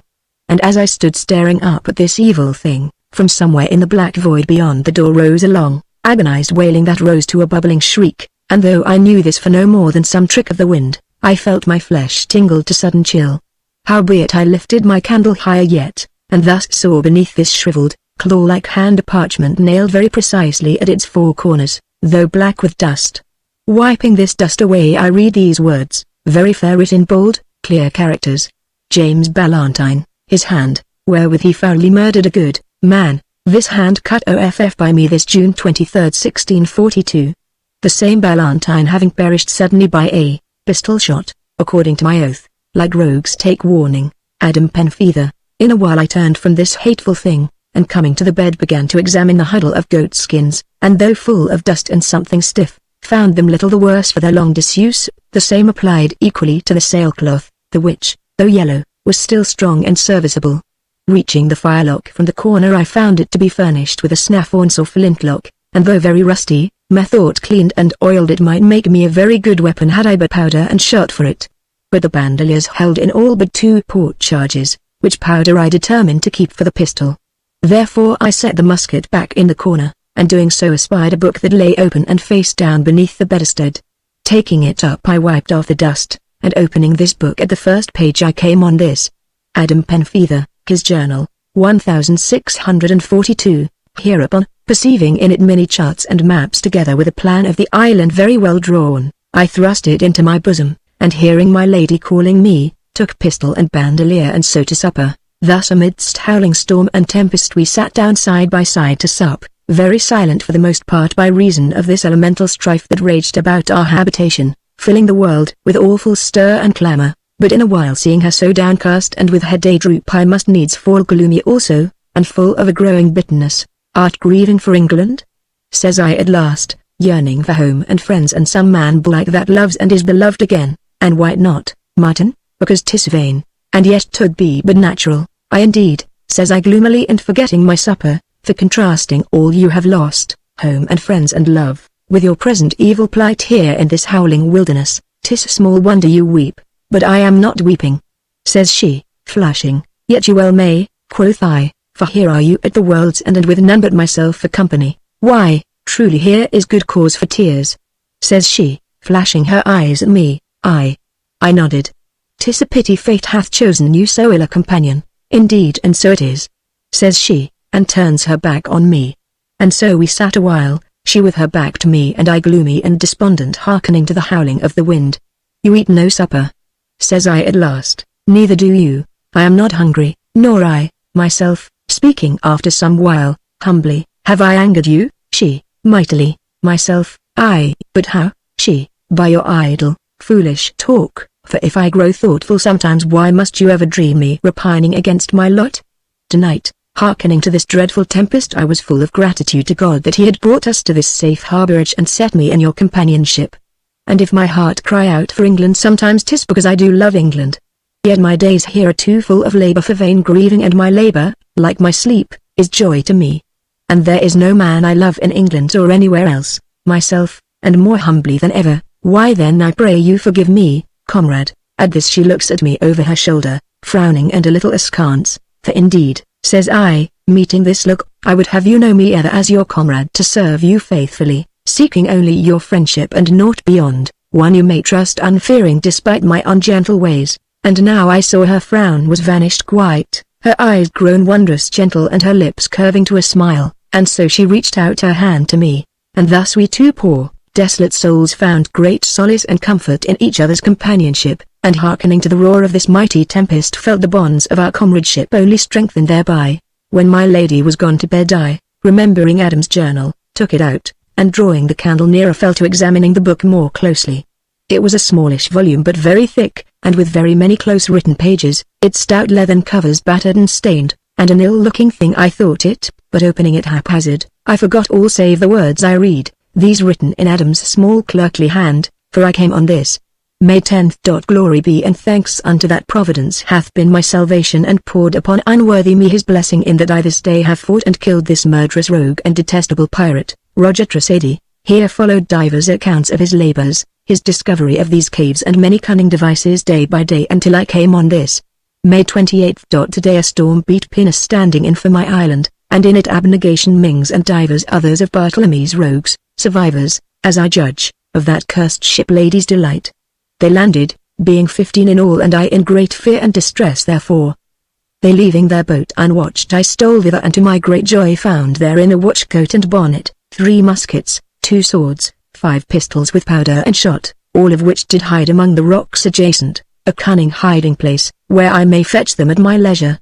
Providence aiding, May 29th. This day 1 hour before dawn secured arms, powder, etc., and very grateful therefore. May 30th. Today set about strengthening and fortifying my door since, though Roger Tressady is dead, there be other rogues yet to slay, their evil minds being full of lust for black Bartlemy's treasure and my blood. And these their names. A true list of these rogues each and every known to me aforetime in Tortuga, viz. My enemies. My equipment against the same. Abnegation Mings, mate of a determined mind. The Vengeance Galley, 3 muskets with powder and shot Benjamin Galbally plenty. Jasper Vokes 2 swords. Giuliano Bartolozzi 1 axe. Benjamin Denton 2 pikes. Pierre Durand 5 pistols. John Ford a chain shirt. James Ballantyne Isaac Pyme Robert Ball William Loveday Daniel Marston Ebenezer Phipps a boy and 1 woman. June 1st. This day, waked by a shot and the sounds of lewd brawling, I to my lookout in mighty alarmed. Upon the sands a fire and thereby a woman and 6 or 7 of these rogues fighting for her. She, poor soul, running to escape falls shot and they to furious fight. But my hopes of their destroying each other and saving me this labor vain by reason of Abnegation Mings bringing them to accord. Thereafter they to drinking and singing of this lewd piratical rant of theirs. Whereupon I tried a shot at them with my long-barreled arquebus to no purpose. Have made me some ink and do answer very well. June 2nd. Went a-hunting 3 of my destroyers, viz. The rogues Galbally, Vokes and Bartolozzi. But they well armed and keeping always in company did no more than harm Vokes in the leg by a bullet, and so to my fort and mighty downcast. Began to make myself a chair with arms. This day also wrote me out divers parchments thus, Jasper Vokes, slain of necessity this, day, like rogues take warning, Adam Penfeather, and of these parchments 13. The boy being already dead, with every rogue his name fair writ that they might know me for man of my word and leave me and my treasure in peace. June 3rd. The weather hot and I out after my bloodthirsty enemies. Came on the French rogue Durand and him sleeping. Removed his firearms and kicked him awake. He to his sword and I to mine. Took him in courtier the 3rd passado through the right eye a shrewd thrust. Tied a parchment about his neck and so to my refuge very full of gratitude. June 4th. Today, guided by Providence, surprised Isaac Pyme gorging himself on wild grapes. Spying me he whips out his pistol, but I fired first. Tied a parchment about his neck and so left him. June 5th. Evil days for me since these murderous rogues keep ever together now and on their watch against me day and night. My great chair finished and all I could wish it. June 9th. This night the moon full they assaulted my fort with huge halloo and many shot, battering my door with a great log for an. But I shooting one and wounding others they left me in peace. June 10th. All this day ventured not abroad fearing an ambuscado. And lighting a fire within my inner cave the smoke showed me how I might hide from my bloodthirsty foes in need be. June 11th. My would-be slayers camped all about my refuge and howling for my blood, though keeping well out of my line of fire. So I to making me a ladder of ropes whereby to come at my new-found sanctuary. Determined to make this my bedchamber. June 12th. My cruel enemies yet raging about me ravening for my blood and I very fearful. Have taken down my bed to set it within my secret chamber. June 13. This morning early the rogue Benjamin Denton, venturing within my fire zone, took a bullet in his midriff, whereof he suddenly perished. June 14. This morning having gotten all my furniture into my secret chamber do find myself very comfortable. But my stores beginning to run low do put myself on half rations. June 15. My murderers very silent with intent to lure me to my death, but the rest of this page was so stained and blotted that I could make nothing of it save a word or phrase here and there as secret pass, pit of black water and very fear of death, head over ears, to my chin so that I miserably wet, on hands and knees being determined, wonderful beyond thought for here, for Emmy's treasure, very great. This gold I saw was emeralds, diamonds and pearls a many, through my fingers, like any poor crazed soul, for here was treasure greater, moreover and wealth undreamed, shaft of. Suddenly, the valley, sore annoyed I stood to. He knelt, seeking the water, turned our knives through my forearm, but I broke short against my chain shirt and I beneath the armpit, so back by the secret way to bind up my hurt, and behold again my treasure, here my candle dying out and I in the dark. I laid the book aside and presently got me to sleep. Chapter 33. We explore the island. I opened my eyes to a great beam of sun pouring in at the open doorway, whereby I judged my companion already astir. So I arose forthwith, and going out of the cave stood amazed to see the havoc wrought by last night's storm. For everywhere lay trees torn and uprooted, and in divers of the more exposed places the wind it seemed had swept them utterly away, so that the landscape here and there wore an air unfamiliar and not to be recognized. Though the wind was died away, I saw the sea yet rolling tempestuous to break in foam upon the reef and with dreadful roar. Looking down on Deliverance Beach I beheld its white sands littered with piles of driftwood, and over all a cloudless blue with the sun new risen and very hot. And now taking my hooks and line and a pliant bow for rod, I went forth to angle for breakfast. Reaching the lagoon, great wonder was it to behold these waters so smooth and placid while the surf foamed and thundered beyond the reef. I now baited my hooks with fat of the goat and betook me to my angling, nor had I long to wait ere I felt a jerk on my line, and tingling with the joy of it I whipped my rod so furiously that my fish whirled glittering through the air, and flying from my barbless hook lay floundering on the sands behind me, and though of no great size yet a very good fish I thought him. And indeed I found the fish to bite readily enough and mighty dexterous to filch my bait, and though I lost a many yet I, becoming more expert, contrived to land 5 likely fish of different sizes and of marvelous coloring. So there sat I in the shade of a rock, mighty content and quite lost in the joy of my sport until, chancing to lift my gaze, I beheld my companion upon the rocks over against me gazing away across the troubled ocean. And beholding all the grace of her as she stood there, her shapely figure poised and outlined against the blue sky, her long hair rippling in the soft wind, I clean forgot my fish, for indeed it seemed I had not noticed the vigorous beauty of her until now. And in this moment, as I sat staring up at her, she turned and spying me, waved her hand in cheery greeting and begins to descend these rocks, leaping sure-footed from ledge to ledge, lithe and graceful as any fabled nymph or goddess of them all. But I, well knowing the danger of these rocks, watched her with breath in check and mighty anxious until she sprang nimbly to the sands and so came running all joyous to meet me. Hereupon I caught up my forgotten angle and found my hook empty, whereat she must needs fall a laughing at my discomfiture. "Oh Martin," says she, "what a glory of sun and sea and sky and the wind so sweet. Indeed it seems as nature would make us amends for the cruel storm, for the poor trees have suffered greatly." "Aye, comrade," quoth I, "so is the much fruit for us to gather ere it rot, and great store of palm nuts, which are good food and useful in 1,000 ways, but nature is very cruel, Martin, for I have seen many birds lying dead and over yonder a poor goat crushed by a tree." "Why then," says I, "these will we eat also, at least, such as we may." "Nay, Martin, your mind runneth overmuch on food, methinks." "Mayhap," says I. "Howbeit here are fish to our breakfast." Hereupon she falls on her knees to behold my catch and very full of wonder. "Indeed," says she, "meseemeth we have strayed into paradise, for even the fish are beautiful." "Why stare you so, Martin? Is it so wonderful I joy in life and find it sweet in so fair a world and on such a day? Moreover I have been swimming." "How?" says I, "and the sea so rough, I have found me a little bay where the waters run smooth and deep. But come, let us breakfast, for today, Martin, today we will explore our island." "Why, I had thought to try my saw today," says I had intended to begin a chair for you." "Nay, let this rest a while, Martin. Today I yearn to adventure the unknown. Who can say what marvels and wonders lie waiting us? As you will, says I, rising, and so away to the plateau. Now very soon I had the fire going, and while she bustled to and fro preparing breakfast and singing very sweet and blithe to hear, I took the pistol, and having cleaned and oiled it, found it very well. Then I loaded it with one of my 6 bullets, using a strip from my ragged shirt sleeve for wads. This done, I laid it by, and, going for Adam's journal, I cut therefrom the map of the island and fell to studying it with a view to our forthcoming journey. The which map I give herewith.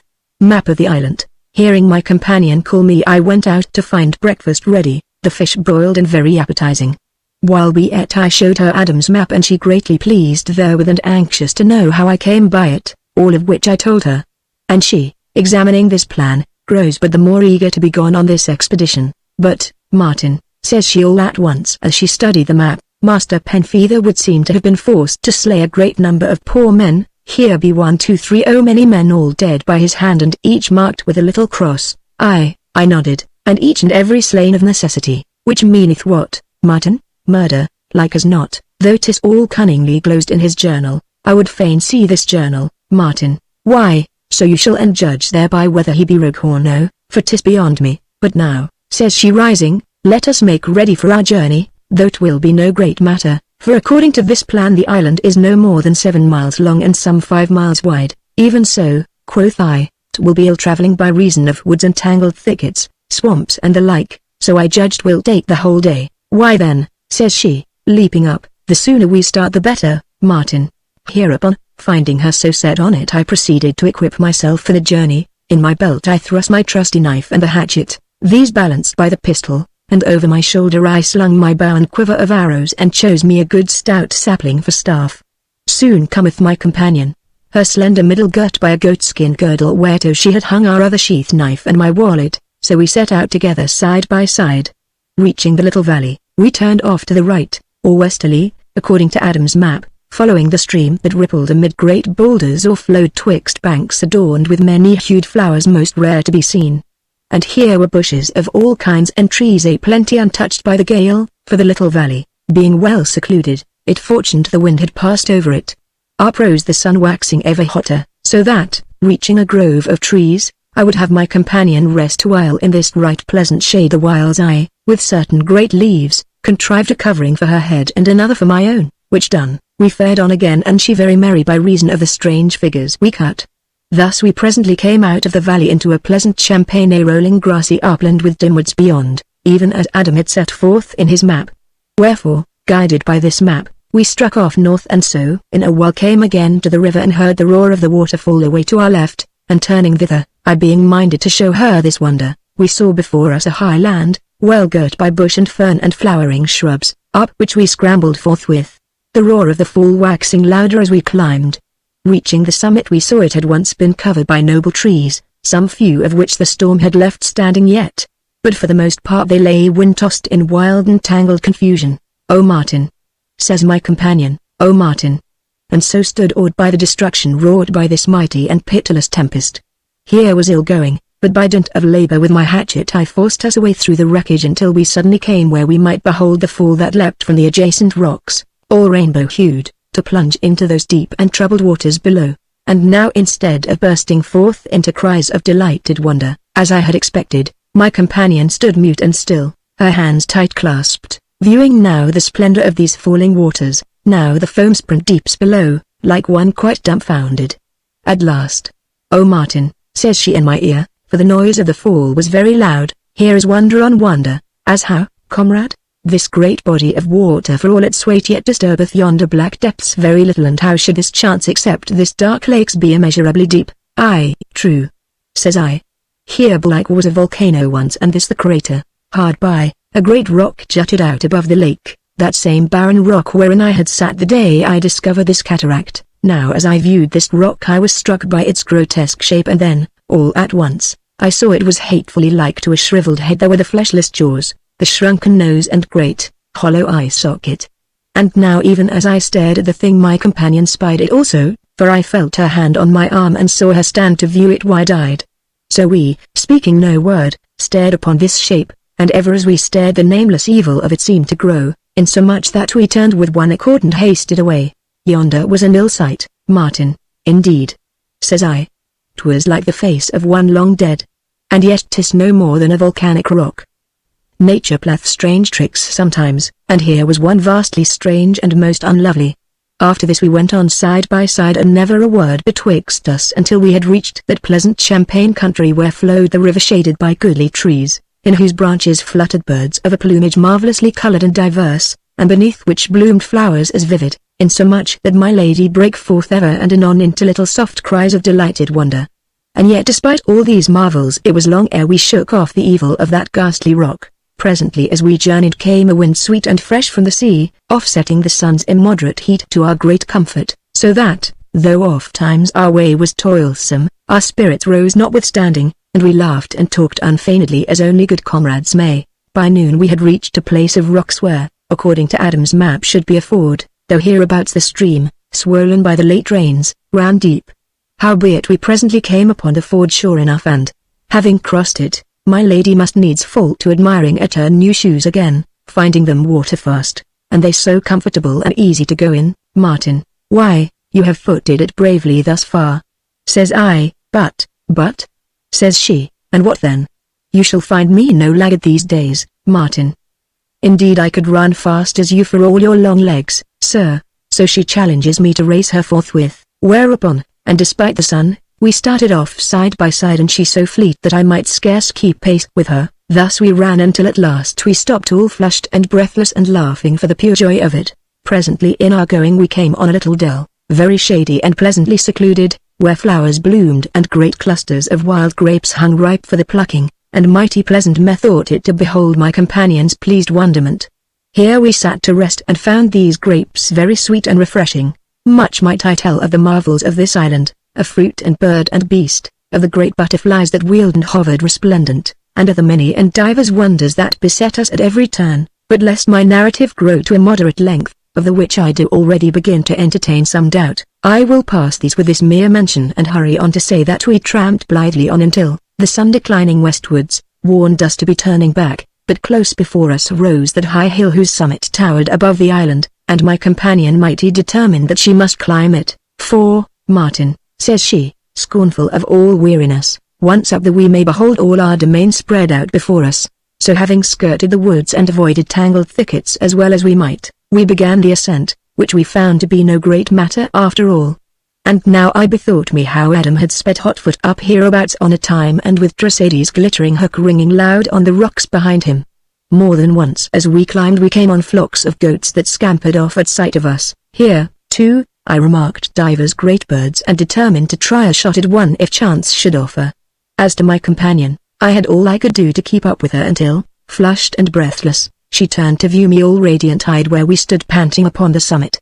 And now beholding the prospect below, she uttered a soft, inarticulate cry, and sinking down upon the sward, pushed the damp curls from her brow the better to survey the scene outstretched before us, a rolling, wooded country of broad savannas, of stately groves and mazy boskages, of dim woods and flashing streams, a blended harmony of greens besplashed, here and there, with blossoming thickets or flowering trees, the whole shut in by towering, tree-girt cliffs and bounded by a limitless ocean, blue as any sapphire.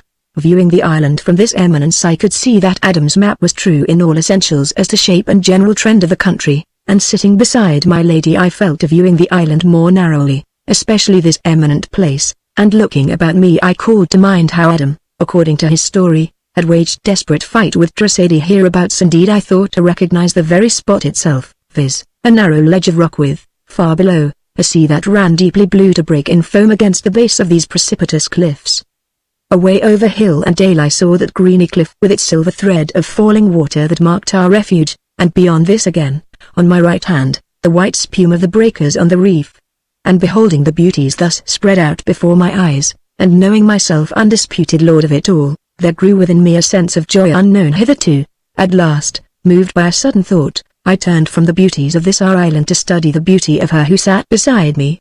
The proud carriage of her shapely head neath its silky masses of hair, the level brows, the calm, deep serenity of her blue eyes, the delicate nose, full red lips and dimpled chin, the soft round column of her throat, deep bosom and slender waist. Thus sat I staring upon her loveliness, heedless of all else, until she stirred uneasily, as if conscious of my regard, and looked at me.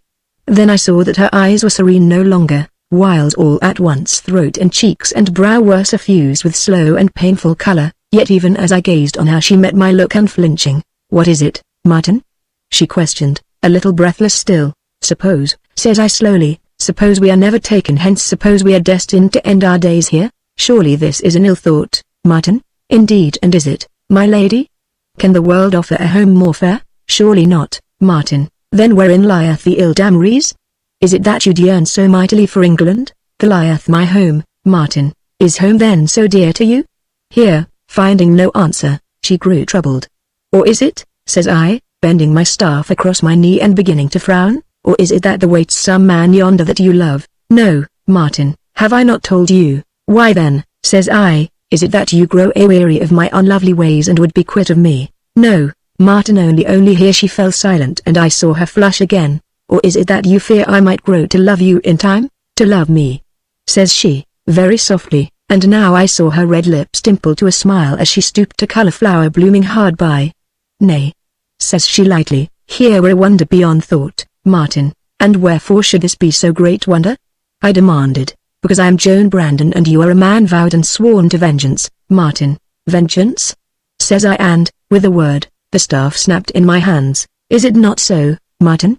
she questioned, wistfully. "Given freedom from this island, would you not go seeking your enemy's life?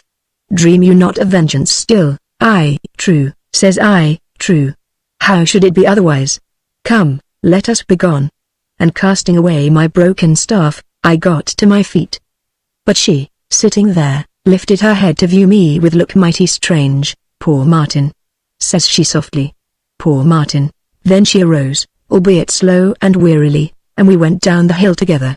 Now as we went thus, I in black humor, and never a word, I espied one of those great birds I have mentioned within easy range, and whipping off my bow I strung it, and setting arrow on cord let fly and brought down my quarry, as luck would have it, and running forward had very soon dispatched it. "Why must you kill the poor thing, Martin?" "For supper. Supper waiteth us at home." "Home?" says I. "The cave, Martin. We shall not reach there this night. 'Twill be dark in another hour and there is no moon, so needs must we bide here, as you will, Martin." Hard beside the river that wound a devious course through the green was a little grove, and sitting here I fell to plucking the bird. "Shall I not do that, Martin?" "I can do it well enough, as you wish, Martin. You are weary, doubtless." "Why, 'tis no great labor to cook supper, Martin. Howbeit, I'll try my hand tonight." "Very well," says she, and away she goes to collect sticks for the fire, whiles I sat feathering the bird and found the flesh of it very white and delicate. But all the while my anger swelled within me for the folly I had uttered to her, in a moment of impulse, concerning love. Thus as she knelt to build the fire I spoke my thought. "I said a vain and foolish thing to you a while since." "Aye, Martin, you did," says she, bending over her pile of sticks. "But which do you mean?" "I mean that folly regarding love." "Oh, was that folly, Martin?" she questioned, busy laying the sticks in place. "Arrant folly, for I could never love you or any woman." "Oh, why not, Martin?" "Because I have no gift for't, no leaning that way, nor ever shall." "Why indeed, you are no ordinary man, Martin." "Shall I light the fire?" "No, I will." "Yes, Martin." And down she sits with folded hands, watching me mighty solemn and demure, and I very conscious of her scrutiny. Having plucked and drawn my bird, I fell to trimming it with my knife, yet all the time feeling her gaze upon me, so that what with this and my anger I pricked my thumb and cursed beneath my breath, whereupon she arose and left me. Having thus prepared my bird for cooking, I set it upon 2 sticks and, lighting the fire, sat down to watch it. But scarce had I done so when back comes my lady. "Martin," says she, "should you not truss your bird first, Martin? 'Twill do as it is." "Very well, Martin. But why are you so short with me? I am surly by nature." Quoth I. "Aye, true." She nodded. "But why are you angry with me this time?" "I half forgot. You were merry enough this noon and laughed gaily, and once you fell a whistling." "The more fool I." "Why then, methinks I do like your folly sometimes," says she softly. "But now see this river, Martin. 'Tis called the Serpent Water in the map, and indeed it winds and twists like any snake. But where should so much water come from, think you? Let us go look." "Nay, not I, here's the bird to tend." "Why then," says she, stamping her foot at me in sudden anger. "Stay where you are until you find your temper. And may your bird burn to a cinder." And away she goes forthwith, and I staring after her like any fool until she was out of sight. So there sat I beside the fire and giving all due heed to my cooking, but in a while I fell to deep reflection and became so lost in my thoughts that, roused by a smell of burning, I started up to find my bird woefully singed. This put me in fine rage so that I was minded to cast the carcass into the fire and have done with it, and my anger grew as the time passed and my companion came not. The sun sank rapidly, and the bird I judged well nigh done, wherefore I began to shout and halloo, bidding her to supper. But the shadows deepening and getting no answer to my outcries, I started up, clean forgetting my cookery, and hasted off in search of my companion, calling her name now and then as I went. Following the stream I found it to narrow suddenly, and it running very furious and deep, perceiving which I began to fear lest some mischance had befallen my wilful lady.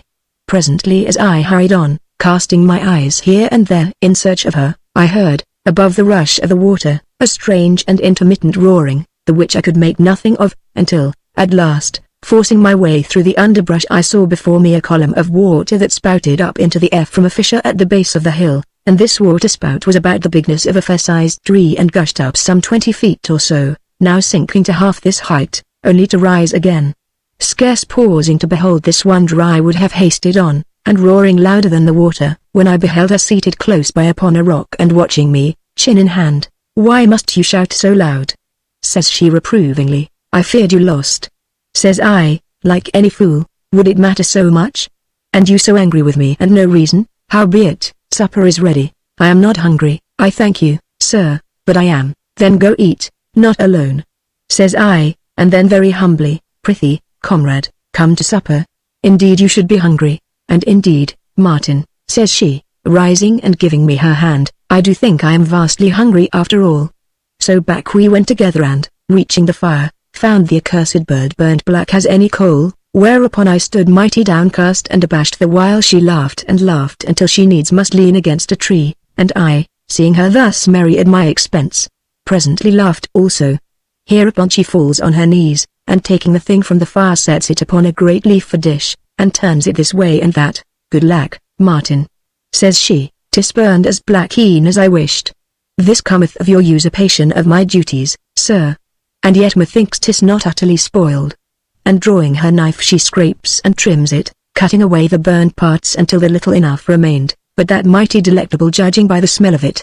So down we sat to supper forthwith and mighty amicable, nay indeed methought her kinder than ordinary and our friendship only the stronger, which did comfort me mightily. But our supper done we spake little, for night was come upon us very still and dark save for a glitter of stars, by whose unearthly light all things took on strange shapes, and our solitude seemed but the more profound and awesome. Above us a purple sky begemmed by a myriad stars, a countless host whose distant splendor throbbed upon the night, round about us a gloom of woods and thickets that hemmed us in like a dark and somber tide, whence stole a sweet air fraught with spicy odors, and over all a deep and brooding quietude. But little by little upon this silence crept sounds near and far, leafy rustlings, a stirring in the undergrowth, the whimper of some animal, the croak of a bird, and the faint, never-ceasing murmur of the surge, and I, gazing thus upon this measureless immensity, felt myself humble thereby, and with this came a knowledge of the futility of my life hitherto. And now, as often she had done, ere this, my companion voiced the thought I had no words for. "Martin," says she, softly, "what pitiful things are we, lost thus in God's infinity, and doth it affright you, Damries?" "No, Martin, for God is all merciful. Yet I needs must think how vain our little strivings, our hopes and fears, how small our joys and sorrows." "Aye, truly, truly," quoth I, "but," says she, leaning towards me in the firelight and with her gaze uplifted to the starry heavens, "He who made the heavens is a merciful God, who hath made great lights, the moon and the stars to govern the night. So, Martin, let us give thanks unto the Lord, for he is good, for his mercy endureth forever, and in this knowledge methinks we may surely rest secure." After this we fell silent again, I for one being very full of troublesome thought and perplexity, and the sum of it this, viz., whether a woman, cast alone on a desolate island with a man such as I, have need to fear him? To the which question answer found I none. Wherefore I got me another speculation, to wit, whether a man and woman thus solitary must needs go a falling in love with one another? Finding no answer to this either, I turned, half-minded to put the question to my companion, and found her fast asleep. She lay deep slumbering in the light of the fire, her face half hid neath a tress of shining hair, and I, viewing her, chin in fist, saw in her only the last of her hated race, and knew in that moment that never might there be aught of true love, that pure passion, high and ennobling, the which may lift man above his baser self, never might this be twixt her blood and mine. And knowing this, I knew also great doubt and fear of myself. And in my fear I lifted my gaze to the stars, those great lights set there by the hand of God, and spake thus within myself. Lord God, quoth I, since love is not nor ever shall be twixt this my companion and me, do thou protect her from the devil within me, do thou aid me to keep the oath I swear in thy name. But now, and my prayer scarce uttered, the devil sprang and was upon me, and I, forgetting all my oaths and resolutions, yielded me joyously to his will. Stirring in her slumbers my lady sighed, turned and, throwing her arm out, it chanced that her hand came upon my knee and rested there, and I, shivering at her touch, seized this hand and caught it to my lips and began to kiss these helpless fingers and the round, soft arm above. I felt her start, heard her breath catch in a sob, but, in my madness I swept her to my embrace. Then as I stooped she held me off, striving fiercely against me. All at once her struggles ceased and I heard her breath come in a long, tremulous sigh. Martin, says she, oh thank God 'tis you. I dreamed these black Bartlemy's cruel arms about me and I was sick with fear and horror. Thank God 'tis you, dear Martin, and I safe from all harms soever. So hold me and you will, Martin, you that have saved me from so much and will do till the end. Aye, by God, says I, bending my head above her that she might not see my face, and so I will, faithfully, truly, until the very end. Do I not know it, oh do I not know it? Says she in choking voice, and here, lying beside me, she must take my hand and hold it to her soft cheek. Indeed I do think there is no man like you in the whole world. At this, knowing myself so unworthy, I thought no man in the world so miserable as I would have told her but dared not. God make me worthy of your trust. Says I at last, 'tis a good prayer, Martin. Now hear mine, 'tis one I have prayed full oft. God make you strong enough to forgive past wrongs and, forgetting vengeance, to love your enemy. 'Tis thing impossible. Says I, yet the impossible shall come to pass soon or late, Martin, this am I sure. And why so sure? My heart telleth me so. Says she drowsily, and looking down I saw her eyes were closed and she on the verge of slumber. And beholding her thus, my self-hate grew, insomuch that her fingers loosing their hold, I stole away my hand and, seeing her asleep, crept from the place. Being come to the stream I stood a while staring down at the hurrying waters, minded to cast myself therein, but presently I turned aside, and coming amid leafy gloom lay there outstretched, my face hidden from the stars and I very full of bitterness, for it seemed that I was as great a rogue and well nigh as vile as ever Bartlemy had been. And thus merciful sleep found me at last. Chapter 34 How I stood resolute in my folly. The day was still young when we reached our habitation, and both of us glad to return, especially my lady, for truly I do grow to love this home of ours, says she, and sets herself to sweeping out her 3 caves. As for me I was determined on making her an armchair forthright, to the which end I took my saw and set out for Deliverance Sands, to cut and select such timber as I needed from my store. But scarce was I come hither than I uttered a shout of joy, for there, cast up high upon these white sands, lay a great mast in a tangle of ropes and cordage. Drawing near, I saw this for the mainmast of some noble ship but lately wrecked, wherefore I hasted along the beach and out upon the reef to see if haply any other wreckage had come ashore, but found nothing to reward my search. Returning to the mast I saw to my joy that this cordage was all new and sound, though woefully tangled. Howbeit I had soon unravelled some 50 yards of good stout twine, and abundance of more yet to hand together with the heavier ropes such as shrouds and backstays. Taking this line I came to that rocky cleft where I had killed the goat, and clambering up the bush-grown cliff found it to be honeycombed with caves large and small and with abundant evidences of the animals I sought. Wherefore, choosing me a narrow, well-worn track I set there a trap formed of a running noose, and this did I in divers other places, which done I returned to my labours on the mast. At the which occupation my lady, finding me, must needs fall to work beside me, aiding as well as she might like the true comrade she was. Thus by late afternoon I had coiled and stowed safely away more good hempen rope and cordage than I could ever want. This accomplished I found time to praise my companion's diligence, but finding her all wearied out with such rough and arduous labour, grew mighty vexed with my heedlessness, reproaching myself therewith, but she, and all toil-worn as she was, laughed her weariness to scorn, as was ever her way. "Why, Martin," says she, "labor is a good thing and noble, since it giveth health and strength to both mind and body. And 'tis my joy to share in your labors when I may, and a delight to see how, cast here destitute of all things, you have contrived so much already. The more I work and the harder, the more able am I for work, so trouble not if I do grow a little weary sometimes."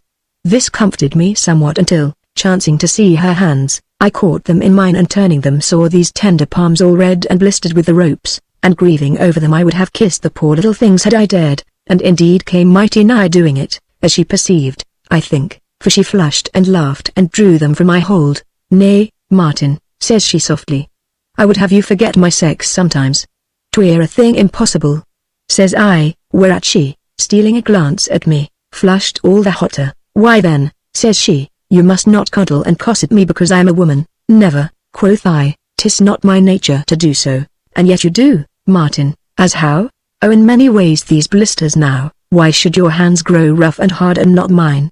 Nature hath formed me woman, but fate hath made me your comrade, Martin. And how may I be truly your comrade except I share your toil?" Now when I would have answered I could not, and turning from her to stare away across the limitless ocean saw it a gleam through a mist as it were. "Surely," says I at last, "oh surely never had man so sweet and true a comrade. And I so rude and unlovely and in all ways so unworthy. But you are not, Martin, you are not." "Aye, but I am beyond your guessing, you that are so pure, so saintly." "Saintly? Oh Martin." And here she laughs, albeit a little tremulously. "Surely I am a very human saint, for I do grow mighty hungry and yearn for my supper. So prithee let us go and eat." But on our way we turned aside to see if we had any fortune with my snares. Sure enough, coming nigh the place we heard a shuffling and snorting, and presently discovered a goat fast by the neck and half choked, and beside her a little kid pitifully bleating. "Oh Martin!" cries my lady, and falling on her knees began caressing and fondling the little creature whiles I secured the dam, and mighty joyful. The goat, for all its strangling, strove mightily, but lashing its fore and hind legs I contrived to get it upon my shoulders, and thus burdened set off homewards, my lady carrying the kid clasped to her bosom, and it very content therein. Small wonder, 'tis sweet, pretty thing, says my lady, stroking its silky hair, and shall soon grow tame. And here is the beginning of our flock. Our cheese and butter shall not be long lacking now, comrade. You must fashion me a press, Martin, and a churn, says I. "Nay, I can manage well enough with one of our pipkins. But a churn would be easier for you, so a churn you shall have, of sorts." This evening after supper, sitting by our fire, my lady, and despite her weariness, was merrier than her wont and very full of plans for the future, deciding for me what furniture I must construct next, as chairs, too, a cupboard with shelves, and where these should stand when made. "And, Martin," says she, "now that we own goats I must have a dairy for my cheese making, and my dairy shall be our larder, aye, and still room too, for I have been tending our garden lately and found growing many good herbs and simples. In time, Martin, these caves shall grow into a home indeed, and all wrought by our own hands, and this is a sweet thought." "Why so it is," says I, "in very truth. But what, sir?" she questioned, lifting admonishing finger. "There may come a day when we may weary of it." "How then?" "Nay, we are too busy. Could it be," says I, beginning to stammer, "that you might live here thus content to the end of your days?" "The end of my days?" says she, staring thoughtfully into the fire. "Why, Martin, this is a long way in the future, I do pray, and our future is in the hands of God, so wherefore trouble? Because I who have been stranger to happiness hitherto, dread lest it may desert me and leave me the more woeful. Are you then happy at last, and so suddenly, Martin?" Now this put me to no little heart-searching and perplexity, for casting back over the time since our landing on the island I knew that, despite my glooms and ill humors, happiness had come to me, and that hour I had found her alive. "Why, I am no longer the miserable wretch I was," quoth I at last, "because of late you have forgot to grieve for yourself and pass wrong and sorrows, Martin. Mayhap you shall one day forget them quite." "Never," quoth I. "Yet so do I hope, Martin, with all my heart," says she, and with a great sigh. "Why then, fain would I forget an I might, but 'tis beyond me. The agony of the rowing bench, the shame of stripes, the blood and bestiality of it, all these I may never forget. Why then, Martin, dear Martin," says she, all suddenly slipping from her stool to kneel before me and reach out her two hands. "I do pray our Heavenly Father, here and now before you, that you, remembering all this agony and shame, may make of it a crown of glory enabling your manhood, that you, forgetting nothing, may it put vengeance from you now and forever and strive to forget to forgive, Martin, and win thereby your manhood and a happiness undreamed. Here she stopped, her bosom heaving, her eyes all tender pleading, and I, O deaf and purblind fool, hearing, heard not and seeing, saw naught but the witching beauty of her, and now, having her hands in mine, beholding her so near, I loosed her hands and turned away lest I should crush her to me. "'Tis impossible," I muttered. "I am a man and no angel. 'Tis impossible." Hereupon she rose and stood some while looking down into the fire and never a word. Suddenly she turned as to leave me, then, sitting on her stool, drew out her hairpins and shook down her shining hair that showed bronze red where the light caught it. And beholding her thus, her lovely face offset by the curtain of her hair, her deep, long-lashed eyes, the vivid scarlet of her mouth, I knew the world might nowhere show me a maid so perfect in beauty nor so vitally a woman. "Martin," says she very softly, as she began braiding a thick tress of hair. "Have you ever truly loved any woman?" "No," says I. "No. Could you so love, I wonder?" "No," says I again and clenching my hands. "No, never." "Why?" "True," says she, more softly, "methinks in your heart is no room for poor love. 'Tis overfull of hate, and hate is a disease incurable with you. Is't not so, Martin?" "Yes, no." "Nay, how should I know?" Quoth I, "Yet should love befall you upon a day, 'twould be love unworthy any good woman, Martin." "Why then," says I, "God keep me from the folly of love, pray rather that love, of its infinite wisdom, teach you the folly of hate, Martin." "'Tis a truth," says I bitterly, "a truth that hath become part of me. It hath been my companion in solitude, my comfort in my shameful misery, my hope, my very life, for I had died else. And now you bid me forget it as to wear some mere whimsy, some idle fancy, this thought that hath made me strong to endure such shames and tribulations as few have been forced to suffer." I do," she cried. "For your own sake, Martin, and for mine." "No," quoth I, "1,000 times. This thought hath been life to me, and only with life may I forego it." At this, the busy fingers faltered in their pretty labor, and, bowing her head upon her hand, she sat, her face hid from me, until I, not doubting that she wept, grew uneasy and questioned her at last. "Nay, my lady, since this must be so, wherefore grieve?" "Grieve?" says she, lifting her head, and I saw her eyes all radiant and her red lips upcurving in a smile. "Nay, Martin, I do marvel how eloquent you grow upon your wrongs. Indeed 'tis as though you feared you might forget them. Thus do you spur up slothful memory, which giveth me sure hope that one day 'twill sleep to wake no more. And now, or ever I might find answer," she rose and giving me good night was gone, singing, to her bed, and I full of bewilderment. But suddenly as I sat thus, staring into the dying fire, she was back again. "What now?" I questioned. "Our goat, Martin.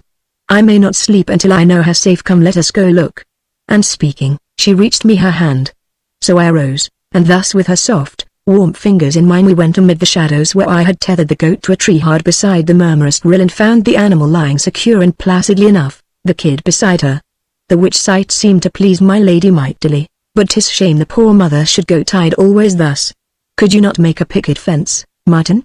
And she should have some refuge against the storms," to the which I agreed. Thus as we went back we fell to making plans, one project begetting another, and we very blithe about it. Chapter 35 How my dear lady was lost to me. And now followed a season of much hard work, each day bringing its varied tasks, and we right joyous in our labor, so that ofttimes I would hear her singing away in her sweet voice merry as any grig, or find myself whistling lustily to the tap of my hammer. And now indeed my saw, and all rusty though it was, served me faithfully and well, and my carpentry went forward apace. During this time also we added 4 goats and 6 kids to our flock, so that we had good store of milk, and having with my lady's help made our net with strands of cord knotted crosswise, we caught there with great plenty of fish. Remembering my adventure with the Indian, I furnished myself with a good stout pike and a couple of javelins. Moreover I set up divers marks, like rovers, and every day I would shoot at these with my bow, so that I soon became so dexterous I could bring down a bird on the wing 6 times out of 7, though in teaching myself this proficiency I lost 4 of my Indian arrows beyond recovery. Thus sped the time all too quickly, but with each day came a greater understanding and a deeper amity betwixt my lady and me. Now much and very much might I set down here concerning this my sweet comrade, her many noble qualities, and how, as our fellowship lengthened, I, that was a man selfish beyond thought, finding her unselfish always and uncomplaining, seeing her so brave in the face of adversity, and indomitable to overcome all difficulty, yet ever and always a woman gracious and tender, I, by my very reverence for her sweet womanhood, became in some sense a better man. I might tell how, when my black moods took me, the mere sight of her, the sound of her voice, the touch of her hand, nay her very nearness was enough to dispel them. I might paint to your imagination the way her hair curled at her temples, the trick she had of biting her nether lip when at all put out, of the jut of her pretty chin when angered. Then the sweet, vibrant softness of her voice, her laughter, the wonder of her changing moods, all these I would dilate upon if I might, since 'tis joy to me, but lest I prove wearisome I will hasten on to the finding of Black Bartlemy's treasure, of all that led up to it and all those evils that followed after it. And this bringeth me to a time when as we sat, she and I, eating our breakfast and the world all radiant with the young sun, tonight, says she, if my calculations be right, should be a new moon. And I am glad, for I do love the moon. Aye, but how should you judge this? Says I, wondering, because I have kept a record, Martin. A stroke for each day and a cross for every Sunday. Excellent. Quoth I. Then you will know how long we have lived here. 2 months and 5 days, Martin. So long a time? Says I, amazed. Hath it seemed so very long? She questioned. No indeed. Says I. No, and there's the marvel. 'Tis no marvel, Martin. You have been too full of business to heed time. Let us reckon up what we have achieved thus far. First of all, a 3-legged stool for me, hairpins. Says I. A spoon, Martin, and shoes for me, lamps and candles. Quoth I. A table, Martin, a fishing line and 2 hooks, 2 armchairs, Martin, a cupboard and a press, a churn. Says I. You are forgetting our 5 pipkins, Martin. True, says I, and clumsy things they are, but very useful, sir. Next a fishing net, and a bed for me. Here is fine achievement, Martin. Are you not proud to have wrought so much and with so little? But there is much yet to do. Quoth I, so much the better. Says she. Thus far I am well content, and happy? I demanded. Aye, Martin, are you? Now at this I felt a profound reverie, and she also, and this the subject of my musings, viz. In every man and woman born into this world, as it doth seem to me, God putteth some of his infinite self whereby all things are possible in degree greater or smaller, for to the God within us all things are possible. 'Tis our very humanity that limits our potentialities. Confidence in this power within us is a mighty aid to all endeavor whereby we, our coward flesh notwithstanding, may attempt great things, and though, being human, we ofttimes fail, yet this very effort strengthens and ennobles us. Who art thou, cries flesh, to adventure things so great and above thy puny strength to perform? Who art thou? I am God. Answers man soul, since finite man am I only by reason of thee, base, coward flesh. Thus, to my thinking, in every man is angel and demon, each striving against each for the soul of him, whereby he doeth evil or good according to the which of these twain he aideth to victory. Howbeit, thus it is with me, I being, despite my seeming slowness, of quick and passionate temper and of such desperate determination that once set on a course needs would I pursue it though it led to my own confounding and destruction. For now, indeed, I wrought that the which brought on my lady great sorrow and grievous peril, and on myself shame, bloodshed and a black despair, and this the manner of it. Are you not happy, Martin? Says she, happy and proud to have accomplished so much with so little? No. Says I, and so bitterly fierce that she blenched from me.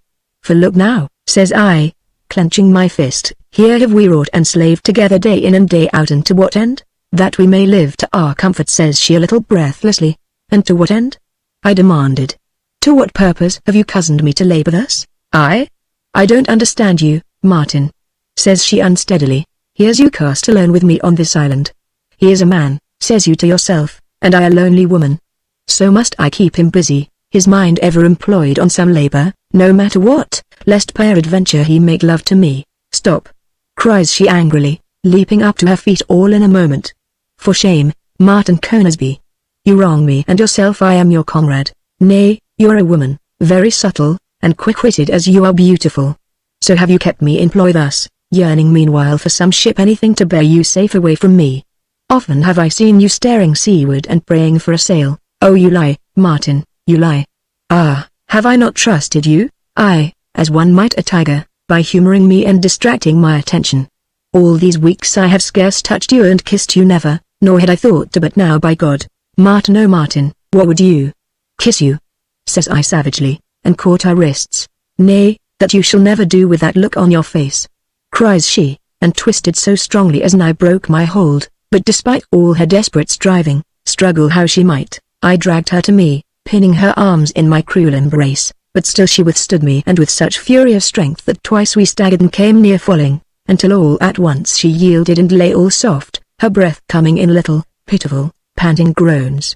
So I kissed her as I would, her hair, her eyes, her parted lips, her cool, soft throat, until sun and trees and green grass seemed to spin and whirl dizzily about me, until my lips were wet with her salt tears. "Oh God," she whispered, "oh Martin that I trusted so, will you kill my faith and trust? Will you shame your comrade? You that I loved, says I, catching my breath and staring down at her tear-wet lashes, loved me, oh Damries, I loved, and honored you above all men until the beast broke loose, and now?" cried I hoarsely, "and now what? Speak, God's pity loose me, Martin, and now what, tell me? Is't hate now, scorn and contempt as 'twas aboard ship? Oh Martin let me go." She sobbed, "Answer me, is it hate henceforth?" "Yes," she panted, "yes," and tore herself from my hold. But, as she turned to fly me, I caught her back to me and, madman that I was, bent her backward across my knee that I might look down into her eyes, and, meeting my look, she folded her hands upon her bosom and closing her eyes, spoke broken and humbled. Take your will of me, Black Bartlemy, I am not brave enough to stab you as she did." Now at this I shivered and must needs cast my gaze towards that great pimento tree that towered afar off. So, then, my hateful dream had come true, and now I knew myself a black rogue as ever Bartlemy had been.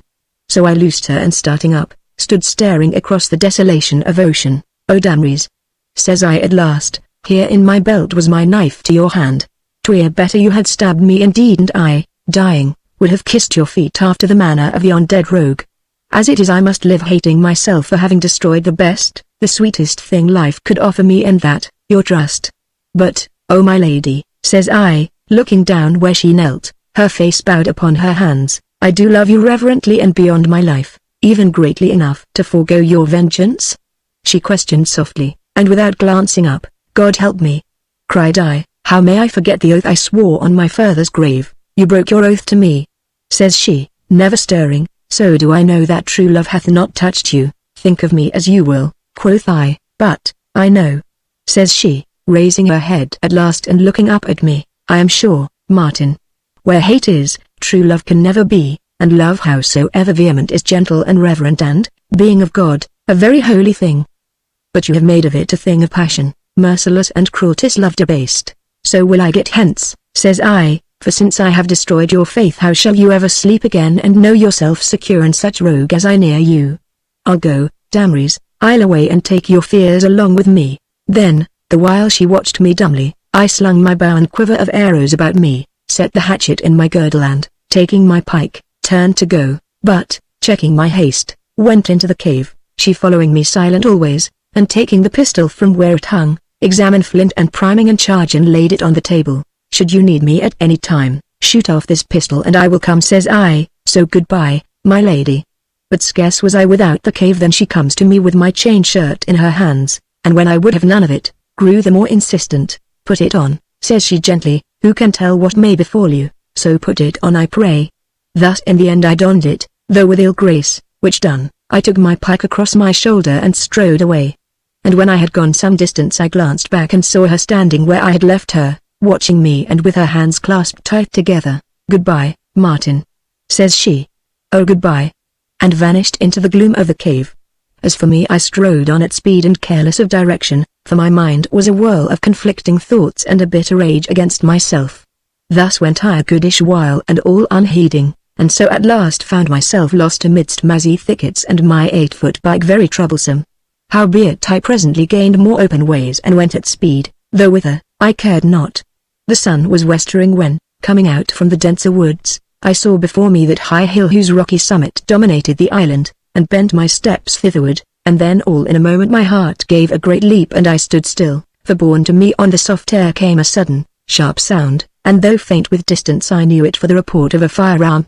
At this thrice blessed sound an overwhelming great joy and gratitude surged within me, since thus, of her infinite mercy my lady had summoned me back, And now as I retraced my steps full of thankfulness, I marveled to find my eyes watering and myself all trembling eagerness to behold her loveliness again, to hear her voice, mayhap to touch her hand. Indeed I felt as we had been parted a year rather than a brief hour. And now I got me to dreaming how I should meet her and how she would greet me. She should find a new Martin, I told myself. Suddenly these deluding dreams were shivered to horrible fear and myself brought, sweating, to a standstill by another sound that smote me like a blow, for I knew this for the deep-toned report of a musket. For a moment I stood leaning on my pike as one dazed, then the hateful truth of it seized me and I began to run like any madman.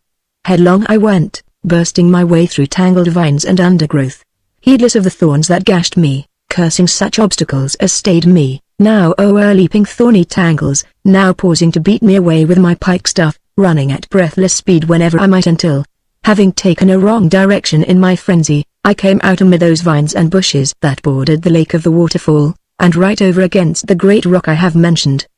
But from where I was, the place being high, I could see over and beyond this rock, and as I stood panting and well-nigh spent, mighty distraught and my gaze bent thitherward, I shivered, despite the sweat that streamed from me, with sudden awful chill, for from those greeny depths I heard a scream, wild and heartrending, and knowing this voice grew sick and faint and sank weakly to my knees, and now I heard vile laughter, then hoarse shouts, and forth of the underbrush opposite broke a wild, piteous figure all rent and torn yet running very fleetly. As I watched, cursing my helplessness, she tripped and fell, but was up again all in a moment, yet too late, for then I saw her struggling in the clasp of a ragged, black-bearded fellow and with divers other men running towards them, and now madness seized me indeed, for between us was the lake, and, though my bow was strung and ready, I dared not shoot lest I harm her. Thus as I watched in an agony at my impotence, my lady broke her captor's hold and came running, and he and his fellows hard after her. Straight for the rock she came, and being there stood a moment to stare about her like the piteous, hunted creature she was. "Martin!" she cried, "Oh Martin!" And uttering this dolorous cry, and or ever I might answer, she tossed wild arms to heaven and plunged over and down. I saw her body strike the water in a clean dive and vanish into those dark and troubled deeps, and with breath in check and glaring eyes, waited for her to reappear. I heard vague shouts and cries where her pursuers watched for her likewise, but I heeded them nothing, staring ever and waiting. But these gloomy waters gave no sign, and so at last my breath burst from me in a bitter, sobbing groan. One by one the minutes dragged by until I thought my brain must crack, for nowhere was sign of that beloved shape. And then all at once, I knew she must be dead, this sweet innocent slain thus before my eyes, snatched out of life and lost forever to me for all time, lost to me beyond recovery. At last I turned my haggard, burning eyes upon her murderers. 4 of them there were and all staring into those cruel, black waters below and not a word betwixt them. Suddenly the black-bearded man snapped his fingers and laughed even as my bowstring twanged, then I saw him leap backwards, screaming with pain, his shoulder transfixed by my arrow. Immediately, and ere I might shoot again, his fellows dragged him down, and lying prone on their bellies let fly wildly in my direction with Patron and musketoon. And now, had I been near enough, I would have leapt upon them to slay and be slain, since life was become a hateful thing. As it was, crouched amid the leaves, I watched them crawl from the rock dragging their hurt comrade with them. Then, seeing them stealing off thus, a mighty rage filled me, ousting all other emotion, and, my bow in one hand and pike in the other, I started running in pursuit. But my great pike proving over cumbersome, I cast it away that I might go the faster, trusting rather to my 5 arrows and the long-bladed knife in my girdle, and the thought of this knife and its deadly work at close quarters heartened me mightily as I ran. Yet in a while, the passion of my anger subsiding, grief took its place again and a hopeless desolation beyond words. So ran I, blinded by scalding tears and my heart breaking within me, and thus came I to a place of rocks, and looking not to my feet it chanced that I fell and, striking my head against a rock, knew no more, and lost in a blessed unconsciousness, forgot a while the anguish of my breaking heart. Chapter 36 telleth some part of a night of agony. When at last I opened my eyes I found myself in a place of gloom and very stiff and sore, therefore I lay where I was nor sought to move. Little by little, as I lay thus twixt sleep and wake, I was aware of a pallid glow all about me, and lifting heavy head, saw the moon low down in the sky like a great golden sickle. And staring up at this, of a sudden back rushed memory, and with it my hopeless misery, for now I remembered how, but a few short hours since, my dear lady had prophesied this new moon. Hereupon, crouching there, My aching head bowed upon my hands. I gave myself up to my despair and a corroding grief beyond all comforting. From where I crouched I might look down upon this accursed lake, a misty horror of gloomy waters, and beholding this, I knew that my gentle, patient comrade was gone from me, that somewhere within those black and awful depths her tender body was lying. She was dead. Her sweet voice forever hushed, she that had been so vitally alive. And remembering all her pretty ways I grew suddenly all blind with tears and, casting myself down, lay a great while sobbing and groaning until I could weep no more. At last, sitting up, I wondered to find my head so painful, and putting up my hand found my face all wet and sticky with blood that flowed from a gash in my hair. And remembering how I had fallen and the reason of my haste I started up and forthwith began seeking my knife and hatchet, and presently found them hard by where I had tripped. Now standing thus, knife in one hand and hatchet in the other, I turned to look down upon these dark and evil waters. "Goodbye, my lady," says I, "fare thee well, sweet comrade. Before tomorrow dawn we will meet again, I pray, and shalt know me for truer man and better than I seemed." So, turning my back on the lake I went to seek my vengeance on her destroyers and death at their hands, and it might be so. In a while I came to that torrent where the water flowed out from the lake, its bed strewn with tumbled rocks and easy enough to cross, the water being less in volume by reason of the dry weather. All at once I stopped, for amid these rocks and boulders I saw caught all manner of drift, as sticks and bushes, branches and the like, washed down by the current and which, all tangled and twisted together, choked this narrow defile, forming a kind of barrier against the current. Now as I gazed at this, my eyes, as if directed by the finger of God, beheld something caught in this barrier, something small and piteous to see but which set me all a-trembling and sent me clambering down these rocks, and reaching out shaking hand I took up that same three-pronged pin I had carved and wrought for her hair. Thus stood I to view this through my blinding tears and to kiss it many times over because it had known her better than I. But all at once I thrust this precious relic into my bosom and stared about me with new and awful expectation, for the current which had brought this thing would bring more. So I began to seek among these rocks where the stream ran fast and in each pool and shallow, and once, sweating and shivering, stooped to peer at something that gleamed white from a watery hollow, and gasped my relief to find it was no more than a stone. Nonetheless sought I with a prayer on my lips, dreading to find that white and tender body mangled by the cruel rocks, yet searching feverishly nonetheless. Long I stayed there, until the moon, high risen, sent down her tender beam as though to aid me. But of this time I will write no more, since even now it is a misery to recall. At last, I, that knew myself a man about to die, turned me towards our habitation, those rocks she had called home, and reaching the plateau I stood still, swept alternately by grief and passion, to see this our refuge all desecrated by vile hands, our poor furniture scattered without the cave. And presently I espied her three-legged stool standing where she had been wont to sit to watch and cheer me at my labor. Coming thither I fell on my knees, and laying my head thereon wetted this unlovely thing with my tears and kissed it many times. As I lay thus, much that she had done and said, little things forgot till now, rushed upon my memory. Her sweet, calm presence seemed all about me soothing away the passion of my grief. And in this hour that was to end my miserable life, I knew at last that I had loved her purely and truly from the first, and with such love as might have lifted me to heaven. And kneeling thus, I spake aloud to this her sweet presence that seemed to hover about me. O Damries, beloved as thou, to scape shame, hast chosen death. In death I'll follow thee, trusting to a merciful God that I may find thee again. Then uprising from my knees, I came out from the shadows, and standing in the moon's radiance, looked heedfully to the edge of my axe, and with it gripped in my hand, went out to find death. Chapter 37. How I sought death but found Deity not. Beyond Deliverance sands I saw the glow of their fire, and drawing thither knew them camped in the shadow of that great pimento tree and within that rocky gorge the which had afforded my dear lady and me our first night's shelter. Being come thither, I sat me down and took counsel how best to attack them that I might slay as many as possible ere they gave me the death I hungered for, and the end of it was I began to scale the cliff, my goatskin buskins soundless and very sure amid the rocks. As I mounted I heard the hoarse murmur of their voices and knew by their very intonation, since I could hear no words as yet, that they were speaking English.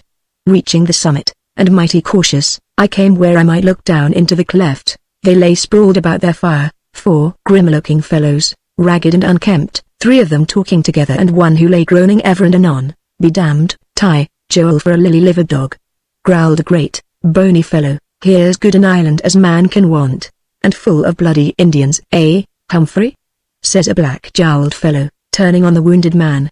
"Us do know the Indians, don't us, Humphrey? Inca, Aztec, Mosquito and Cimarron, we know 'em and their devil's ways, don't us, Humphrey?" "Aye aye," groaned the wounded man. "They tortured me once and they've done for me at last, by God. My shoulders are fire, and the shaft as took ye, Humphrey, were a Indian shaft, weren't it, lad? And all trimmed wi' gold, aren't it? Here, ye may see for yourselves. Secretly I do know it for the shaft of a chief or cacique, and where a cacique is there's Indians wi' him, oh thick as thieves I know, and Humphrey knows. I say this cursed island be full of Indians, thick as fleas, curse 'em. And they'll have us soon or late and torment us. So what I says is, let's away at the flood and stand away for the main. The sea may be bad now and then, but Indians be worse always and ever." "Why, as to that, Ned, the Indians ha' left us alone." "Aye," cried the bony man, "and what o' the wench, her was no Indian, I lay. A fine, dainty piece she was, by hookey.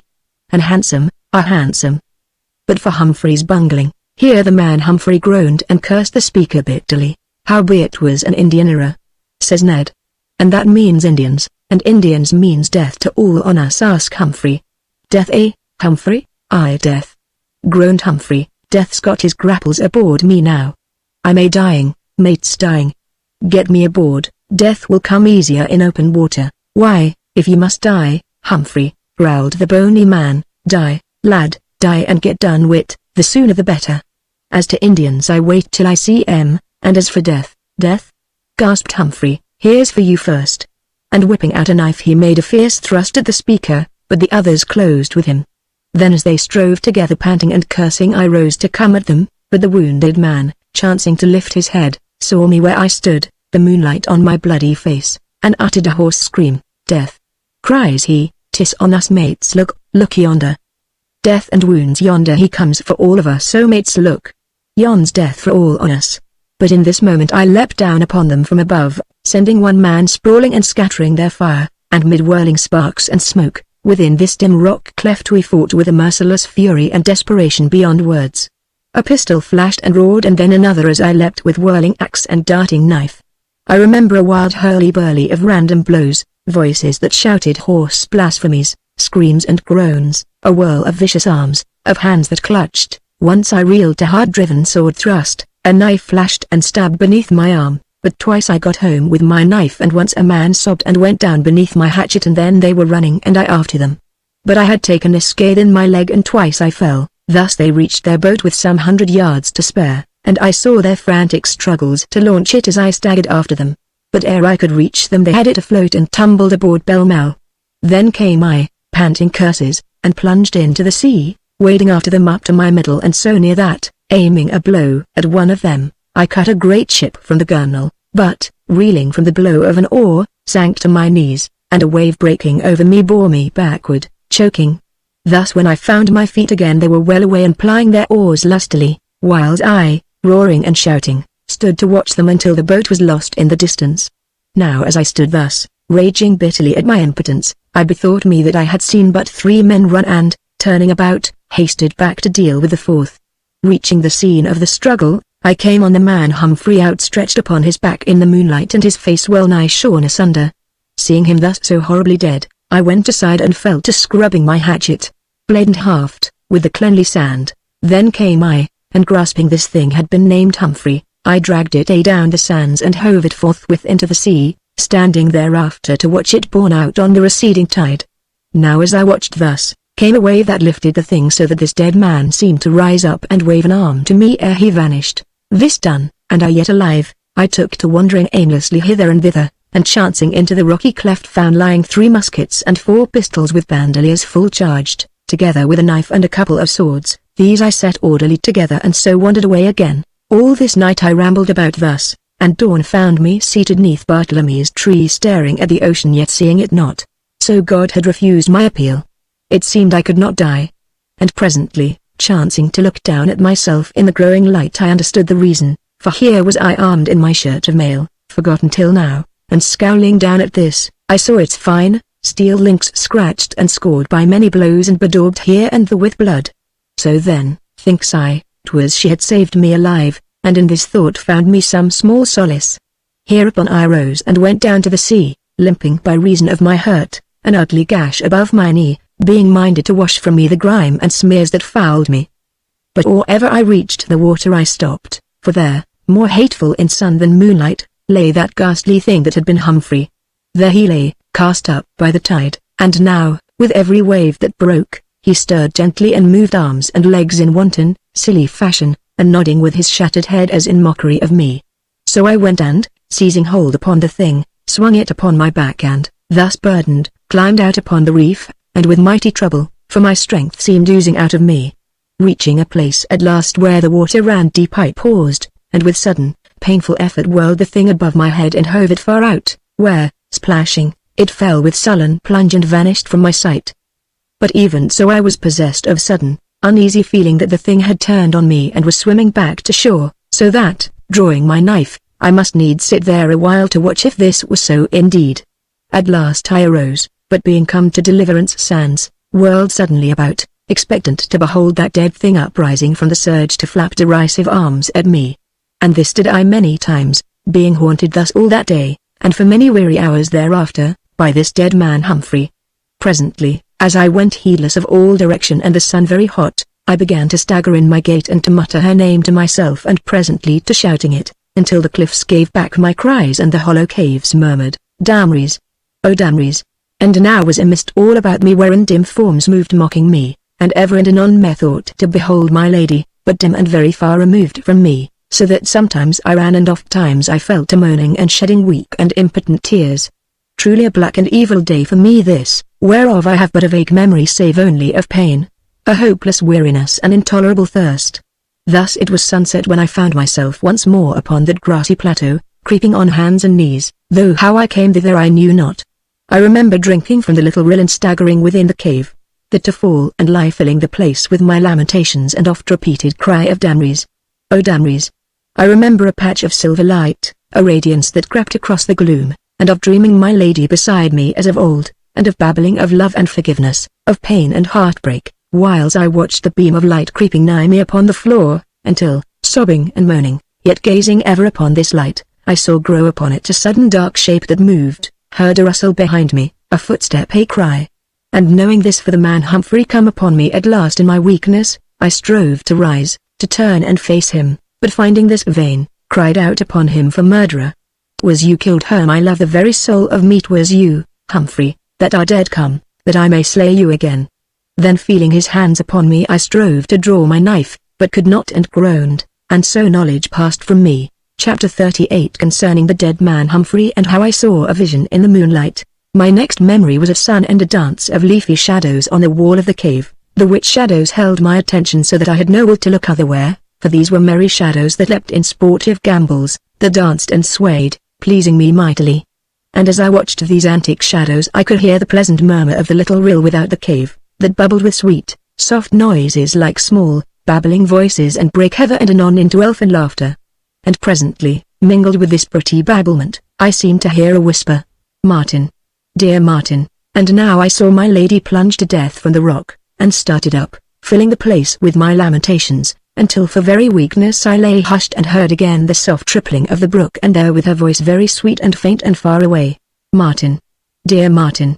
I remember a season of blackness in which dim seen, evil things menaced me, and a horror of dreams wherein I, fettered and fast bound, must watch my sweet lady struggle, weeping, in the arms of vile rogues, whiles I strove desperately to break my bonds, and finding this vain, felt a raging madness and dashed myself hither and thither to slay myself and end my torment. Or, axe in hand, amid smoke and flame, I fell upon her murderers, then would I smite down the man Humphrey only for him to rise to be smitten again and yet again, nodding shattered head and flapping nerveless arms in derision of me until, knowing I might never slay him, he being already dead, I turned to flee, but with him ever behind me and in my ears his sobbing cry of death for all of us, death. And feeling his hands on me I would fall to desperate struggle until the blackness closed over me again, thick and stifling like a sea.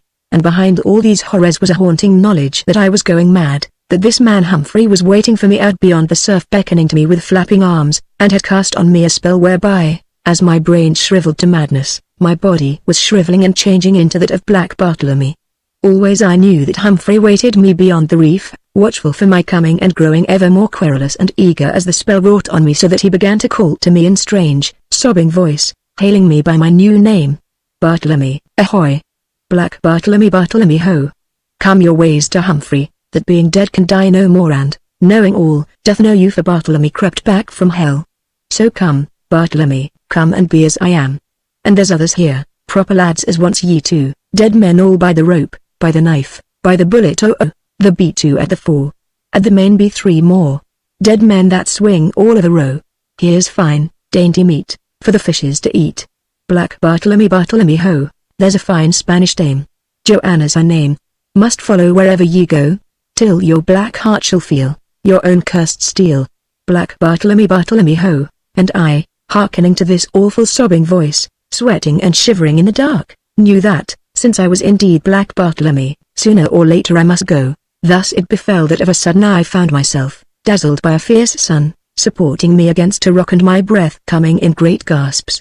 And in a while, my eyes growing stronger, I stared away to the reef where this man Humphrey waited me with his dead men all, and since I must needs go there I wept because it was so far off. Now as I stood grieving thus, I saw one stand below me on deliverance, looking also towards the reef, a woman tall and very stately and habited in gown of rich satin and embroidery, caught in its slender waist with golden girdle, and about her head a scarf of lace. And this woman stood with bowed head and hands tight clasped as one that grieved also. Suddenly she raised her head and lifted folded hands to the cloudless heaven in passionate supplication. And beholding her face I knew her for the poor Spanish lady imploring just heaven for vengeance on me that had been her undoing, and uttering a great cry, I sank on my knees. Mercy, O God, mercy! Let me not be mad. Yet, even as I prayed, I knew that madness was upon me ere I plunged again into the dreadful dark. But God, whose mercy is infinite, hearkened to my distressful cry, for, in a while, He brought me up from that black abyss and showed me two marvels, the which filled me with wonder and sudden, passionate hope. And the first was the bandage that swathed my thigh, and this of itself enough to set my poor wits in a maze of speculation. For this bandage was of linen, very fine and delicate, such as I knew was not to be found upon the whole island, yet here was it, bound about my hurt, plain and manifest, and set there by hands well skilled in such kindly work. And my second wonder was a silver beaker or ewer, very artfully wrought and all chased and embossed with designs of fruit and flower and of a rare craftsmanship, and this jug set within my reach and half full of milk. The better to behold this, I raised myself and with infinite labor. But now, and suddenly, she was before me again, this poor Spanish lady I had slain upon a time, wherefore I blenched and shrank from her coming. But she, falling upon her knees, sought to clasp me in her arms, crying words I heeded not as, make my weakness, I strove wildly to hold her off. I am Bartlemy that killed you. Says I. I am Black Bartlemy. They know out yonder beyond the reef, hark and you shall hear how they hail me. O kind God, teach me how I may win him back to knowledge. So crying, this Spanish lady of a sudden unpinned her hair and shook its glossy ripples all about her. Look, Martin, cries she, don't you know me? Oh, don't you know me now? I am Joan come back to you. No. Says I, no, Damries is dead and lost, I saw her die. Then who am I, Martin? The Spanish lady or one of the ghosts do haunt me. But now her hands were clasping mine, her soft hair all about me as she stooped. And feeling these hands so warm and vital, so quick and strong with life, I began to tremble and strove against her no longer, and so she stooped above me that I might feel her sweet breath on fevered cheek and brow. 'Tis your Damries, Martin, says she, her tears falling fast. 'Tis your comrade hath come back to comfort you. Now seeing how I stared all trembling and amazed, she set her arms about me, and drawing me to her bosom, clasped me there. And my head pillowed thus I fell a weeping, but these tears were tears of joy and thankfulness beyond all words. O Damries, quoth I at last, if this be death I care not, since I have seen thee again. Why, Martin, says she, weeping with me, art indeed so glad to find again thy poor comrade. And thus, knowing myself forgiven, a great joy sang within me. Chapter 39. How my dear lady came back to me. I was sitting in one of our armchairs amid the leafy shade watching her knead dough with her two pretty fists. To this end she had rolled up the sleeves of her splendid gown, and thus I, hearkening to her story, must needs stare at her soft, round arms and yearn mightily to kiss their velvety smoothness, and, instantly berating myself therefore, shifted my gaze from these temptations to my own unlovely figure, Contrasting myself and my worn garments with her rich attire and proud and radiant beauty, she was again the great lady and far removed above such poor wretch as I, for all her pitiful tenderness.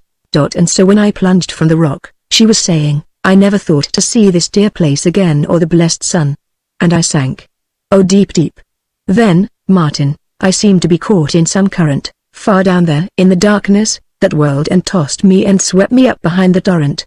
And in the rock was a great cavern sloping to the water, and there this current threw me, all breathless and nigh dead. Martin, God be thanked, says I fervently. And there I lay all night, Martin, very sick and fearful. When day came I saw this great cave opened into a smaller and this into yet another. So I came to a passage in the rock, and because there was none other way for me, I followed this and then oh Martin, what? Quoth I, leaning forward, have you ever been to the palace at Versailles, Martin? Once, as a boy with my father. Well, Martin, the cave the hall I came to at last was more splendid than any Versailles can show. And then I knew that I had found Black Bartlemy's treasure. Ha! Quoth I. And is it indeed so great? Beyond description, says she, clasping her flowery hands and turning on me with shining eyes. I have held in my hands, jewels by the handful. Great pearls and diamonds, rubies, emeralds, sapphires beyond price. I nodded, but it was this all? All, Martin? Says she, staring. Why, according to Adam there should be all manner of stores, says I, powder and shot, tools a carpenter's chest. They are all there, with provisions of every kind, as witness this flower, Martin, but I heeded only these wondrous jewels. Hereupon she turns to her work again, describing to me the splendor of these precious stones and the wonder of Bartlemy's treasure, whilst I, viewing her loveliness, would have given such foolish treasure 1,000 times for but her little finger, as watching the play of her round arms again, I fell a sighing, whereupon she turns, all anxious questioning, doth your wound trouble you, Martin? Nay, indeed, says I, shaking my head, I am very well, I thank you. Then wherefore sigh so deep and oft? I am a vasty fool, are you, Martin? Why? But in place of answer I rose and, coming beside her, scowled to see the tender flesh of her arms all black and bruised. What is this? I demanded. Naught to matter. Who did it? You, Martin. In your raving you are very strong, mistaking me for the poor Spanish lady. Oh, forgive me, I cried, and stooping to this pretty arm would have touched my lips thereto for mere pity but checked myself, fearing to grieve her. Perceiving this she comes a little nearer. You may an you so desire, Martin, says she, though 'tis all flowery. So I kissed her arm, tenderly and very reverently, as it had been some holy thing, as indeed so I thought it. I'm glad 'twas I did this, comrade, glad, Martin, I had rather 'twas myself than yon evil rogues. Nay, forget them, says I, seeing her shiver. Plague on me for reminding you. Hush, Martin. Why then, forget them and I have their weapons to cope with them should they return. Now thank God, cries she, clasping my hand in both of hers. Thank God, Martin. I feared you had killed them all. Why, I did my best, I sighed, shaking my head, but they were too strong for me. Would to God I had indeed slain. Hush, Martin, oh hush. And here she claps her pretty hand to my lips, where I straightway prisoned it to my kisses. Though truly, says she, the whiles this was a doing, from your raving I feared them all slain at your hand, so do I rejoice to know you innocent of their deaths. Here, her hand released, she fell a laughing, albeit a little tremulously, to see my face all patched with flour, and so, back to her labor. But, Martin, says she, turning to glance at me in a while, you must be very terrible to drive away these 4 great men, and very brave. Here was no bravery. Quoth I, methought you surely dead and I meant them to slay me also. Did you miss me so greatly? She questioned and not looking at me. Yes, you fought them in Skeleton Cove, beyond Deliverance, Martin. You found their guns there, and the sand all trampled and hatefully stained. 'Tis an evil place, Martin, and so it is, says I. But as to these weapons, there were 2 good firelocks I mind, and besides, they are all here, Martin, guns and swords and pistols. You raved for them in your sickness, so I fetched them while you slept. Though indeed you have no need of these, there be weapons of every sort in the treasure cave. 'Tis like an arsenal. Ha, with good store of powder and shot, comrade? Yes, Martin. How many weeks have I lain sick, comrade? Nay, 'twas only 4 days. At this I felt marveling that so much of agony might be endured in so little time. And you tended me, Damries? Why, to be sure, Martin, and so saved my life. So I pray may it be a life lived to noble purpose, Martin. And now I sat a while very thoughtful and watched her shape the dough into little cakes and set them to bake. I must contrive you an oven and this at once, says I, when you are strong again, Martin. Nay, I'm well, thanks to your care of me. And truly 'twill be wonderful to eat bread again. But I warned you I had no yeast, says she, looking at me a little anxiously. Nay, sir, why must you smile? 'Tis strange to see you at such labour and clad so vastly fine. Indeed, sir, needs must this your cook-maid go bedight like any queen, since naught is there in black Bartlemy's treasure that is not sumptuous and splendid. Have you no desire to behold these wonders for yourself? Not a tittle, says I. But, Martin, 3 months are nigh sped and Master Penfeather not come, and according to his letter, 3/4 of this great treasure is yours. Why then, my lady, I do freely bestow it on you. Nay, this have I taken already because I needed it. Look. So saying she drew a comb from her hair and showed me how it was all fashioned of wrought gold and set with great gems, pearls and sapphires and rubies marvellous to see. 'Tis mighty handsome, quoth I, and beyond price, I judge. And yet, says she, I would rather have my wooden pin in its stead, for surely there was none like to it in all this world. Hereupon, groping in my pocket, I brought out that 3-pronged pin I had carved for her, beholding which, she uttered a little cry of glad surprise, and letting fall her golden comb, took the pin to turn it this way and that, viewing it as it had been the very wonder of the world rather than the poor thing it was. Why, Martin, says she at last, why, Martin, where found you this? So I told her, and though my words were lame and halting, I think she guessed somewhat of the agony of that hour, for I felt her hand touch my shoulder like a caress. Death's shadow hath been over us of late, Martin, says she, and hath made us wiser methinks. Death? Says I, 'tis mayhap but the beginning of a greater life wherein shall be no more partings. I pray, 'tis a sweet thought, Martin, and you have never feared death. Says I, aye, but I do, Martin, I do. Cries she. I am grown craven these days, mayhap, yet you sought death. Because there was no other way, Martin. But when death clutched at me from those black depths I agonized for life. Is life then become so sweet to you, Damaris? Yes, Martin, says she softly. Since when? I questioned. Since when?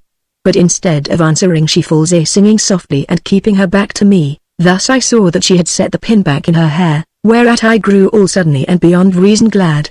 Though indeed the thing accorded but ill with her fine gown, as I told her forthwith. Think you so, Martin? Says she gravely, but with a dimple in her cheek. I do. 'Tis manifestly out of keeping with your broideries, your pleats, tags, lappets, pearl buttons, galloons and the rest on't. 'Twould almost seem you do not like me thus, says she, frowning down at her finery but with a dimple showing plainer than ever. Why truly, says I, stooping to take up the jeweled comb where it lay, I liked your ragged gown better, because your own clothes are so worn and sorry, sir. 'Tis time you had better, I must see to it. Nay, never trouble, 'twill be joy, says she sweetly, but setting her chin at me. And then good lack, your hair, Martin, what of it, all elflocks? And then, your beard, what o' my beard, so wild and shaggy? And 'tis so completely out o' the mode. Mode? Says I, frowning. Mode, Martin. Your spade beard was, then came your dagger or stiletto, and now, says I, it may be your broadsword or half-pike for aught I care. But as to yon gown, alas, poor thing, 'twill soon look worn and ragged as you can wish, Martin. I have already lost 3 pearl studs, and should grieve for them were there not a coffer full of better that I would of. Oh Martin, when I think of all these wonders, these great diamonds, emeralds, sapphires, pearls and rubies, I do tingle. And can these toys so please you? Says I. Yes.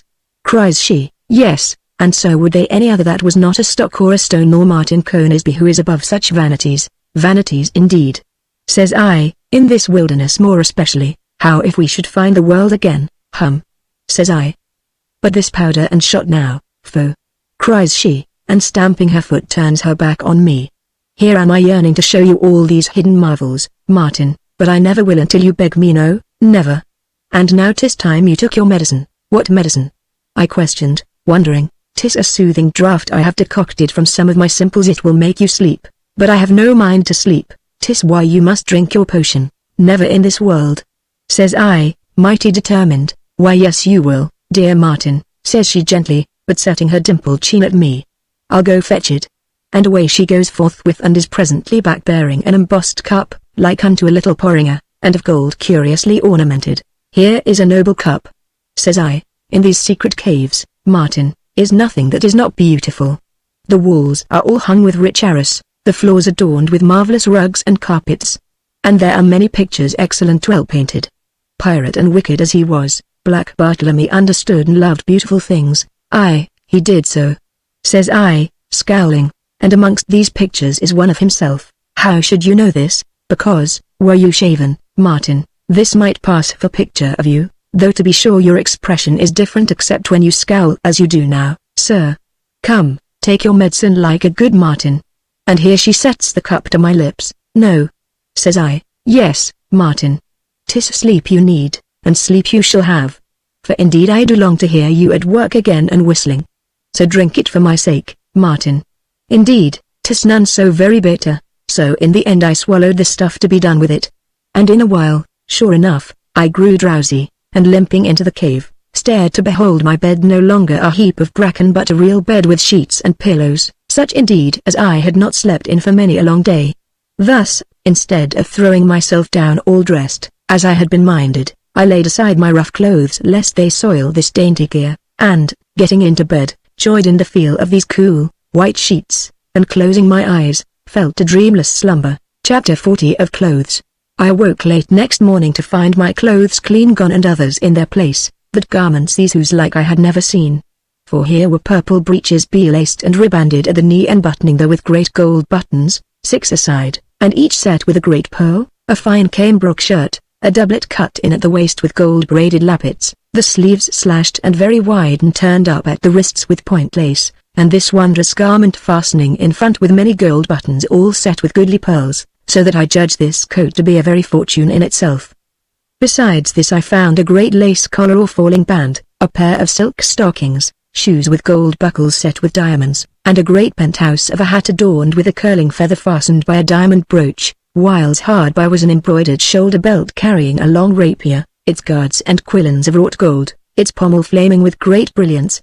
Beholding all of which gauds and fopperies, I vowed I'd none of them, and cowering beneath the sheets fell to shouting and hallooing for my lady, but finding this vain, scowled at these garments instead.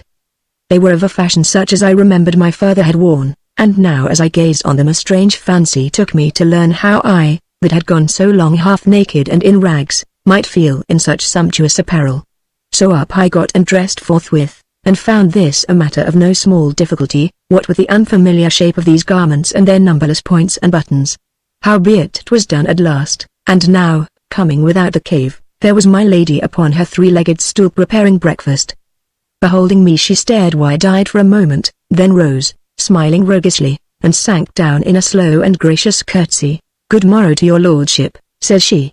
"Your lordship called, I think, but I could not answer your lordship's shouts since I was busied preparing your lordship's breakfast." Now beholding all the sweet and roguish witchery of her, the sun so bright and the world about us so joyous, what could I do but smile and, sweeping off my great hat, make her as deep and profound a reverence as ever was seen at Whitehall or Versailles. "Madame," quoth I, "your ladyship's most humble and very obedient servant. I trust your ladyship hath breakfast ready, for of a truth my magnificence is mighty sharp set." "Oh Martin," cries she, clapping her hands, "I vow 'twas most gallant. It needeth but for you to trim your hair and beard. No, I think I will have you clean shaven, 'twill mind me of the boyish Martin of years ago." "Yes, you shall shave, quoth I, staring like any fool. "Yes, Martin, I have all things ready. Come, it shall not take you long, we will breakfast when you are shaved and trimmed." So, willy-nilly, she brings me back to the cave and presently comes bearing a gold-mounted box, wherein lay razors with soap and everything needful to a fine gentleman's toilet. Then she sets before me a gold-framed mirror, and taking a pair of scissors at her bidding I began to clip the hair from my face, but so bungled the business that she presently took the scissors and did it for me. Thereafter I shaved, awkwardly enough, and she mighty anxious lest I cut myself there, which I did, and, having at last washed and dried my face, I stood all amazed to find myself so much younger looking. Now, seeing how she stared at me, and with rosy lips all a-quiver, I smiled, then wondered to behold her eyes suddenly a-brim with tears. "Oh Martin, you do look the same Martin after all," says she, and so away into the sunshine, Yet when I presently joined her I found her blithe enough. "Are you hungry, sir?" "Ravenous, my lady." "Why then, here we have broiled fish caught by my ladyship's salt, Martin. Butter churned by my ladyship and bread, Martin.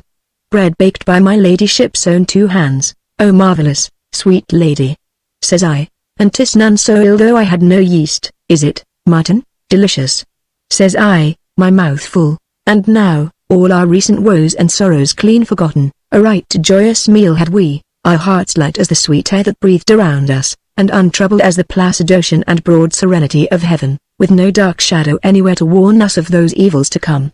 Thus we ate and talked, finding joy in everything. Often my fingers must go to feel my smooth cheeks and chin, and she, catching me, must needs laugh and vow a smooth face suited me well, and that I should be handsome were my nose another shape and my eyes a different color. Thus, as I say, brooding sorrow seemed clean vanished from my world, so that my heart swelled with gratitude for that I should live to breathe the air she made sweet. Breakfast done, I fetched my saw, and despite her remonstrances and my resplendent breeches, forthwith set about making a cupboard, vowing I was well again, that I never felt better, etc. Hereupon, finding me set on it, she presently brings me the following, viz., an excellent new saw, divers chisels of goodly edge, a plane, a hammer, an auger and an adze, the which rejoiced me greatly, more especially the adze, the which is an exceeding useful tool in skilled hands.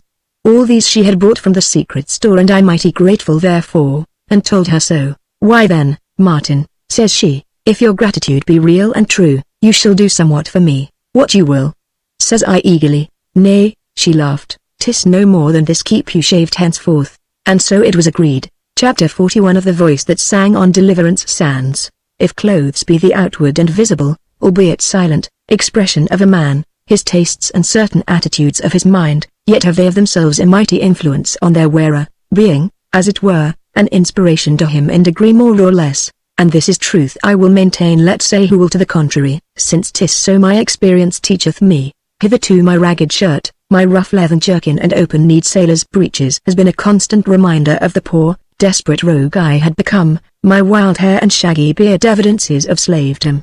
Thus I have been indeed what I had seemed in looks, a rude, ungentle creature expectant of scorns and ill usage and therefore very prone to fight and quarrel, harsh-tongued, bitter of speech, and in all circumstances sullen, ungoverned and very desperate. But now, seeing myself thus gently dight, my wild hair tamed by comb and scissors, there grew within me a new respect for my manhood, so that, little by little, those evils that slavery had wrought slipped from me.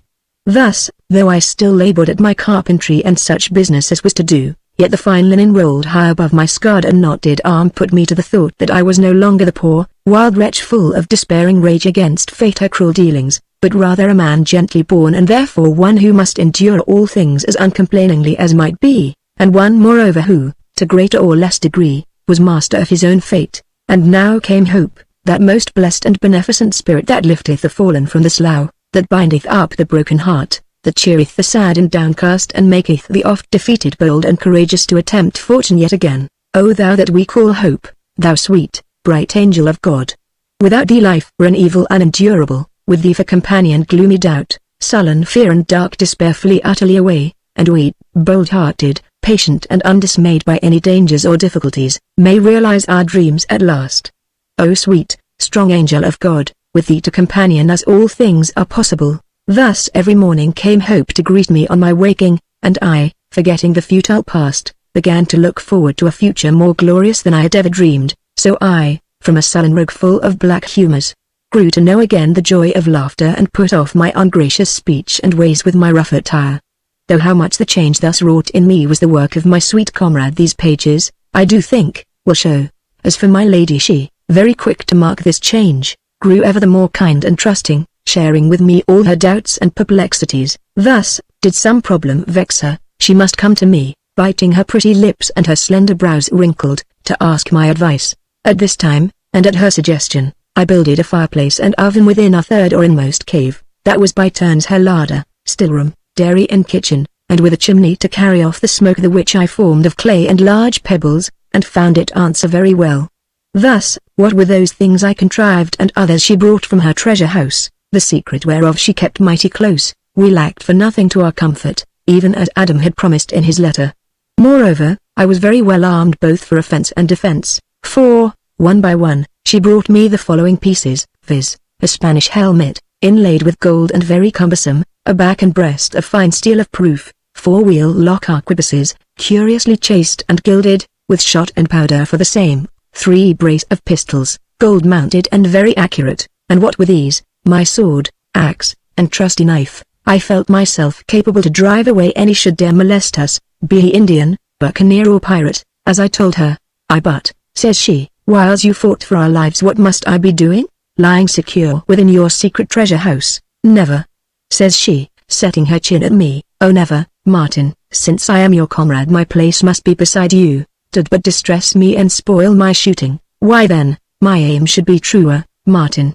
Come now, teach me how to use gun and pistol. So then and there I fetched a pistol and one of the arquebuses and showed her their manage, namely how to hold them, to level, sight, etc. Next I taught her how to charge them, how to wad powder and then shot lest the ball roll out of the barrel, how having primed she must be careful ever to close the pan against the priming being blown away. All of the which she was mighty quick to apprehend. Moreover, I took care to keep all my firearms cleaned and loaded, that I might be ready for any disturbers of our peace. So the days sped, each with its meed of work, but each full charged of joy. And dear to me beyond expressing is the memory of those days when as I, laboring with my new tools, had but to lift my head to behold my dear comrade, herself busy as I. Truly how dear, how thrice blessed the memory of it all. A memory this, indeed, that was to become for me sacred beyond all others, for now came happiness with arms outstretched to me and I, poor, blind wretch, suffered it to plead in vain and pass me by, as you shall hear. It was a night of splendor with a full moon uprising in majesty to fill the world with her soft radiance, a night very warm and still and we silent, I think because of the tender beauty of the night. Martin, says my companion softly at last, here is another day sped, alas, and more's the pity. Quoth I, oh? Says she, looking at me askance, our days fly all too fast, Damries, here is a time I fain would linger upon, and I might. It hath been a very wonderful time truly, Martin, and hath taught me very much. We're both the better for it, I think, and you, what of me, comrade? I questioned as she paused. You are grown so much gentler since your sickness, so much more my dear friend and companion. Why, 'tis all your doing, Damries, I am glad, oh very glad. Says she almost in a whisper, why, 'tis you who have taught me to love all good, sweet things, to rule myself that I may some day, mayhap, be a little more worthy of here, beginning to flounder, I came to sudden halt, and casting about in my mind for a likely phrase, saw her regarding me, the dimple in her cheek, but her eyes all compassionate and ineffably tender. Dear man, says she, and reached me her hand. Damries, says I heavily and looking down at these slender fingers, yet not daring to kiss them lest my passion sweep me away. You know that I do love you? Yes, Martin, and that, my love, be it what it may, is yet an honest love? Yes, dear Martin. Here was silence a while, she looking up at the moon, and I at her. I broke my oath to you once, says I, nor will I swear again, but, dear my lady, know this, though I do hunger and thirst for you, yet mine is such reverent love that should we live thus together long years until the end of our lives, I will school myself to patience and wait ever upon your will. Though 'twill be hard, says I twixt my teeth, thrilling to the sudden clasp of her fingers, but, Martin, says she softly, how if our days together here should all suddenly end? End? Cries I, starting, wherefore end? When? Why end? And I trembled in a sick panic at the mere possibility. End? Quoth I again, would you have an end? No, no. Says she leaning to me that I could look down into her eyes, doth it, O Damries, can this mean that you are happy with me in this solitude content? So happy, Martin, so content that I do fear lest it may all suddenly end and vanish like some love dream. Damries, oh Damries, says I, kissing her sweet fingers, look now, there is question hath oft been on my lips yet one I have dared to ask me now, Martin, 'tis this. Could it, might it perchance be possible you should learn with time, mayhap, to love me a little? Nay, not a little, not gently nor with reason, but fiercely, mightily, beyond the cramping bounds of all reason. Now here she laughed, a small, sad laugh with no mirth in it, and leaned her brow against my arm as one very weary. Oh foolish Martin, she sighed. How little you have seen, how little guessed, how little you know the real me. For I am a woman, Martin, as you are a man and joy in it. All these months I have watched you growing back to your nobler self. I have seen you strive with yourself for my sake and gloried in your victories, though sometimes I have tempted you. Just a little, Martin. Nay, wait, dear Martin. Oft times at night I have known you steal forth, and hearkened to your step going to and fro out in the dark, and getting to my knees have thanked God for you, Martin. 'Twas not all in vain, then. Says I, hoarsely, bethinking me of the agony of those sleepless nights. Vain? She cried, vain? 'Tis for this I do honor you. Honor me? Says I, wincing, above all men, Martin. 'Tis for this I, wait. Says I, fronting her all shamefaced. I do love you so greatly I would not have you dream me better than I am. So now must I tell you this. I stole to you once. At midnight. You were asleep, the moonlight all about you and looked like an angel of God, and now it was my turn to stare up at the moon whiles I waited miserably enough for her answer. And when you went away, Martin, says she at last, when I heard you striding to and fro, out here beneath God's stars, I knew that yours was the greatest, noblest love in all the world. You saw me, yes, Martin, yet your eyes were fast shut, yes, but not all the time. And, oh Martin, dear, dear Martin, I saw your great, strong arms reach out to take me but they didn't because true love is ever greatly merciful. And your triumph was mine also, Martin. And so it is I love you, worship you, and needs must all my days. And now we were on our feet, her hands in mine, eyes staring into A's and never a word to speak. Is it true? Says I at last, God, damnries, is it true? Seems it so wonderful, dear Martin? Why, this love of mine reacheth back through the years to Sir Martin, my little knight-errant, and hath grown with the years till now it filleth me and the universe about me.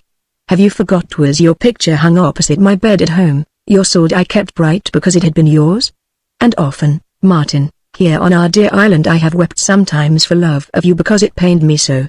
Nay, wait, beloved, first let me speak, though I yearn for your kisses. But this night is the greatest ever was or mayhap ever shall be, and we, alone here in the wild, do lie beyond all human laws so ever save those of our great love and, oh Martin, you do love me? Now when I would have answered I could not, so I sank to my knees and stooping ere she knew, clasped and kissed the pretty feet of her. No, Martin beloved, ah no, cries she as it were pain to her, and kneeling before me, set her soft arms about my neck.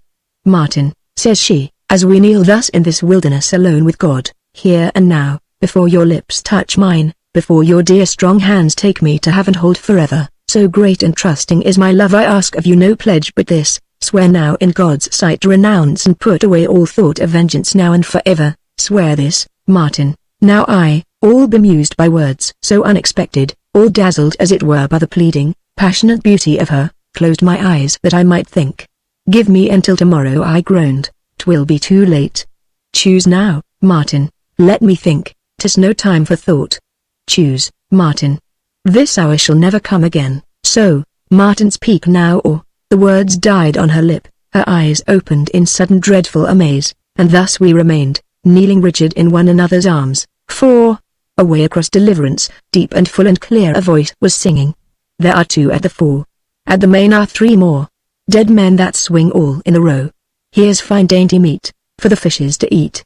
Black Bartlemy, Bartlemy ho. Chapter 42 Concerning the Song of a Dead Man. Long after the singing was died away I, like one dazed, could think of naught but this accursed song, these words the which had haunted my sick bed and methought no more than the outcome of my own fevered imagination. Thus my mind running on this and very full of troubled perplexity, I suffered my lady to bring me within our refuge, but with my ears on the stretch as expectant to hear again that strange, deep voice sing these words I had heard chanted by a dead man in my dreams. Being come within our third cave, or kitchen, my lady shows me a small cord that dangled in certain shadowy corner, and pulling on this cord, down falls a rope ladder and hangs suspended, and I knew this for Adam's ladder of cords whereby he had been wont to mount into his fourth, and secret, cavern, as mentioned in his chronicle. Here lieth safety, Martin, says my lady, for as Master Penfeather writes in his journal, one resolute man lying upon the hidden ledge, up yonder, may withstand a whole army so long as his shot last. And you are very resolute and so am I. True. Says I, true. Yet, even as I spake, stood all tense and rigid, straining my ears to catch again the words of this hateful song. But now my dear lady catches my hand and, peering up at me in the dimness, presently draws me into the outer cave where the moon made a glory. "Oh Martin," says she, looking up at me with troubled eyes. "Dear Martin, what is it?" "I what?" quoth I, wiping sweat from me. "God knoweth." "But you heard that song?" "The words, I heard a man singing, Martin. But what of it? We are safe here." "Ah, why are you so strange, Damaris?" says I, joying in the comfort of her soft, strong arms about me. "Dear love of mine, here is thing beyond my understanding," for these were words I dreamed sung to me by a dead man, the man Humphrey out beyond the reef. "Nay, but dear Martin, this was a real voice.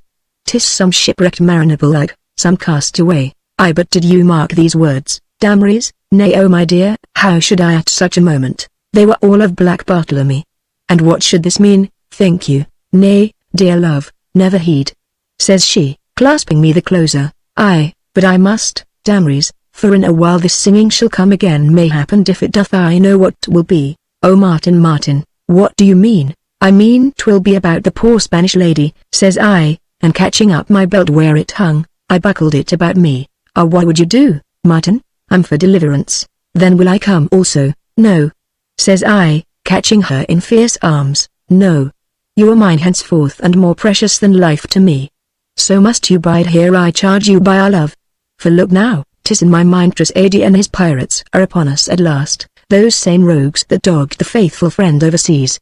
Howbeit I must find out who or what is that sings this hateful." I stopped, all at once, for the voice was come again, nearer, louder than before, and singing the very words I had been hearkening for and dreading to hear. "There's a fine Spanish dame, and Joanna's her name. She'll follow wherever ye go, till your black heart shall feel, yow cursed steel. Black Bartlemy, Bartlemy ho, you heard?"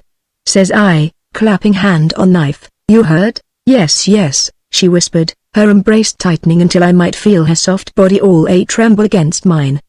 "But you are safe here, Martin." "So safe," says I, "that needs must I go and find out this thing. Nay, never fear, beloved, life hath become so infinite precious that I shall be a very coward, a craven for your sake. Here shall be no fighting, Damaris, but go I must. Meanwhile you wait me in the secret cave and let down the ladder only to my whistle." But now, and lying all trembling in my embrace, she brake into passionate weeping, and I powerless to comfort her. "Farewell happiness," she sobbed. "Only, Martin, dear Martin, whatsoever may chance, know and remember always that I loved and shall love you to the end of time." Then, and all suddenly, she was her sweet, calm self again, and bringing me my chain shirt, insisted I must don it there and then beneath my fine doublet, the which, to please her, I did. Then she brought me one of the arquebuses, but this I put by as too cumbersome, taking one of the pistols in its stead. So, armed with this together with my hatchet and trusty knife, I stepped from the cave and she beside me. And now I saw she had dried her tears and the hand clasping mine was firm and resolute, so that my love and wonder grew. "Damaris," I cried, casting me on my knees before her, "O God, how I do love thee!" And, kneeling thus, I clasped her slender loveliness, kissing the robes that covered her, and so, rising to my feet I hasted away. Yet in a little I turned to see her watching me but with hands clasped as one in prayer. Now, beholding her thus, I was seized of a sudden great desire to go back to give her that promise and swear that oath she sought of me, viz., that I would forego my vengeance and all thought thereof, forgetting past wrongs in the wonder of her love. But, even as I stood hesitating, she waved her hand in farewell and was gone into the cave. Chapter 43 of the Death Dance of the Silver Woman. A small wind had sprung up that came in fitful gusts and with sound very mournful and desolate, but the moon was wonderfully bright and, though I went cautiously, my hand on the butt of the pistol in my girdle, yet ever and always at the back of my mind was an infinitude of joy by reason of my dear lady's love for me and the wonder of it. I chose me a devious course, avoiding the white sands of Deliverance Beach, trending towards that fatal cleft hard by Bartlemy's tree, the which we had come to call Skeleton Cove, though why I must go hither I knew no more then than I do now. Thus went I, my eyes and ears on the stretch, pondering what manner of man this should be who sang words the which had so haunted my sick dreams. More than once I stopped to stare round about me upon the wide expanse of ocean, dreading and half expecting to behold the loom of that black craft had dogged us overseas. Full of these disquieting thoughts I reached the cove and began to descend the steep side, following goat tracks long grown familiar. The place hereabouts was honeycombed with small caves and with ledges screened by bushes and tangled vines, and here, well hid from observation, I paused to look about me. But, and all in a moment, I was down on my knees, for from somewhere close by came the sharp snapping of a dried stick beneath a stealthy foot. Very still I waited, every nerve a tingle, and then, forth into the moonlight, sudden and silent as death, a man crept, and verily if ever murderous death stood in human shape it was before me now. The man stood half crouching, his head twisted back over his shoulder as watching one who followed. Beneath the vivid scarf that swathed his temples was a shock of red hair and upon his cheek the sweat was glittering. Then he turned his head and I knew him for the man Red Andy, that same I had fought aboard ship. For a long moment he stood thus, staring back ever and anon across Deliverance, and so comes creeping into the shadow of the cliff, and I saw the moon glint on the barrel of the long pistol he clutched, as, sinking down behind a great boulder, he waited there upon his knees. Now suddenly as I lay there watching Red Andy's murderous figure and strung for swift action, I started and, albeit the night was very warm, felt a chill pass over me, as, loud and clear upon the stilly air, rose again that full, deep voice singing hard by upon Deliverance. Go seek ye women everywhere. North, south, lads, east or west. Let 'em be dark, let 'em be fair. My silver woman's best. Blow high, blow low, where'er ye go, the silver woman's best. Aha, my silver woman's best. Thus sang the unknown who, all unwitting, was coming to his death. Sudden as it came the voice was hushed and naught to hear save the hiss and murmur of the surge, and I saw the man Andy stir restlessly as minute after minute dragged by. The rock where he crouched lay at the mouth of this cove towards Deliverance, it being one of many that lay piled thereabout. Now chancing to look towards these scattered rocks, and for no reason in the world, I saw a thing that held me as it were spellbound, and this a small enough thing in itself, a sharp, glittering thing that seemed fast caught in a fissure of one of those rocks, and I knew it for a steel hook, but even as I stared at it, the thing was gone and so noiselessly that I half doubted if I had seen it or no. But, out from the shadow of this rock flashed something that whirled, glittering as it flew, and Red Andy, starting up from his knees was shaken by a fit of strange and awful coughing and came stumbling forward so that I could see his chin and breast bedabbled with the blood that spurted from his gaping mouth. All at once he sank to his knees and thence to his face, spreading his arms wide like one very weary, but with the moonlight flashing back from that which stood upright betwixt his shoulder blades. And thus I saw again the silver haft of the dagger that was shaped like to a woman, saw this silver woman dance and leap, glittering, ere it grew terribly still. Then came Roger Tressady from the shadows and stooping, turned up the dead face to the moon, and tapped it gently with his shining hook. And now, whipping out his dagger, he bent to wipe it on the dead man's shirt, but checked suddenly as a pebble started beneath my foot, and, stooped thus, he glared up beneath thick brows as I rose up with pistol levelled and the moon bright upon my face, whereupon he leapt backwards, uttering a choking cry. Black Bartlemy, by God! He gasped and let fall his reeking dagger upon the sand, and so we stood staring on each other and with the dead man sprawling betwixt us. Chapter 44. How I had speech with Roger Tressady to my undoing. For maybe a full minute we fronted each other unmoving and with never a word, and thus at last I beheld this man Tressady, a tall, lusty fellow, square of face and with pale eyes beneath a jut of shaggy brow. A vivid neckerchief was twisted about his head and in his hairy ears swung great gold rings. His powerful right hand was clenched to knotted fist, in place of his left glittered the deadly hook. "Sink me," says he at last, drawing clenched fist across his brow, "sink me. But ye gave me a turn, my lord. Took ye for a ghost, I did, the ghost of a shipmate o' mine, one as do lie buried yonder, naught but poor bones rotten bones as this will be soon." Here he spurned the dead man with his foot. "'Tis black rogue this, my lord, one as would ha' made worms meat o' poor Tressady a lump o' murdered clay like my shipmate Bartlemy yonder but for this silver woman o' mine." Here he stooped for the dagger, and having cleaned it in the sand, held it towards me upon his open palm. "Aha, here's woman hath never failed me yet. She's faithful and true, friend, faithful and true, this silver woman o' mine. But 'tis an ill world, my master, and full o' bloody rogues like this sly dog as stole ashore to murder me the fool.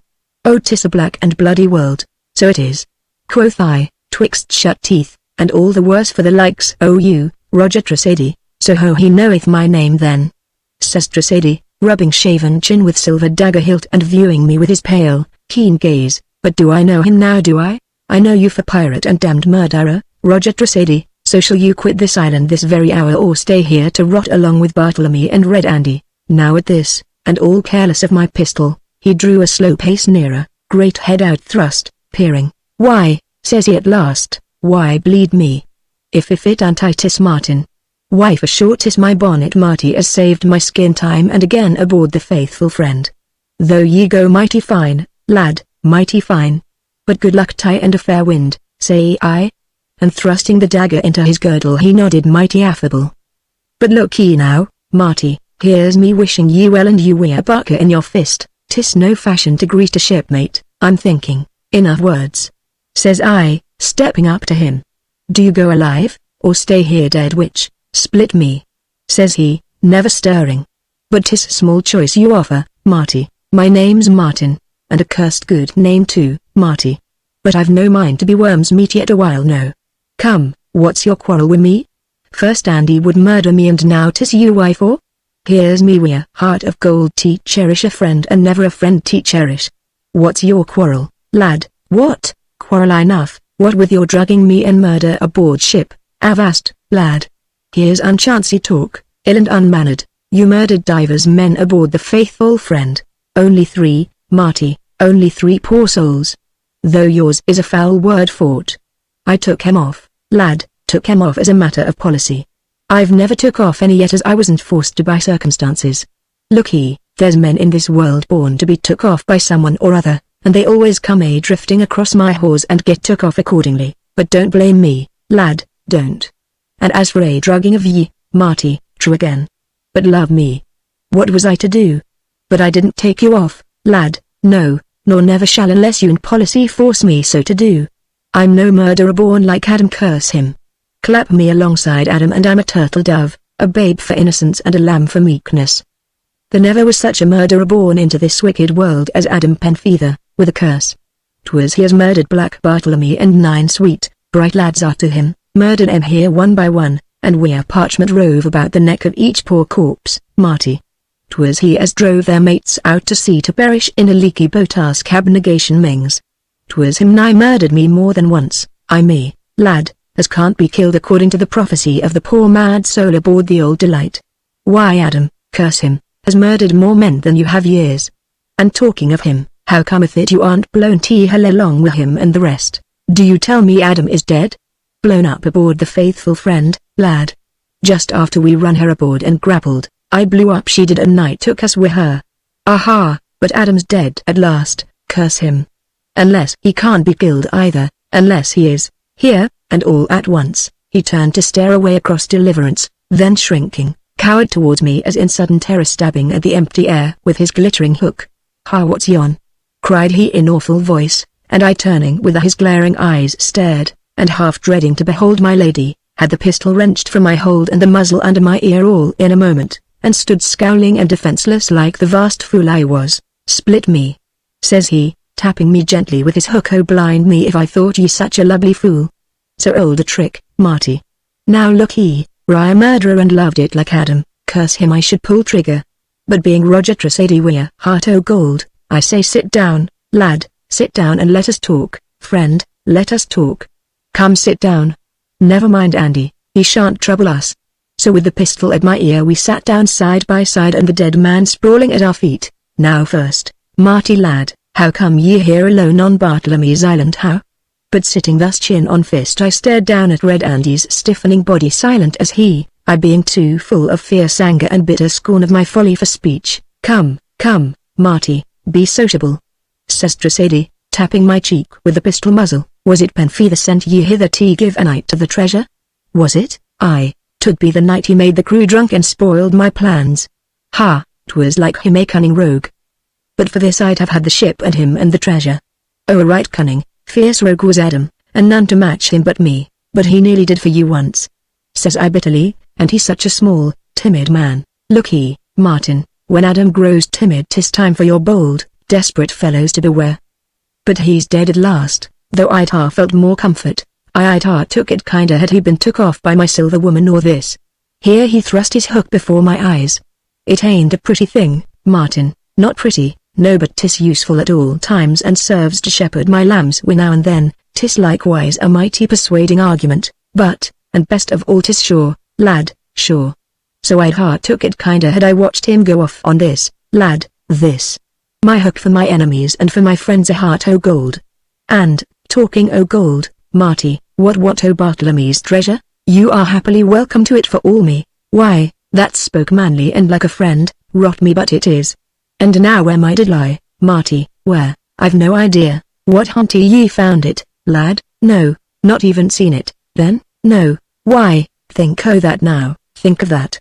And you weigh 4 ton no pearls on you, Marty. These pearl studs and buttons, lad. Pearls ha, pearls was meat and drink to Bartlemy. And here's you with pearls I've seen on Bartlemy many a time. And yet you hunty found the treasure, says you. If I was a passionate man, Marty, I should call you liar, says I. Howsoever what I do say is as you forgot, and very right and proper. But when friends, you and me, so far, and so, twixt friends, I ask you to think again until you remember, and to think hard, lad, hard. Now as I sat, and miserably enough, staring down at my jeweled buttons that seemed to leer up at me like so many small, malevolent eyes, upon the air rose a distant stir that grew and grew to sound of voices with a creak and rumble of oars. Here come my lambs at last, Marty, and among 'em some o' the lads as sailed wi' Bartlemy aboard the Delight. There's Sam Spraggins for one, smiling Sam as you'll mind aboard the Faithful Friend. Now the smiler knoweth many and divers methods of persuasion, Marty lad, tricks learned of the Indians as shall persuade a man to anything in this world.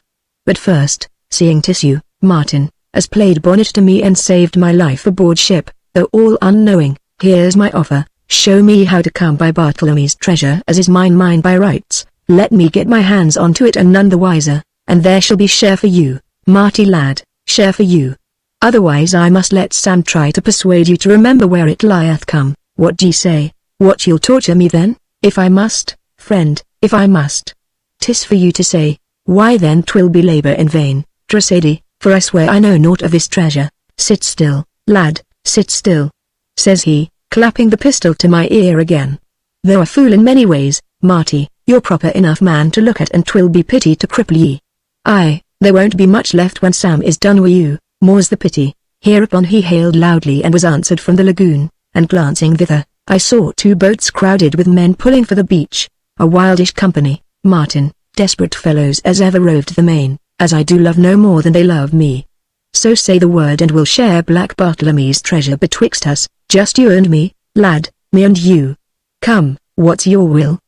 But shaking my head, and hopelessly enough, I set my teeth and watched the coming of my tormentors, and foremost was a short, plump, bright-eyed man who lacked an ear, and at his elbows 2 others, the one a lank rogue with a patch over one eye, the third a tall, hairy fellow. And observing them as they came I knew them for those same 3 rogues I had fought with in the hedge tavern beside Pembury Hill on that night I had first seen my dear lady. Hard upon their heels came a riotous company variously armed and accoutred, who forthwith thronged upon me, pushing and jostling for sight of me, desecrating the quiet night with their hoarse and clamorous ribaldry. Unlovely fellows indeed, and clad in garments of every shape and cut, from stained homespun and tattered shirts to velvet coats belaced and gold braided, and beholding this tarnished and sordid finery, these clothes looted from sinking ships and blazing towns, I wondered vaguely what had become of their late owners. At gesture from Tressady I was dragged to my feet and my arms jerked, twisted and bound before me crosswise, and so stood I helpless and in much painful discomfort whilst Tressady harangued his fellows, tapping me gently with his hook. Look ye, my bullies, quoth he, I promised ye gold aplenty, and here, somewhere on this island, it lieth waiting to be found. It needeth but for this fool Martin here, as some o' you will mind for Adam Penfeather's comrade, with a curse, it needeth but for him to speak, I say, and in that same hour each one o' you may fill your clutch with more treasure than ever came out o' El Dorado or Manoa, so speak he must and slay bullies, eh? Aye, Captain. They roared, pressing upon me with a shaking of fists and glitter of eager steel. Twist his thumbs, Captain, cried one. Slit his nose, roared another. Trim his ears, cried a third. But Tressady silenced them with a flourish of his hook. Hark ye, lads, says he. You all mean well, but you're bunglers. Here's a little delicate matter as none can handle like the Smiler. There's none like Sam can make a man give tongue. Pass the word for Smiling Sam. Step forward, Sammy. Hereupon cometh the great, fat fellow Spraggins, who had been bosun's mate aboard the Faithful Friend, forcing his way with vicious elbows and mighty anxious to come at me. Oh love my limbs, says he in his high-pitched voice and blinking his hairless lids at me. Oh cherish my guts, leave him to me, Cap. Sam's the lad to make this yer cock crow. See now a good, sharp knife neath a finger or toenails drew slow, mates, slow. Or a hot iron close egg in his eyes is good. Or boiling water poured in his ears might serve. Then aha, Captain. I know a dainty little trick, a small cord, GC, twisted athwart his head just below the brows, twisted and twisted as shall start his eyes out right pretty to behold. I mind too as Lolan eyes had a trick o' bursting a man's guts wi' water. Bring him to the beach yonder, says Tressady, watching me ever with his pale eyes, there shall be more room for't yonder. So they hailed me along betwixt them, and with huge merriment, but scarce were we out of the cove and hard beside Bartlemy's tree than I started to the vicious prick of a knife, and whirling about despite the fierce hands that sought to hold me, I saw Smiling Sam about to stab me again. But now, as I strove with my reeling captors, was a flicker of vicious steel as Tressady sprang and, whipping his hook beneath the great fellow's belt, whirled Smiling Sam from his feet despite his prodigious weight and forthwith trampled upon him. So ho, my merry lad, quoth Tressady, glaring down into Smiling Sam's convulsed face, and must ye be at it afore I give the word? Who's captain here who? Come speak up, my roaring boy. And he thrust his hook beneath the Smiler's great, flabby chin. Mercy, Captain mercy, cried Spraggins, his high-pitched voice rising to a pitiful squeal. Not the hook, Captain, our Lord love me, not the hook. Hook? And why not, Sam, why not? 'Tis sharp and clean and quick, and hath done a business o' nicer rogues than you, bully. Aye, and better, Sam, better. O Captain, for God's sake, who you to call on God so glib, Sammy? 'Tis marvel he don't strike ye blind, lad. Or there's your innards, Sam, here's that may whip out your liver, lad. So I saw the glitter of the hook, heard Smiling Sam's gasping scream as the steel bit into him, and then Tressady was on his feet smiling round upon his awed and silent company. Look ye, bullies, says he, pointing to the Smiler's inanimate form, here's poor Sam all swounded away a touch o' my hook like any woman and him my bosun. Sure, I want a man. Here he stooped, and wrenching the silver pipe from Smiling Sam's fat throat stared from one shuffling rogue to another. Step forward, Abner, says he at last. Come, you'll do you're a prime sailor man, you're my bosun henceforth. But now Smiling Sam awaking from his swoon moaned feebly and sat up. Not the hook, Captain, he wailed. Oh, not that, no, Smiler, no, I keep it for better men. Disobey me again and I'll drown ye in a puddle. And now up with you, Sammy, up with you and stand by to teach Martin here how to talk. Aye, can I, says the gross fellow, rising nimbly enough, whiles his comrades closed about us expectant, and glancing from me to Tressady where he had seated himself on a boulder. Here will do, says he, pointing to a brilliant strip of moonlit sand midway betwixt the shadows of the cliff and Bartlemy's tree. On his back, hearties, and grapple him fast, he's strong well nigh as I am. Now his hand, Smiler, his right hand. Aye, Captain, quoth the fellow, kneeling above me where I lay helpless.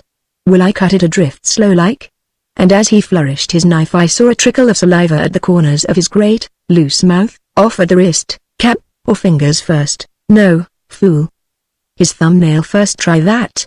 Sweating and with every nerve a quiver I watched that cruel knife, holding my breath in expectation of the coming agony, and then from the black gloom of the cliff beyond burst a sudden echoing roar. I heard the whine of a bullet and immediately all was confusion and uproar, shouts of dismay and a wild rush for shelter from this sudden attack. But as I struggled to my knees Tressady's great hand gripped my throat, and dragging me behind a boulder he pinned me there. Stand by, lads, he roared. Level at the cliff yonder, but let no man pull trigger. Wait till they fire again and mark the flash. Helpless in my bonds and crushed beneath Tressady's knee I heard a stir and rustle to right and left of me. The click of cocking triggers and thereafter silence. And, marking the gleam of pistol and musket barrel, I fell to an agony of dread, well knowing whence that merciful shot had come. For mayhap 5 minutes naught was to hear save the rustle of stealthy arm or leg and the sound of heavy breathing, until at length one spoke, loud-voiced. What now, Captain? Us can't bide here all night. How many are we, Purdy? 30 and 9, Captain. Then do you take 10 and scale the starboard cliff, and you, Abner, with other 10 take the cliff to larboard. I'll bide here with the rest and so we'll have them cliffs be perilous high, Captain. My hook is more perilous, Tom Day. Off with you, ye dogs, or I'll show ye a live yet and be. He stopped all at once as, faint at first yet most dreadful to hear, there rose a man's cry, chilling the flesh with horror, a cry that waxed and swelled louder and louder to a hideous screaming that shrilled upon the night and, sinking to an awful bubbling murmur, was gone. Up sprang Tracady to stare away across Deliverance whence this dreadful cry had come, and I saw his hook tapping at his great chin. Then beyond these shining sands was the thunderous roar of a great gun, a furious rattle of small arms that echoed and re-echoed near and far, and thereafter single shots in rapid succession. Hereupon rose shouts and cries of dismay. Lord love us when beset. Oh can we be took fore and aft? What shall us do, Cap? Yon was a gun. What o' the ship, Can? What o' the ship? Yonder, look yonder. Who comes? Cried Tracady, pointing towards Deliverance Beach with his glittering hook. Twisting my head as I lay, I looked whither he pointed, and saw one that ran towards us, yet in mighty strange fashion, reeling in wide zigzags like a drunken man, and sometimes he checked, only to come on again, and sometimes he fell, only to struggle up. By God it's abnegation! Cries Tracady. 'Tis my comrade Mings. Look to the prisoner, ye dogs, you Tom Purdy. I'm for abnegation. And off he went at a run. At his going was mighty talk and discussion what they should do, some men being for stealing away in the boats, others for taking to the woods, and all clean forgetting me where I lay. But suddenly they fell silent, all for abnegation was hailing feebly, and was come so nigh that we might see him, his face all bloody, his knees bending under him with weakness as he stumbled on. Suddenly, beholding Tracady, he stopped and hailed him in wild, gasping voice. Roger, oh Roger. The devil's aboard us, Roger. Penfeather's on us. Penfeather's took the ship. I'm all that's left alive. They killed Sol first. Did ye hear him die, Roger? Oh, did ye hear? I saw him fall and Tracady run to lift him, and watched these pirate rogues as, with oaths and cries of dismay, they hasted hither to throng about the two. Then, rolling into the nearest shadow, I struggled to my feet and found myself beneath the spreading branches of Bartlemy's tree. And now, as I strove desperately against the rope that bit into the flesh of me, I felt the rope fall away, felt two soft arms close about me and a soft breath on my cheek. Martin, oh thank God! Turning, I caught my dear, brave lady to my heart. Heedless of aught else in the world beside, I clasped her in my aching arms, and kissed her until she stayed me, and showing me where stood our enemies, a wild disordered company, took my hand and began to run. Reaching the cliff we climbed together, nor stayed until she had brought me to a little cave where lay an arquebus together with bandoliers. I tried to reload it, dear Martin, but 'twas vain, my poor, silly hands shook so. For, oh my dear, I heard them, saw them, and thought I should run mad. Oh Martin, my love, so now whiles I loaded the arquebus I told her as well as I might something of what I thought concerning her brave spirit, of my undying love for her, though in fashion very lame and halting. Thereafter, the weapon being ready, I placed it near, and, sitting within the gloom of this little cave, I took my love into my arms, a dear head pillowed on my breast, and kissed the tremors from her sweet mouth and the horror from her eyes. And thus, with her arms about my neck and her soft, smooth cheek against mine, we waited for what was to be. Chapter 45 of the Coming of Adam Penfeather. In the shadow of the cliff below our hiding place crept divers of these pirate rogues, and, crouching the cheek by jowl, fell to a hoarse mutter of talk yet all too low for us to catch. But presently there brake out a voice high-pitched, the which I knew for that of Smiling Sam. "Wem done, lads, I tell ye. O love my lights, wem done. 'Tis the end, O we, since Penfeather hath took the ship, and here's us shall lie maroon to perish, O plagues, or Indian savages, or hunger, unless, lads, unless what, Smiler?" questioned one, eagerly. "Unless wem up and doing. Penfeather do lack for men." Ming says he counted but 10 at most when they boarded him. "Well, mates, what d'ye say? Ha, d'ye mean fight, Smiler? Fall on 'em by surprise and recapture the ship, ha? Oh bless my guts, no. Penfeather aren't to be caught, so not him. He'll ha walked out from the anchorage by this. But he be short-handed to work the vessel overseas. 'Tis a seeker no likely lads and prime sailormen is Penfeather, and we sit on these year sands. Well, mates, on these year sands we be, but what's took up us on these year sands? The boats lie yonder. Well, where be you heading of now, Smiler? Where's the wind? Talk plain. Why look ye all, if Penfeather wants men, as once he doth, what's to stay or let us from rowing out to Penfeather soft and quiet, and listing ourselves along of Penfeather, and watch our chance to heave Penfeather overboard and go a-roving on our own account? Well?" At this was sudden silence, and thereafter a fierce mutter of whispering, lost all at once in the clatter of arms and breathless scuffling as they scrambled to their feet, for there, within a yard of them, stood Tracady, hand grasping the dagger in his belt, his glittering hook tapping softly at his great chin as he stared from one to other of them. "Ha, my pretty lambs," says he, coming a pace nearer. Will ye skulk then? Will ye skulk with your fools' heads together? What now? Mutiny is it? Mutiny?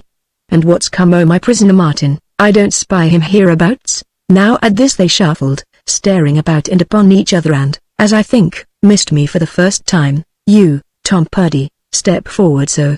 Now where's the prisoner as I set your charge? Where, my merry bird, where?" The fellow shrank away, muttering some sullen rejoinder that ended in a choking scream. AD sprang. Then I, knowing what was toward, clasped my lady to me, covering her ears that she might not hear those ghastly bubbling groans, yet felt her sweet body shaking with a horror that shook me. "So there's an end, O Tom Purdy, my bullies," gasped Tressady, stooping to clean his hook in the sand. "And I did it, look he, because he failed me once, d'ye. Who'll be next? Who's for mutiny? You, Sammy, you ha? No, Cap'n," piped smiling Sam, "us do be but contriving o' ways and means, seeing as Ben Feather do heart took our ship, curse him, and what though he has? 'Tis we have the island, and 'tis on this island lieth Black Bartlemy's treasure, and 'tis the treasure we're after. As to ways and means, here we be 38 to Ben Feather's 14, and in a little 'twill be dark and the guns shan't serve 'em, and then aha, look yonder. The fools be coming into our very clutches. To cover, lads, and look to your primings and wait my word." Now glancing whither he pointed, I saw, above the adjacent headland, the tapering spars of a ship. Slowly she hove into view, boltsprit, forecastle, waist and poop, until she was plain to view, and I knew her for that same black ship that fouled us in Deptford Pool. She was standing in for the island under her lower courses only, although the wind was very light, but on she came, and very slowly, until she was so near that I might see the very muzzles of her guns. Suddenly with a cheery yo-hoing her yards were braced round, her anchor was let go and she brought to opposite Skeleton Cove and within fair pistol shot. Now glancing below I saw Tressady stand alone and with Abnegation Mings huddled at his feet, but in the gloom of the cave and to right and left, in every patch of shadow and behind every bush and rock, was the glimmer of pistol or musket barrel, and all leveled in the one direction. Presently up to the lofty poop of the ship clambered a short, squat man in marvelous wide breeches and a great cutlass on hip, who clapping speaking trumpet to mouth, roared amain, "Ahoy the shore! We be short-handed. Now what rogues o' ye will turn honest mariners and list aboard us for England? Who's for a free pardon and old England?" Hereupon, from bush and shadow and rock, I heard a whisper, a murmur, and the word England oft repeated.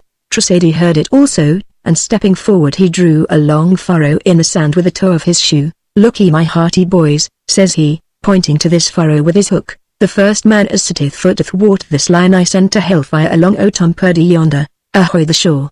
Roared God be louder than ever, "Who's for an honest life, a free pardon and a share in Black Bartlemy's treasure, or shall it be a broadside?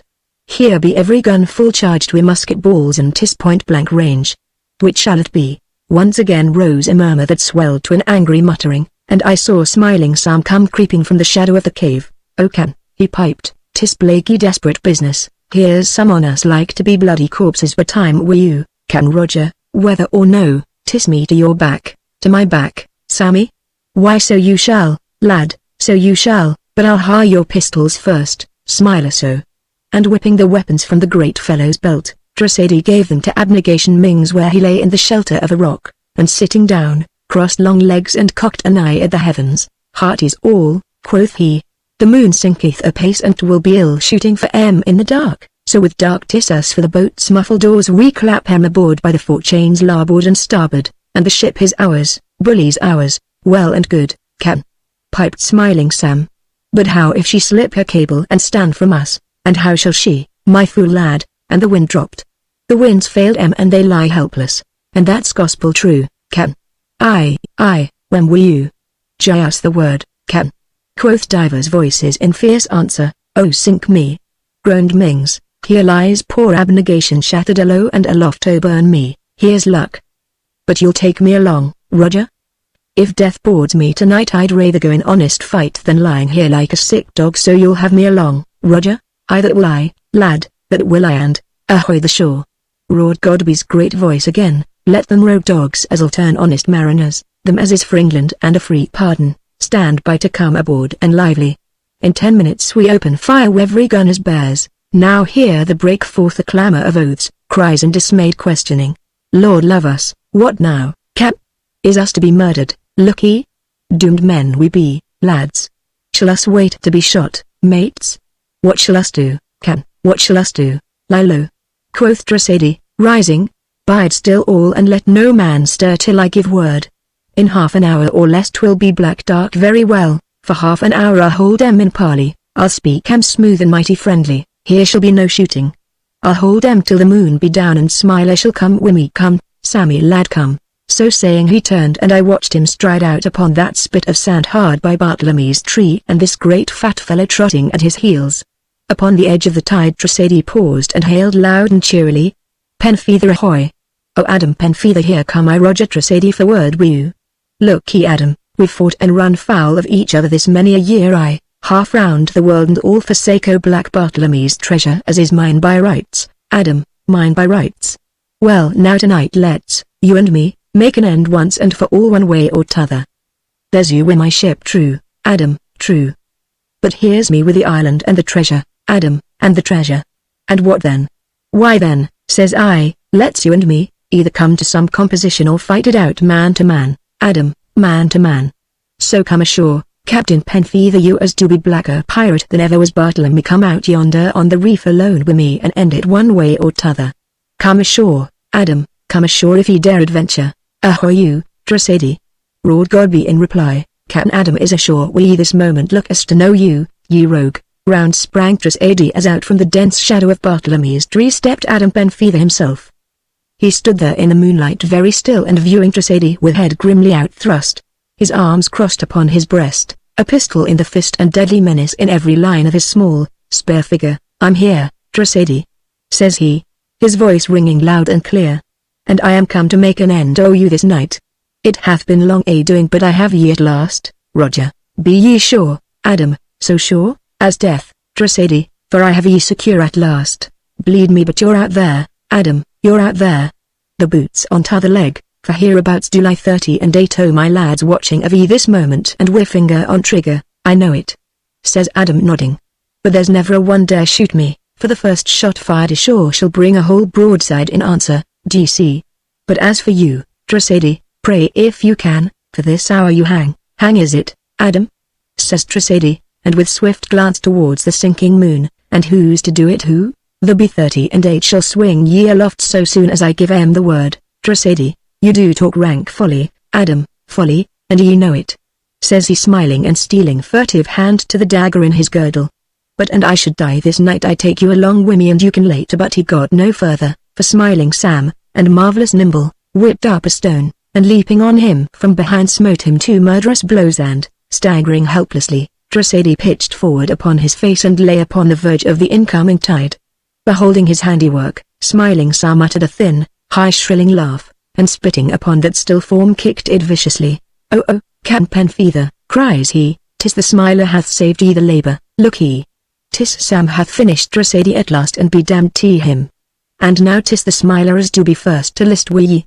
And he began to shamble across the sands, but passing that rock where crouched Abnegation Mings he tripped and fell, and I saw the flash of Abnegation's knife as they rolled and twisted in the shadow of this rock, whiles, from this shadow, rose a shrill crying like the wail of a hurt child, and into the moonlight came a great, fat hand that clutched and tore at the sand, then grew suddenly still, and with crooked fingers plunged deep into the sand like a white claw.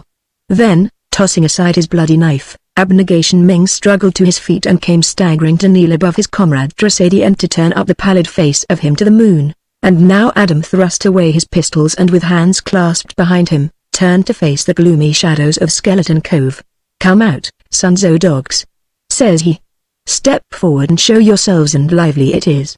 Ensued a moment's breathless pause, then, from bush and shadow and rocks, they stole forth these 38 and, at Adam's harsh command, lined up before him shoulder and shoulder.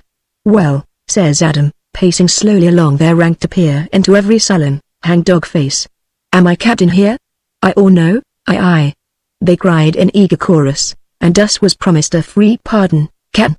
Quoth one, and a share of the treasure, captain. Says another, and England, captain. Cried a third. There's some on us as do be honest sailormen and forced to turn pirate in spite o' we. Avast. Says Adam. What I promise I stand by. But mark this. Let any man fail of his duty to me but once and I shoot that man or hang him out o' hand, is understood? Aye, Tis agreed. We'll serve ye faithful and true, they cried. Why then, bring ropes, says Adam, and with his new listed men at his heels, goes with the late Tracady and with Abnegation Mings yet crouched above him. What now was doing I might not see by reason of the crowd, but I heard the voice of Mings upraised in fierce invective, and the throng presently parting, beheld him trussed hand and foot and dragged along with Tracady towards Bartlemy's tree. There a noose was set about the neck of each, and the rope's ends cast over a branch. But as at Adam's command these miserable wretches were hauled aloft to their deaths, my lady uttered a cry of horror and grasped my arm in desperate hands. Martin, she panted, oh Martin, 'tis horrible. Save them. This must not shall not be. 'Tis but justice, says I, these men are pirates and murderers. This is no justice, cries she breathlessly, her face all pale and drawn, and these men are sore hurt beside our God. Look. Stop them, Martin, oh stop them. Nay then I will. And here, or ever I could let or stay her, she begins to clamber down into the cove. Howbeit, quick and sure-footed though she was, I was presently before her and so came running, knife in hand. Nor was I any too soon, for as I reached the tree Tracady and Mings were dragged, choking, from their feet, but with a couple of strokes my keen knife had cut those deadly ropes asunder, and as the two fell gasping on the sand I turned to stare into the scowling eyes of Adam Penfeather. Now as I stood thus someone spoke twixt sigh and groan, Bartlemy, 'tis Bartlemy. And the word was taken up by others, Bartlemy, black Bartlemy. And all men fell back from me whiles Adam scowled at me above levelled pistol. Hold off Adam, I panted. Let be, Adam Penfeather, let be. What? Says he, peering, and is it Martin? Lord love me, now what fool's ploy is this? What you will, quoth I, only here has been enough of death for one night. 'Tis but you do think so, Martin, and you was ever a fool. I came ashore to see these two rogues hang, and hang they shall. Now look you, Adam Penfeather, says I, scowling in turn, you have cozened and tricked me since first you crossed my path. Well, let that go. But mark this, according to your letter 3/4 of this treasure is mine. Very well, take it back, I'll buy these rogues' lives of you. Lord love me, says he, staring in blank amaze, what new fool craze is this? Will ye save this bloody murderer Tracady that drugged ye aboard ship, the man that was our bane and plague all along? The rogue hath been my deadliest enemy, seeking my destruction these 15 years, and you would save him alive. It seemeth my pistol but must harm what little brain you have, and you be run stark, staring mad, Martin. Howbeit, says I, mighty determined, you don't hang these men whiles I live. Why, there's no difficulty either, Martin, for what's to stay me from hanging you along with them, or shooting you for the fool you are? I, cried a voice, and the betwixt us was my lady, she all stately dignity despite her hurried breathing, at sight of whom these lawless fellows gave back one and all. Even Adam himself retreated a step, staring upon her round-eyed. Then, very slowly he thrust pistols into belt and uncovering his head bowed full low, and I fancied his thin lips twitched as he did so. So be it, my lady, says he, I call on your ladyship to witness that I sell 2 bundles of very unseemly merchandise, and he pointed towards the 2 helpless forms at his feet. And now, with your fair leave, madame, I'll see these fellows safe aboard and warn my lord Deering and gentlemen of your welfare and presence here. Wait, says I as he turned to go. First I would have these my purchases set aboard a boat, with such stores needful, and cast adrift. Why, this was not in the bargain, Martin, says he, shaking his head, but it shall be done for sake of our one-time comradeship. And away he goes and his fellows with him. True to his word he orders the pinnace launched and sends divers men to bear these 2 rogues aboard. Hereupon I cut away their bonds, doing the which I found Tracady still unconscious. But Mings for all his wounds seemed lively enough. Master, says he, staring hard at me, your name's Martin, as I think, and what then? Says I, mighty short, 'tis a name I shall mind as long as I do my own, and that is Mings, Abnegation Mings. Aye, says I. You told me this when you sang of dead men in a wood at midnight. Ha, 'twas you, was it, master? Well, here lieth poor Roger dead or dying and me little better, and 'tis far to the main and a new journey, but should we come there and live, there be 2 men shall wonder at ye, master, nor ever forget the name o' the man as saved our necks. Howsoever, come life or death, here's Abnegation doth wish ye a fair endeavour and always, master. So they bore him, together with Tracady, to the pinnace, and setting them aboard, shoved them adrift, and I watched Abnegation ply feeble oars until the boat was through the passage in the reef and out in the open sea beyond. Chapter 46. How I doubted myself. Now as I stood thus, staring out to sea, the moon sank, and with it my heart also, for as the dark came about me so came darkness within me and sudden sorrow with great fear of the future. Wherefore, beholding the loom of the ship where lights twinkled, I would gladly have seen her a shattered wreck, and hearing the hoarse laughter and voices of these lawless fellows waking the echoes of deliverance speech, I hated them one and all, and to my fear and sorrow anger was added. But now cometh my dear lady to stand beside me, to steal her hand into mine, and never a word betwixt us for a while. At last. So endeth our solitude, Martin, our deliverance is come. Says she, and then, very softly, doth not this rejoice you? Here answer found I none, since now at last I knew this the very thing I had come most to dread. So was silence again, save for these hoarse unlovely voices where they launched and boarded the longboat. Master Adam would have me go on board, Martin, but 'tis near dawn, so will I bide with you to welcome this new day. I'm glad you stayed, Damries. At this I felt her clasp tighten on my fingers, and so she brings me to a rock hard by and, sinking on the warm sand, would have me sit by her. Thus, side by side, we watched the boat pull away to the ship, and presently all about us was hushed and still save for the never-ceasing murmur of the surge. Martin, says she, in a while, with this new day beginneth for us new life. In a few short hours we sail for England. England. Aye, to be sure. Says I, mighty doleful, but, conscious of her regard, strove to look happy, yet made such a botch of it that, getting to her knees, she takes my hangdog face betwixt her two hands. Oh, but you are glad? She questions, a little breathlessly. Glad to come with me to England, to leave this wilderness? I nodded, well nigh choking on the word. Dear Martin, look at me. She commanded, now speak me plain. Whence is your grief? Oh, my lady, quoth I, 'tis the knowledge of my unworthiness, my unloveliness, my rude and graceless ways. England is no place for like of me. I am well enough here in the wild to work for you, fight for you and need be, but how may I compare with your fine gallants and courtly gentlemen? Now at this she clasps me all sudden in her arms, and setting soft cheek to mine falls chiding me, yet kissing me full oft, calling me silly, dear, foolish, and beloved. How shall you compare? Cries she, thus and thus, dear Martin, so infinitely above and beyond all other men that unless you wed me needs must I die a maid. Thus did she comfort me, soothing my fears, and thus the dawn found us. Oh, 'tis day. She sighed, 'tis day already. And now 'twas her voice was doleful, whilst her eyes gazed regretful round about the white sands of deliverance and the tree-clad highlands beyond. Oh, indeed I do love this dear island of ours, Martin. Sudden upon the stilly air was the beat of oars, and we beheld a boat rowed by a couple of mariners, and in the stern sheets Sir Rupert Dering and the 3 gentlemen, his companions. Hereupon my lady would have me go with her to meet them then and there, but I shook my head. Do you go, Damries? I'll not speak them before I must. And should you have cause to mention me, I pray you will not tell my name. As you will, dear Martin, says she, and, pressing my hand, goes her way. From the shadow of the rock I watched these gentlemen leap gaily ashore to bow before her with many and divers elegant posturings, flourishes and flauntings of hats, kissing of her hands and the like gallantries, until I must needs scowl otherwhere, yet even so, was conscious of their merry laughter where they paced to and fro, and the new risen sun making a glory about her. At last she curtsies, and staying them with a gesture, comes hasting back to me. Martin, says she, it seems there be men wounded and dying on board ship, so must I go to them.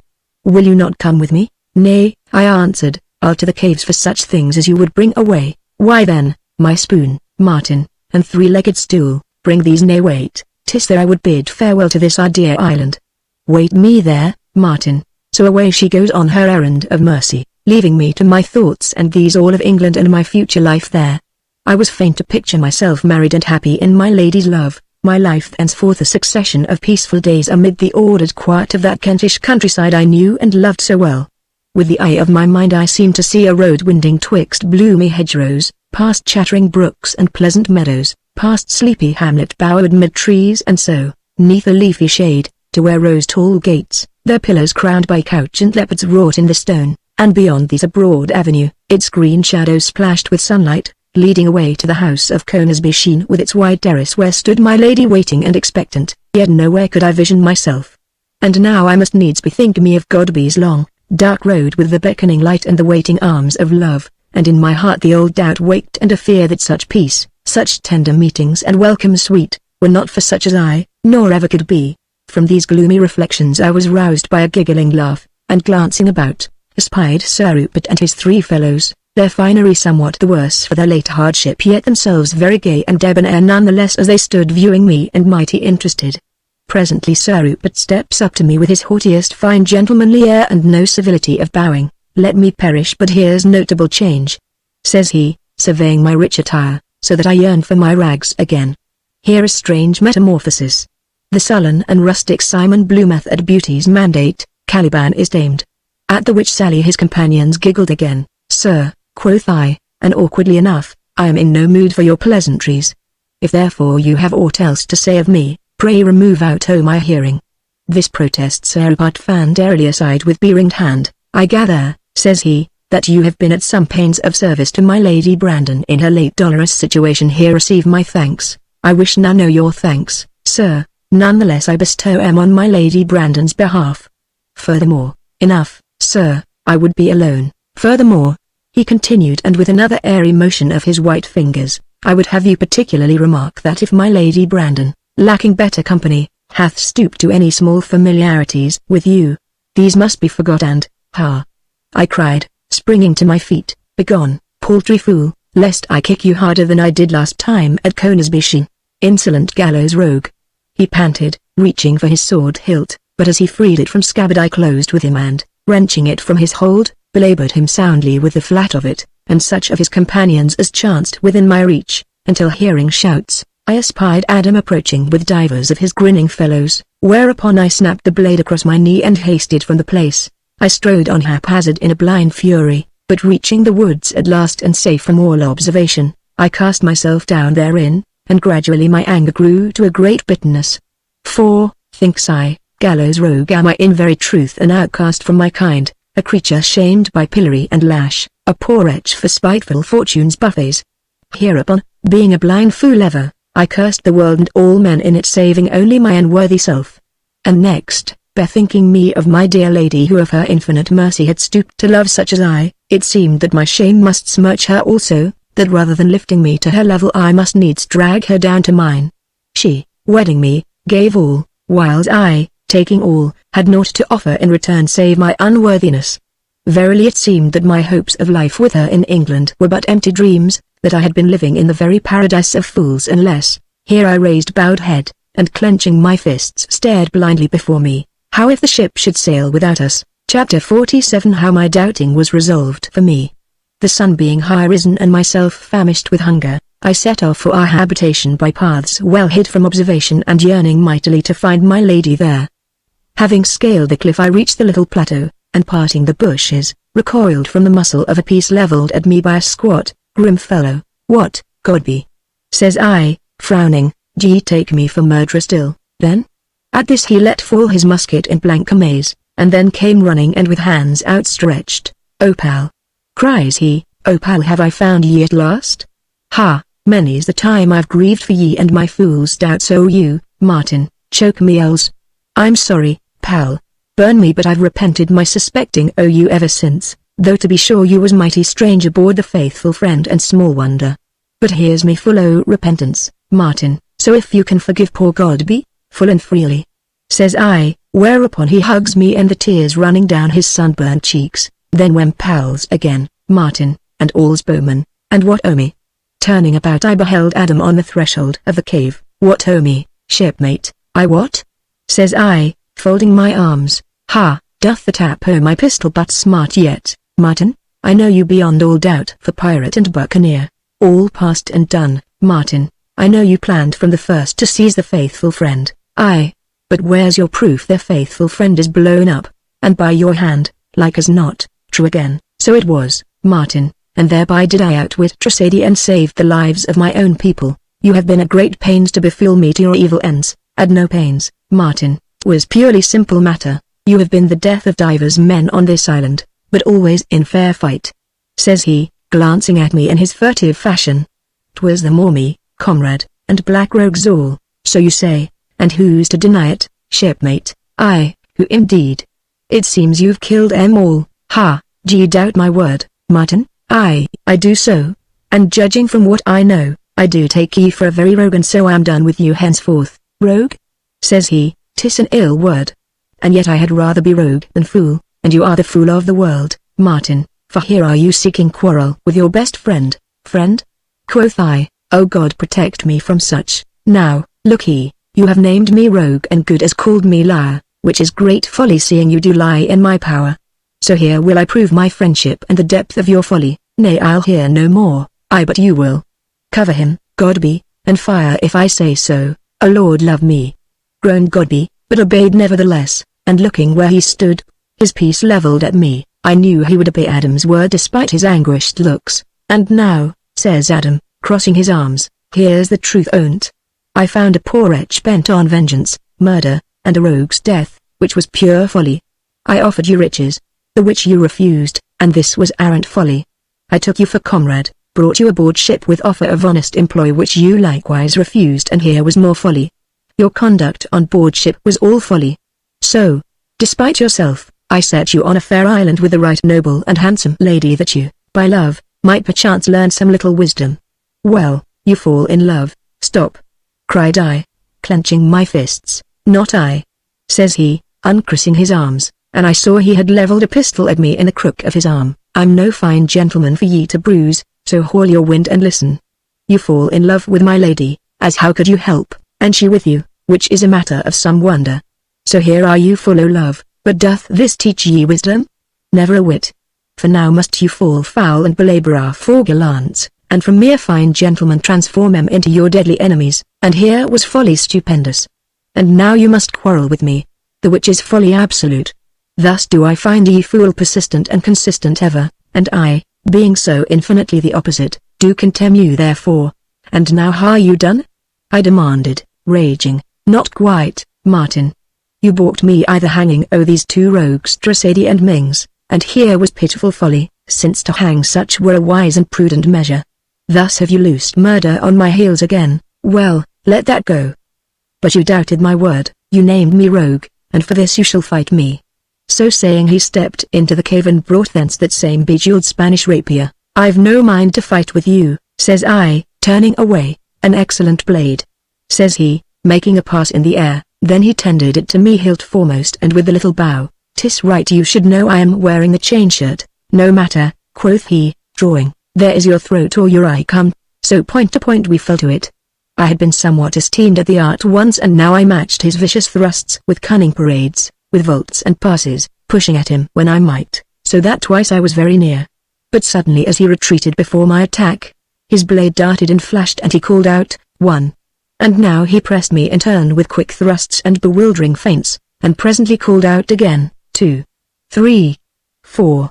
Then I saw he was cutting the buttons from my sleeve, how and when he would, therefore I cast away my sword in petulant anger and folded my arms. Lord love me. Are ye done, Martin? Oh, make an end one way or t'other, I'll not be played with. Verily, you are more dangers with the club, says he, and sheathed his rapier. As for me, espying the three-legged stool, I sat me down mighty dejected and full of bitter thoughts until, feeling a touch on my bowed shoulder, I looked up and found him beside me. Martin, says he, 'tis true you are a fool, but your folly harmeth none but yourself. And thou art such honest fool that I must needs love thee, which is strange, yet so it is. Look ye, we have quarrelled and fought, very well, what's to let us from being friends again? But if I doubt you, Adam, why, as to that, says he with his whimsical look, I verily do think myself a something doubtful being at times. Now at this, up I rose and gripped his hand right heartily, which done he brought me into the cave whiles Godby posted himself on the threshold, leaning on his musket. What now, Adam? I questioned. Now let us divide our treasure, Martin, but I bartered my share for the lives of, Tush, says he, and reaching a valise from shadowy corner he opened it, and I beheld such a glory of flashing gems as nigh dazzled me with their splendor. Look at Martin, look at he whispered. Here's love and hate, life and death, every good and all the sins. Look at And catching up a handful he let them fall, glittering, through his fingers. Lord love me, Martin, he whispered, 'tis enough to turn a man's brain. Have ye counted over, comrade? I never saw them until this moment, Adam. And I confessed how in my folly I had cast his letter of instruction into the sea, and of how my lady had found the secret at her dire peril, and she never showed you, Martin. I was always too busy, says he, sitting back on his heels to stare up at me. Busy? O Lord love me. Sure there's not your like I the whole world, Martin, which is mighty well for the world. Says I bitterly, 'tis vasty treasure, Martin, and worth some little risk. And in the cave lie yet 54 bars of gold and others of silver, with store of rix dollars, doubloons, moidors and pieces of 8 gold coins of all countries. The let him rot here's more wealth than we shall ever spend. Shall we divide it here or aboard ship? Wait rather until we reach England, so be it, comrade. Then I'm minded to apportion a share to Godby here. What d'ye say? With all my heart. Why then 'tis time we got it safe on board, but how to do it? What of Tracey's rogues, Adam? Having buried such of themselves as needed it, Martin, you shall see 'em playing leapfrog on the sands down yonder, happy as any innocent school lads, and never a firearm amongst 'em. Hist, Cap'n, says Godby, suddenly alert, the man Abner and his 2 mates a peeping and a prying. Where away, Godby man? Hove to in the lee o' them bushes yonder, 'tis sly, skulking rogue Abner, says Adam, closing and strapping the valise. 'Tis in my mind, Godby, this Abner will never live to see England. Summon 'em hither, all 3. This Godby did forthwith, and presently the 3 fellows appeared who, knuckling their foreheads, made us their several reverences. What now, lads? Says Adam, viewing them with his keen eyes. I seem to mind your looks. You sailed with Black Bartlemy aboard the Delight, I think? Nay, 'tis no matter, we'll let bygones be bygones, and we be all marvellous honest these days, the which is well. Meantime take this dunnage down to the boat, and he pointed to the valise. Hereupon one of the fellows took it up, and knuckled an eyebrow to us in turn. We sail at sundown, says Adam, so, Godby, you may as well go aboard and see that all be ready. Aye, aye, says Godby, tightening the belt where swung his great cutlass and, shouldering his musket, set off after the 3. So the goeth our fortune aboard, comrade, and in desperate risky fashion, Adam. In safe, straightforward fashion rather, and in broad daylight, the which is surer than stealing it aboard in the dark. But should these rogues guess what they carry, they won't, Martin, and if they should they have but their knives gainst Godby's musket and pistols. Ha, murder, Adam, would you call this murder, comrade? What other? I wonder what manner of man you'll be. A wather in England, a worthy, right worshipful justice o' the peace, Martin, if Providence seeth fit, in laced coat and great peruke, to see that my tenants' cottages be sound and wholesome, to pat the touzled heads o' the children, bless 'em, and to have word with every soul I the village. To snooze I my great pew o' Sundays and, dying at last, snug a bed, to leave behind me a kindly memory. And what for you, Martin? What see you in the ship yonder, God knoweth? Says I, gloomily, why not a woman's love, comrade, why not good works, rank and belike children to honour your memory? Were I but worthy all this, Adam, zoons, but here's humility. Yet your true lover is ever humble, I've heard, so 'tis very well, Martin. And this doth mind me, I bear you a message from my lady. A message from her? I cried, gripping his arm. Out with it, man, out with it, and God forgive you this delay. What says my lady? This, Martin, she would have you shave according to late custom. Why, so I will. But said she no more? Aye, something of meeting you here. So get to your shaving and cheerily, comrade, cheerily. I'll to the ship, for at sunset 'tis up anchor and hey for England. I'll fire 2 guns to warn you aboard, and tarry not, for the ship lieth within a sunken reef and we must catch the flood. Here he turned to go, then paused to glance round the horizon with a seaman's eye. The wind is fair to serve us, Martin, says he, pinching his chin, yet I could wish for a tempest out o' the north and a rising sea, and why, Adam, in heaven's name, 'twould be the sure and certain end of Tracey and Mings, comrade.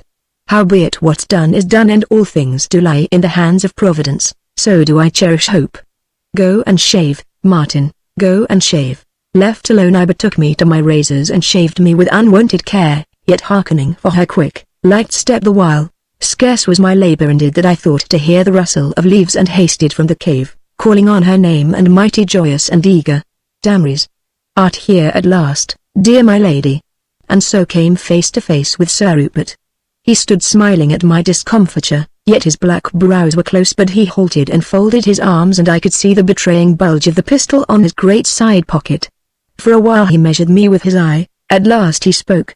Within the hour my Lady Brandon sails for England, and from this hour you will forget my Lady Brandon ever existed or, tush, man. Says I, begone, you weary me, or, he went on with an airy gesture of his hand, I shall cure your weariness for good. Shoot me, most joyfully. Whatsoever hath chanced betwixt you in this wilderness, my Lady Brandon's honour must stand. Warned by my look, he clapped hand to his pocket, but as he freed the weapon I was upon him, grasping his pistol hand. For a moment we swayed together, he striving frantically to break my hold. I to wrest the weapon from him, then it exploded, and uttering a sudden, long-drawn gasp he sank to the grass at my feet and lay very mute and still. Whilst I yet stared from his pallid face to the pistol where it had fallen, I heard shouts, a running of feet, and glancing up saw the three gentlemen, his companions, standing at gaze, motionless. Then suddenly, they turned and hasted away, crying murder on me as they ran. Like one in a dream I stared down at Sir Rupert's motionless form, until I was aware of my lady beside him on her knees and of the pallor of her face as she looked from him to me, her eyes wide with horror. If you have killed him, Martin, if you have killed him, here is an end of our happiness. God forgive you. Now would I have spoken but found no words, for in this moment I knew that Sir Rupert was surely dead. Dumbly I watched the passionate labour of her dexterous hands, saw them pause at last to clasp and wring themselves in helpless despair, saw the three gentlemen, obedient to her word, stoop and lift that limp form and bear it slowly away towards Deliverance Sands, and she going beside them. Now as I stood watching her leave me, I heard the sudden roar of a gun, and glancing towards the ship saw they were already making sail. Roused by this I came beside my lady, and found my voice at last. Here was the work of chance, not I, Damrys, not I. But she, gazing ever on that piteous, limp form, sought to silence me with a gesture. God, Damrys, you'll never doubt my word? Speak, will you not speak to me? He threatened me. We strove together and the pistol went off in his grasp. Damned murderer! Cried one of the gentlemen. After this I held my peace, despairing, and thus we went in silence until before us was Deliverance speech. All at once I caught her up in my arms and, despite her struggles, began to bear her back up the ascent. For a moment only she strove, uttering no word, then hiding her face against me, suffered me to bear her where I would. But now I heard shouts and cries that told me I was pursued. You are mine, Damrys, I cried, mine henceforth, and no man shall take you from me whiles I live. Despite my haste the noise of pursuit waxed louder, spurring me to greater effort. And now it became the end and aim of my existence to reach the cave in time, wherefore I began to run, on and up, until my breath came in great, panting sobs, my heart seemed bursting, and in my throbbing brain a confusion of wild thoughts. Better die thus, my love, upon my heart. The ship shall sail without us. The door of the cave is stout, God be thanked, and, firing from the loophole, I may withstand them all.